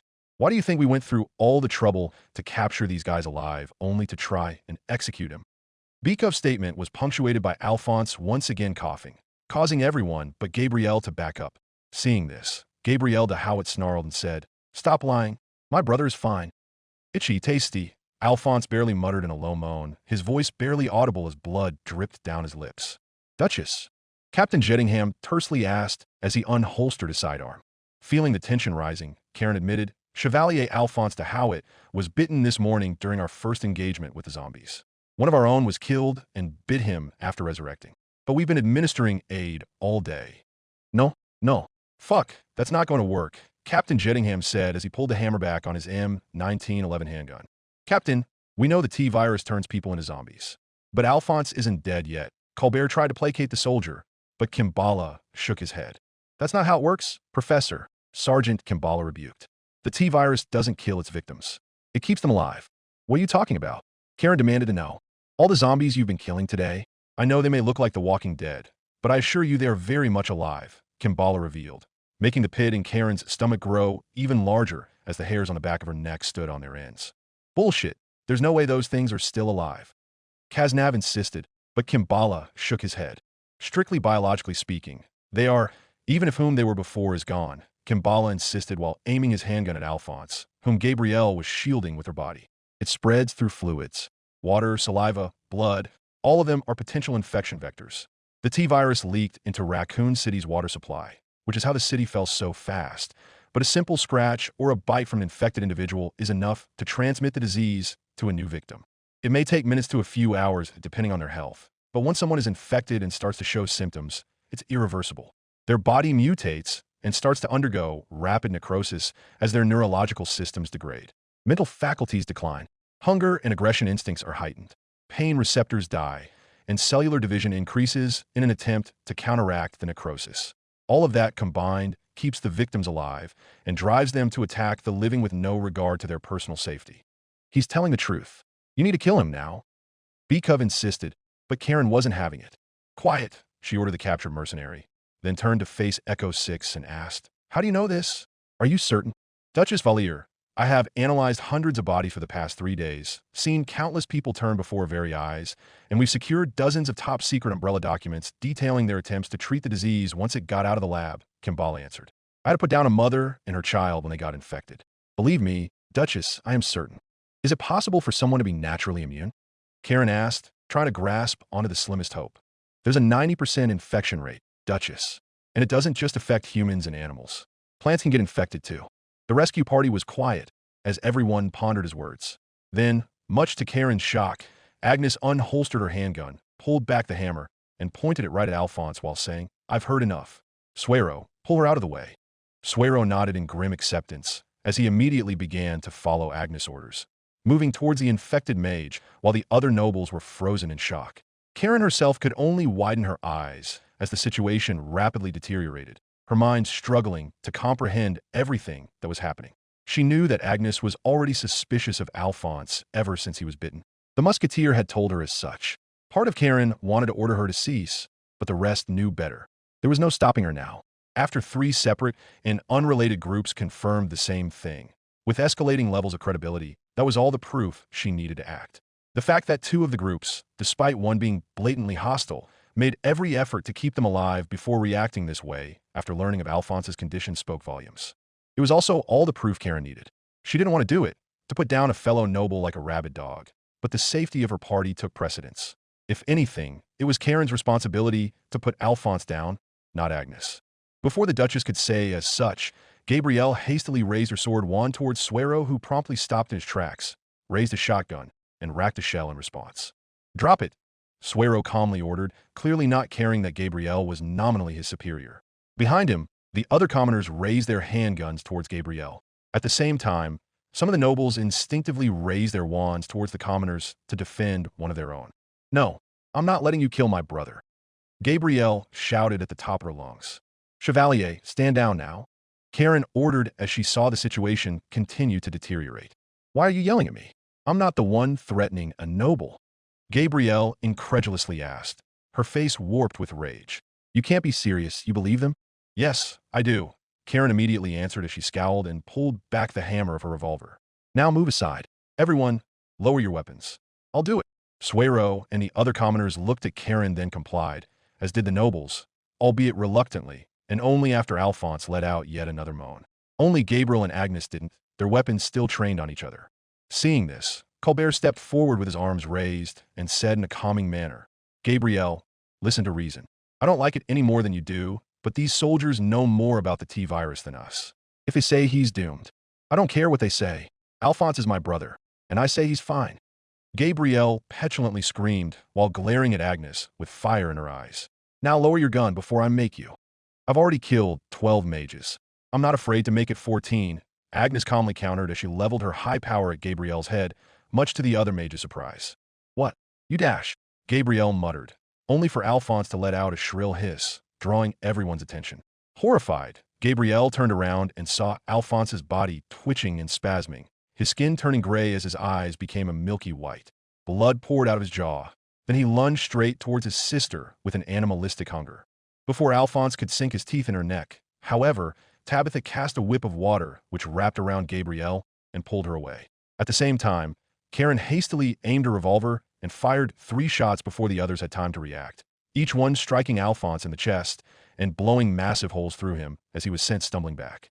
On the 3rd strike, he toppled backward and fell over the railing, falling into the open water vat and disappearing into the abyss. No, no, Gabrielle wailed as she tried to run over to the railing, with Suero and Eugene holding her back. Fuck F-U-C-K, Baron Valui cursed as he ran over to look at the disturbed water. Frankly, I'm surprised he lasted this long, Bikov declared, but the others ignored him. I'm sorry, Duchess, Captain Jettingham softly said as Karen and the others looked at Gabrielle's wailing body. As am I, Karen replied as she looked at the slightly lighter gun in her hand. Releasing a sigh, she asked, You said there was a 90% infection rate. Sergeant Kambala, how many people live in Raccoon City before the outbreak? Although this is a relatively small city, census estimates put it at around 100,000 residents, not including native flora and fauna, Kambala answered, and Karen could feel her heartbeat quicken. 90,000, Wards muttered as he mentally tallied the number of undead. That's supposed to be small? Suero added, as he and the rest of the commoners stared at Karen. Karen de Lavalier locked eyes with Agnes, remembering her remark about killing mages. Her eyes narrowed, particularly as the other mages in the party started to regard Agnes more closely, with Tabitha muttering, Mage killer. Agnes didn't say a word, and Karen knew that they would have to discuss this between them. But that was for later. Right now, they had to properly dispose of Alphonse's body. Releasing another sigh, she started to say, "Fish his body out of there. Colbert, Cazenave, prepare to..." Her words were then cut off as the entire facility started to shake, catching everyone off guard. The water inside the open vat started to shake and boil. Pipes filled with water began to burst, and soon the entire room was flooding. "What the hell?" Morris shouted, but Karen's attention was focused squarely on the body of water that Alphonse's body fell into, particularly as it started to react more and more violently. Then, out from the vat, came a large explosion of water as something leapt out and landed back onto the metal walkway. Tabitha and Wards had hastily erected a wall of air which blew away the droplets of water, preventing any from landing on them. But everyone's attention was focused squarely on the figure that was now among them. It wore the tattered remains of Alphonse's clothes, and Karen knew it was him. But that was where the resemblances died. His once vibrant blue hair was now completely gone save for a few long, pale, and wet strands, and his skin had been replaced by dark blue, almost black fish-like scales. His hands and feet were now webbed, and lining his jaw were massive shark-like teeth through which the monster snarled at them. "Alphonse?" Gabrielle muttered, but Karen knew that wasn't Alphonse de Howard anymore. "That's not a human anymore. Run!" Derflinger yelled as Alphonse released an unearthly scream and threw his hands forward, causing a wave of water to explode outward. "Tilda! Suppressive fire! Suppressive fire!" Captain Jettingham shouted as he and everyone else ran as fast as they could down the rapidly flooding hallways, firing his assault rifle in short, controlled bursts towards their pursuer. He was joined by the rest of his men alongside the commoners and a few of the mages, doing everything they could in a desperate attempt to keep Alphonse away. Or, rather, the being who used to be Alphonse. A fact that Tabitha was quickly reminded of as she caught another glimpse of his warped, fish-like form. A wall of rapidly rising water, spewing from burst pipes and overhead sprinklers, was surrounding him, pushed forward as he advanced towards them. The water was acting like a shield, the bullets and pellets losing much of their kinetic energy upon impact. Some of the mages were attempting to assist, but most of their attention was focused on simply trying to keep the water away from them, both to stay mobile and to prevent any contaminated water from infecting them.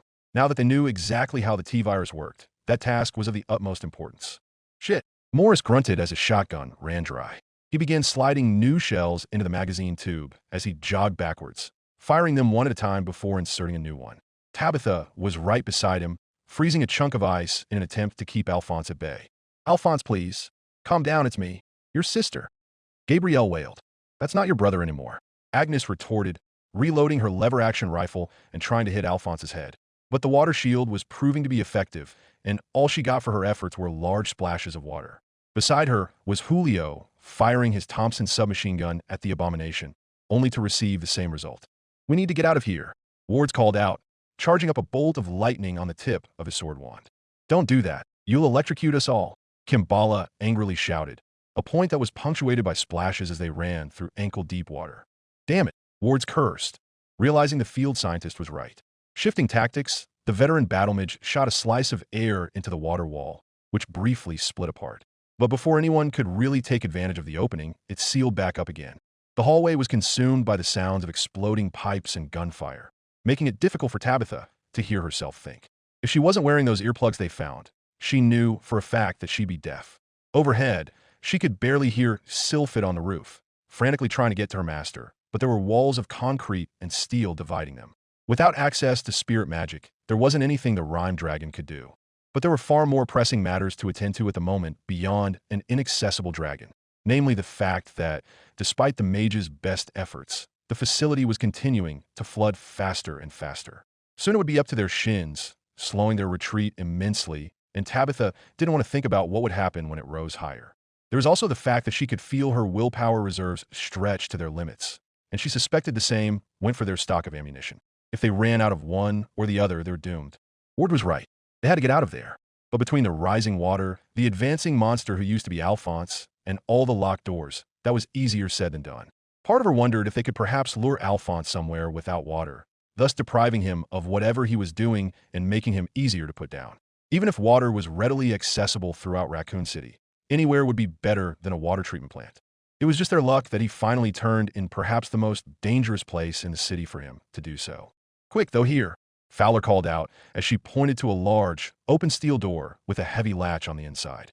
Sprinting through the opening, Suero and Eugene helped the lieutenant move the heavy door through the water, the others trying to delay Alphonse as much as they could. Alphonse, letting out a shrill screech that sent shivers down their spines, picked up the pace as more pipes began to burst. But just before he or the wall of water surrounding him could reach them, the trio managed to close the door, then latch it shut. Breathing heavily, the two combined groups aimed their weapons at the door as Alphonse banged on it from the other side. Each blow was heavy, sending rattles across the room and making Tabitha sweat. But the steel door was holding, for now at least. Ammo and shell check now. That door's not going to hold him forever. Jettingham immediately ordered his men as he swapped his mostly spent magazine for a full one, then pulled out a box of rifle bullets to refill the empty ones. That door's at least half an inch thick, Suero pointed out, only to flinch and jump back as a large dent formed in the center. Yeah, tell him that, Jettingham curtly replied, prompting Suero to nod and frantically refill his own weapons. Thank the gods we found that warehouse before this, Eugene de Alaman muttered under his breath, and Tabitha couldn't help but agree. How the hell is he doing that? I know you guys are magic, but I thought you needed a wand and to say words to cast spells. Morris asked as he restocked his shotgun and repeated the process for his handgun. What I want to know is how did he mutate so quickly? Lorette countered. He couldn't have been in that water for a minute. He should have just been a normal zombie, not whatever the hell that thing is. Tabitha was asking herself the same thing and struggling to find an answer, only for Colbert to whisper, genetics. Come again, Kimbala requested, and Colbert shook his head. He prepared to explain, only for another loud bang against the steel door, accompanied by a massive crack that started spraying jets of water at them to cut him off. Later, I'll explain when we get to safety, Colbert insisted. Agreed. Let's move. Jettingham insisted, pocketing his refilled magazines and ammo boxes alongside the others. Hey, cut me loose and give me a gun. Beekov insisted as he held up his bound wrists. I can help. Absolutely fucking not. Fowler immediately told the captured mercenary. We give you a gun, you'll shoot us in the back. Beekov shot her an offended look as he replied. I'm a merc, not a fucking idiot. What do you take me for? If you honestly think I'm going to believe a word you say, you are an idiot, Fowler countered, and Beekov grit his teeth in anger. Part of Tabitha agreed with the sniper's assessment. In any other circumstance, there would be no reason to trust a word Beekov would say, especially after he went through all that effort to capture her and her teammates. She could tell that everyone else agreed with Fowler as well, especially her fellow Haukagenians. But if there was one thing Tabitha had learned over her years of being forced to serve the Gallian crown, it was that one must exclude emotion from any decision-making process. And right now, that's exactly what everyone else was doing. They were letting their justified hatred and mistrust of the captured mercenary cloud their judgment, making them ignore the wider picture. Sure, there was a substantial risk that a briefly freed and armed Beekov would stab them in the back. But with the mutated Alphonse rapidly closing in, a point punctuated by the sound of shearing metal as Alphonse finally broke through the first door, and the man being completely surrounded by those who would kill him without a second thought, there was no logical reason for him to betray them. Not if he wanted to escape with his life. And given how she saw Beekov admonish one of his now dead subordinates for letting his anger towards Kerchi cloud his judgment, she got the sense that he saw the same thing she did. Coming to a decision, Tabitha pulled out the combat knife she had procured from one of the dead mercenaries, walked over to Beekov, and cut him loose. Tabitha, the fuck are you doing? Suero yelled in surprise, but Tabitha ignored him as she handed a surprised Beekov the USP-9 she also recovered. Part of her knew that the USP-9 was better than the bodyguard she procured earlier in the day, but the revolver was more comfortable for her to use and used entirely different ammunition. She could survive giving it away, temporarily at least. You'll give that back to me once this is done, Tabitha calmly ordered.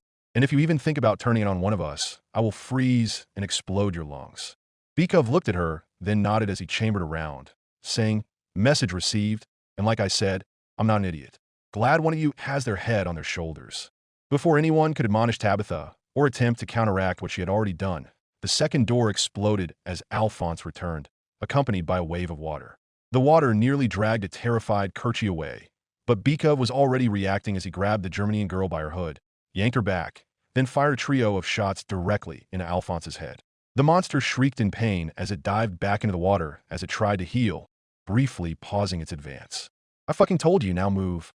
Beekov shouted, knocking the others out of their stupor. With the threat on their heels again, the survivors ran as fast as they could down the hallway.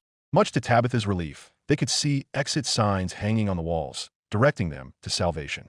Once they got out of the water treatment plant, they could figure out their next course of action. Until then, she helped the rest of the mages keep the water back, preventing Alphonse from getting to them.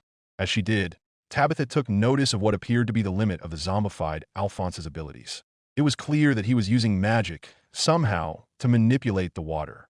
How he was doing it without a wand, nor incantations, was unknown to her, but what mattered was the effect. His wild magic was obviously very powerful, able to move large volumes of water and draw it towards him, but there was none of the finesse he previously used.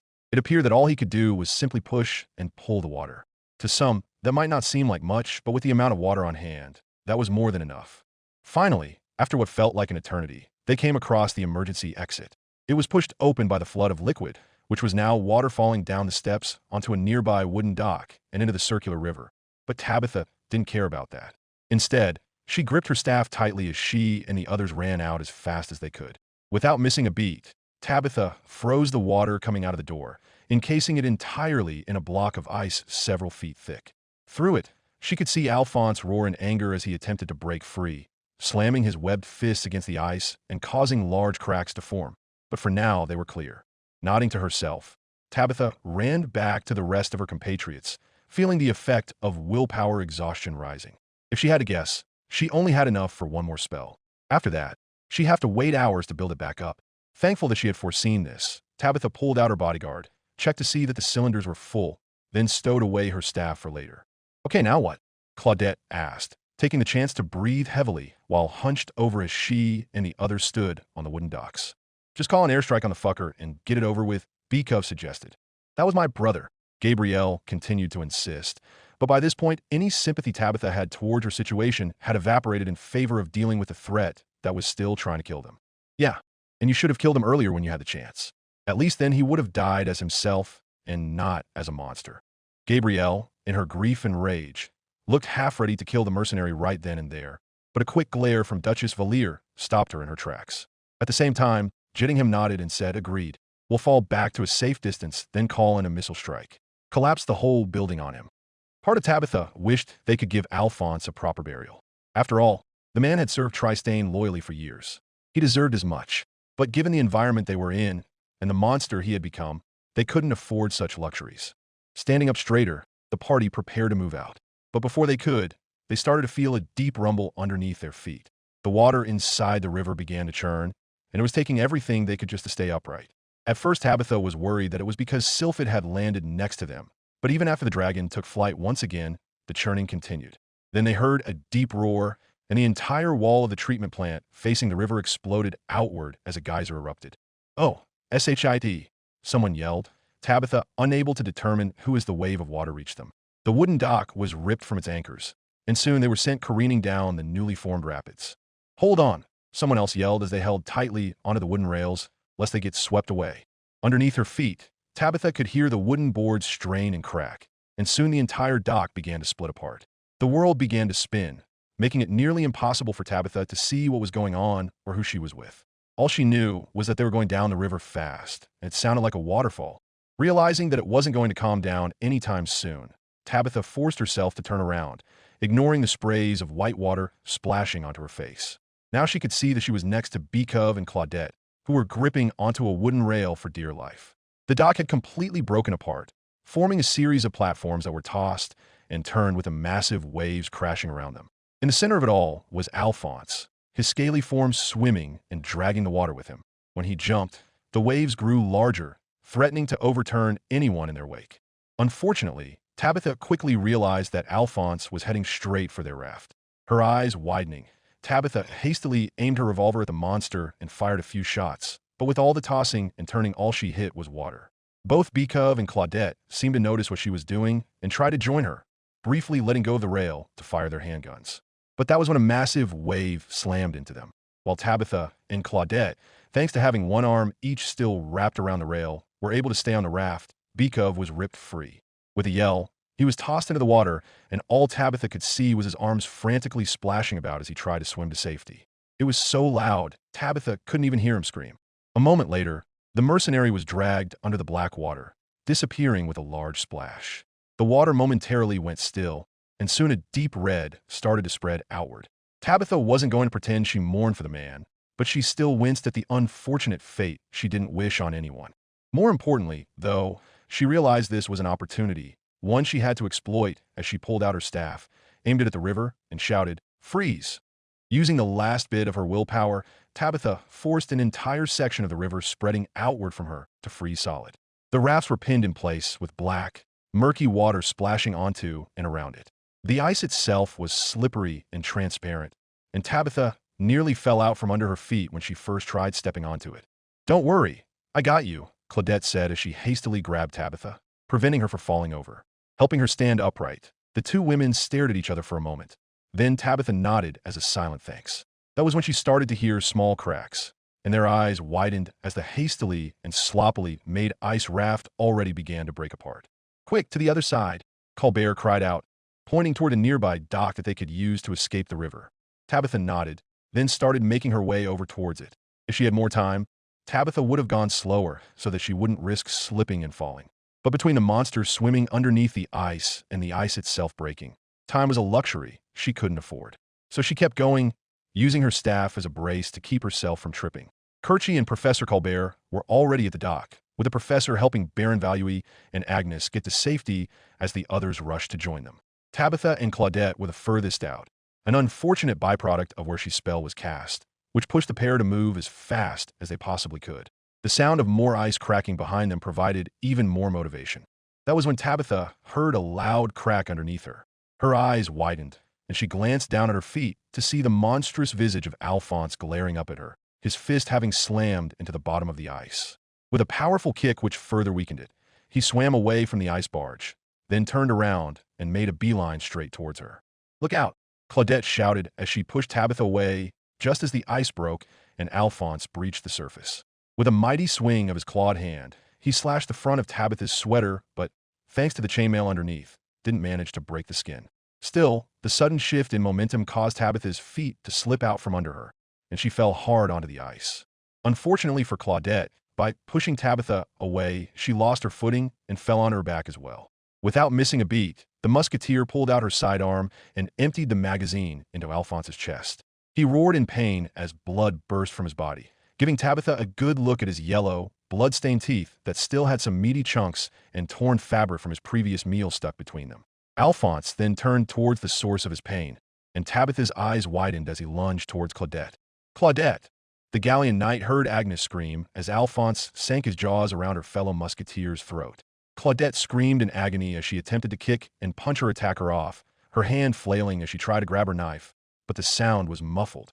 Tabitha attempted to cast a spell, only to fail and find that her earlier assessment was true.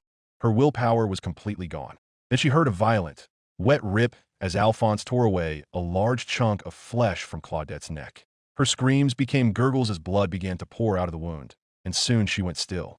Tabitha didn't even have a moment to process what just happened when Alphonse whipped around towards her. Having just managed to sit upright and realizing she wouldn't have time to get away, she hastily aimed her revolver and emptied the rest of its cylinder at the monster. All of her bullets hit true, 2 in the chest and 1 in the head, but their low caliber meant it didn't do enough. Pulling out her staff, she held it horizontally in front of her just as Alphonse dived forward, his teeth aiming for her neck but sinking into the wood. Feeling herself sliding across the ice, it was only thanks to someone raising a chunk of it that she wasn't thrown into the water. She didn't know who, but she was far more focused on trying to kick the monster away from her. It was quickly becoming obvious that Alphonse was stronger than her, and with his increased weight and lack of self-preservation instincts, he was throwing all of it onto her. The wooden shaft of her staff started to bend and crack, and he was ignoring all of her kicks. Briefly, she considered reaching for her knife and stabbing him in the neck, but doing so would require taking her hand off her staff and allowing Alphonse to overpower her. Someone tried running over and pushing him off, unwilling to risk accidentally shooting her with a gun or spell, but the ice was cracking underneath them. People were shouting and screaming, and Tabitha began to experience tunnel vision as all she could see was Alphonse's white, hateful eyes boring into her own. Then she felt a splash of water, and Alphonse's body went still. A moment later, the top half of his head slid off from a clean slice, collapsing on top of her. The ice platform went still, and the river became calm once more. "Get him off of her," she heard Karen order, and soon Baron Valui and Eugene were hefting Alphonse's body away from Tabitha and dragging her towards the more secure dock. Her face had splashes of Alphonse's blood on it, but the Baron was already washing her clean. Once she was hoisted onto the wooden dock, Tabitha saw Agnes and Julio rush over to Claudette's body. She already knew it was hopeless. Even if it wasn't from a zombie, there was no surviving that grievous of a wound. A wound that would have been Tabitha's had it not been for Claudette. "Are you okay? Were you bit?" Baron Valui asked, shaking the Gallian girl from her thoughts. "Did you swallow any?" Eugene asked as well, and Tabitha shook her head. "I'm fine and no, I didn't," she said, thankful that the angle of the attack meant that his head had fallen by her side, and that her glasses had protected her eyes. With her heart thundering in her chest, Tabitha shifted her attention towards the bisected skull that had been left behind alongside the rest of Alphonse's corpse. It looked as though someone had chopped through it with an axe or sword, but this was far cleaner. Turning her head to the side, she saw Gabrielle standing on the opposite side of the dock, her sword wand stretched outward and aimed right where her brother used to be. Following her gaze, everyone else looked at the surviving Howitt twin, whose attention was utterly focused on the dead body of her brother, the brother she just killed to save Tabitha. With everyone's eyes on her, Gabrielle fell to her knees and released a loud, mournful wail. "Tilda."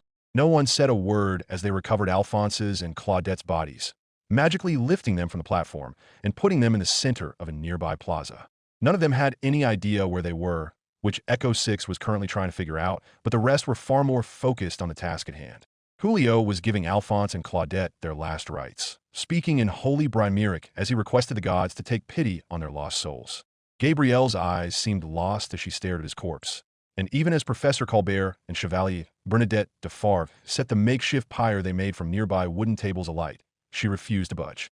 Tabitha, meanwhile, was far more focused on Claudette. Given how the only reason she was still alive was because of her sacrifice, Karen couldn't blame her. Releasing a heavy sigh, Karen saw Agnes briefly walk away from the makeshift funeral, her fists and body tight. The musketeer stopped at the edge of the boardwalk, staring out over the broken remains of the ice barges. She didn't say a word, but Karen knew she didn't need to. Steeling herself, Karen walked over to Agnes and began to say, "Agnes, I warned you." Agnes cut her off, her voice dripping with venom. "I fucking warned you he was dangerous, that we should be concerned after Arid bit him. But you didn't listen. You and the other nobles took him at his word and said he was fine. Now Claudette is dead, and I have to write a letter to her family telling them why." Getting up from the railing, Agnes shot her head towards Karen, boring her bloodshot eyes into the noblewoman as she growled, "Her death is on your hands." Without saying another word, Agnes stomped away. All Karen could do was watch her leave, then whisper, "I know." Karen stayed there for a few more minutes in complete and utter silence. Part of her wondered if Agnes was solely angry at Karen, or if she was also angry at herself for stopping the criminal from killing him earlier that day. If she had to guess, it was probably both. She certainly was feeling regret. It didn't matter if they had no reason to believe the man at the time, but had they listened to him, maybe none of this would have happened. So engrossed in her thoughts, Karen only barely noticed Captain Jettingham approach her, and she turned to look at him as he said, "I'm sorry about your men. I didn't know them, but they seem like good people." Karen nodded as she glanced at the surviving Howitt twin. They all knew the risks involved with this mission, especially after what happened to Arid, and she knew Alphonse needed to be put down. But the fact that it was his own sister who had to do it, after she spent hours insisting he was fine only for him to turn and kill one of their own, was something Karen lamented. "I should have accepted the signs. If I had," Karen began, but Captain Jettingham shook his head. "You can't blame yourself. None of you can, especially you," he insisted, directing his last comment towards Gabrielle, who barely regarded him. "I know it might not seem like it right now, but believe me, you didn't kill Alphonse. Umbrella did. What you did was mercy." Gabrielle was quiet for a moment, then she sadly nodded. Karen was unsure whether she believed the soldier or not, but she clenched her fist tightly as she growled, "Umbrella. They will pay for what they have done. Not just for what they did to Alphonse and Claudette, Karen thought, but also to Arid, her daughter, and even the people of this city. They may not be Trestanian, but no one deserved to have such an unholy abomination inflicted upon them. Not even the elves." "That's the idea," Jettingham confirmed. Then he released a sigh as he laid out a map on a nearby table, which drew everyone else to gather around it. "Anyway, Floyd figured out where we are. We're in New Prague on the south side of Raccoon City." He pointed his finger onto the location in question, marked by a red circle. Happy to focus on the task at hand rather than her guilt for at least a moment, Karen nodded, then asked, "I see. Where did you say Louise and Saito were going?" "Right here, to the Raccoon City Public Library," Jettingham confirmed, pointing to a large building north of Raccoon Park on the intersection of Chumley Drive and Woodbine Drive, and on the west bank of the Circular River. Southeast of the building was a massive complex labeled as the Spencer Nuclear Power Plant. More importantly, it was on the other side of the city and only a few miles north from the water treatment plant. "Damn it, we were so close," Karen growled. Duchess, Sylphid and I can fly over there and grab her, Tabitha offered, but Karen shook her head. Absolutely not. Not with umbrellas searching for us, Karen refused. They'll capture you if you go on your own. You honestly think they'll come after us again? Viscount Wards asked, and Karen nodded. If they're putting in all this effort to capture my daughter, they'll do the same for us, she said, and the others nodded. Based off how frustrated Bikov and his men seem to be with their employers, I doubt they care about losing more men, so long as they capture us in the end. You be correct. Duchess, you should also know that we lost contact with the library a few days ago, after we directed your daughter over there, Jettingham revealed. I've already asked Command if anyone matching her description was evacuated, but with how many people we already have interred and in quarantine, that could take hours to comb through. So either she made it and got evacuated before it fell, or she didn't, Tabitha noted. Could Umbrella have already captured her? Kerchie quietly asked, the adrenaline of the battle against Alphonse at least momentarily knocking her from her stupor. But Tabitha shook her head. No, Bikov told his superiors that Subject Zero wasn't with us when we got captured, Tabitha pointed out. Subject Zero has to be Louise, and if they're still looking for her, that means she's eluded them for now. Others were also talking about how she's given the team a sign to her trouble, whatever that meant. You definitely know what you're talking about, Karen noted as she focused entirely on Tabitha, who matched her gaze with her own. It was obvious to both of them that they would talk about her history later, but it was already clear to Karen that Tabitha's appointment as a Knight of Gallia was no mere political stunt. She had earned that rank, and given how young she was, that boded ill. But that was for later. For now, they had to focus on what happened next. Taking a breath, she then said, regardless, we now have our destination, one we need to reach as soon as possible.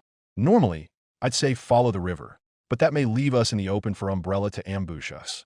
What about the sewers? Lorette suggested, but Jettingham fervently shook his head. Not unless you want to run into hunters and all sorts of other nasty bows, he advised. I don't even want to know what a hunter is, Lorette remarked, then glanced at Alphonse's funeral pyre. The others followed her gaze as she continued. Speaking of, what do we call what Alphonse turned into? Because that was no normal zombie. Everyone was quiet for a moment. Then Julio muttered, Draugr. Karen thought it over. Draugrs were legendary undead abominations that dwelled in ancient burial mounds, revenants that guarded treasure buried alongside them. She supposed that it wasn't a perfect comparison, but the image definitely felt appropriate. So, if one of us gets infected, we turn into a zombie, Agnes huffed as she crossed her arms over her chest. If one of you gets infected, you turn into a Draugr. Alphonse was a water Draugr. Can't help but wonder what you all would turn into. Normally, Karen supposed that she or any of the other nobles might have attempted to chastise Agnes for her tone. But given what had just transpired, no one did. Not that it would have done anything. It was clear that Agnes, along with most of the commoners from what Karen could see, weren't in the mood to show the nobles any of the usual deference. Clearing his throat, Colbert spoke up and said, we don't know that for certain, and frankly I don't want to know, but given Alphonse's affinity, I'd wager it depends on what the mage's affinity is. Maybe even their magical strength. That reminds me, Professor. You had an idea as to why Alphonse turned out like this. Care to elaborate? Agnes pointedly asked, drawing everyone's attention, particularly Kimbala, who was being tended to by Morris. He had taken a hit to the head during the rapids, one that would have needed sticks had Gabrielle not been able to heal it. Colbert nodded, then answered, I won't pretend to understand much of this, but during her time here, Louise became convinced that there was a link between magic and genetics. She theorized there was a magic gene of sorts that could be passed down from parent to parent, one that was recessive, thus explaining why a mage having a child with a commoner might not result in their children being able to cast magic. A magic gene? Kimbala muttered, then he slowly nodded. Yes, that would make sense. The T-virus causes extensive mutations in its victims. It would surely latch onto such a gene, too, once it infected a mage. That's what I'm thinking. Which means that if Alphonse was a water mage and turned into a water Draugr, the same would apply for everyone else. Colbert confirmed as he pointed at Gabrielle. Were she to turn, she'd become just like her brother, a water Draugr. If myself, Chevalier Favre, or Kerchie were to turn, we'd become a fire Draugr. Viscount Wards, Duchess Valier, or Tabitha, a wind Draugr. Baron Valui or Chevalier Cazenave would become earth Draugrs. As for what they would be able to do, I can only imagine. Karen pursed her lips as she thought over the professor's theory. Then her frown deepened. Colbert's theory, while far from proven, was very likely to be correct. Alphonse was a triangle-class water mage, and that translated into him becoming a terrifying monster capable of wielding powerful, wild magic. Given how everyone else in the rescue party was at least of a similar level of magical strength, even the students that boded ill should any of them get infected, they'd turn into time bombs. She could feel the unease fill every noble's heart. One that was magnified when Karen realized that the commoners were now subtly glaring at them. No words were said, but Karen understood them regardless. They got into this situation by letting a nobleman stay infected for too long, a decision that led to one of their own getting torn apart. None of them were going to make that mistake again, and as the other nobles caught a glimpse of the angry commoners, they realized it as well. Agnes was the first to stand up as she said, "Well then, I want an ammo and supply check. Marion, get up somewhere high to see if there's any zombies nearby. Eugene, go with her. The rest of you, check the nearby buildings and stores. Some of them look like restaurants, so there might be food." "Yes, Captain," the other commoners replied in unison, completely ignoring the mages. When they were out of earshot, Kerchie whispered, "They'll kill us, won't they?" "Yes," Tabitha immediately answered. All Karen could do was close her eyes and release a heavy sigh, then say, "We need to be ready to do what's necessary if the time comes. I couldn't do that before. That won't happen again." The other nobles nervously gulped while Tabitha immediately nodded in acceptance, having clearly already come to the same conclusion. Then Sergeant Morris coughed and said, "Well, my team and I are in the same boat as you. Just so you're aware, you shouldn't jump the gun and euthanize anyone who gets bit or scratched." "What do you mean?" Julio asked, and Morris pointed to the Arkley herbs that Vivian, Lorette, and Suero had already found. "Those herbs have minor antiviral properties," Morris explained. "It won't cure you if you're already infected and start to show symptoms, but they can help boost your body's immune system and potentially stop it in its tracks." Karen de Lavaliere's mind returned to the clinic they found earlier, then nodded and replied, "We found a note describing that property earlier. Thank you for the confirmation, Sergeant." "Indeed," she said, then turned towards Captain Jettingham and asked, "I trust we'll be parting ways now?" "I'm afraid so, Duchess. Believe me, I'd love to drop what I'm doing and help find your daughter, but we have orders." "Will your government be okay with our continued presence?" she asked, hoping to avoid a diplomatic incident while ready to resist if need be. Nothing, not even from the deepest pits of hell, would stop her from finding her daughter now. "Yeah, that's a tricky situation," Jettingham confirmed. "On the one hand, they're not. Uncle Sam doesn't exactly like foreign soldiers operating on his soil." "Is Uncle Sam your president?" Karen asked, trying to remember the term from Louise's journal that described America as head of state, only for Jettingham to snort and shake his head. No, he's not our president. It's a figure of speech." "Ah, I see. Then who is your president?" "Someone who's about to get impeached or resign over this disaster. So it doesn't really matter," Jettingham answered, then placed his hands on his hips and released a sigh. "What does matter is that we can't have you going around Raccoon City all by yourself, completely unsupervised. Were this any other situation, Command would have had us bring you in. But I'm very much aware that's not going to happen, nor can my team, and I just drop what we're doing to go with you." "What did you have in mind?" Julio asked, his voice filled with apprehension. "We're going to give you these," Jettingham replied as Sergeant Kimbala pulled out over a dozen small cylinders with blinking red dots on the top, one for every surviving member of the rescue party, along with a large yellow device that looked like an oversized radio. "This is a satellite phone," Kimbala explained, briefly going over the various buttons and telling her what they meant. Karen didn't know what a satellite was, but she remained quiet as he continued. "This has a secure line to us and Army Command. Every hour, you are to call and provide an update if you are able." As Karen looked at the heavy device in her hand, she nodded in understanding. Placing it into her backpack's pocket, Kimbala then held up one of the cylinders and revealed, "This is a GPS tracker. With it, we could track your every movement in the city. Keep these on you. They'll also function as IFF tags. Tell us not to shoot you when you get on radar. You have no idea how many times we almost shot down your dragon." "I can imagine," Karen noted as he pocketed the device. "When you find your daughter, call us on the satellite phone," Fowler told the Duchess. "Command's agreed to send a chopper over to evacuate you and your team. You might want to hurry," Ronson advised while taking a drink from her canteen. "Most of the city has already fallen, and it's only going to get worse from here on out. Given just how bad everything's getting, the Army might decide to pull the plug and move to sterilize the whole situation." Karen's eyes narrowed as she understood the euphemism clearly, as did the others present. From the corner of her eye, she noticed that Colbert and Agnes had the most visceral reactions, briefly frowning before releasing reluctant sighs. Whether that was due to personal experience with such practices or something else, Karen didn't know. Nor did she care enough to ask. "How long?" she asked, try to remain focused on the more pressing issue. "Nothing concrete, but I'd wager just a few more days." Karen nodded, then replied, "I understand. Hopefully, that'll be enough." "Yeah, hopefully," Jettingham said, then he stood up and added, "Well, we gotta get going. Sorry we couldn't do more." "Captain, you and your men have done more than enough," Karen replied. She and the captain nodded at each other, then shook each other's hands before walking away. As they did, Karen muttered a brief prayer under her breath. "Founder, give me the strength I need to find my daughter.